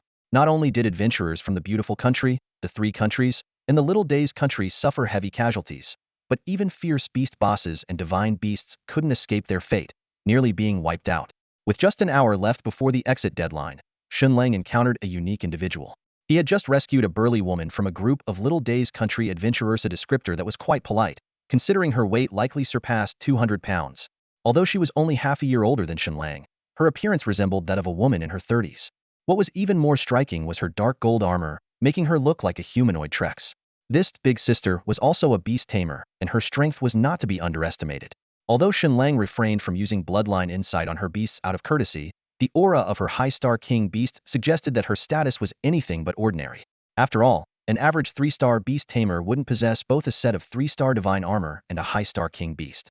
As it turned out, this big sister was quite unlucky. Given her equipment and beast taming prowess, even encountering a squad of adventurers from the 3 countries shouldn't have been too much of a hassle. However, she had the misfortune of running into a large group of united adventurers from the 3 countries thanks to Shen Lang's frenzied sweep the previous night, which forced them to band together for protection. Under the assault of dozens of 3-star adventurers, she nearly met her end. After being rescued, the big sister showed overwhelming enthusiasm, especially towards her savior, Shen Lang. She chatted with him about anything and everything, her attitude exceedingly friendly. Upon seeing Xiao He, she suddenly remarked with disdain, "Little brother, your taste is off. Why choose a big black dog as a beast? You could have gone for a lion, tiger, or leopard. The bloodline star level doesn't seem high either. Elite? Legendary? Too low." She then pointed to the majestic golden lion beside her and generously offered, "Little brother, why don't I give you this golden lion as a beast? Although it's just a 10-star king beast, it should do for now." Shen Lang was stunned into silence. Such a nonchalant gifting of a 10-star king beast was truly astonishing. Meanwhile, Xiao He looked on with disdain, thinking, "Does this 10-star king beast dare to compare itself to me? A 10-star divine beast, the 3-headed hellhound?" The golden lion, sensing Xiao He's undisguised contempt, wisely averted its gaze. Despite Xiao He not actively suppressing it with his divine beast bloodline, the suffocating aura still instinctively filled it with fear, as if it might be devoured at any moment. Unaware, the big sister continued her chatter. Moments later, she changed her mind, saying, "Never mind. The golden lion was a Kamingafage gift from my grandfather. Let's do it another way. How about this? Just go to the Beast Tamer Pavilion. It's my family's business, with branches nationwide. Just mention my name, and they'll bring out all the 10-star king beast bloodline cubs for you to choose from." Upon hearing the name Beast Tamer Pavilion, Shen Lang suddenly understood. It was a high-end shop catering specifically to beast tamers, specializing in trading various beasts, far more professional than the Wanwang Wansho Pavilion of the Donghai family. The official status of the Beast Taming Guild made Shen Lang reconsider the situation before him. As an organization officially recognized and appointed by the authorities, the guild held a significant position. Looking at the robust woman in front of him, Shen Lang pondered, could she really be the granddaughter of the guild's president? Despite being a beast tamer himself, Shen Lang knew very little about the guild, as he had always been a lone wolf, free from the usual concerns of other tamers. However, he had heard rumors that the president of the guild was a legendary 10-star war god. At that moment, the woman suddenly slapped her forehead, displaying a look of regret. "Oh, look at me. I've been talking to you for so long, and haven't even told you my name. Remember, my name is Guan Wenru. When you visit the Beast Taming Guild, make sure to mention my name." Guan Wenru? Shen Lang mused to himself, noting the stark contrast between her name and her formidable appearance. Guan Hao Han might have suited her better, he thought. Outwardly, he remained polite. No, that's not necessary." "What do you mean, not necessary?" Guan Wenru placed her hands on her wide hips and declared confidently, "My life, Guan Wenru's life, is worth more than a 10-star king beast. If our guild had a 10-star divine beast bloodline, my grandfather would have personally delivered it to you. All other divine beast bloodlines are trash compared to a 10-star king beast." Then, as if remembering something, she asked, "Oh, by the way, what's your name, little brother?" With a smile, Shen Lang replied, "Shtong Chume, just call me Little Bear." Indeed, compared to Guan Wenru's imposing stature, he did seem smaller. Guan Wenru nodded enthusiastically. "All right, little brother, let's add each other as friends, so we can stay in touch." Considering Guan Wenru's unique status and their shared profession as beast tamers, Shen Lang didn't refuse. Besides, he might be able to sell some beasts to the guild at a high price in the future. After they added each other as professional contacts, Guan Wenru's tone suddenly turned serious. "You're about to head out, so I must warn you. Things in Daxia are a bit unstable right now. We lower-star professionals should be extra cautious." "Unstable? What's going on?" Shen Lang asked, narrowing his eyes. He recalled He Yundong mentioning the allied forces of 3 countries heading to the border between Asin and Daxia, and wondered how the situation had developed. "How are things at the border?" Guan Wenru exclaimed excitedly. The way Dragon Blood Warlord reacted to being provoked was so impressive. He drew his sword right on the borderline, scaring those foreigners into silence. "At least before I came in, none of those folks from the beautiful country dared to cross the line." She continued to explain the current situation. Now both sides are in a standoff, just testing each other with skills while staying on their respective territories. It's a bit of a paradox. They're fighting, but not really fighting. It's quite subtle. Guan Wenru's expression suddenly turned serious. "However, the situation within our country is more concerning. You've probably heard about the 2-star battlefield incident, right? This year, a new professional, codenamed Shen Lang, went on a rampage in the 2-star battlefield, wiping out the professionals from the 3 countries. As a result, his summoner identity was exposed, and now the people from those 3 countries are thrilled. Now, domestic traders and infiltrated foreigners are frantically hunting this year's new summoner, and some who can't tell the difference are even targeting Beastmasters. Since you're a Beastmaster, I'm warning you to be careful. After hearing this news, Shen Lang made a rough judgment in his mind. He wasn't too worried about the border situation, as Dragon Blood Warlord Chu Jinhua had shown considerable restraint. As for the domestic manhunt, with his current strength being level 80, close to 81, with 5 level 80 10-star divine beasts, plus Ali's ability to summon the 4 12-winged angel incarnation, she was confident he could handle encounters with 7 or 8-star professionals. Unless he faced a top-tier 10-star professional, he had considerable self-defense capability. After chatting for a while, it was time to go. Sister Guan, I have to head back, Shen Lang said. All right, Guan Wenru nodded. Anyway, Shen Lang has cleared the 3-star battlefield quite a bit, with hardly any bosses left. You go ahead. I'll find a place to crash for 10 hours or so before heading out. Remember what I said. Be careful out there. Okay, see you. Shen Lang left the 3-star battlefield with Xiao He and Medusa, along with his other beasts. Back at the bustling Super Prosperity Pavilion in Imo City, Shen Lang noticed that Yi Hongyu was not around. Slightly concerned, he sent her a message and quickly received a reply. Yi Hongyu had already left the 3-star battlefield and was busy running dungeons at the rookie camp. While contacting Yi Hongyu, Shen Lang noticed unread messages in the professional friend system. The sender was none other than Dragon Blood Warlord Chu Jinhua, with a simple message, "Kid, interested in a talent spirit fruit?" This cryptic inquiry left Shen Lang puzzled. Although battlefields above 3 stars do produce talent spirit fruits, these are considered rather useless to others, and the Great Xia Kingdom shouldn't be lacking this resource. Shen Lang didn't dwell on the situation before him, and got straight to the point, replying, "I'm interested. I managed to get quite a few things on the Samsung battlefield too, though the quality isn't great. Do you have any plans?" After sending the message, there was no immediate response from Chu Jinhua on the screen.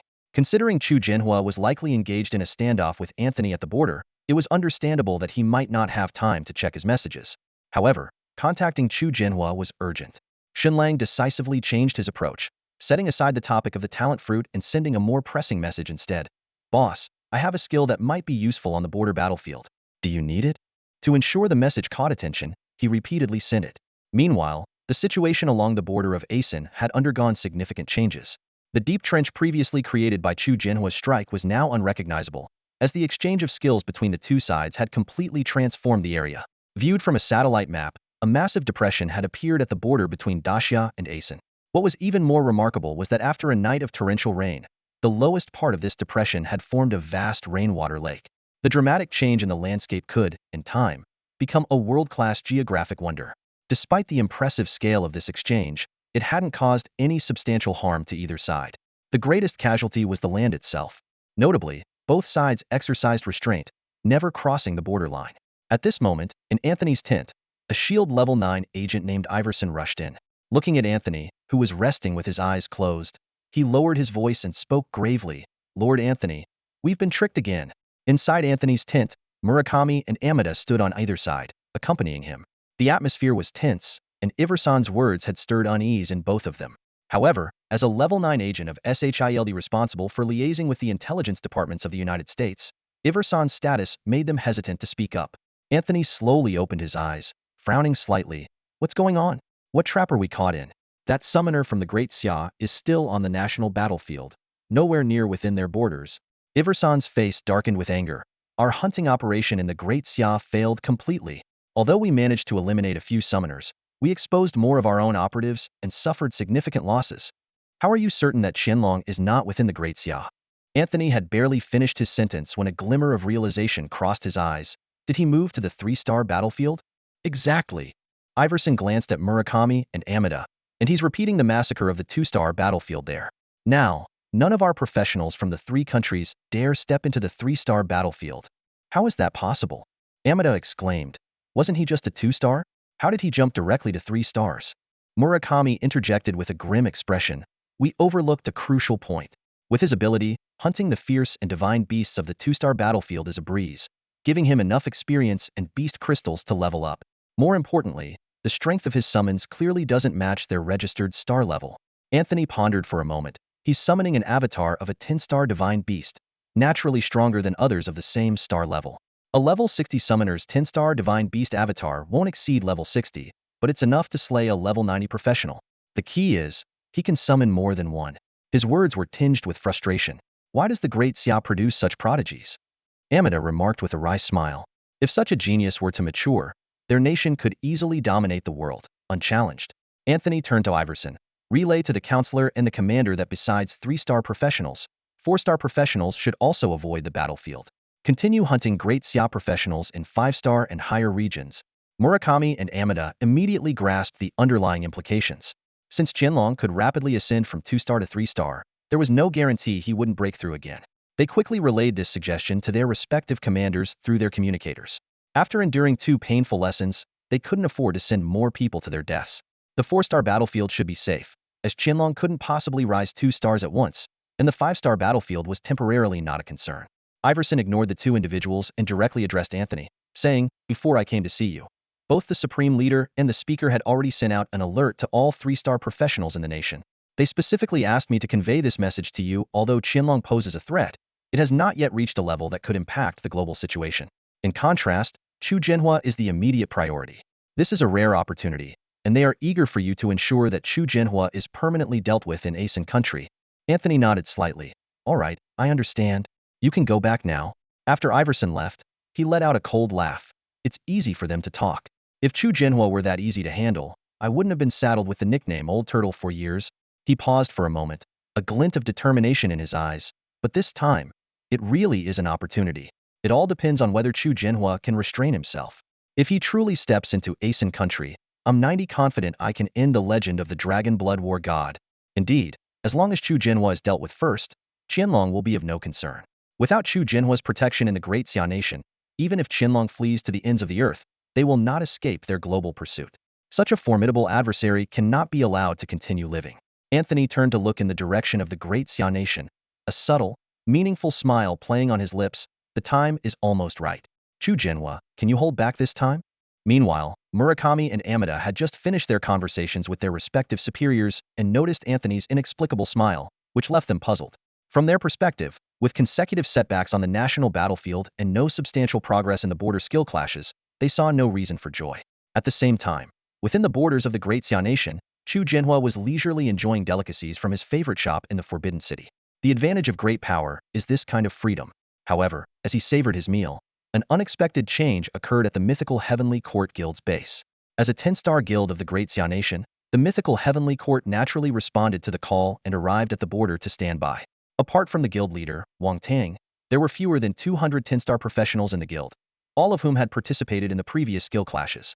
While they were supposed to be resting and recovering their strength, mana, and mental energy at the base, a few 10-star professionals suddenly underwent a terrifying transformation.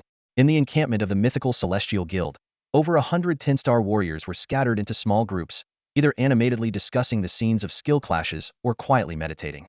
Suddenly, a strange change occurred. Dozens of practitioners began to uncontrollably transform, their skin rapidly turning purple and their bodies swelling dramatically.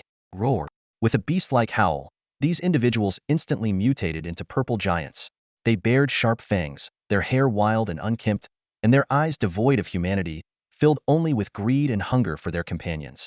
The mutation happened so quickly that before anyone could react, these monsters lunged at their comrades with the ferocity of starving wolves.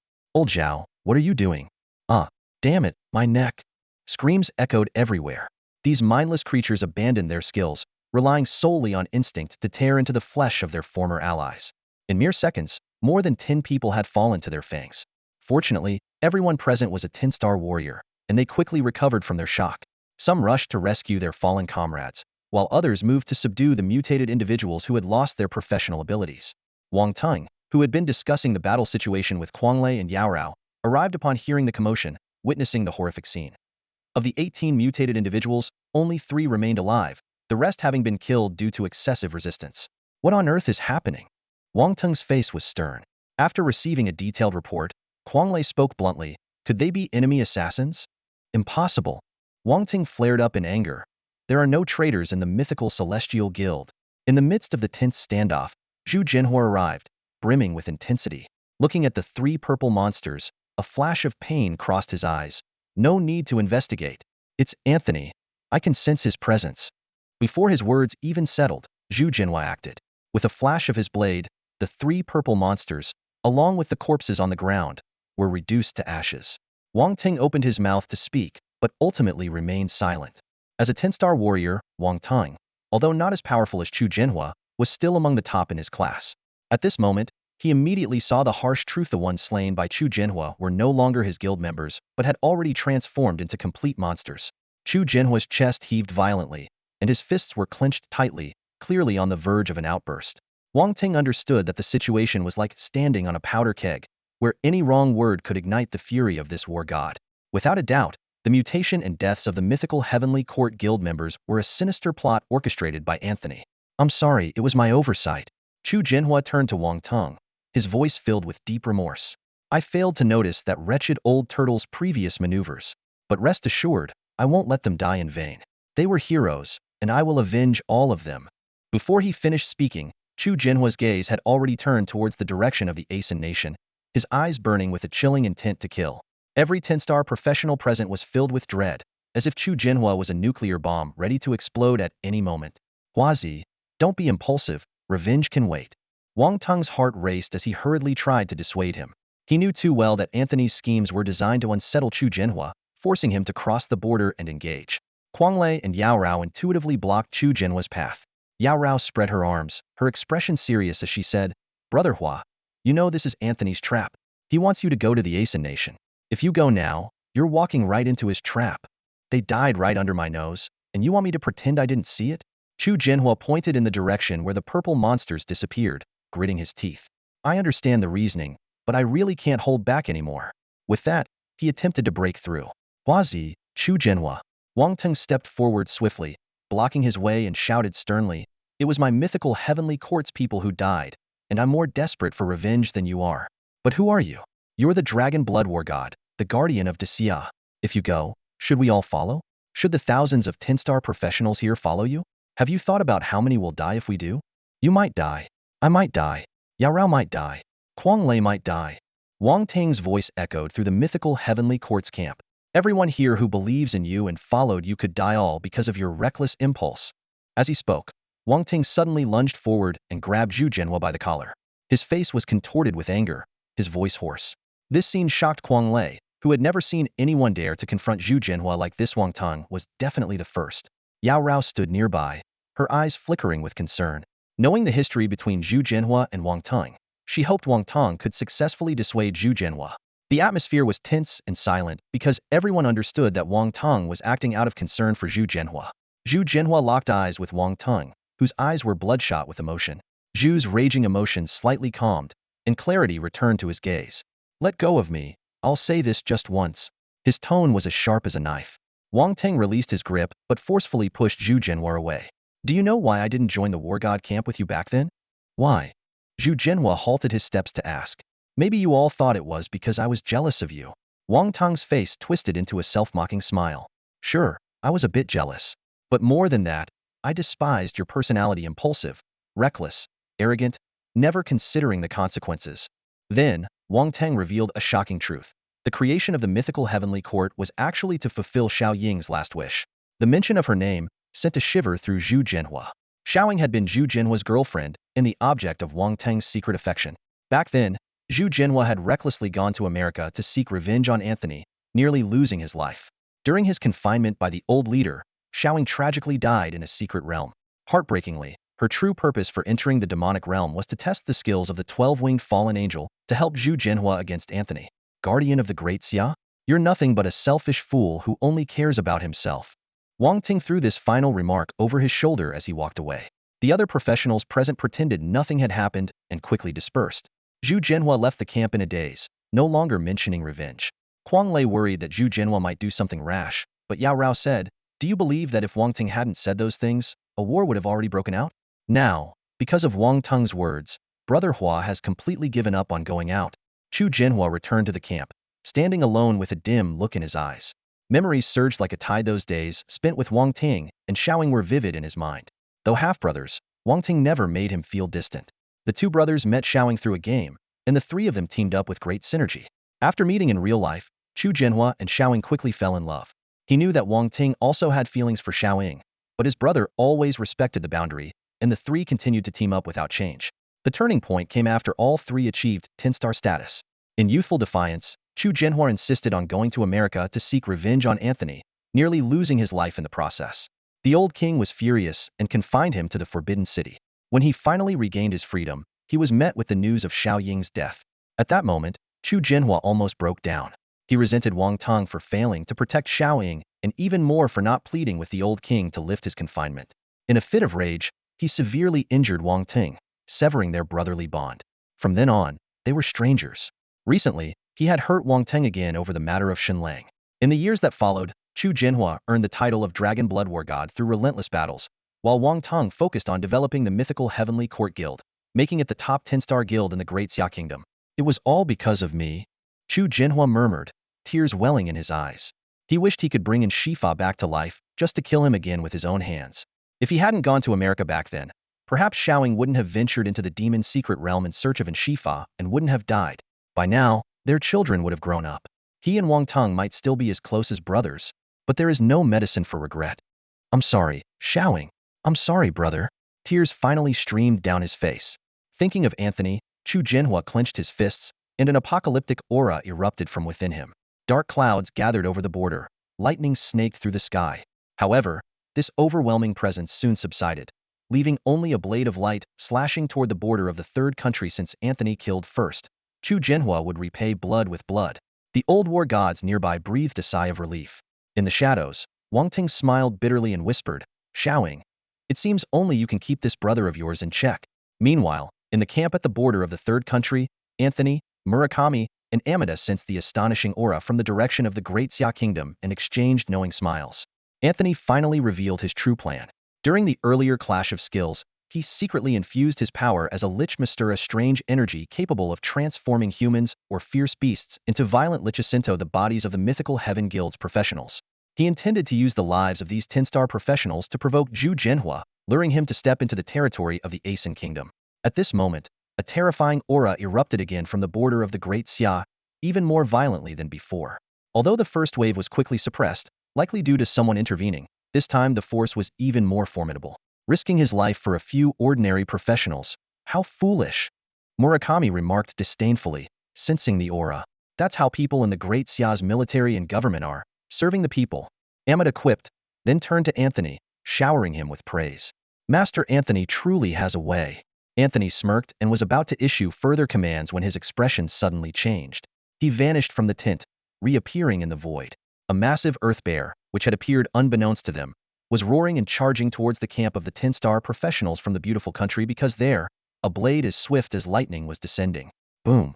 Despite the earth bear's desperate sprint, it was a step too slow. The blade swept through like a flash, striking directly at the camp. Several tents were obliterated instantly, and the earth bear, which arrived shortly after, barely managed to activate a few defensive skills, but only for a moment. As the defenses shattered, the beast was sliced in two. Fortunately, the blade's energy was exhausted at that moment, dissipating into nothingness. Anthony descended into the camp, his face dark with anger, his staff buried deep into the ground. That single strike had taken the lives of nearly 80 10-star professionals from the beautiful country. Chu Jinhua, you cunning devil! Anthony glared towards the Great Xia's border, unable to hide his fury. What enraged him wasn't the loss of personnel, but the fact that Chu Jinhua had outsmarted him with a diversion. The violent aura was merely a ruse, meant to conceal the deadly strike.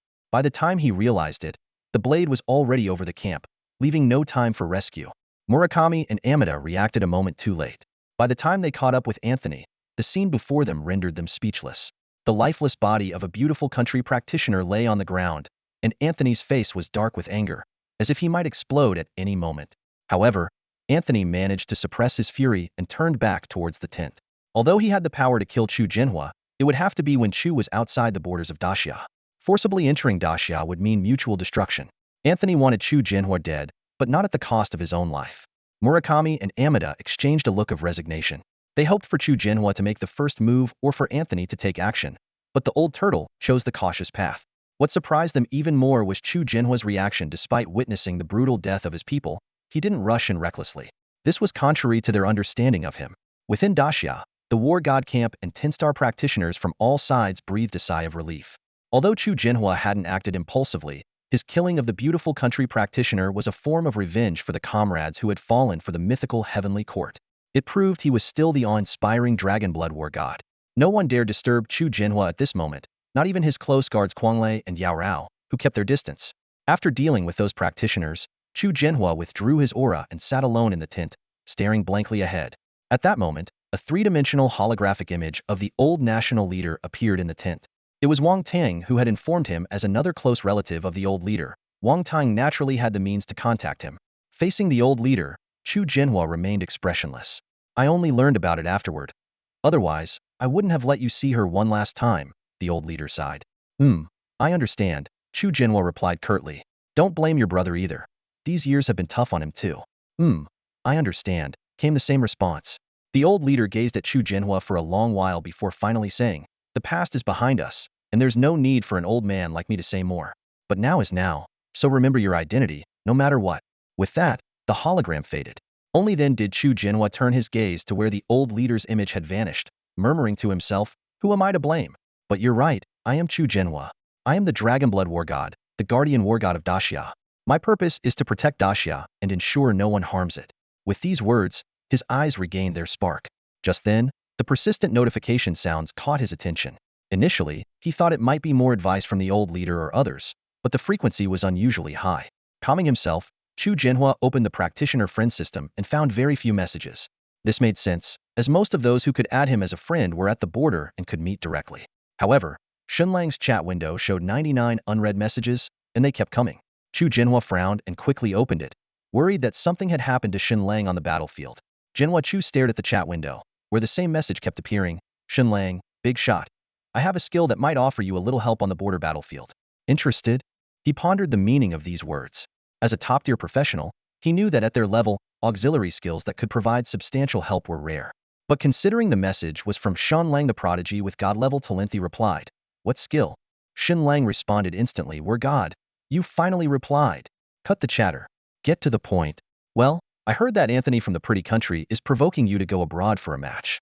If you leave the Great Xia's territory, you lose the full attribute boost from the local honor system. I happen to have a skill that boosts all attributes. Jinhua Chu was taken aback. As a global elite, he had never heard of such a skill existing. If it truly existed, it could completely offset the local honor boost difference. He was about to object but held back his words. After all, this was coming from Shen Lang, the prodigy who might one day surpass him. What skill? He asked cautiously. It's a skill from my beast companion, Ali Holy Light Radiance. You know, she has the bloodline of a 12-winged seraphim. Jinhua Chu's heart raced. While professionals couldn't possess such skills, when it came to beasts, especially legendary angelic beings, he couldn't be sure. What's the enhancement effect? When Ali was level 50, it was 25.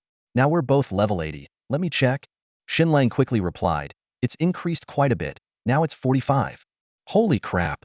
Jinhua Chu couldn't help but exclaim, loud enough for even Quanglei outside the door to hear. The enhancement was more than double the 20 from the local honor boost. Not much, just about 45%. Chu Jinhua stared intently at the message from Shen Lang, his knuckles turning white with anger. Such blatant boasting made him want to strangle the other person immediately. What worried him even more was that the 12-winged seraphim was only at level 80, yet it could already provide such an astonishing boost. If it reached level 300, wouldn't it achieve a 100% increase? Hiss.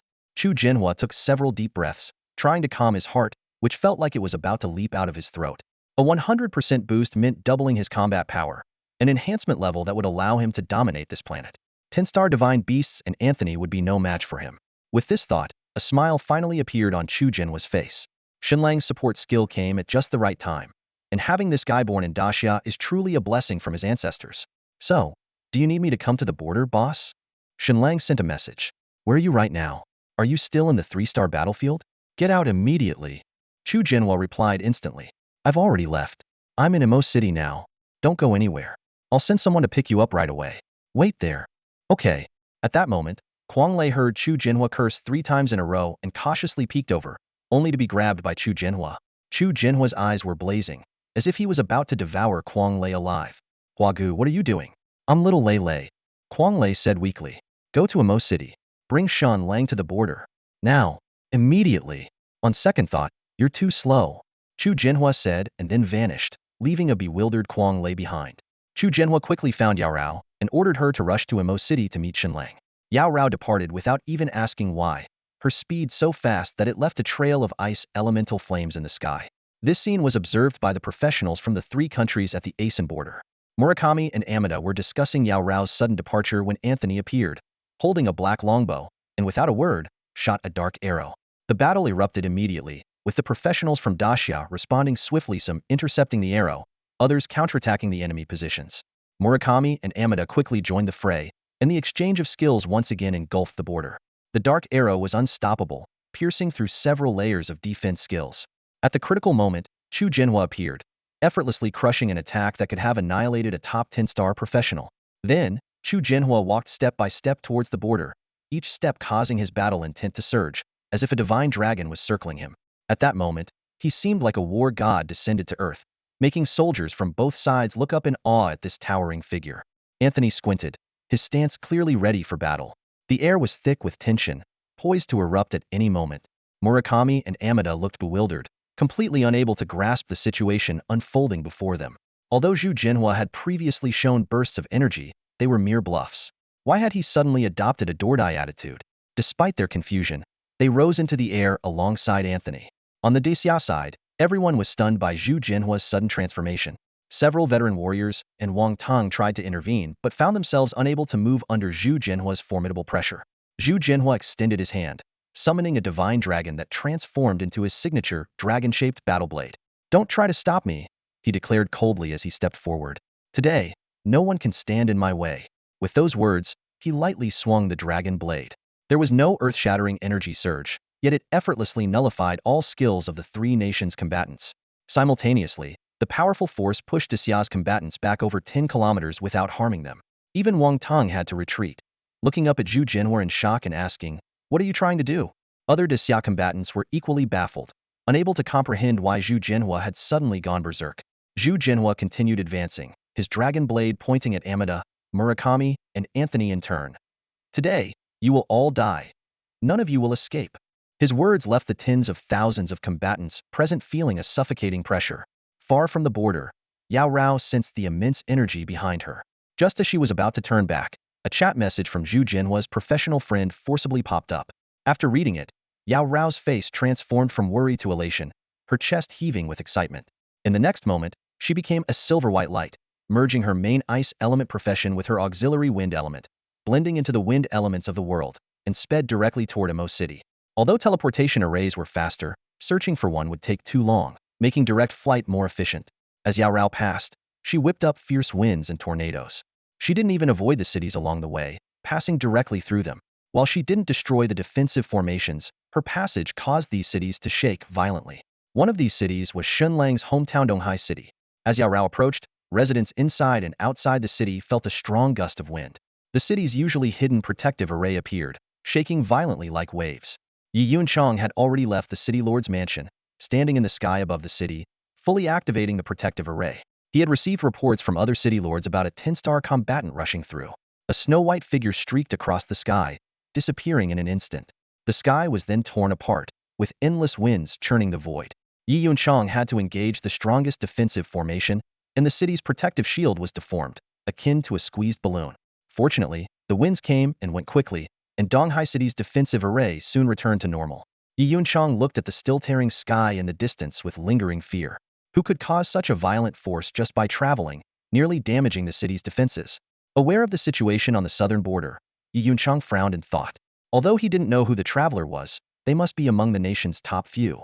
What could compel them to such urgency? Were they searching for someone or something? From the border to Emo City, even by plane, it takes 2.5 hours.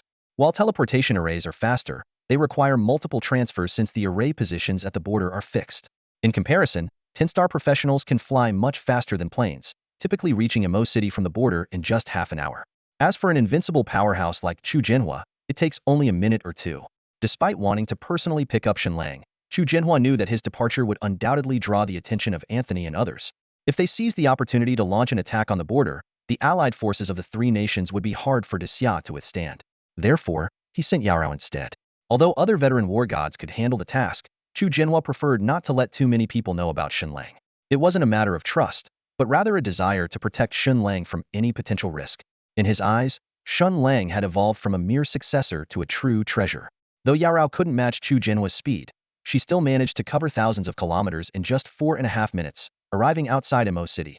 As the base of the War God camp, Emo City's defense level naturally surpassed other cities. At that moment, 2 War God camp squads were on alert outside the city. Move aside, don't block the way. Yarao paused briefly at the city gate, aware that even she couldn't forcibly breach the defenses set by Chu Jinhua himself. On the entire planet, fewer than 5 professionals could break Emo City's defenses. With a loud shout, the 2 War God camp squads recognized this personal guard of the Dragon Blood War God and immediately cleared the way. Although puzzled by Yarao's haste, they dared not inquire further. Inside the super prosperous pavilion, Shen Lang was idly tossing and used equipment into the third-floor space. Suddenly, Medusa alerted him. Master, she's here. No sooner had she spoken than a loud crash was heard outside. Yarao descended from the sky, landing in the street. Despite her efforts to soften the impact, the ground still caved in, forming a large pit, a testament to her speed. Bystanders were left in shock, but Yarao paid them no mind and swiftly entered the super prosperous pavilion, accurately locating the ready to go Shen Lang. Seeing Yarao's heaving chest, Shen Lang was surprised, considering it had been less than 5 minutes since his call with Chu Jinhua ended. He kindly suggested, Yarao, how about we take a short break?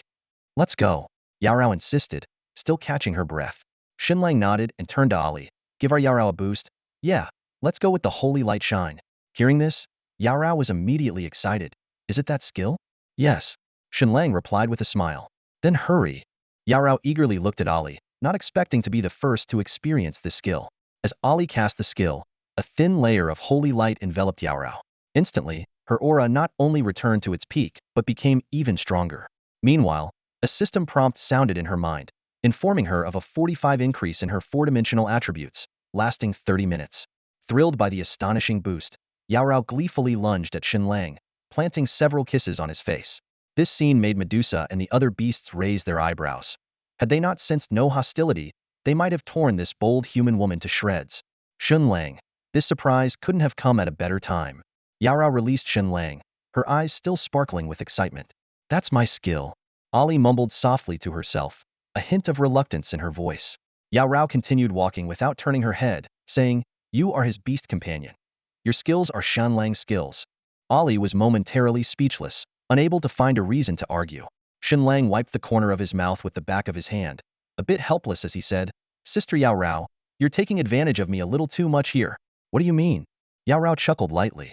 With skills like yours, I'd marry you and even have your children without hesitation.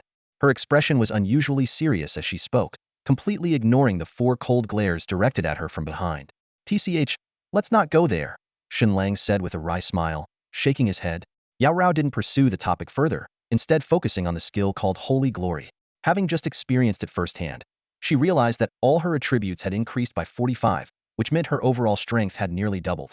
As a personal guard of the Dragon Blood War God, Chu Jinhua, Yarao's strength was always on par with Quang Lei.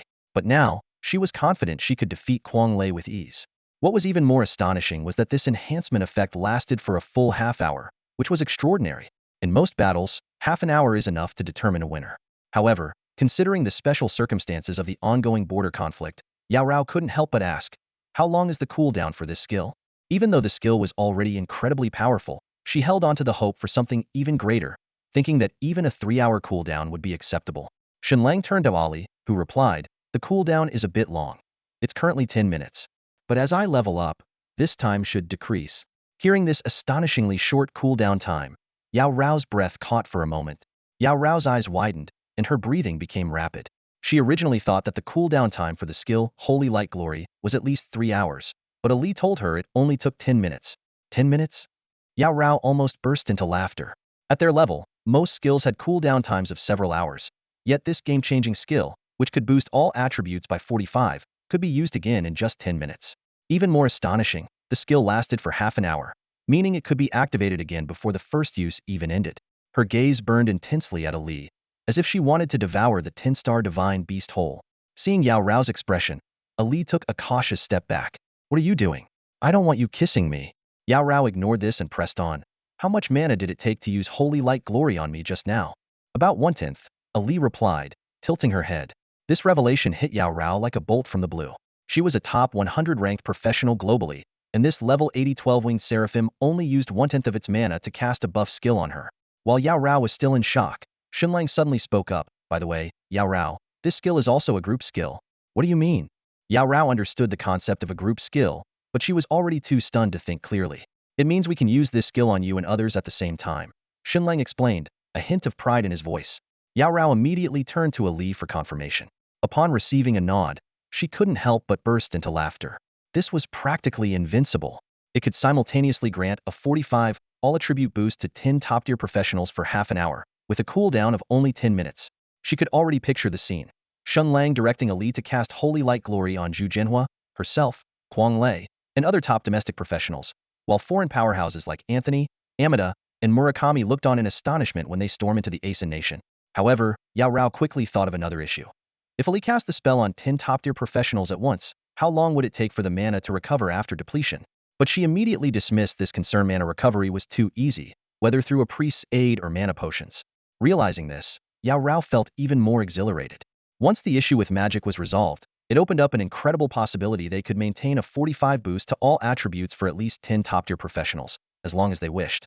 This number could be even higher because Shen Lang and Ali could use this skill on the next batch of professionals before the first batch's holy glory duration 30 minutes ended. Yao Rao was astounded. Such a boost surpassed the simple concept of invincibility. She racked her brain but couldn't find an appropriate word to describe this terrifyingly powerful enhancement. Taking a deep breath, Yao Rao turned to Ali and asked the crucial question. What is your current magic recovery rate? After a moment's thought, Ali replied, if my magic is completely depleted, it takes about an hour to recover naturally. Hearing this, Yao Rao felt a slight sense of relief. Honestly, she was worried Ali might say something despairing like, just 10 minutes. An hour was still within an acceptable range. However, before she could fully relax, Ali added, but with my other support skills and the magic recovery bonuses from my equipment, this time can be cut by about half. Oh, and I almost forgot. The master also has a magic recovery skill. If the master supports me, it would take about 20 to 30 minutes to fully recover my magic. Yao Rao was taken aback, realizing that Ali had initially referred to the natural recovery time. With various skills and equipment bonuses, the recovery time was reduced to 20 to 30 minutes. And this wasn't the ultimate limit. Other people's magic recovery support skills and potions could further shorten this time. This 20 to 30 minute recovery time could likely be reduced even further. Shen Lang's attitude suddenly shifted, his tone filled with arrogance and dominance. His words of threat caused a great uproar along the border of the Asen region, shaking all the professionals there. The murderous intent in his statement was unmistakable. You will all die. None of you can escape. This was not a negotiation. It was a blatant declaration of war. Anthony squinted his eyes, continuously strategizing in his mind how to eliminate the approaching Zhu Jinhua. Beside him, Amida and Murakami also wore serious expressions, ready for battle. Although Zhu Jinhua might have been previously hindered, it was clear he had now overcome those obstacles and was truly coming to kill. Still the same arrogant, reckless Zhu Jinhua. Anthony thought to himself, as long as Zhu Jinhua came to meet his death, this world, this planet would belong to him. The thought filled Anthony with almost uncontrollable excitement. However, just then, the previously aggressive Zhu Jinhua suddenly withdrew all his aura. He stood high above the border of Daxia, casually resting his dragon-shaped saber on his shoulder, and said leisurely, relax, I'm just here to say hello and deliver a death notice. In no more than half an hour, I'll be back to sever your heads. Don't run away in fear. Just wait right there. After speaking, Zhu Jinhua stretched lazily and turned to the professionals of Daxia, saying, for now, head back. Before the words were fully out of his mouth, he transformed into a streak of light and disappeared into the camp. This series of unexpected moves left everyone present bewildered. The 10-star professionals from the 3 countries were ready to unleash their skills for a battle, only for Zhu Jinhua to throw out a few harsh words and then leave. The professionals on the Daxia side were even more startled, including the old war gods and Wang Tong. They looked at Zhu Jinhua's camp with complex emotions. These repeated feints had indeed made them break out in cold sweat. Fortunately, Zhu Jinhua didn't cross the border in the end, which was a relief amid the tension. Some of the old war gods wanted to seek out Zhu Jinhua, only to find the camp sealed by a formation, inaccessible without Zhu Jinhua's permission. Inside the Asen border, Anthony's face was grim. Since the standoff began, Zhu Jinhua had toyed with him several times. Each time, he seemed ready to fight to the death, but it always ended with much ado about nothing. This was no way to wage war. Thanks to Anthony's calm and patient nature, he hadn't lost his composure. Otherwise, he might have either charged at Zhu Jinhua for a duel or simply withdrawn his troops. Murakami, the old fox, always acted in accordance with Anthony's mood and had no particular reaction. But Amida was on the verge of exploding. He had never felt so speechless in his life. How about we go over there first and draw him out? Amida said angrily to Anthony. Anthony glanced at him coldly. If we go over there first, wouldn't we be playing right into his hands? The reason he doesn't dare to come here is because this isn't Daxia soil. If you go over, do you think you can come back? These words immediately made Amida calm down, and he lowered his head, saying, all right, forget I said anything. At this point, Murakami spoke up. Lord Anthony, have you ever heard of an ancient story? What story? Anthony asked, while Amida also looked up curiously. Murakami pondered for a moment and said, if I remember correctly, the story is called The Boy Who Cried Wolf. Tell me about it. Anthony was evidently unfamiliar with this centuries-old fable. Murakami nodded and began to recount. Once upon a time, there was a young shepherd boy who took his sheep up to the hillside every day. One day, feeling bored, he shouted down to the villagers, the wolf is coming. The villagers rushed up the hill with weapons, only to find there was no wolf. The outcome was quite laughable. The young boy on the hillside was laughing heartily at the villagers, while the sheep grazed peacefully, with no sign of a wolf in sight. The villagers were furious, muttered a few curses, and stormed back down the hill. This farce seemed to amuse the boy greatly. Not long after, he repeated his trick, shouting wolf, down the hill. The villagers rushed up the hill with weapons once more, only to find nothing again. They had no choice but to return to their work below, feeling frustrated. When the boy cried wolf, for the third time, not a single villager was willing to go up the hill to check. At this point, Murakami paused. Beside him, Amida looked puzzled and asked, and then? Murakami didn't answer, but Anthony had already grasped the deeper meaning of this fable. Frowning, he said to Murakami, are you suggesting that Zhu Jinhua is playing a psychological game? He spreads rumors of attacking us once or twice but doesn't act, just to make us lower our guard. Then, when we think he's bluffing again, he will suddenly launch a real and deadly attack? Murakami nodded in agreement. That's certainly a possibility.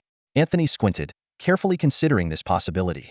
Even with a 20 boost in all attributes, if they became complacent, any one of them could fall victim to Zhu Jinhua's incredible explosiveness, especially Amida, who was weaker in both strength and reaction. From now on, whenever Zhu Jinhua appears, we must be on high alert, Anthony stated seriously. Murakami and Amida slowly nodded in response to Anthony's words. Amida's hesitant face was filled with confusion, clearly not fully comprehending the story Murakami had just recounted. However, he did understand most of Anthony's warning. Zhu Jinhua was brewing some kind of scheme. Against this formidable professional whom everyone had to be on high alert for, extra caution was always wise. The two quickly went their separate ways to mobilize their own country's professionals. Anthony stood alone, gazing toward the border of the Great Xia Kingdom, his brows slightly furrowed. While Murakami's wolf is coming story made sense, two details nagged at him. The sudden departure of Yao Rao and the drastic change in Zhu Jinhua's demeanor. Earlier, Zhu Jinhua had been visibly hesitant. Even when he mentioned coming over, there was evident reluctance. But just now, the intense confidence in his eyes seemed to suggest he could eliminate everyone present. Such a transformation was too abrupt and coincided precisely with Yao Rao's departure. Anthony squinted his eyes. Could this guy be hiding some special trump card? A strong sense of foreboding gripped him, prompting him to immediately order all 10-star professionals in his country to prepare for battle. Meanwhile, the atmosphere within the Great Xia Kingdom was equally tense. Veteran war gods like Guanxian and Su Qian, along with new generation war gods such as Wang Ting and Kuang Lei, gathered, all baffled by Zhu Jinhua's actions. Everyone's gaze naturally fell on Kuang Lei, Zhu Jinhua's personal guard. Kid, what's Xiaohua up to? Speak up, Guanxian demanded as he tugged at his white beard. Kuang Lei shrugged, looking innocent. I don't know anything. Thinking about how he was just called useless earlier, he felt a wave of frustration. And what about Yao Rao? What's she up to? Wang Ting pressed further. Yao Rao, she is. Kuang Lei started but then hesitated, realizing he truly didn't know the specifics. He only remembered that Zhu Jinhua initially wanted him to handle a task but then changed his mind, saying Kuang Lei was too slow, and instead turned to Yao Rao. Facing the piercing gazes of the crowd, Kuang Lei could only helplessly say, even if I knew, as a personal guard, I couldn't say anything. Wang Ting sighed. Judging by Hua's demeanor earlier, it seems he's really up to something. Let's be patient and wait. Seeing that Zhu Jinhua was still in the camp at least indicated that the battle hadn't started yet. The veteran war gods like Guanxian and Su Qian exchanged glances and then instructed, everyone, return and prepare. Stay ready for combat, and don't let your guard down. The leaders of other factions soon dispersed, leaving Kuang Lei alone, feeling uneasy under the sharp eyes of the veteran war gods. These veterans usually called Zhu Jinhua Little Hua without hesitation, but now they all stared intently at Kuang Lei, their expressions solemn. Kuang Lei was almost in tears, his face downcast as he explained, Gentlemen, Even if your gaze could cut me into pieces, I truly have no idea what's going on here. The old warriors remained silent, their eyes full of doubt fixed on Quang Lei. Clearly, they didn't believe his seemingly sincere explanation. Helpless, Quang Lei decided to avoid the situation and slipped outside Chu Jinhua's tent. What's really going on? Quang Lei whispered at the edge of the formation. What are you and Yao Rao up to? Can you stop keeping me in the dark? It's really frustrating. However, Chu Jinhua ignored him. With his eyes closed, he was mentally simulating various battle scenarios against Anthony and others. Though he was usually confident, sometimes to the point of arrogance, this battle was too crucial to allow for any mistakes. This wasn't just his personal fight. It was a battle for the fate of the Great Xia Kingdom. Victory would mean invincibility for the kingdom, but if he failed and perished, the Great Xia would face relentless attacks from other nations. Even with the unexpected aid of Shen Lang bringing the holy light glory, he couldn't afford to be complacent. Chu Jinhua considered Anthony's strength unfathomable, and he suspected that the beautiful nation might still have hidden cards. He had to ensure this battle went flawlessly. Anthony, Murakami, Amida, all of them had to die, along with as many of the 10-star professionals at the ASEAN nation's border as possible. And he himself had to survive, even if barely, because otherwise, even a victory in war might ultimately mean defeat for the Great Xia. Globally, it wasn't just the Great Xia and the beautiful nation as major powers. Other deeply rooted nations wouldn't idly watch the Great Xia rise to supremacy. If Chu Jinhua fell after defeating Anthony, this mutually destructive scenario would give other powers the perfect opportunity. Before long, Chu Jinhua opened his eyes, all preparations completed. His strategy was clear, to eliminate Anthony with all his might while ensuring his own survival. At that moment, Chu Jinhua looked inland. Yao Rao had finally arrived at the border with Shen Lang. Unlike their previous hurried journey, they chose a low-key approach this time. Chu Jinhua had already set up a one-way teleportation array in the camp and sent the array information to Yao Rao. When they reached the Hengduan Mountains, they immediately used the teleportation array to appear directly in the tent. This arrangement avoided the attention of both the Great Xia and ASEAN sides, and was also Chu Jinhua's way of protecting Shen Lang, not wanting him to be exposed too soon.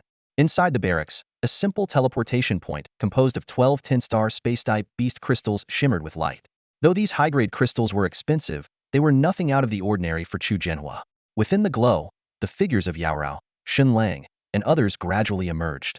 Once they completely left the teleportation point, the beast crystals quickly turned to powder, their energy thoroughly depleted. Chu Jinhua's gaze immediately locked onto Yao Rao. At that moment, she was still in a state of 45 attribute enhancement, a change that did not escape Chu Jinhua's keen eyes. By his estimation, if it previously took one strike to defeat Yao Rao, it would now require the force of at least 1.5 strikes. Yao Rao's face still bore the excitement brought on by the holy light glory. Before she could speak, Chu Jinhua turned to Shen Lang, who was standing beside Xiao He. You did a great job this time. Shen Lang responded with a smile. Ever since I changed professions, including the events on the 2-star battlefield, everything seemed to be heading in this direction.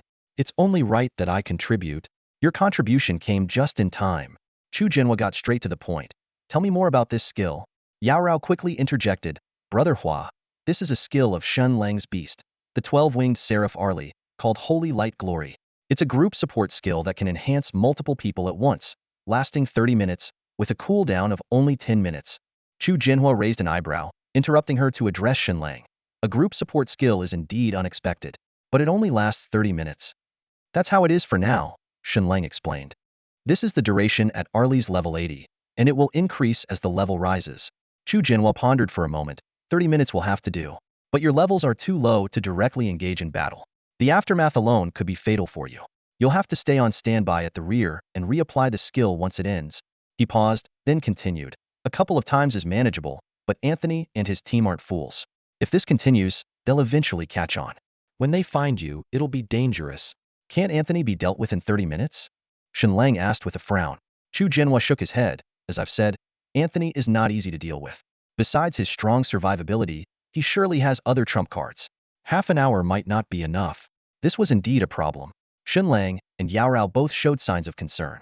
On this 10-star battlefield, any misstep could be fatal. Finally, Chu Jinhua held up 2 fingers, twice. You only need to cast Holy Light Glory on us twice. In the meantime, you can support other professionals. I'll leave a teleportation array, and after 2 times, you return to Emo City immediately. During this time, I'll give my all to eliminate Anthony. Are you sure 2 times will be enough? Shen Lang was somewhat skeptical. Chu Jinhua smiled. It shouldn't be an issue. As I said, your safety and your beast's safety are the most important. As for Anthony, even if we can't kill him within an hour, We'll make sure he suffers, Shen Lang said with determination. However, if we fail to kill him this time, he'll be on guard in the future. To Shen Lang's surprise, Chu Jianhua chuckled and said, hurting him enough to make him submit is good enough. As for killing him, there will be plenty of opportunities later. Even if I can't do it, surely you won't refuse to help me with such a small favor. Shen Lang was taken aback by these words.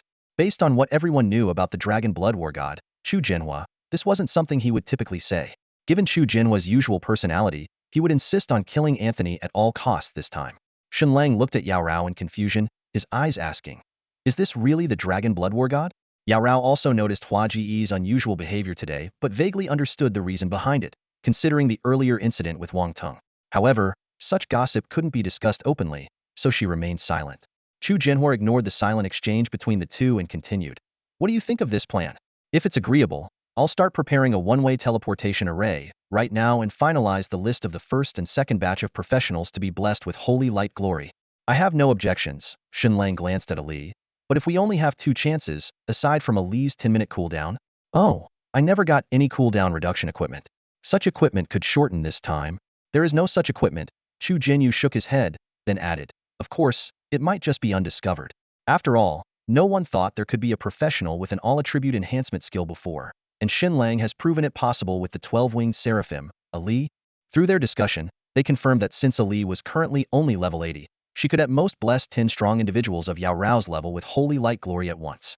But when Chu Jianhua revealed he was also a 10-star array master, Yao Rao excitedly mentioned the keyword, mana gathering array. This array, capable of channeling multiple people's magic power to one individual, could allow Ali to cast skills indefinitely in a short time, enhancing the attributes of even more people. Just as their discussion was getting intense, Chu Jianhua gestured for Quang Lei to enter. Seeing Shen Lang and Yao Rao, Quang Lei was momentarily surprised but then nodded in understanding. I get it. Hua Gu had Yao Rao bring this little guy here. But he's still so weak. Bringing him along would be sending him to his death, wouldn't it? There's nothing wrong with that, Quang Lei agreed. If Shen Lang takes the Beast Tamers onto the battlefield, who knows when a stray skill might wipe them out? Shut up. Zhu Jianhua glared at Quang Lei, his eyes clearly warning him. Quang Lei immediately fell silent, though his face contorted as he struggled to hold back questions about why Zhu Jianhua had brought Shen Lang and the others. But Zhu Jianhua offered no explanation, instead issuing a new order. Go, find some magic support class specialists, especially those skilled in boosting mana. Get as many as you can. Talk directly to their leaders, but keep it low-key. Mana boosters? Find them. Got it. I'm on it. Quang Lei cut himself off mid-sentence, smart enough to rush out without further words, fearing Zhu Jianhua's wrath. After Quang Lei left, Yao Rao turned to Ali and asked, Ali, if mana wasn't an issue, how many could you bless with holy glory at once? Ali blinked her bright eyes and replied, that depends on how many of you there are. Yao Rao paused, realizing she had asked an obvious question. After a moment of thought, she regretfully said, it's a shame we only have 2 chances, otherwise we could wipe out those beasts across the river. Shen Lang also felt a twinge of regret, but he knew there was nothing to be done. Although he had a desire to be a hero, his rational side told him he needed to protect himself. Falling halfway on the path to invincibility would truly be a loss. Just then, Ali spoke up. If you really need me to continuously apply skills, I actually have a solution. What solution? Zhu Jianhua and Yao Rao asked almost simultaneously, with Shen Lang also looking on curiously. Ali looked directly at Shen Lang and explained, I can summon the consciousness avatars of 4 mothers to cast skills through them. They can follow you into battle and continuously apply holy glory. Shen Lang was so surprised by this unexpected solution that he was speechless. This was something he, as the master, didn't even know. Zhu Jianhua and Yao Rao were also intrigued, but Zhu Jianhua quickly raised a critical question. Are you sure? I heard these avatars, although just consciousness forms, have their own will. Will they follow your commands completely? They will definitely obey. Ali nodded confidently. If necessary, I can't even directly take control of their consciousness avatars. Shen Lang was shocked again. This was another ability he was unaware of. However, he quickly thought of another concern. This method sounds good, but since they are just consciousness avatars with strength similar to yours, would their destruction on the battlefield affect you? Not at all. Ali replied easily. I'm only summoning their power projections. Even if the avatars are destroyed, it only consumes a bit of their power. Zhu Jianhua took a deep breath and asked, what about the cooldown time for summoning them? Shen Lang happened to know the answer to this question. The skill, Blazing World, only requires a 5-minute cooldown and can last for half an hour. He paused, adding, and the most crucial point is that during the skill's duration, these 4 12-winged angels cannot truly die. They can revive indefinitely until the skill ends, or perhaps their original power has been exhausted, Shen Lang pondered aloud. The four 12-winged angels, being 10-star divine beasts, shouldn't face much trouble even if the incarnations summoned by Ali were killed 1,000 times over. Yao Rao and Chu Jinhua exchanged bewildered glances, their eyes darting between Shen Lang and Ali. At this moment, aside from exclaiming wow, they couldn't think of a more fitting word to describe the situation before them. What kind of fortune did the great Xia have to produce such an unprecedented and unparalleled beast master like Shen Lang? Even more unbelievable was that this young man could form a contract with a divine beast as extraordinary as Ali. Seeing the astonished expressions on their faces, Shen Lang felt a sense of pride. Ever since contracting with Ali and discovering her ability to summon the incarnations of the four 12-winged angels, Ali had become recognized as the strongest beast. Moreover, Shen Lang was well aware that many of Ali's abilities had yet to be fully developed. Chu Jinhua took a deep breath, his eyes gleaming with determination. This time, Anthony is done for. Although their combat power was assured, Anthony's troublesome survival skills remained the biggest hurdle. Chu Jinhua thought about his newly created fusion skill but wasn't entirely confident it would decisively take Anthony down. He glanced at Shen Lang, recalling the time on the 2-star battlefield when someone claimed to know Anthony's weakness. Unfortunately, even with his consent, Shen Lang had chosen to execute the person. Then, Chu Jinhua focused on setting up the magic gathering array, arranging a pile of divine beast crystals in a specific pattern. These intricate formations left Shen Lang slightly puzzled, but he quickly adjusted his mindset, concentrating on his primary role as a beast master. Just then, Quang Lei returned with 800 magic-type support professionals. Even though Chu Jinhua's tent was spacious, accommodating so many people made it feel cramped. Chu Jinhua looked at Quang Lei in surprise, who quickly explained that he had done this per Chu Jinhua's instructions. Chu Jinhua succinctly issued commands to the group of magic-type supports, leaving no room for questions. As the national idol, the Dragon Blood War God, his words naturally carried supreme authority. The 800 magic-type supports responded in unison and followed the instructions to enter the magic gathering array. With Shen Lang's permission, Ali also entered the array, and Chu Jinhua immediately activated it. 800 threads of magical energy extended from the professionals' heads, converging on Ali. With this immense infusion of magic, Ali instantly manifested her true form as a 12-winged seraph, her divine radiance filling the entire space. Chu Jinhua quickly handed Shen Lang a beast crystal with spatial teleportation abilities, advising him to leave immediately if anything went wrong. He then assigned Yao Rao to protect Shen Lang, firmly rejecting Quang Lei's request to join the battle. What about me? Quang Lei protested indignantly. Why are you calling me useless?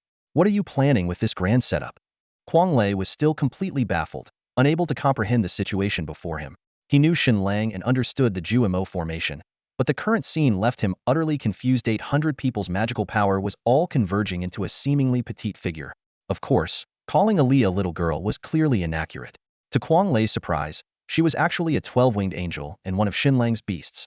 This discovery led him to wonder just how many 10-star divine beasts Shen Lang possessed. What puzzled him even more was why they were channeling the magic of 800 practitioners into this 12-winged seraph.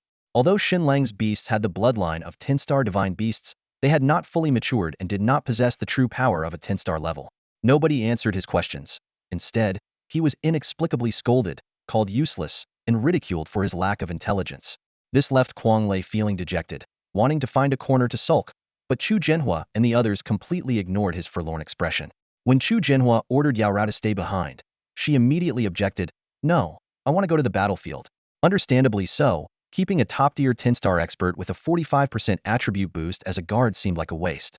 This is a military order, Chu Jinhua said coldly. Fine, I obey the order. Yao Rao reluctantly agreed but turned to glare at Quang Lei fiercely. On the battlefield, you idiot, you better kill more enemies, make up for my share. Otherwise, you'll be in trouble. Yao Rao now understood the importance of protecting Shen Lang. Compared to Quang Lei, it was indeed more suitable for her to stay. Quang Lei, puzzled as to why he was suddenly the fool again, caught crucial information from their conversation. Brother Hua, are we really going to war this time? That's right, we are going to war. Yao Rao looked at Quang Lei with envy, charge into the country of Asin and give them a big surprise. It seemed like a full-scale assault was planned. Just as Quang Lei wanted to ask more, Yao Rao interrupted. Stop asking, you'll find out soon enough. Ignoring their conversation, Chu Jinhua turned to Shen Lang and Ali. Is it ready? With Shen Lang's approval, Ali unfurled her resplendent 12 wings, unleashing a holy blaze of radiant light. The next moment, she activated the scorching flame of the world's skill, and countless fiery blossoms bloomed in the void. Although Ali's skill could summon countless angels, she could now skillfully control it, precisely summoning 4 great 12-winged angels. Soon, 4 massive fiery blooms formed in the air, each emanating powerful elemental waves of metal, light, wood, fire, and water, their might astounding. At that moment, Quang Lei finally recalled a crucial piece of information. Shen Lang had once summoned 12-winged angels from Angel Island on a 2-star battlefield, but it was said that the angels summoned that time were not strong. So what was different this time? The 800 magic practitioners in the Jumo formation, though unable to move or speak, understood a shocking truth. The young man before them was the hidden dragon who had rampaged across the 2-star battlefield.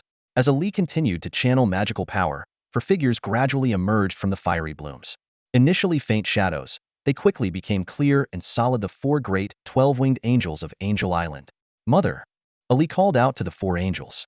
The 12-winged angels exchanged glances, clearly summoned once more by their beloved daughter. In such a short time, just a day or two, I've summoned them so many times. Shen Lang thought to himself, realizing he might be relying a bit too much on the 4 archangels as his enforcers. As soon as the 4 archangels appeared, they sensed something was off. The atmosphere here was drastically different from the usual battlefield, and more importantly, there was a powerful presence that even made them uneasy. Despite being mere avatars of consciousness, the 4 angels immediately identified the source of this presence. Chu Zhenhua. It's you. Chu Zhenhua. Dragon Blood War God. Protector of Xia. The 4 angels simultaneously called out different titles, their voices filled with caution. The disgrace of being pushed to the outskirts of Angel Island by Chu Zhenhua still lingered in their minds. Although he hadn't directly invaded the island, the humiliation of being trampled was still infuriating. Long time no see. How are you? Chu Zhenhua appeared relaxed and casual. As the tension reached its peak, Ali, who was in the magic gathering array, quickly spoke up. Mother, they're not enemies. They're good friends of my master. Don't be nervous. Good friends of your master? Your master is our enemy. The 4 archangels then noticed Shen Lang standing nearby, looking even more wary. Feeling uncomfortable under the angel's scrutiny, Shen Lang awkwardly smiled and said, Ahem, hello? I've called you here to ask for your help.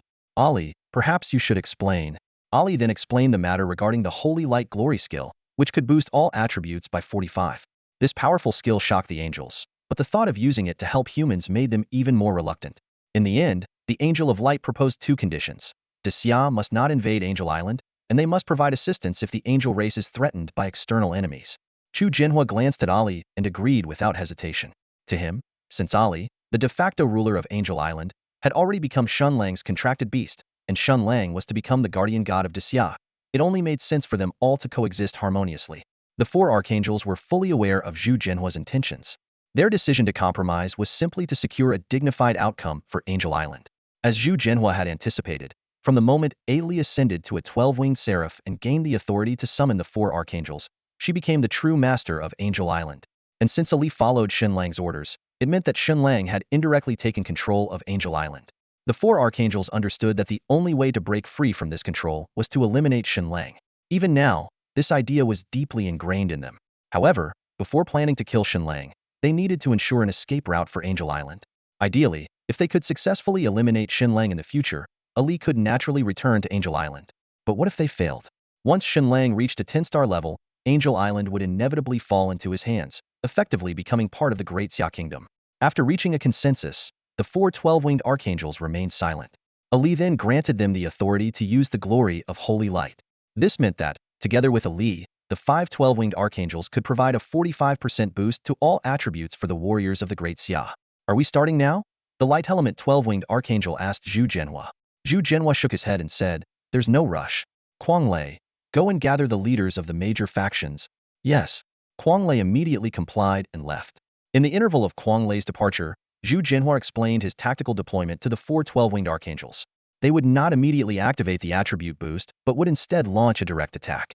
This would catch Anthony and his team off guard, and then the sudden activation of the glory of Holy Light by the 4 archangels would certainly take them by surprise. The 4 archangels had no objections to this plan and agreed to follow Chu Zhenhua's lead. Shortly thereafter, Quang Lei returned with the leaders of various factions, including Guanxian, Su Qian, Wang Tang, and Xiao Yinzong, to the camp. Chu Zhenhua chose to meet them outside, not allowing them to enter the tent and see the magic gathering array and Shen Lang.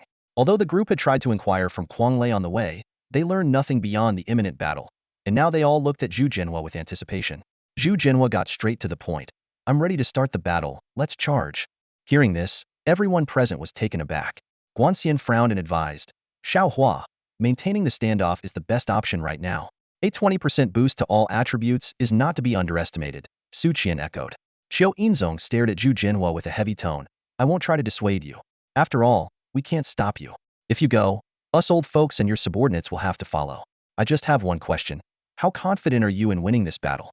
We're not afraid to die, but if it's a pointless death, you'd have to step over our corpses first. Inside the tent, Shen Lang almost burst out laughing upon hearing this. This old comrade claimed he wouldn't advise against it, yet his words were a stern warning. Without a clear plan, don't act rashly unless you're prepared to kill us first. Zhu Jinhua was at a loss for words, but just as he was about to speak, Wang Ting interjected, Does the old leader know? He agreed. Zhu Jinhua replied. Before gathering everyone, he had already consulted the old national leader. Given that this was akin to a national-scale battle, he needed the old leader's approval.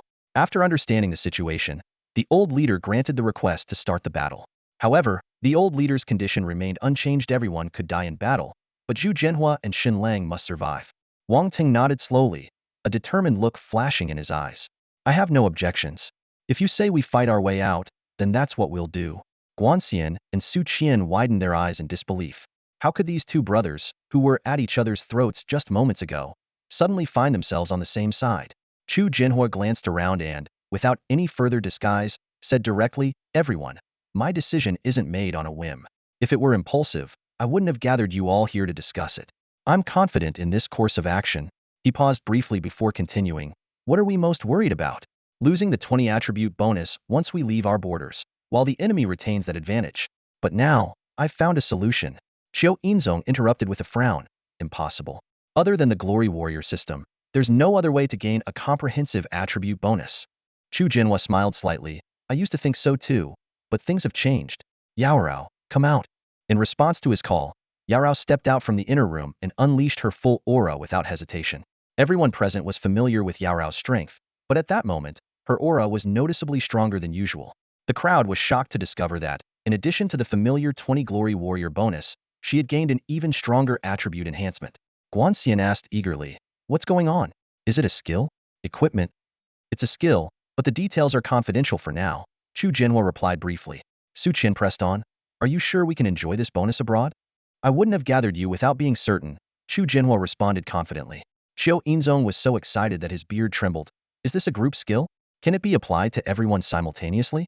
Zhu Jinhua nodded in confirmation. Yes, this group skill allows us to gain a 45 comprehensive attribute bonus abroad. Initially, it only lasted half an hour, but after optimization, it can now be sustained almost indefinitely. Wang Ting pondered. Is that why you had Kuanglei look for magic-based support? Zhu Jinhua looked around at everyone. Exactly. That's why I'm initiating the attack. So, are we ready to go to war? There was a moment of silence before everyone erupted in enthusiastic response. Qiu Tianyi, who had been prepared to protest, was the first to shout. War? We must go to war. Guanxian exclaimed. With such a divine skill backing us, what are we waiting for? Su Qian gritted his teeth. A 45 attribute bonus. I'm going to fight until the rivers run red. Zhu Jinhua tempered their enthusiasm with caution. We can't use this skill on you yet. It will be activated once we break through, catching the enemy off guard. Although there was some disappointment, everyone understood the tactical reasoning. Finally, Zhu Jinhua instructed them to return and await orders, ready to launch an offensive at a moment's notice. Under Zhu Jinhua's command, tensions at the border escalated rapidly. Leaders from various factions, including Guanxian, Qiu Yin, and Zhong Wangbing, swiftly mobilized tens of thousands of top-tier professionals, forming a dense defensive line. This large-scale mobilization immediately alerted the Tri-Nation. Although Anthony and others were uncertain whether Xia intended to truly engage in battle or merely engage in a skill showdown, they quickly assembled their own professionals to the border, creating a standoff with Xia. Suddenly, Xia made the first move. A variety of skills rained down like meteors across the border. Murakami immediately ordered a counterattack, and the Tri-Nation professionals unleashed their skills in response. War god-level figures like Guanxian and Su Qian arrived at the front line, continuously releasing powerful skills, making this exchange fiercer than before. Anthony refrained from joining the battle, instead observing the situation calmly. He understood that these skill exchanges rarely resulted in significant harm to either side, aside from the occasional unfortunate casualty. Yet, he pondered, Zhu Jinhua, what are you really hiding? Despite Anthony's attempts to see through the chaotic battlefield and discern the activities inside Zhu Jinhua's camp, Zhu Jinhua's formation was too strong, even for him to penetrate. The skill barrage lasted for several minutes, and the Trination professionals began to tire.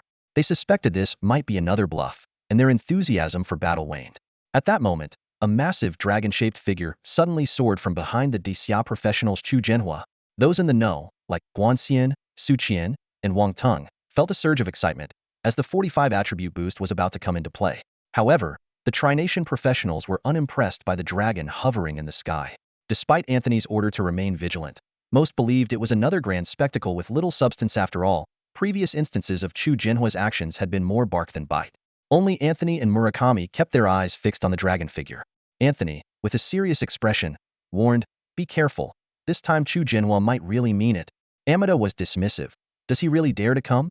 We have a 20 attribute boost."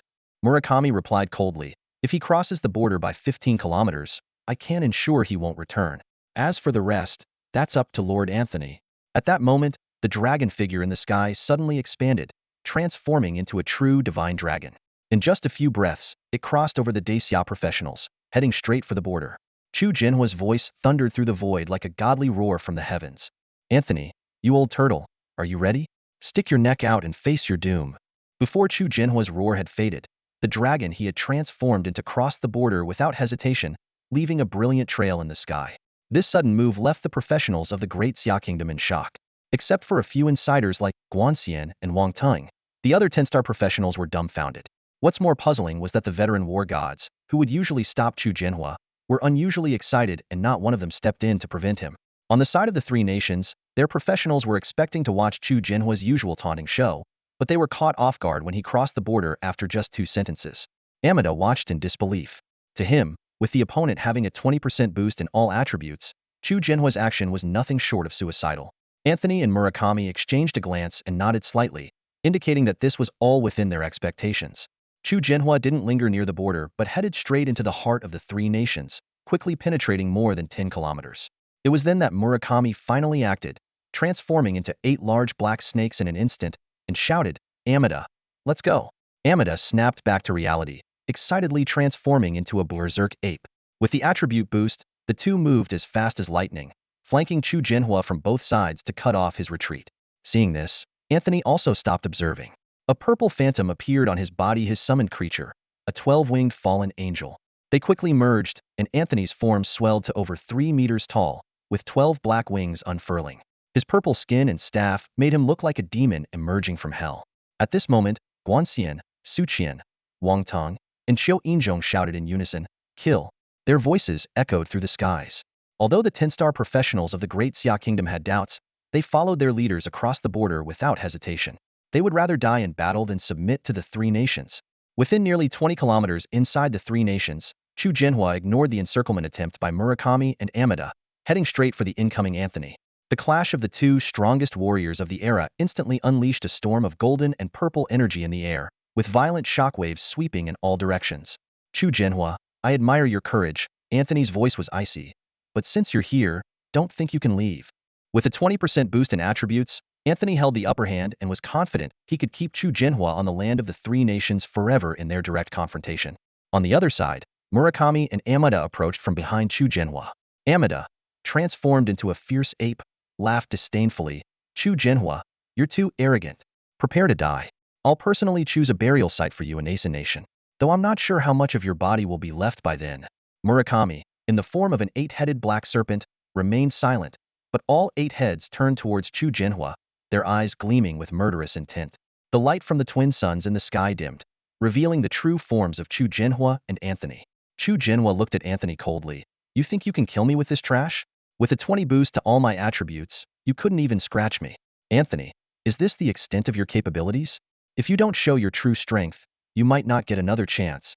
As he finished speaking, four blazing flowers erupted in the void, positioned at 4 corners. In an instant, these flames coalesced into 4 majestic 12-winged angels, each unique. One radiated a strong aura of light, holy and powerful. Another burned with fierce flames, wild and intense. A third was surrounded by metallic elements, sharp and cutting. And the last was encircled by wood elements, like a deity of nature. This sight left the professionals from the three nations astounded.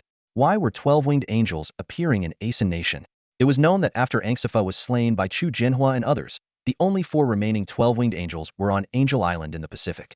As for the 12-winged fallen angel summoned by Anthony, it was brought from another dimension. It's those old things from Angel Island. Amida exclaimed. Damn, how did they get here? Did Chu Jinhua call them? Murakami said coldly. It seems that Daxia Nation and Angel Island have formed an alliance. Anthony shook his head. It's not an alliance. If it were, they wouldn't just send avatars but would come themselves. This is the work of that summoner. Amida suddenly realized. Shen Lang? Isn't he in the national battlefield? So he's here too. Murakami frowned. Avatars alone have at most 5 or 6-star power. But Chu Jinhua must have other schemes. Anthony said sternly. We can't worry about that now. Kill Chu Jinhua first. These angel avatars. We will deal with them after we eliminate Chu Jinhua, wiping out all threats from Daxia in one go. At that moment, Chu Jinhua commanded loudly. All 4 of you, begin. The 4 angel avatars simultaneously unleashed holy light radiance, enveloping the Daxia professionals, especially where Chu Jinhua stood, in blinding light. Seeing this, Anthony's alarms went off. Retreat. Retreat? To where? Chu Jinhua's dragon form instantly blocked Anthony's path. Meanwhile, Quanglei, Wang Tang, Guanxian, Su Qian, and Qiu Yinzong, the strongest forces from Daxia, had surrounded Amida, Murakami, and their allies. These elites, now empowered by the angel's holy light, exuded a more formidable presence. Following closely were the 10-star professionals from the Great Xia Kingdom who had already crossed into Asen's territory. At that moment, a message instantly entered the minds of all the Great Xia professionals. You have received a 45 boost to all attributes. This simple message immediately electrified the entire battlefield. The aura of all the Great Xia professionals surged simultaneously, rising by nearly half. Even powerful figures like Su Qian and Wang Tong, who had long known about this skill from Chu Jinhua, couldn't help but widen their eyes in speechless shock. 45% boost to all attributes. They thought in amazement. This figure far exceeded their expectations, surpassing even the boost they received when fighting on home soil by 5%. When did Chu Jinhua become so patient? Someone muttered under their breath. With such an extraordinary skill, he actually waited until now to use it. This incredible attribute enhancement stirred the blood of all the 10-star professionals from the Great Xia Kingdom, igniting their fighting spirit. With such a divine skill backing them, what was there to fear? They quickened their pace, rushing eagerly into the land of Asen. On the Asen side, Anthony stared in disbelief at the professionals opposite him, exclaiming, Damn it! What kind of support skill is this? All attribute enhancement? That's impossible. How can such a skill exist in the world? Murakami Amida and other pinnacle 10-star professionals were equally astounded. With their level of power, they could clearly sense that under the influence of the 4 12-winged angel skill, even an invincible force like Chu Jinhua was receiving the same level of enhancement. Anthony's gaze finally settled on the 4 12-winged angels in the sky. He finally understood that the purpose of these angels' avatars was not to fight, but to unleash this astonishing boost skill. Anthony and his team's plan was supposed to be flawless, luring Zhu Jinhua away from Daxia's territory to strip him of his homeland's glory enhancement. However, the current situation caught them off guard. Although Zhu Jinhua lost the support of Daxia's land, he unexpectedly gained an even more powerful skill boost, surpassing their existing advantages. The effect of this skill can't last long. Take down those 4 angelic avatars, now, quickly. Anthony's agitated shout betrayed his deep-seated panic. His greatest reliance, the advantage of all attribute glory enhancement, was gone, and he couldn't help but feel anxious. Murakami Amida quickly grasped the situation. Such an extraordinary skill must be short-lived, lasting at most a minute or two, with a presumably lengthy cooldown. But if they could eliminate the 4 angelic avatars, they could completely turn the tide. Without the skill boost, the Daxia professionals would no longer pose a threat.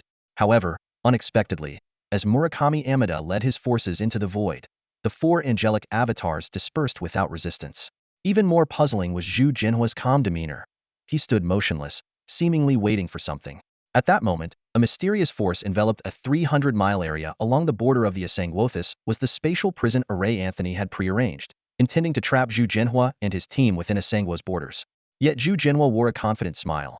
Hu Lao, I'm buying you 10 seconds. Can you take control of this array? As he spoke, his dragon form soared into the sky, golden claws embedding deeply into the array's barrier. As a 10-star formation master, Zhu Jinhua was clearly confident in his abilities. Just 5 seconds, and the array will be ours, declared a confident, aged voice. The speaker was Hu Jun, Daxia's foremost formation master and president of the Formation Association. Anthony immediately realized their intention. Stop them. They're trying to seize control of the spatial prison. I'll deal with Zhu Jinhua, you go after Hu Jun. But as Murakami Amida and his men moved to act, they were blocked by Quanglei Wangtung. Quang Lei raised his warhammer, pointing at Murakami. Your life is mine now. Where do you think you're going? Wang Tang stood silently with his sword, exuding an intimidating battle aura. In desperation, Anthony hurled a massive black chain, roaring like a black dragon as it spiraled towards Zhu Jinhua, attempting to drag him down from the air. Without hesitation, Zhu Jinhua executed a precise dragon tail sweep, striking the black chains. With a resounding boom, the chains shattered into countless fragments. At that moment, Anthony arrived on the battlefield.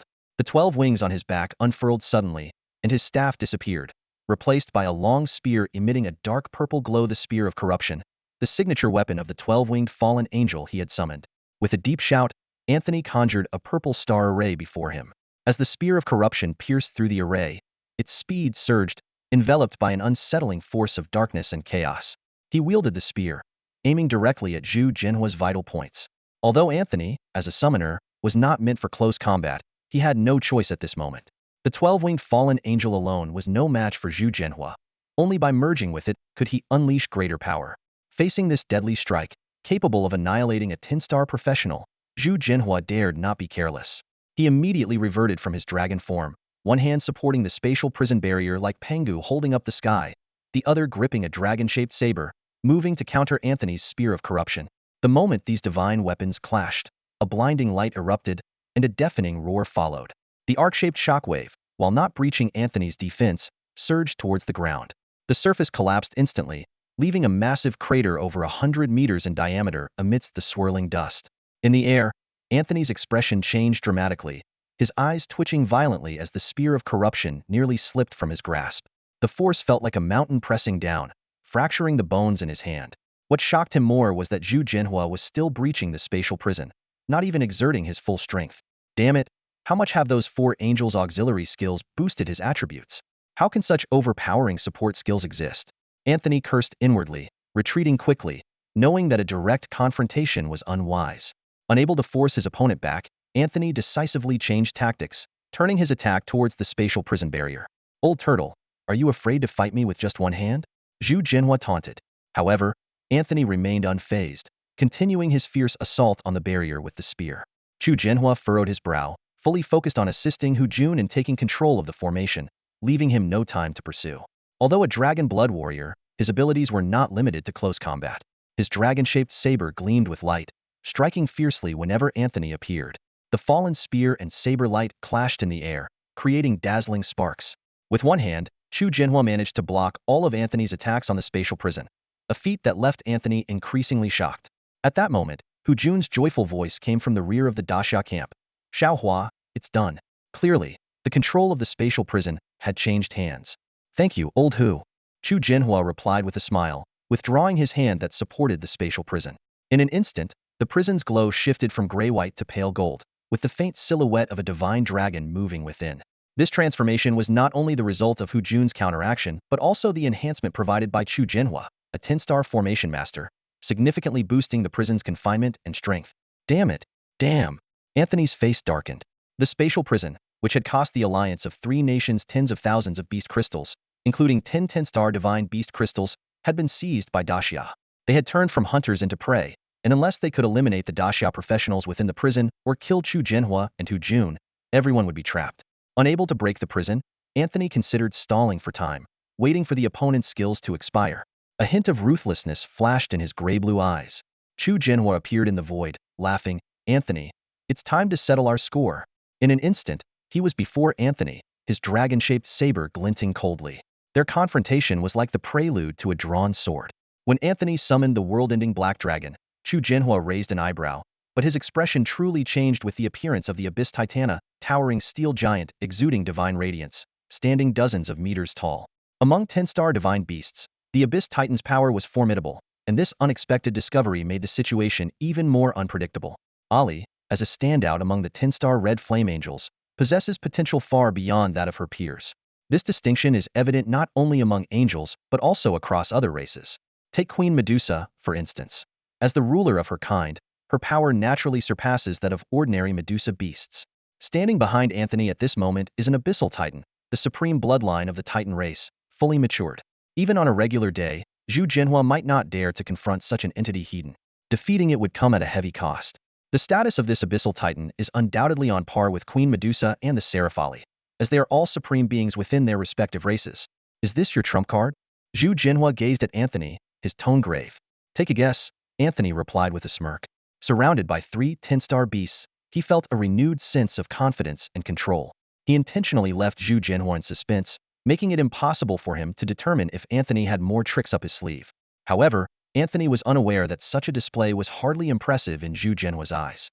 Behind the army, a mere 3-star little demon had already contracted 5 10-star beasts, along with the incarnations of 4 12-winged angels, totaling 9 10-star beasts. Astonishingly, that little creature might contract even more 10-star beasts in the future. In comparison, Anthony's mere 3 10-star beasts were indeed insignificant. Of course, you can look down on them in spirit. A hint of seriousness flashed in Zhu Jinhua's eyes as he fully understood the current situation. In front of him, Anthony had already summoned 3 10-star peak-level mature divine beasts, including an abyss titan. In contrast, the 10-star divine beast contracted by that little monster Shen Lang was not yet mature, making their power vastly different. If it weren't for the 45% overall attribute boost from the Holy Light Glory, Zhu Jinhua would have definitely retreated immediately. Facing a fortune situation would be overwhelming. But now, things were different. With nearly a 50% increase in strength, Zhu Jinhua's combat power far exceeded that of an ordinary 10-star professional. It's like the difference between a large lake and a small pond. Adding the same amount of water creates vastly different impacts. Is there more? Summon them all at once. Zhu Jinhua's gaze shifted from the Abyss Titan to Anthony. This is enough. Anthony replied coldly, deliberately concealing whether he had more tricks up his sleeve. In that case, let's fight. Zhu Jinhua swung his dragon-shaped warblade, transforming into a streak of golden light charging straight at Anthony. As a summoner, Anthony was the primary target. Summoned creatures could revive in another dimension, only losing part of their essence. Only by taking down the summoner himself could the threat be completely eliminated. This is similar to dealing with a beast master. Once the beast master dies, the contract automatically voids, and the beasts regain their freedom. Attack! Anthony immediately commanded his 3 divine beasts to encircle. In an instant, Zhu Jinhua found himself besieged from all sides. Meanwhile, Quang Lei and Murakami also engaged in fierce battle. Although their carefully designed spatial cage was countered, Murakami suppressed his frustration upon seeing Anthony summon powerful divine beasts. He believed that in time, victory would belong to the great Xia kingdom. Stop looking around. Your opponent is me, Thunderlord. Quang Lei, with his strength similarly increased by nearly half, faced Murakami with confidence. You, Quang Lei, are not qualified. Murakami retorted as a fusion of 3 elements surged through him. His form, which was an 8-headed serpent, reduced to 5 heads, yet his aura surged dramatically. Looks like you've been hiding your true power, little rascal. But your Grandpa Thunder isn't lacking either. Quang Lei shouted, as the gold and earth elements instantly fused, a fusion he had just recently mastered. The reason lies in the previous battle with Guna, who had fused with dual elements. In the national battleground, he gained the ability to merge gold and earth elements. Although this power couldn't compare to Murakami's tri-elemental prowess, the 45 all-attribute boost from the Holy Light Glory allowed Quang Lei to hold his ground against Murakami, resulting in a stalemate with no decisive outcome in the short term.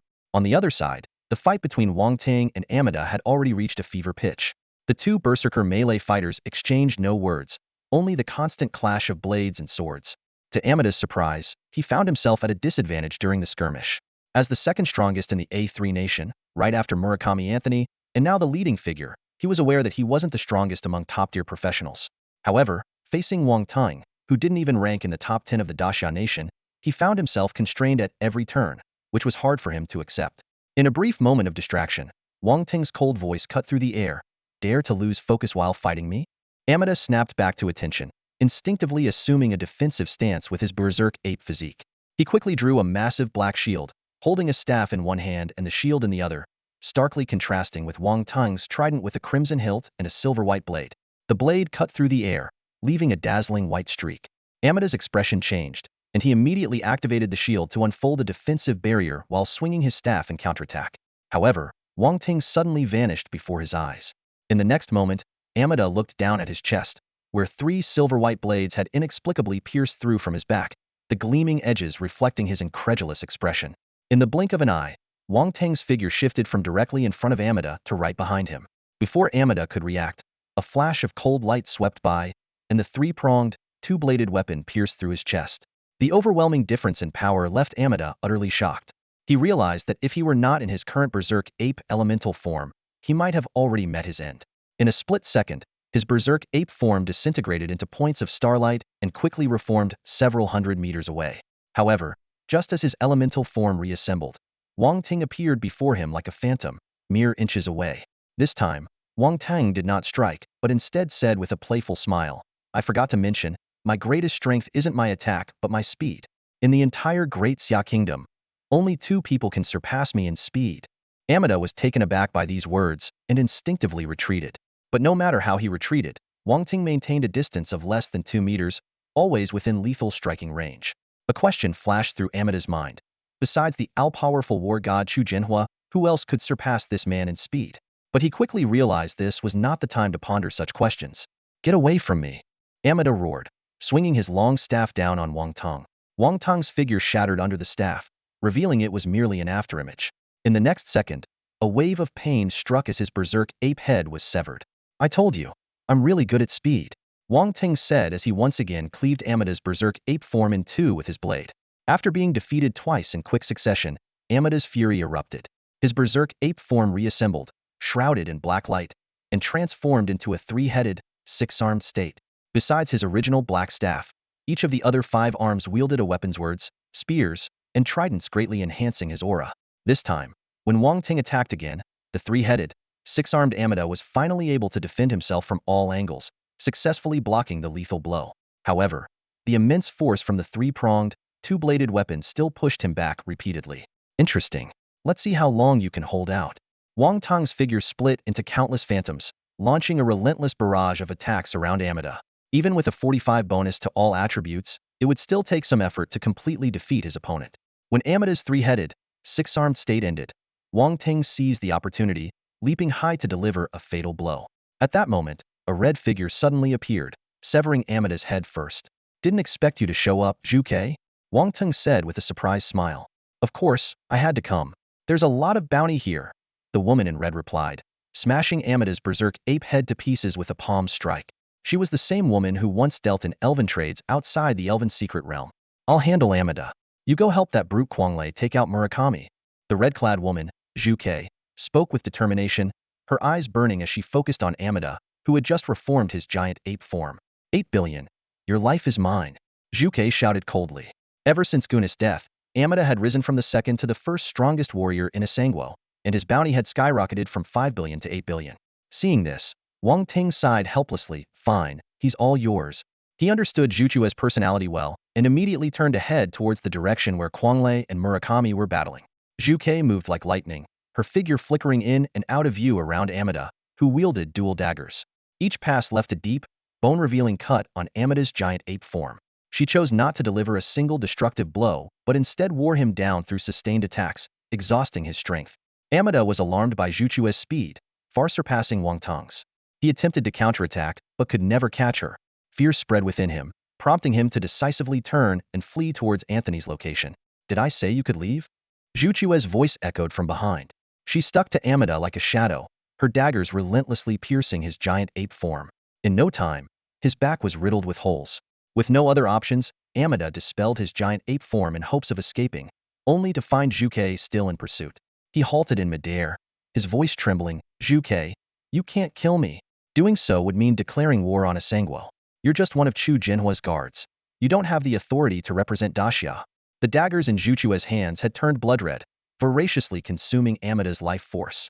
These were legendary dark gold weapons dropped by a 10-star mythical beast. Even with Asangwo's 20 attribute bonus, Amida was powerless against Zhu Chue's 45 holy light glory bonus. "Don't worry, I'll do just fine without you," Zhu Ke sneered.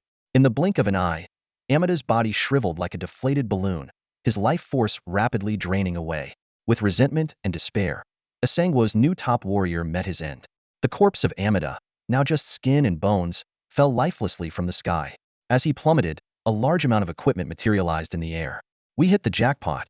Zhu Ke's eyes sparkled as he quickly gathered all the equipment into his bag. His gaze swept greedily over the battlefield, as if every enemy was a walking treasure. In the next instant, he vanished from his spot.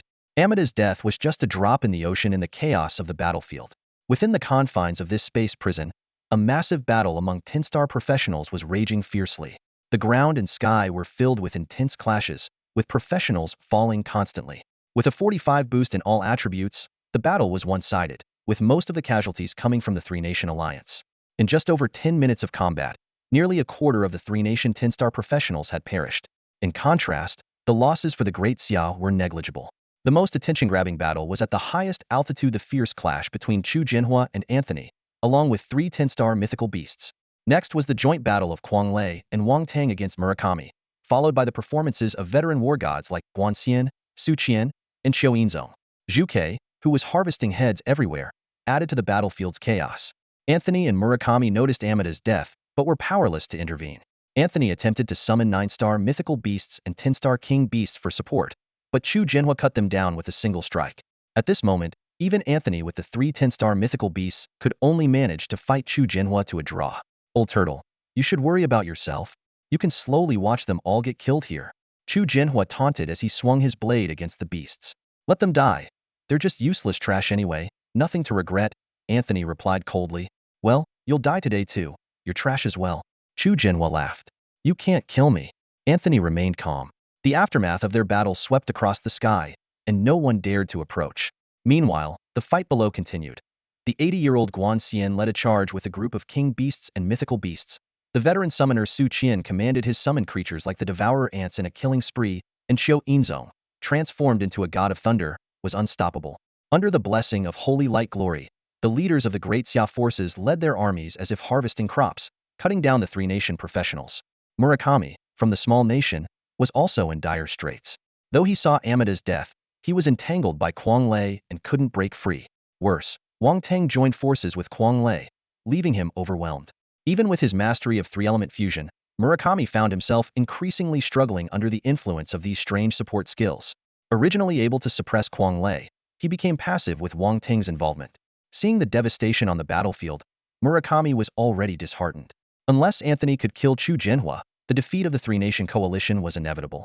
Murakami waited quietly as the alliance's fighters from the 3 countries fell one by one, while the warriors of Daxia remained fiercely determined. He knew that once more of Daxia's fighters were free to act, their fate would be sealed. Even waiting for the opponent's special support skills to expire didn't seem like a wise choice. Nearly 20 minutes had passed, and the Daxia fighters still showed no signs of weakening, which was increasingly alarming. Murakami cursed inwardly, wondering what kind of enduring enhancement skills they possessed. He resolved that even if he waited for the enhancements on the Daxia fighters to wear off, he would immediately escape this space cage, more aptly termed a death trap. Unless Anthony could kill Zhu Jinhua before he left, he would not stay any longer. Although the space cage effectively sealed the void, preventing Murakami from forcefully breaking through, he had already devised an alternative escape route: the universal battlefield. The space cage could restrict movement on Earth, but it couldn't govern the rules of the universal battlefield. From anywhere on Earth, including within this space cage, one could enter the universal battlefield. The only issue was the time limit. Battles below 10 stars required a 24-hour interval, while 10-star battles required 36 hours. It was just shy of 36 hours since Murakami last left the universal battlefield. Therefore, his primary goal was to stay alive until the time was up, at which point he could immediately enter the universal battlefield to escape. This strategy was evident in his fighting style. Facing the attacks from Wang Tang and Quang Lei, he almost entirely abandoned counterattacks, focusing solely on defense. This guy seems off, Wang Tang remarked, using his speed advantage to look for opportunities to ambush, while speaking to Quang Lei. What's off? The brash Quang Lei asked, puzzled. This guy is too conservative, using only defensive skills, as if he's deliberately conserving energy. With our relentless assault, he doesn't have a chance to fight back. Quang Lei replied matter-of-factly. Wang Tang frowned. His defense is obviously more than adequate. It's not that he lacks opportunities to counterattack, unless he's up to something else. Other plans? What plans? Quang Lei's way of thinking was straightforward. To him, it seemed like they had already cornered their prey, leaving no room for other considerations. But Wang Tang thought differently. As the leader of the mythic Heavenly Court, he knew that success was never accidental. Even with the old ruler's secret support, his rise to power was due to his exceptional intelligence. Compared to his half-brother Chu Jinhua, Wang Tang might not be as dazzling, but his calmness and composure surpassed his brother's. At this moment, while attacking Murakami alongside Quang Lei, he was quickly analyzing every detail, from Murakami's personal habits to his family background, from the current battle situation to potential breakthroughs. Every detail flashed through his mind. On the surface, Murakami seemed to be in a deadlock. Yet, Wang Tang keenly noticed that the opponent appeared to be at ease, even somewhat eager. If he truly feared being killed, shouldn't he be fighting back desperately? Especially since Anthony was entangled with Chu Jinhua, the outcome was uncertain. Logically, Murakami should be waiting for rescue. As Wang Ting pondered, a distant shout interrupted him. Damn it, he just ran away like that. Where did he go? Where else? He ran to the public battlefield. I was just about to chop off his head. This conversation was a revelation to Wang Ting, who immediately turned to Quanglei. Do you know when he left the public battlefield? That little devil? He wasn't around when we killed Kuna, so he must have left earlier than us. Quanglei replied. He's been stalling to get to the public battlefield. Wang Ting coldly stated the answer. Quanglei instantly understood. The public battlefield had no entry restrictions, and the spatial trap here couldn't contain Murakami. Once the 36-hour mandatory time ended, he could enter the public battlefield immediately. Crafty bastard. Quanglei roared. Murakami, you coward. You don't even have the guts to fight? Then your grandpa Quanglei will force you to. Before he finished speaking, Quanglei unleashed his signature move from the public battlefield. The perfect fusion of the elemental body of gold and earth elements with his warhammer. In the battle circle, Quanglei's figure vanished, replaced by a war god's hammer enveloped in elemental force. Its sharp and heavy aura made the space tremble, and sonic booms rolled like thunder. Murakami, realizing his plan had been uncovered, cursed those who had fled early to the public battlefield. Seeing the disappearance of the warriors from the three kingdoms gave him this escape idea. As time ran out and his plan was exposed, he now faced Quanglei's desperate strike. To protect himself, Murakami entwined the heads of 5 large black snakes into a shield and wrapped their bodies around him, forming a defensive sphere. He opted for a purely defensive strategy, clearly waiting for the final 2 minutes. Wang Ting observed and refrained from attacking further, knowing Murakami's defense could withstand Quanglei's assault. Letting the brute exhaust himself was advantageous. Quanglei's warhammer descended like a mountain, one blow after another, each strike growing stronger.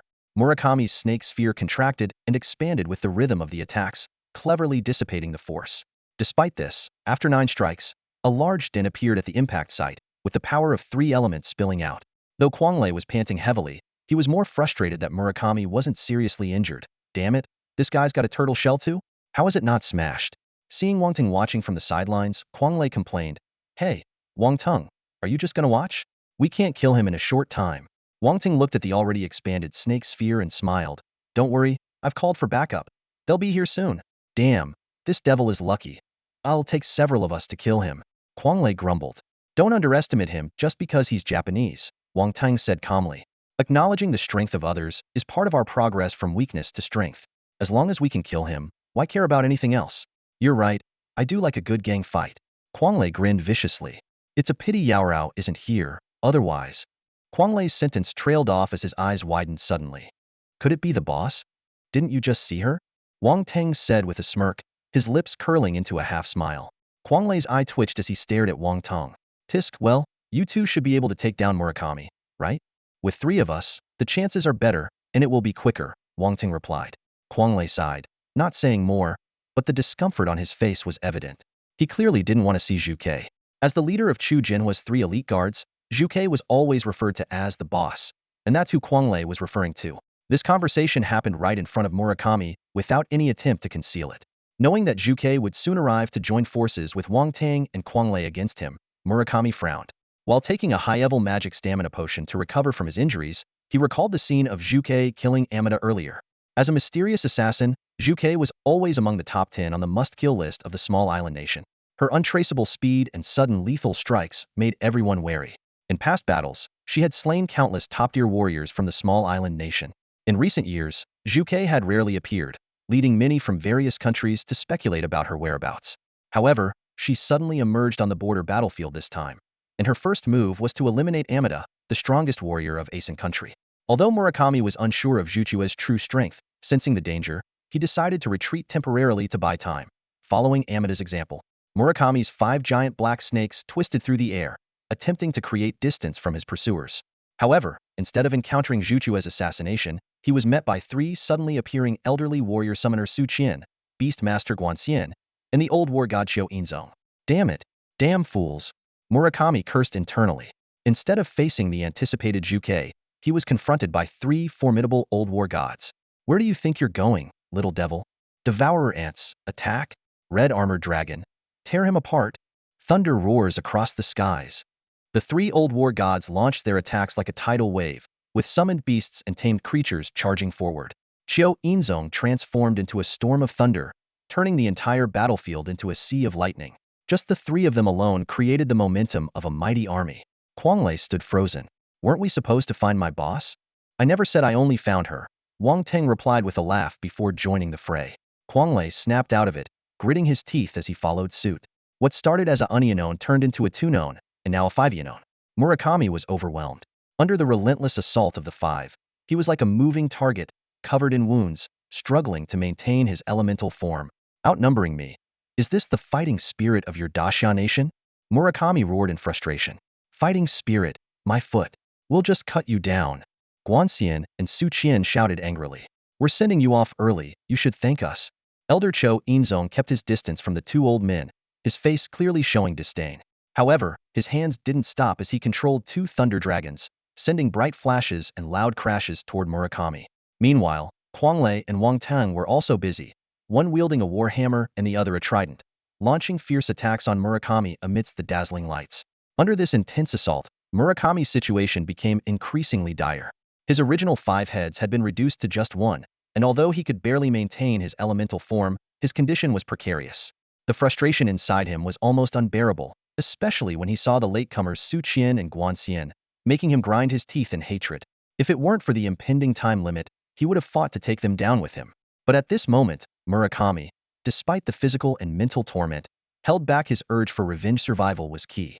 As the saying goes, as long as the green hills last, there will be wood to burn. Just then, Su Qian's devouring ant suddenly emerged from the void, its sharp pincers biting down hard on Murakami's black snake tail. A powerful devouring force surged from the ant, causing the elemental power in the bitten area to dissipate and thin out. With a bang, the devouring ant exploded, unable to endure the fusion of 3 elements. Yet in the next instant, Su Qian summoned it back as if the explosion had never occurred. Simultaneously, Wang Teng's trident was already close, slicing into Murakami's tri-elemental fusion body with a PFF sound. This strike was effective not because Murakami's defense was weak, but because the continuous defense against 5 attackers had exhausted his strength. Fortunately, his endurance wasn't in vain. Murakami received the long-awaited notification. The 36-hour mandatory time was about to end. Countdown. 10, 9, 8. Only a few seconds remained before he could escape these unscrupulous opponents. 6 seconds. 5 seconds. 4 seconds. 3 seconds. 2 seconds. The countdown echoed through the air. Wang Teng kept his eyes fixed on Murakami, capturing every flicker of emotion. As time ticked away, Murakami's excitement became more evident, was clearly anticipating the end of the 36-hour time limit. Give it everything you've got. Break his elemental form. Wang Teng shouted suddenly.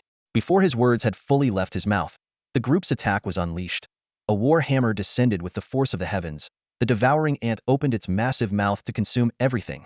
The crimson-armored Tyrannosaurus roared thunderously. The thunder dragon spat blinding lightning, and a 3-pronged blade sliced through the air. Damn it! Murakami cursed as he faced the ferocious onslaught. But he quickly regained his composure. Only 2 seconds remained, and as long as it wasn't a fatal wound, he'd soon recover in the public battleground. He immediately activated all his defensive skills, desperately protecting his large black serpent elemental form. Boom, boom, boom. The 5 attacks struck Murakami simultaneously. Even at his peak, he would have struggled to withstand such force, let alone in his current battered state. Under this devastating blow, all his accumulated injuries erupted, forcing him to revert from his elemental form to his original body, covered in blood and in a sorry state.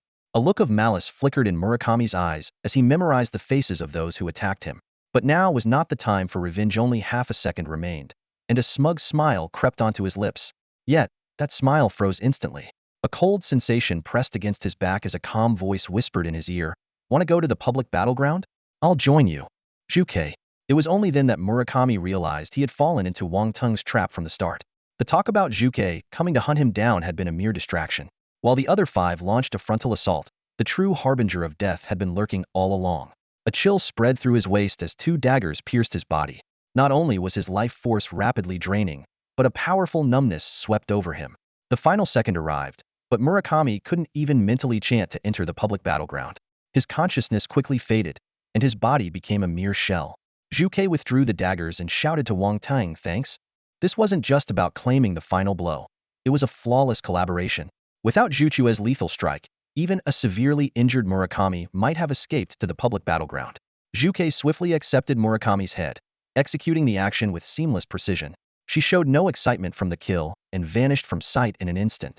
At least she didn't come to scold me, Quanglei muttered quietly, his tone revealing his long-standing fear of Zhuke. Watching Zhuchua's departure, Guanxian couldn't help but remark, that girl's abilities are truly terrifying, quick and efficient. Too bad she's a gambler. Su Qian sighed softly. Qiu Yinzong joined in. Only Xiaowazi can keep her in check. If she were born in the Great Xia, who knows what chaos she might cause. Meanwhile, Wang Teng's attention was entirely focused on the sky. There, Chu Jinhua was locked in an intense battle with Anthony, their clash causing the world itself to pale in comparison. Seeing Wang Teng's worried expression, Guanxian reminded him, stop watching. We can't interfere in a fight of that level. Amida and Murakami are dead, but many professionals from the other three nations have escaped to the public battleground. We can't let them keep running. Then let's keep hunting them down. Leave none alive. Qiu Yinzong declared with a murderous intent. Don't think hiding in the public battleground will keep them safe. Once they're in, they're trapped for 36 hours. With those words, he charged towards the remaining professionals from the three nations below. Guanxian and Su Qian exchanged a glance before following suit. Wang Teng, still focused on the aerial battle, asked, Lei, can this full attribute boost really last? A 45% increase in all attributes, and it can still continue? He was worried. Although his strength was far from Chu Jinhua's level, he could see that Chu Jinhua's ability to fight Anthony to such an extent was largely due to this attribute boost. Defeating or even killing Anthony, who possessed 3 10-star divine beasts, was no easy task. By this point in the battle, the tide had clearly turned in favor of the Great Xia Kingdom. In the surrounding space, numerous professionals attempted to come to Chu Jinhua's aid, but the fierce aftermath of his clashes with Anthony forced them to hold back. Each collision between Chu Jinhua and Anthony sent ripples of energy that were so intense, even 10-star experts dared not approach recklessly. With the fall of Amida and Murakami, the likes of King Ting of Thunder and other powerful figures were free to turn their attention to besieging the professionals from the other three nations.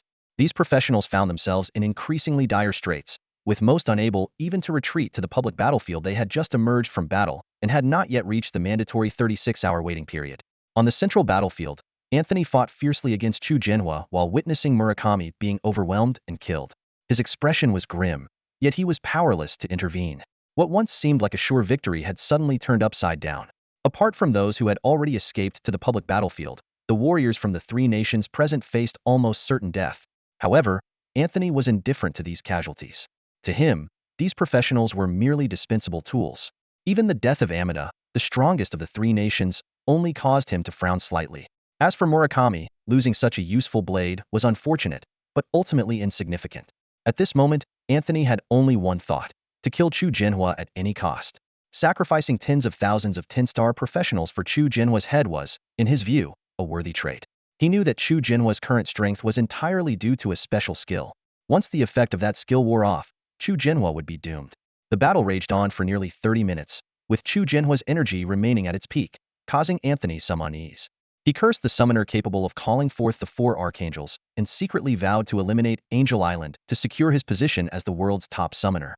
At that moment, a glimmer of excitement flashed in Anthony's eyes. The opportunity he had been waiting for had finally arrived. Chu Jinhua's energy suddenly dropped by nearly half, a change that both thrilled and astonished Anthony. The auxiliary skills of the 4 12-winged angels displayed astonishing effects, boosting Chu Jinhua's power by nearly half. Such an extraordinary enhancement ability even left Anthony in awe. Even more astonishing was that this boost could last for a full half-hour. If only I could have it for myself, Anthony thought greedily as he looked at the Qianlong summoner before him.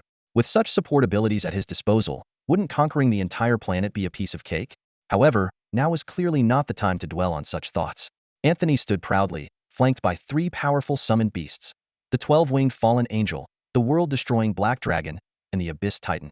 The Abyss Titan remained unscathed, while the other 2 10-star divine beasts bore visible battle scars, indicating they were slightly inferior in strength. Chu Jinhua, even with your power increased by nearly half, you're only managing a tie with me. Do you really think you can kill me within half an hour? Aren't you underestimating me? Anthony sneered. Now, do you have any last words? At this point, the radiant blessing effect had faded, and Chu Jinhua, along with tens of thousands of Daxia Kingdom warriors below, lost their 45 all-attribute boost. However, this didn't significantly affect the battlefield situation below. The enemy forces from the 3 nations had been nearly wiped out, with only 2,000 to 3,000 remaining, vastly outnumbered. Facing Anthony's threat, Chu Jinhua smiled slightly. No, I have no last words. But if you have any requests that aren't too excessive, considering our years of enmity, I might just help fulfill them." Upon hearing this, a flicker of surprise crossed Anthony's face. He quickly realized that not only had the all-attribute enhancement effects vanished from Zhu Jinhua, but also from the Daxia warriors below. However, because they were within the borders of the Asa Nation, they could still enjoy a 20 honor attribute bonus.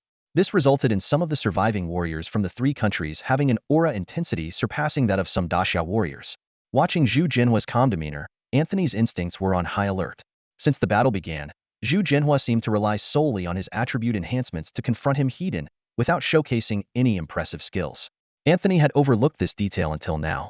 "Let's see who falls first," Anthony shouted fiercely, launching into action. In an instant, a massive swarm of summoned beasts appeared in the air, numbering 2,000 to 3,000. Although most were low-star divine beasts, with some king and legendary beasts mixed in, they all possessed 10-star strength.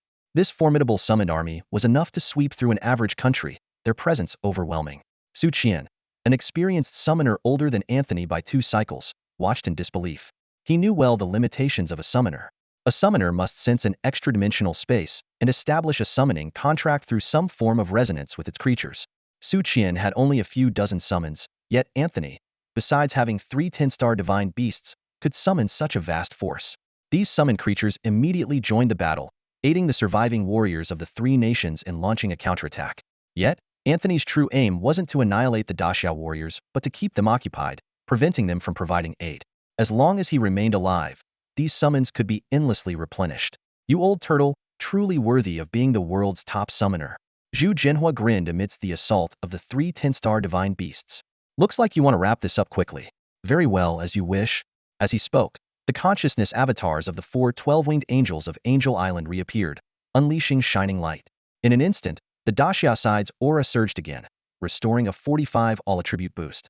Impossible. Anthony watched in disbelief. Such a powerful group buff skill being cast consecutively was beyond his understanding. At that moment, Zhu Jinhua's aura continued to rise. He swiftly transformed into a divine dragon, his voice booming like thunder. "Bring out everything you've got, or there won't be another chance." Anthony's pupils contracted, his expression changing drastically. 12-element fusion. "You've fused 12 elements." He quickly retreated, commanding the 3 10-star divine beasts, "Attack the formation." Anthony's confidence stemmed from 2 major trump cards, his 3 10-star divine beast summons, and his own fusion of 10 elements. While the world believed his power came from summons like the 12-winged fallen angel, it was his terrifying ability to fuse 10 elements that truly earned him the title Demon King Satan. However, when Zhu Jinhua showcased his fusion of 12 elements, Anthony's face turned pale. He had estimated that Zhu Jinhua could merge at most 7 or 8 elements, never imagining that his opponent, a cycle younger, would far surpass him in element fusion. Even more despairing was Zhu Jinhua's nearly half-full attribute enhancement bonus. "I must escape." Anthony's instinct screamed danger. He immediately commanded his 3 10-star divine beasts to abandon their attack and instead focus on breaking through the spatial prison.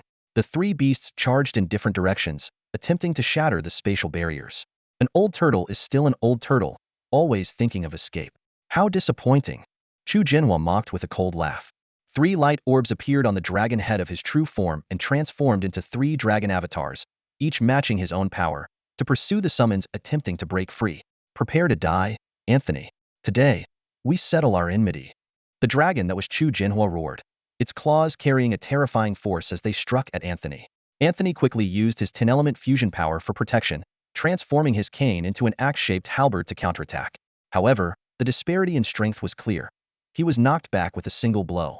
Before he could regain his footing, the dragon's tail lashed out fiercely. Though he barely evaded the tail, the following dragon claw struck him squarely. His prized dark gold legendary armor shattered like paper under the power of the 12-element fusion. In a critical moment, Anthony turned into a black light to escape. Meanwhile, the other 3 dragon avatars were suppressing Anthony's summons. Only the Abyss Titan could barely hold its ground, while the 12-winged fallen angel and the Apocalypse Black Dragon were already at a disadvantage. In such a situation, the 3 divine beasts had no time to destroy the spatial prison, allowing Hu Jun, who was secretly controlling the formation, to finally breathe a sigh of relief. Boom, boom, boom. Amidst the clash of 2 mighty warriors, the battlefield below was nearing its end. The forces of the 3 nations were almost entirely wiped out, with only the thousands of 10-star summons conjured by Anthony struggling to hold on. According to Su Qian's tactical plan, they encircled but did not destroy these summons. As long as Anthony was alive, they would keep regenerating. High above, Zhu Jinhua pursued Anthony relentlessly. Although Anthony's defenses were formidable, he was showing signs of fatigue under Zhu Jinhua's fierce assault, gasping for breath. Zhu Jinhua, do you really want to fight to the death? Anthony shouted while dodging. As long as I'm in power, my nation will not target Daxia again. At this point, do you really think that's possible? Zhu Jinhua retorted without hesitation. Today, you will die. Boom. Another strike hit its mark, and Anthony was caught by the dragon, forcing him to escape by merging with elements. Reformed, Anthony stared coldly at Zhu Jinhua. I miscalculated this time. I didn't expect that hidden dragon to possess such a powerful group attribute boosting skill, nor did I anticipate you fusing with 12 elements. He continued, but Zhu Jinhua, you know it's impossible to kill me here. Let me leave peacefully, and I will let bygones be bygones. My earlier promise still stands. Otherwise, my summons will endlessly retaliate against Daxia. Zhu Jinhua smirked coldly. Since I said you will die today, do you think I lack a way to deal with your special ability? Anthony squinted, a mocking expression on his face. He had decided to use the opportunity of death to escape, transferring to anywhere in the world where his summons existed using his unique ability. Although this transfer came at a cost, there was no other choice now. Zhu Jinhua, you'll regret this. Anthony abandoned all resistance, allowing Zhu Jinhua's dragon-shaped blade to strike him down. Will your summons come to Daxia? Zhu Jinhua said icily, too bad. Once you're dead, how can your summons continue to exist? Slash. The blade fell, tearing the defenseless Anthony apart. At that moment, Zhu Jinhua shouted, kill. Within the light of the blade that shattered Anthony, a strange glow erupted, vanishing into the void. Simultaneously, all of Anthony's summons, including the 3 10-star divine beasts and the surrounded creatures below, disappeared from the spatial cage. Only Daxia's 10-star professionals remained on the battlefield, marking a complete victory. But no one immediately went to congratulate Zhu Jinhua, as he remained in peak condition, eyes gleaming as if waiting for something. At Daxia's border, Shen Lang, witnessing the entire event, fell into deep thought. Compared to the deaths of Murakami Amada and others, Anthony's fall was a truly world-altering event. Especially Anthony's seemingly unsolvable survival technique being able to resurrect as long as a summon existed somewhere in the world. To truly kill Anthony, one must destroy all his summons simultaneously, an almost impossible task. Shen Lang pondered whether Zhu Jinhua's final strike, which vanished into the void, could indeed counter Anthony's miraculous survival method. Shen Lang recalled his conversation with Zhu Jinhua, who seemed to have mentioned a method to protect oneself against Anthony. However, at the moment, he was unable to step forward and inquire about the details. Zhu Jinhua, floating in the air, had returned to his human form but did not descend. His aura only grew stronger, indicating that the battle was far from over. Shockingly, a faint elemental force was merging with the other elements within him. This meant that Zhu Jinhua had actually fused not 12 elements as Anthony claimed, but 13. This new elemental force was incredibly unique, elusive, and difficult to grasp. It was unclear whether Zhu Jinhua had deliberately hidden it, or if Anthony had simply failed to notice it at the time. With the fusion of this 13th element, Zhu Jinhua's aura reached an unprecedented level of terror, causing even the space around him to tremble under his overwhelming power. Hu Jun, who was maintaining the entire formation, was the first to bear the brunt. He had managed to endure the battle against tens of thousands of 10-star professionals, but now, the mere presence of Zhu Jinhua was too much to withstand. Blood appeared suddenly, and Hu Jun's body was covered in cracks, instantly drenched in blood. Fortunately, Wang Tang and others quickly used healing techniques, pulling him back from the brink of death. Everyone, retreat back to our borders. Quang Lei received Zhu Jinhua's command and immediately ordered the retreat. Although the reason behind Zhu Jinhua's command was unclear, with the 3 nations' professionals already annihilated, staying served no purpose. Various factions quickly and orderly withdrew from the borders of this sand nation, while Quang Lei personally collected the equipment scattered across the battlefield as trophies. This victory did not come without cost. Despite the blessing of the Holy Light, more than 100 from the Great Xia side had fallen.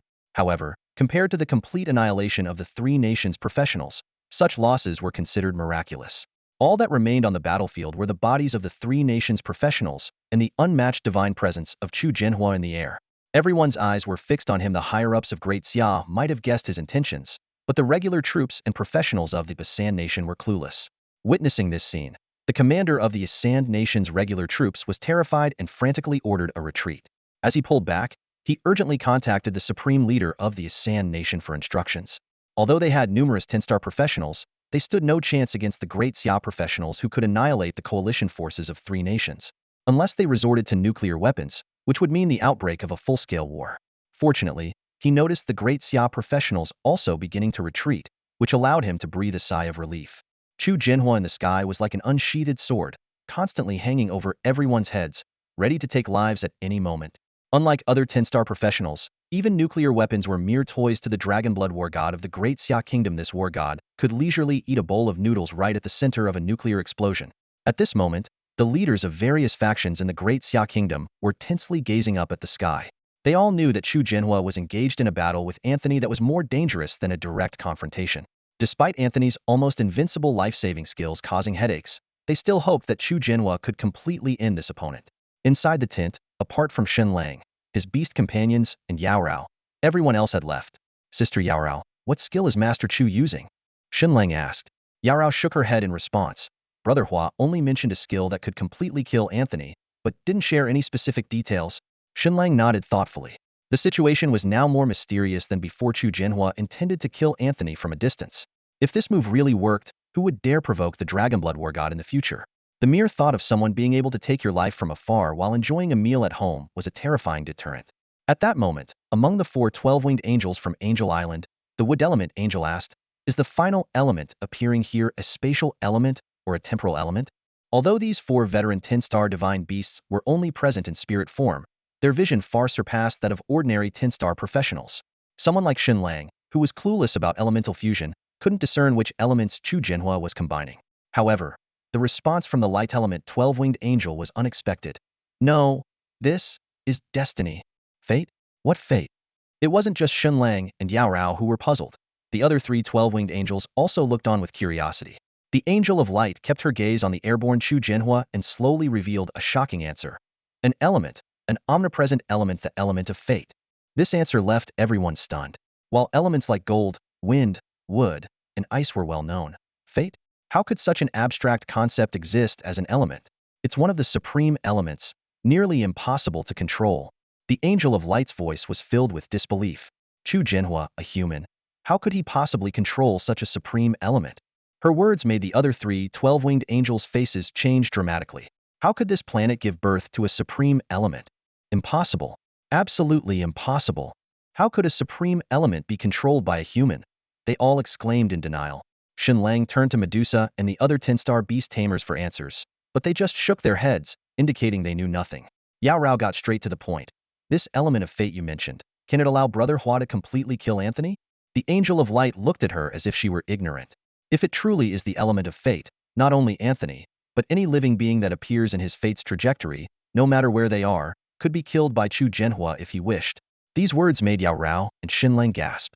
Such absolute power, transcending space, was beyond imagination. At this moment, Chu Jinhua had entered a peculiar state. In his vision, a vast river with no end in sight appeared.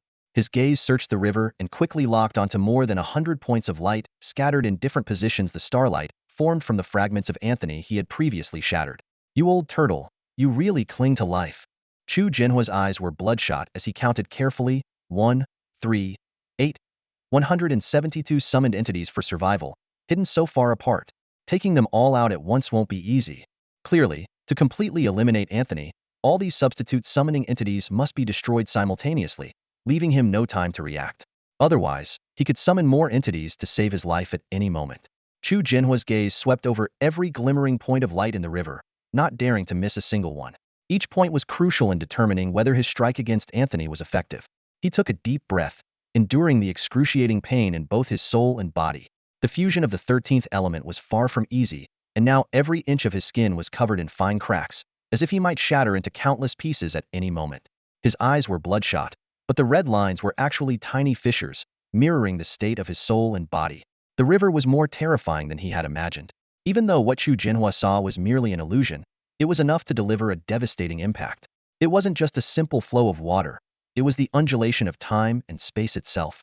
Falling into the river would mean instant assimilation. After confirming all the points of light, Chu Jinhua dared not delay. A mouthful of blood surged to his throat, but he forced it back down. His body was already stained red by the seeping blood, but fortunately, he was facing away from everyone. Sever fate. As his voice fell, a dragon-shaped war blade appeared over each point of light in the river, each carrying the full force of his 13-element fusion strike. Kill. This last word nearly drained all his strength. As the dragon-shaped war blade sliced through the air, Chu Jinhua felt completely emptied. His magic, physical strength, mental power, and even his essence were all exhausted. Yet he stood tall. The current international situation allowed no room for him to show any sign of fatigue. Whether it was the watchful Russian Federation or the recently defeated United States and Japan, they were all waiting for a weakness from Daxia. The countless monsters and secret realm dungeons were coveted targets for all nations. The phenomena surrounding Chu Jinhua quietly disappeared, and he turned to face the crowd, declaring loudly, "Everyone, Anthony has been slain by me. In this battle, Daxia has won." Although everyone knew of Anthony's survival tactics, no one doubted Chu Jinhua's words, because he was Daxia's dragon blood war god. "We won! We won!" Cheers erupted like a tidal wave along the Daxia border, soaring into the sky. Chu Jinhua nodded and turned to face the void. Without the obstruction of energy elements, satellites in space could clearly capture his image, which was exactly what he intended. Chu Jinhua's expression was calm, his gaze piercing as he looked ahead and declared with a resolute voice, "Remember this.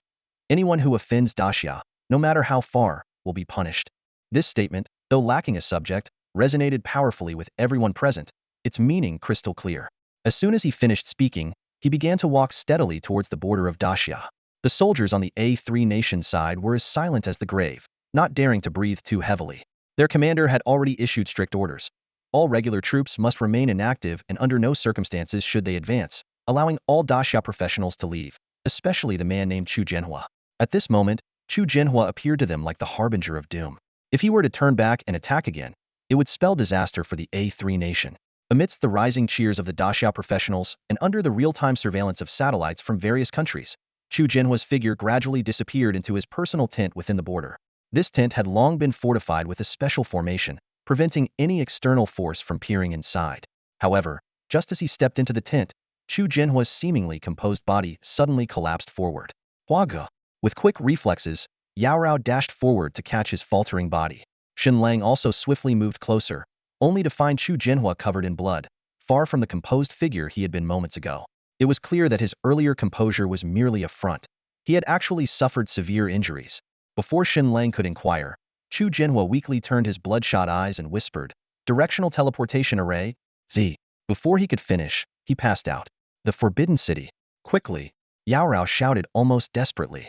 Understanding immediately, Shen Lang activated the directional teleportation array that Chu Jinhua had previously given him without hesitation. In the next instant, the three of them vanished from the tent without a trace. Meanwhile, a significant upheaval was quietly unfolding at S.H.I.E.L.D. in the distant United States. In a seemingly inconspicuous division of S.H.I.E.L.D. in the United States, 36 floors underground, a brightly lit, empty room housed a peculiar beast at its center. This creature resembled a mouse but had sharp horns, a back lined with spiky ridges, and a tail extending 3 to 4 meters long.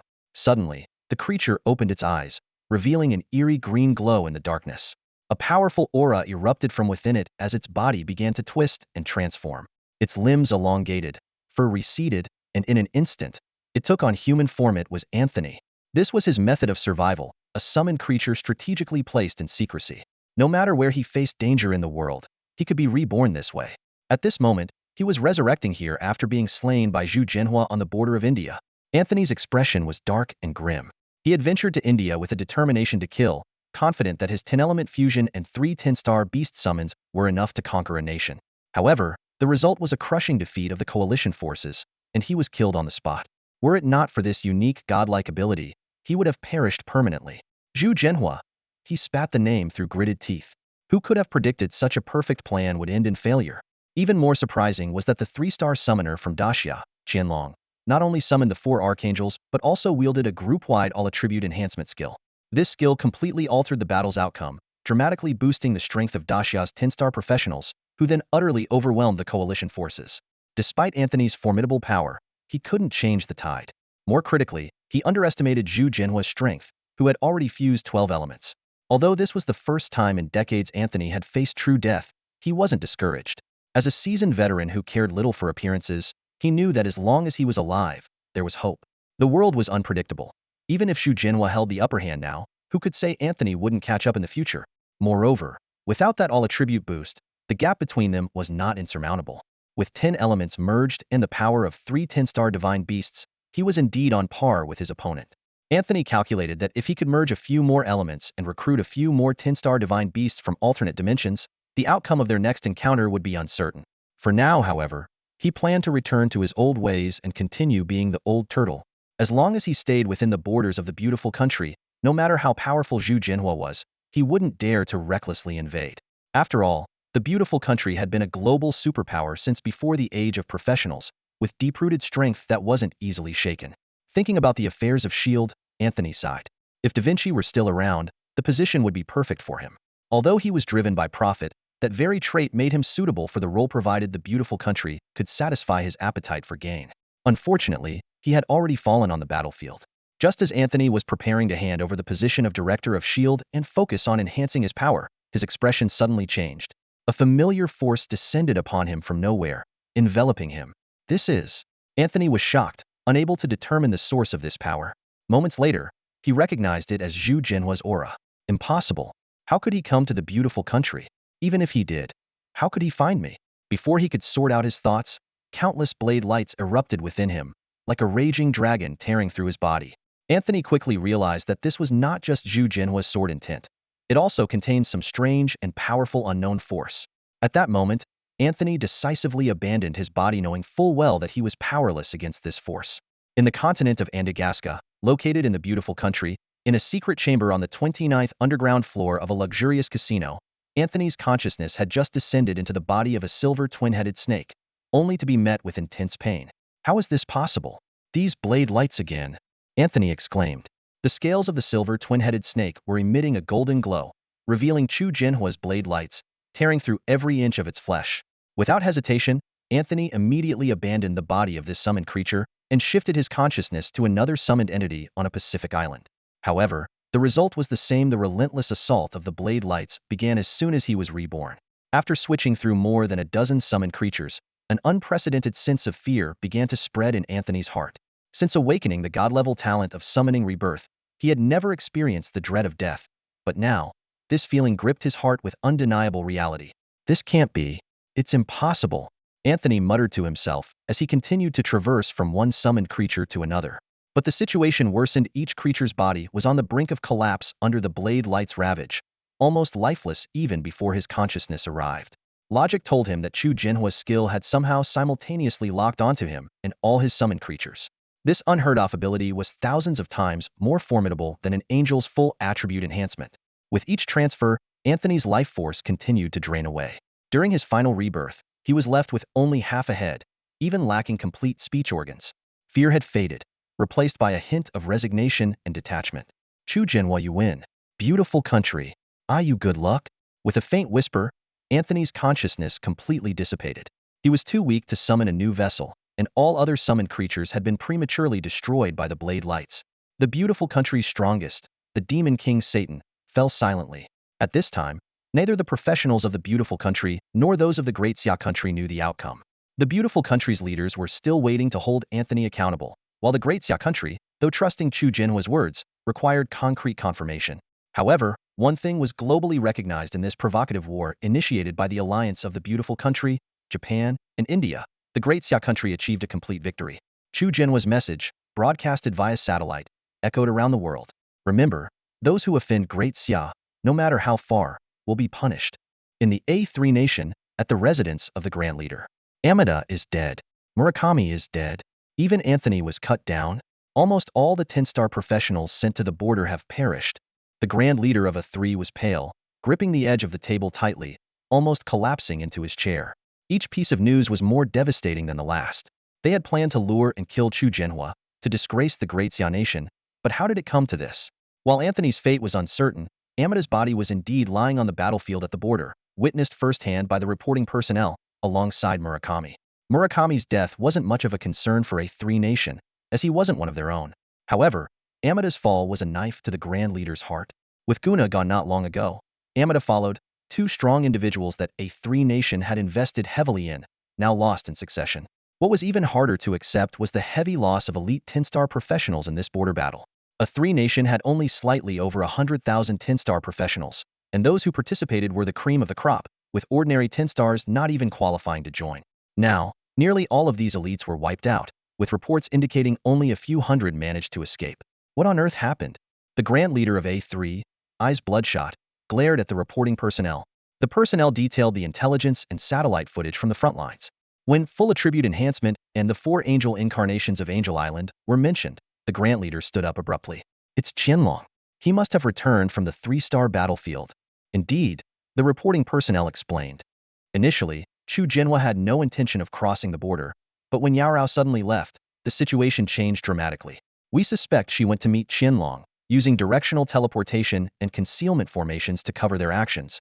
The Grand Leader, ashen-faced, trembled as he ordered, "Immediately recall all professionals from the 3-star and 4-star battlefields, and forbid anyone from entering again.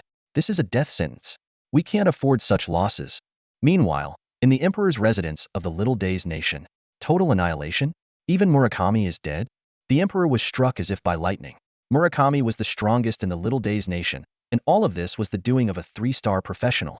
If such a talent were to grow, who could restrain them? Order Muto Minami to return from the secret realm immediately. The Emperor decided swiftly, then added, "Continue to investigate Qianlong's true identity.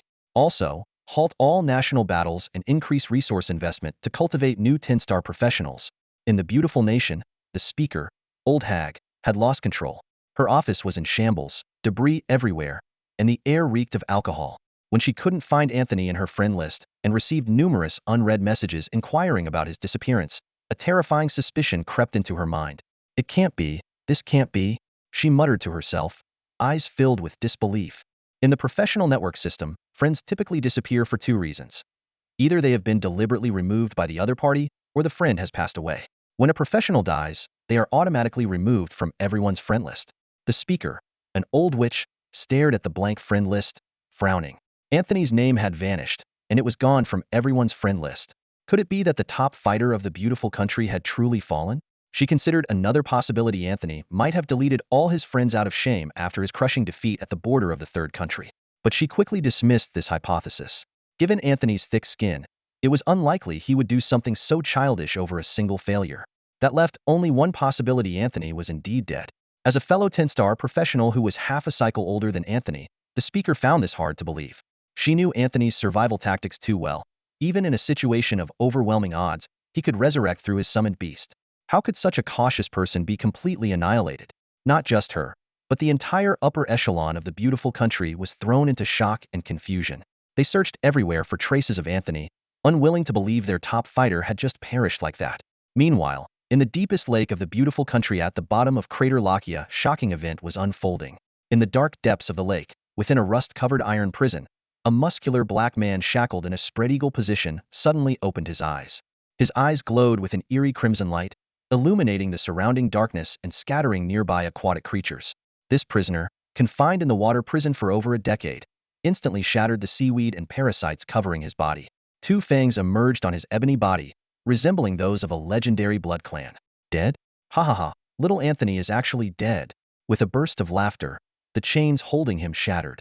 He shot out of the water like a red flash and hovered above the lake. The muscular black man took a deep breath of the free air, a blissful smile on his face. In an instant, his fangs receded, and a black and red robe appeared on his body, topped with a gentleman's high hat, looking somewhat out of place. TSK, who managed to take down my dear Anthony? I should thank them with their blood." Before the words were out, he extended a nearly meter-long forked tongue, and a pair of wings identical to those of an apocalyptic black dragon unfurled from his back. "My dear countrymen, I, Andre, am back." This declaration echoed above the lake, startling the old witch speaker in the distant parliament. She turned in shock towards Crater Lake. The mad scientist Andre? How is this possible? Wasn't he killed by Anthony? It turns out this self-proclaimed Andre, the muscular black man, was the previous top fighter of the beautiful country, a unique hidden professional who had transformed himself into a monster. Andre was not only the strongest individual of the previous generation in the United States, but he was also the supreme ruler of that era worldwide. His reign continued until the sudden rise of the Demon King, Anthony, who vanquished him in an epic battle. During the dark days of the United States, Andre's name was a nightmare looming over every professional. Although time has passed and the new generation of professionals is unfamiliar with the name, those who experienced that terrifying period and now hold high positions in the United States still shudder at the title Mad Reconstructor. Unlike others, Andre's journey as a professional was filled with bloodshed and suffering. At 18, when other youths were at the career monument embracing a pivotal moment in their lives, he was imprisoned in a dark, damp basement. His stepfather subjected him to unimaginable abuse, while his biological mother not only stood by but treated him as if he were invisible. It wasn't until he was 30 that Andre inexplicably received a career opportunity. No one knows how he did it, but he became a body reconstructor. What happened next was horrifying, replaced his own blind eyes with his stepfather's and ended the lives of his stepparents in a brutal manner. Years of torment had twisted Andre profoundly. He began to hunt other professionals madly, seizing their special organs and abilities. Initially, the United States sent countless elites to hunt him down, but this only drove him to target stronger prey, ferocious beasts and mythical creatures. By continuously reconstructing his body and transplanting organs from these beasts and creatures, Andre gradually transformed into an unprecedented monster. His body was almost entirely made of transplants, and even his consciousness became grotesquely distorted due to these modifications. Yet, these insane actions propelled his power to unprecedented heights, ultimately making him invincible. Upon reaching his peak, Andre disregarded national borders and acted with impunity. Even the government of the United States could only turn a blind eye to his actions, as no force could restrain this fully transformed monster. During those days, he was the true ruler of the United States, a tyrant unbound by any rules. Nations around the world could only adopt a passive attitude towards Andre, as this demon-like presence was too powerful to be stopped, let alone eliminated. Even when he set foot on any country's territory, the local governments could only silently pray for his early departure. At the peak of his power, Andre, the world's strongest figure, visited the vast and resource-rich Dacia. However, Dacia became the only nation that successfully resisted him. With the support of its indigenous glory system and a large, high-spirited group of professionals, they paid a significant price but ultimately managed to drive Andre away. This example illustrates that the concept of invincibility is, in fact, relative. It wasn't until Anthony's rise that Andre's reign ended, and the beautiful country welcomed a new era. At the time, everyone believed Andre had perished at Anthony's hands, and even Anthony himself never denied it. But who could have imagined that the fearsome mad scientist was still alive? Thus, when the speaker, the old witch, sensed Andre's presence, she was utterly shocked. Not only her, but everyone in the beautiful country who felt Andre's aura fell into a state of extreme panic. This was especially true for the older generation who had endured the dark times, as Andre had left an indelible shadow in their hearts. With Anthony gone, just the reappearance of Andre was enough to plunge the beautiful country into darkness once more. For now, the news of Andre's escape was only circulating among the upper echelons of the beautiful country, with other nations still unaware. Meanwhile, in the forbidden city of Dacia, Shen Lang was following Minister Wang to the small courtyard where the old national leader often met with Zhu Jianhua. Springless Garden was the estate of the old national leader, serving not only as his residence but also as his key office in his later years. The name of the estate carries profound meaning, chosen by the leader himself, symbolizing his hope for longevity and his earnest wish for the flourishing and rejuvenation of the great Xia kingdom, akin to a springtime revival. The security system of the estate is exceptionally tight, guarded by 10-star professionals, some of whom are as formidable as Quang Lei and Yao Rao. As Shen Lang walked through, he felt a constant sense of mortal danger, as if an unseen eye was watching him, ready to strike at any moment. This threat felt even more intense than when he faced Zhu Jianhua. This realization made Shen Lang aware that the power of the state machinery was far beyond what it appeared. Although Zhu Jianhua was the strongest professional in the Great Xia Kingdom, he was not the kingdom's ultimate trump card. Shen Lang surmised that other nations likely harbored similar hidden strengths. He noted to himself that until he was fully developed, he must not underestimate the power of the state machinery. Led by Minister Wang, Shen Lang arrived at the grape trellis and met the old leader, who was dressed in a Zhongshan suit. Despite his age, he looked healthy, though his eyes showed a hint of fatigue. As a ruler in power for a century, he had surpassed the age of 150 and was a 10-star professional with unfathomable strength. Even Su Qian, the old war god, was considered a junior in his presence. The old leader was not a hereditary monarch, but was elected by representatives from various factions. He witnessed the transition from chaos to stability in the era of professionals. Before his governance, humanity had only entered the era of professionals for a little over a century, with much of the land still occupied by fierce beasts. It was through the efforts of him, the previous leader, and the old war gods that the Great Xia Kingdom was forged. Rumor has it that the old leader is the true strongest individual in the Great Xia Kingdom, even surpassing Zhu Jianhua in strength. Leader, this young fellow has arrived, Minister Wang said before taking his leave. The old leader put away his pruning tools and walked slowly toward the pavilion. Shen Lang quickly adjusted the position of the rocking chair and handed over a palm fan. The old leader, after sitting down and taking the fan, said while gently fanning himself, Qianlong, Qianlong. This name sounds much better than your real name, Shen Lang, or any dragon blood title. Old leader, you flatter me. The dragon blood war god is the guardian of the Great Xia. I am just a junior. Excessive modesty is pride. Young man, the old leader laughed. Besides, it might not be long before the guardian of the great Xia is Shen Lang. Faced with this difficult question, Shen Lang thought for a moment and simply replied, willing? Very good. The old leader smiled. Actually, you could have said unwilling. I know, apart from us old folks, you young people have many ideas and are not keen on being tied down, just like that brat Zhu Jinhua back in the day. These years have been hard on him. Hearing the sincerity in the old leader's words, Shen Lang solemnly replied, as long as the motherland needs, I, Shen Lang, am always ready. Good, very good. The old leader's voice grew more resonant. The old ruler was clearly very satisfied with Shen Lang's response. This satisfaction stemmed not only from his sincere statement, but also because it was a reward for Zhu Jinhua, who represented the old ruler's will. Shen Lang indeed developed a deep sense of belonging to the Great Xia Kingdom, a transformation that became especially apparent after the battle at the border with the Asen nation. In that battle, he personally experienced a sense of patriotism very similar to his previous life unity in the face of a formidable enemy and a fearless fighting spirit. It was this thrilling experience that truly made him see himself as a part of the Great Xia Kingdom. Whenever the motherland needs me, I'm always ready. Although this phrase sounded like a command from the army in his previous life, it genuinely expressed Shen Lang's determination to serve the Great Xia Kingdom. As the old ruler fanned himself with a palm fan, he laughed and said, "You're indeed impressive. No wonder that little rascal values you so much. I called you here today mainly to meet this hidden dragon and to ask you a few questions. What you just said can be considered the first question.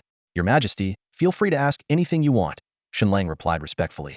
The old ruler placed the fan on his chest, turned serious, and looked directly at Shen Lang as he asked, "The skill, Holy Light Radiance." He paused here. This skill, which could boost all attributes by 45, was shocking even to the well-experienced old ruler. Such a divine skill, if exclusive to the Great Xia Kingdom, could change the world's balance of power. Especially during the practical battle at the Asen nation's border, the power of this group skill was fully verified. Whether it was the 45 attribute boost in global public areas or the 65 boost within the Great Xia Kingdom due to local bonuses, it was enough to make the kingdom's strength far exceed other nations. After pondering for a moment, the old ruler asked, "Besides you, does anyone else have the opportunity to use this skill?" After a brief consideration, Shen Lang replied, "Your Majesty, this skill belongs to my contracted beast, the 12-Winged Seraph. In theory, any 12-Winged Seraph should be able to master this skill, including the ability to summon other angels." Hearing this, the old ruler nodded and said, "Currently, you are the only one in the world with a 12-Winged Seraph, which means only you possess the Holy Light Radiance."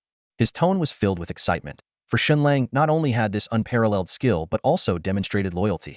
The old ruler then tentatively asked, "If possible, could you provide the motherland with a 12-Winged Seraph as well? I heard you have methods to detect and enhance the bloodline of fierce beasts." Shen Lang explained with a wry smile, "If we could find another with the bloodline of a 12-Winged Seraph, it would be possible, but the chances are very slim.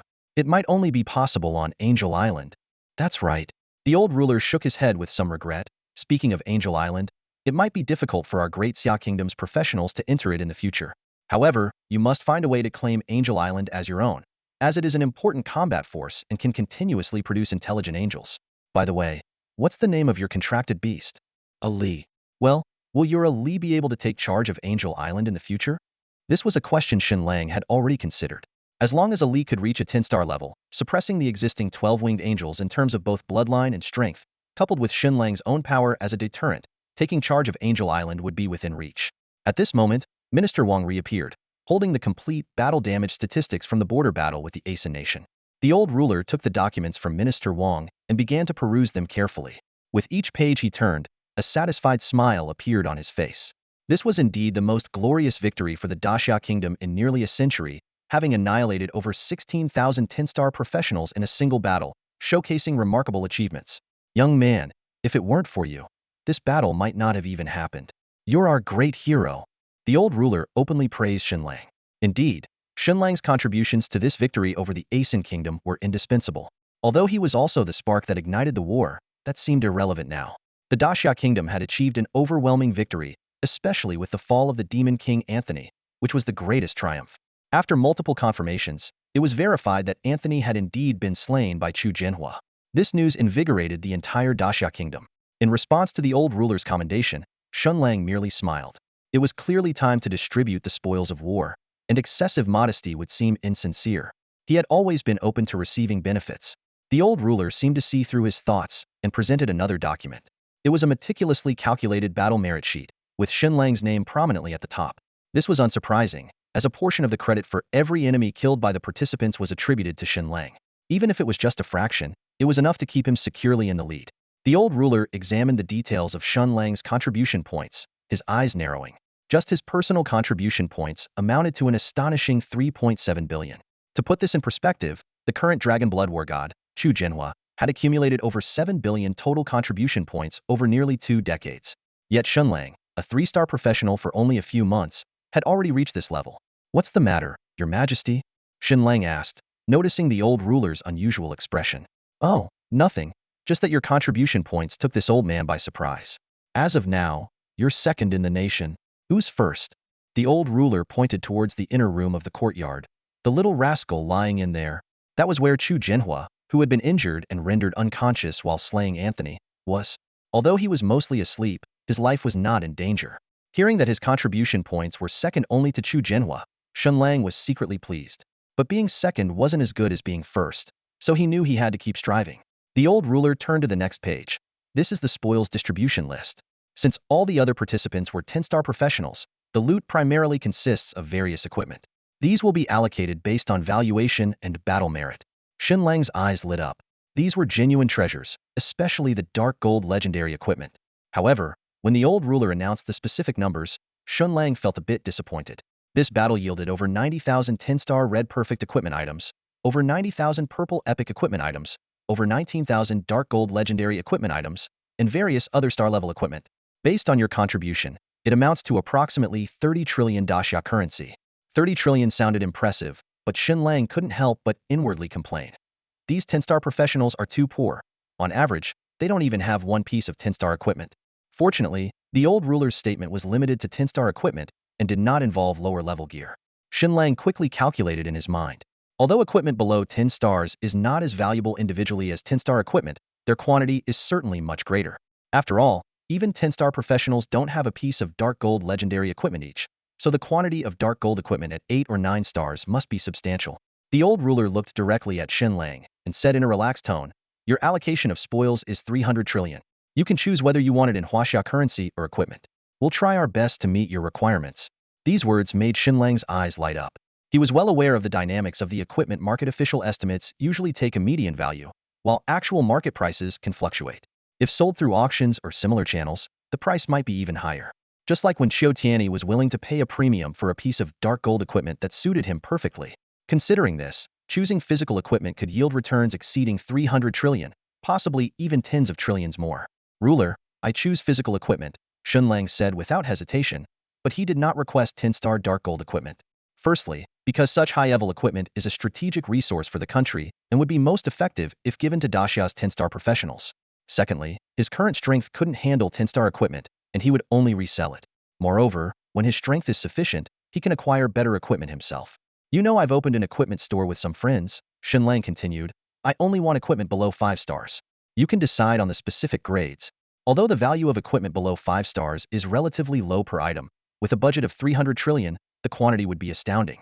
For Daxia, providing equipment of this level is not challenging.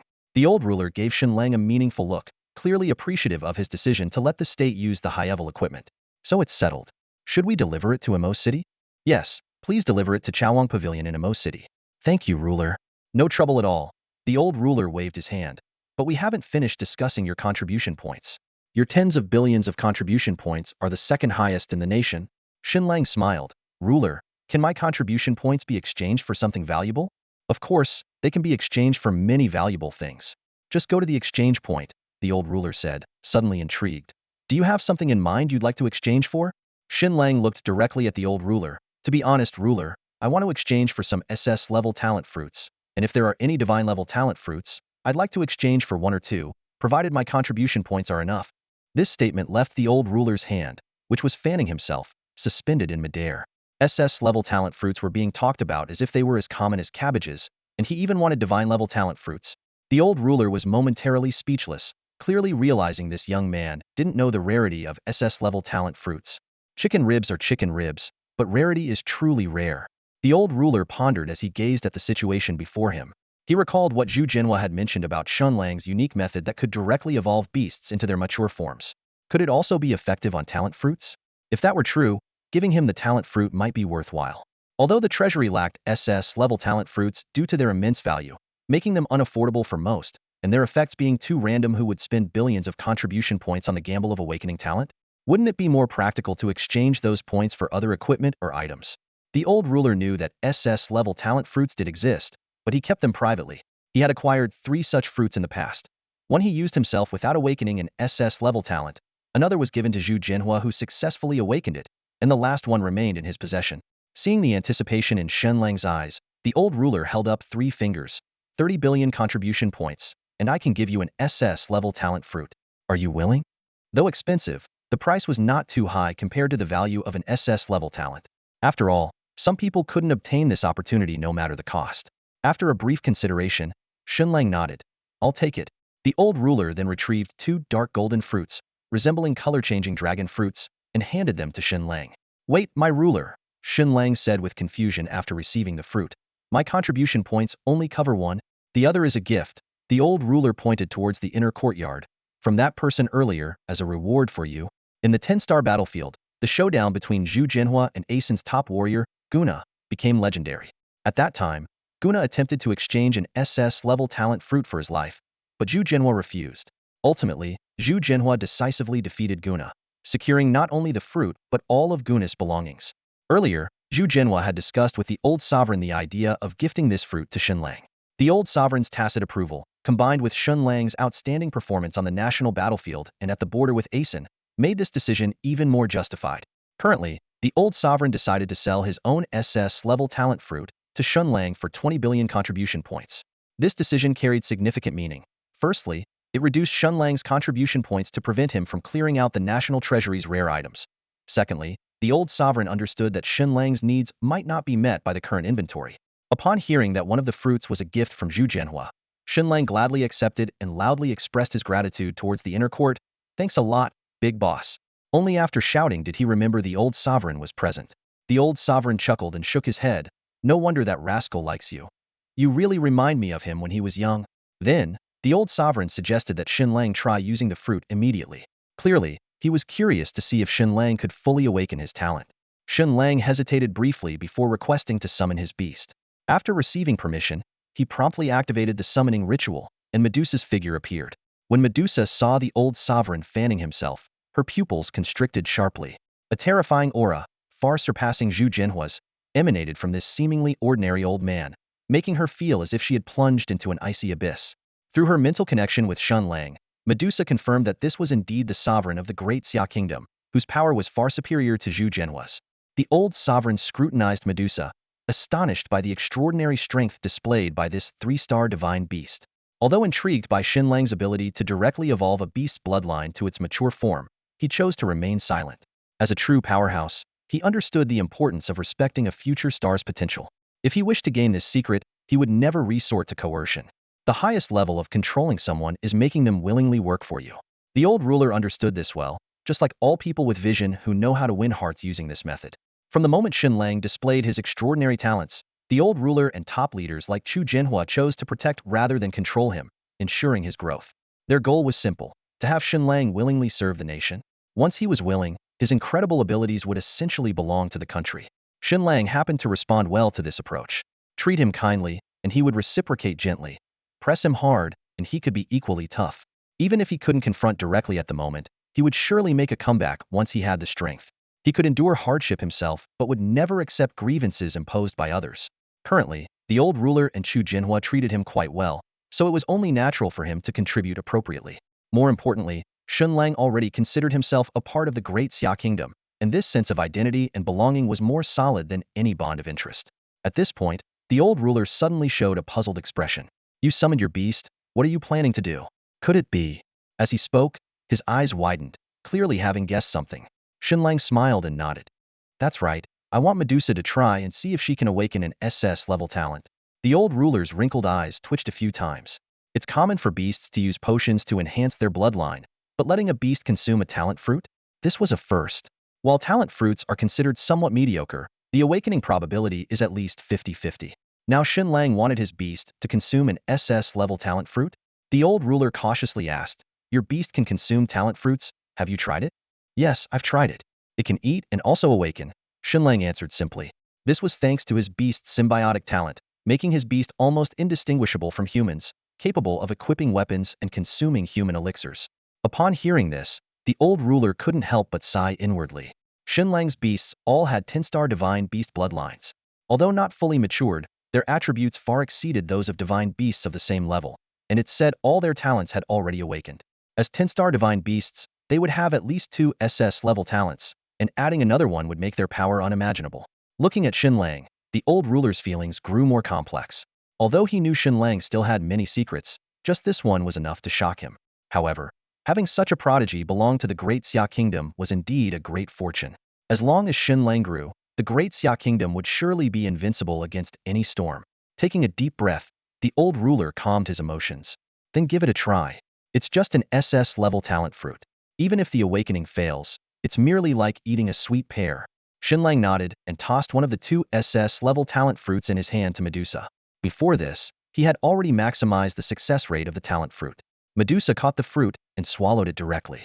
The old ruler squinted, immediately noticing a mysterious power spreading over Medusa, indicating that a talent was awakening. Soon, a notification sounded in Shen Lang's mind. The beast successfully awakened an SS-level talent 10,000 swords, returning to the sect. This talent boosts sword-type equipment attack damage by 350. Combined with Medusa's already high-level swordsmanship mastery, plus the 20 Homeland Glory bonus from the Great Xia Kingdom and Ali's 45 Holy Light Shining attribute boost, the power of any random sword strike from her might be comparable to a finishing move. Seeing Shen Lang smile, the old ruler asked, did it awaken? What talent? Shen Lang truthfully informed the old ruler about Medusa's awakening of the 10,000 swords returned to the sect talent. Hearing this, a hint of bitterness flashed across the old ruler's face. He recalled that he once consumed an SS-level talent fruit himself, but it had no effect. And now, a beast had awakened such a powerful SS-level attack talent. The 10,000 swords returned to the sect talent could increase sword-type equipment's attack damage by 305, making it an incredible skill for sword practitioners. If a practitioner from Daxia were to acquire this talent, they could eventually grow into a top-tier expert, potentially becoming the strongest sword practitioner. Fortunately, the old ruler could see that Shen Lang had developed a deep emotional bond with Daxia, which gave him some comfort. He gazed at Li Yuan and said solemnly, remember, no matter what you experience outside, Daxia will always be your home and your greatest support. The world is vast, don't lose your way. Just as Li Yuan was about to speak, the old ruler raised his hand to stop him. I'm tired, you may go. Led by the ruler's personal guards, Li Yuan left the courtyard with Medusa. After they left, the pale-faced Chu Jinhua leaned against the door frame, weakly saying, old man, you were having a good chat with him. Why scare him for no reason? The old ruler shook his head and sighed. I know he said the country supports him, and he will not fail the country, and he indeed hasn't let us down. But this young man, though humble on the surface, is too self-centered at heart. If faced with a conflict between personal and national interests, he would surely choose the former. His future is too unpredictable. When he reaches the 10-star level, can you suppress him? Chu Jinhua scoffed. With his bunch of 10-star divine beasts, I'd have to use my head to suppress him. Unless I can fully control that power, there might be a slim chance. That's the power of destiny, the old ruler said excitedly.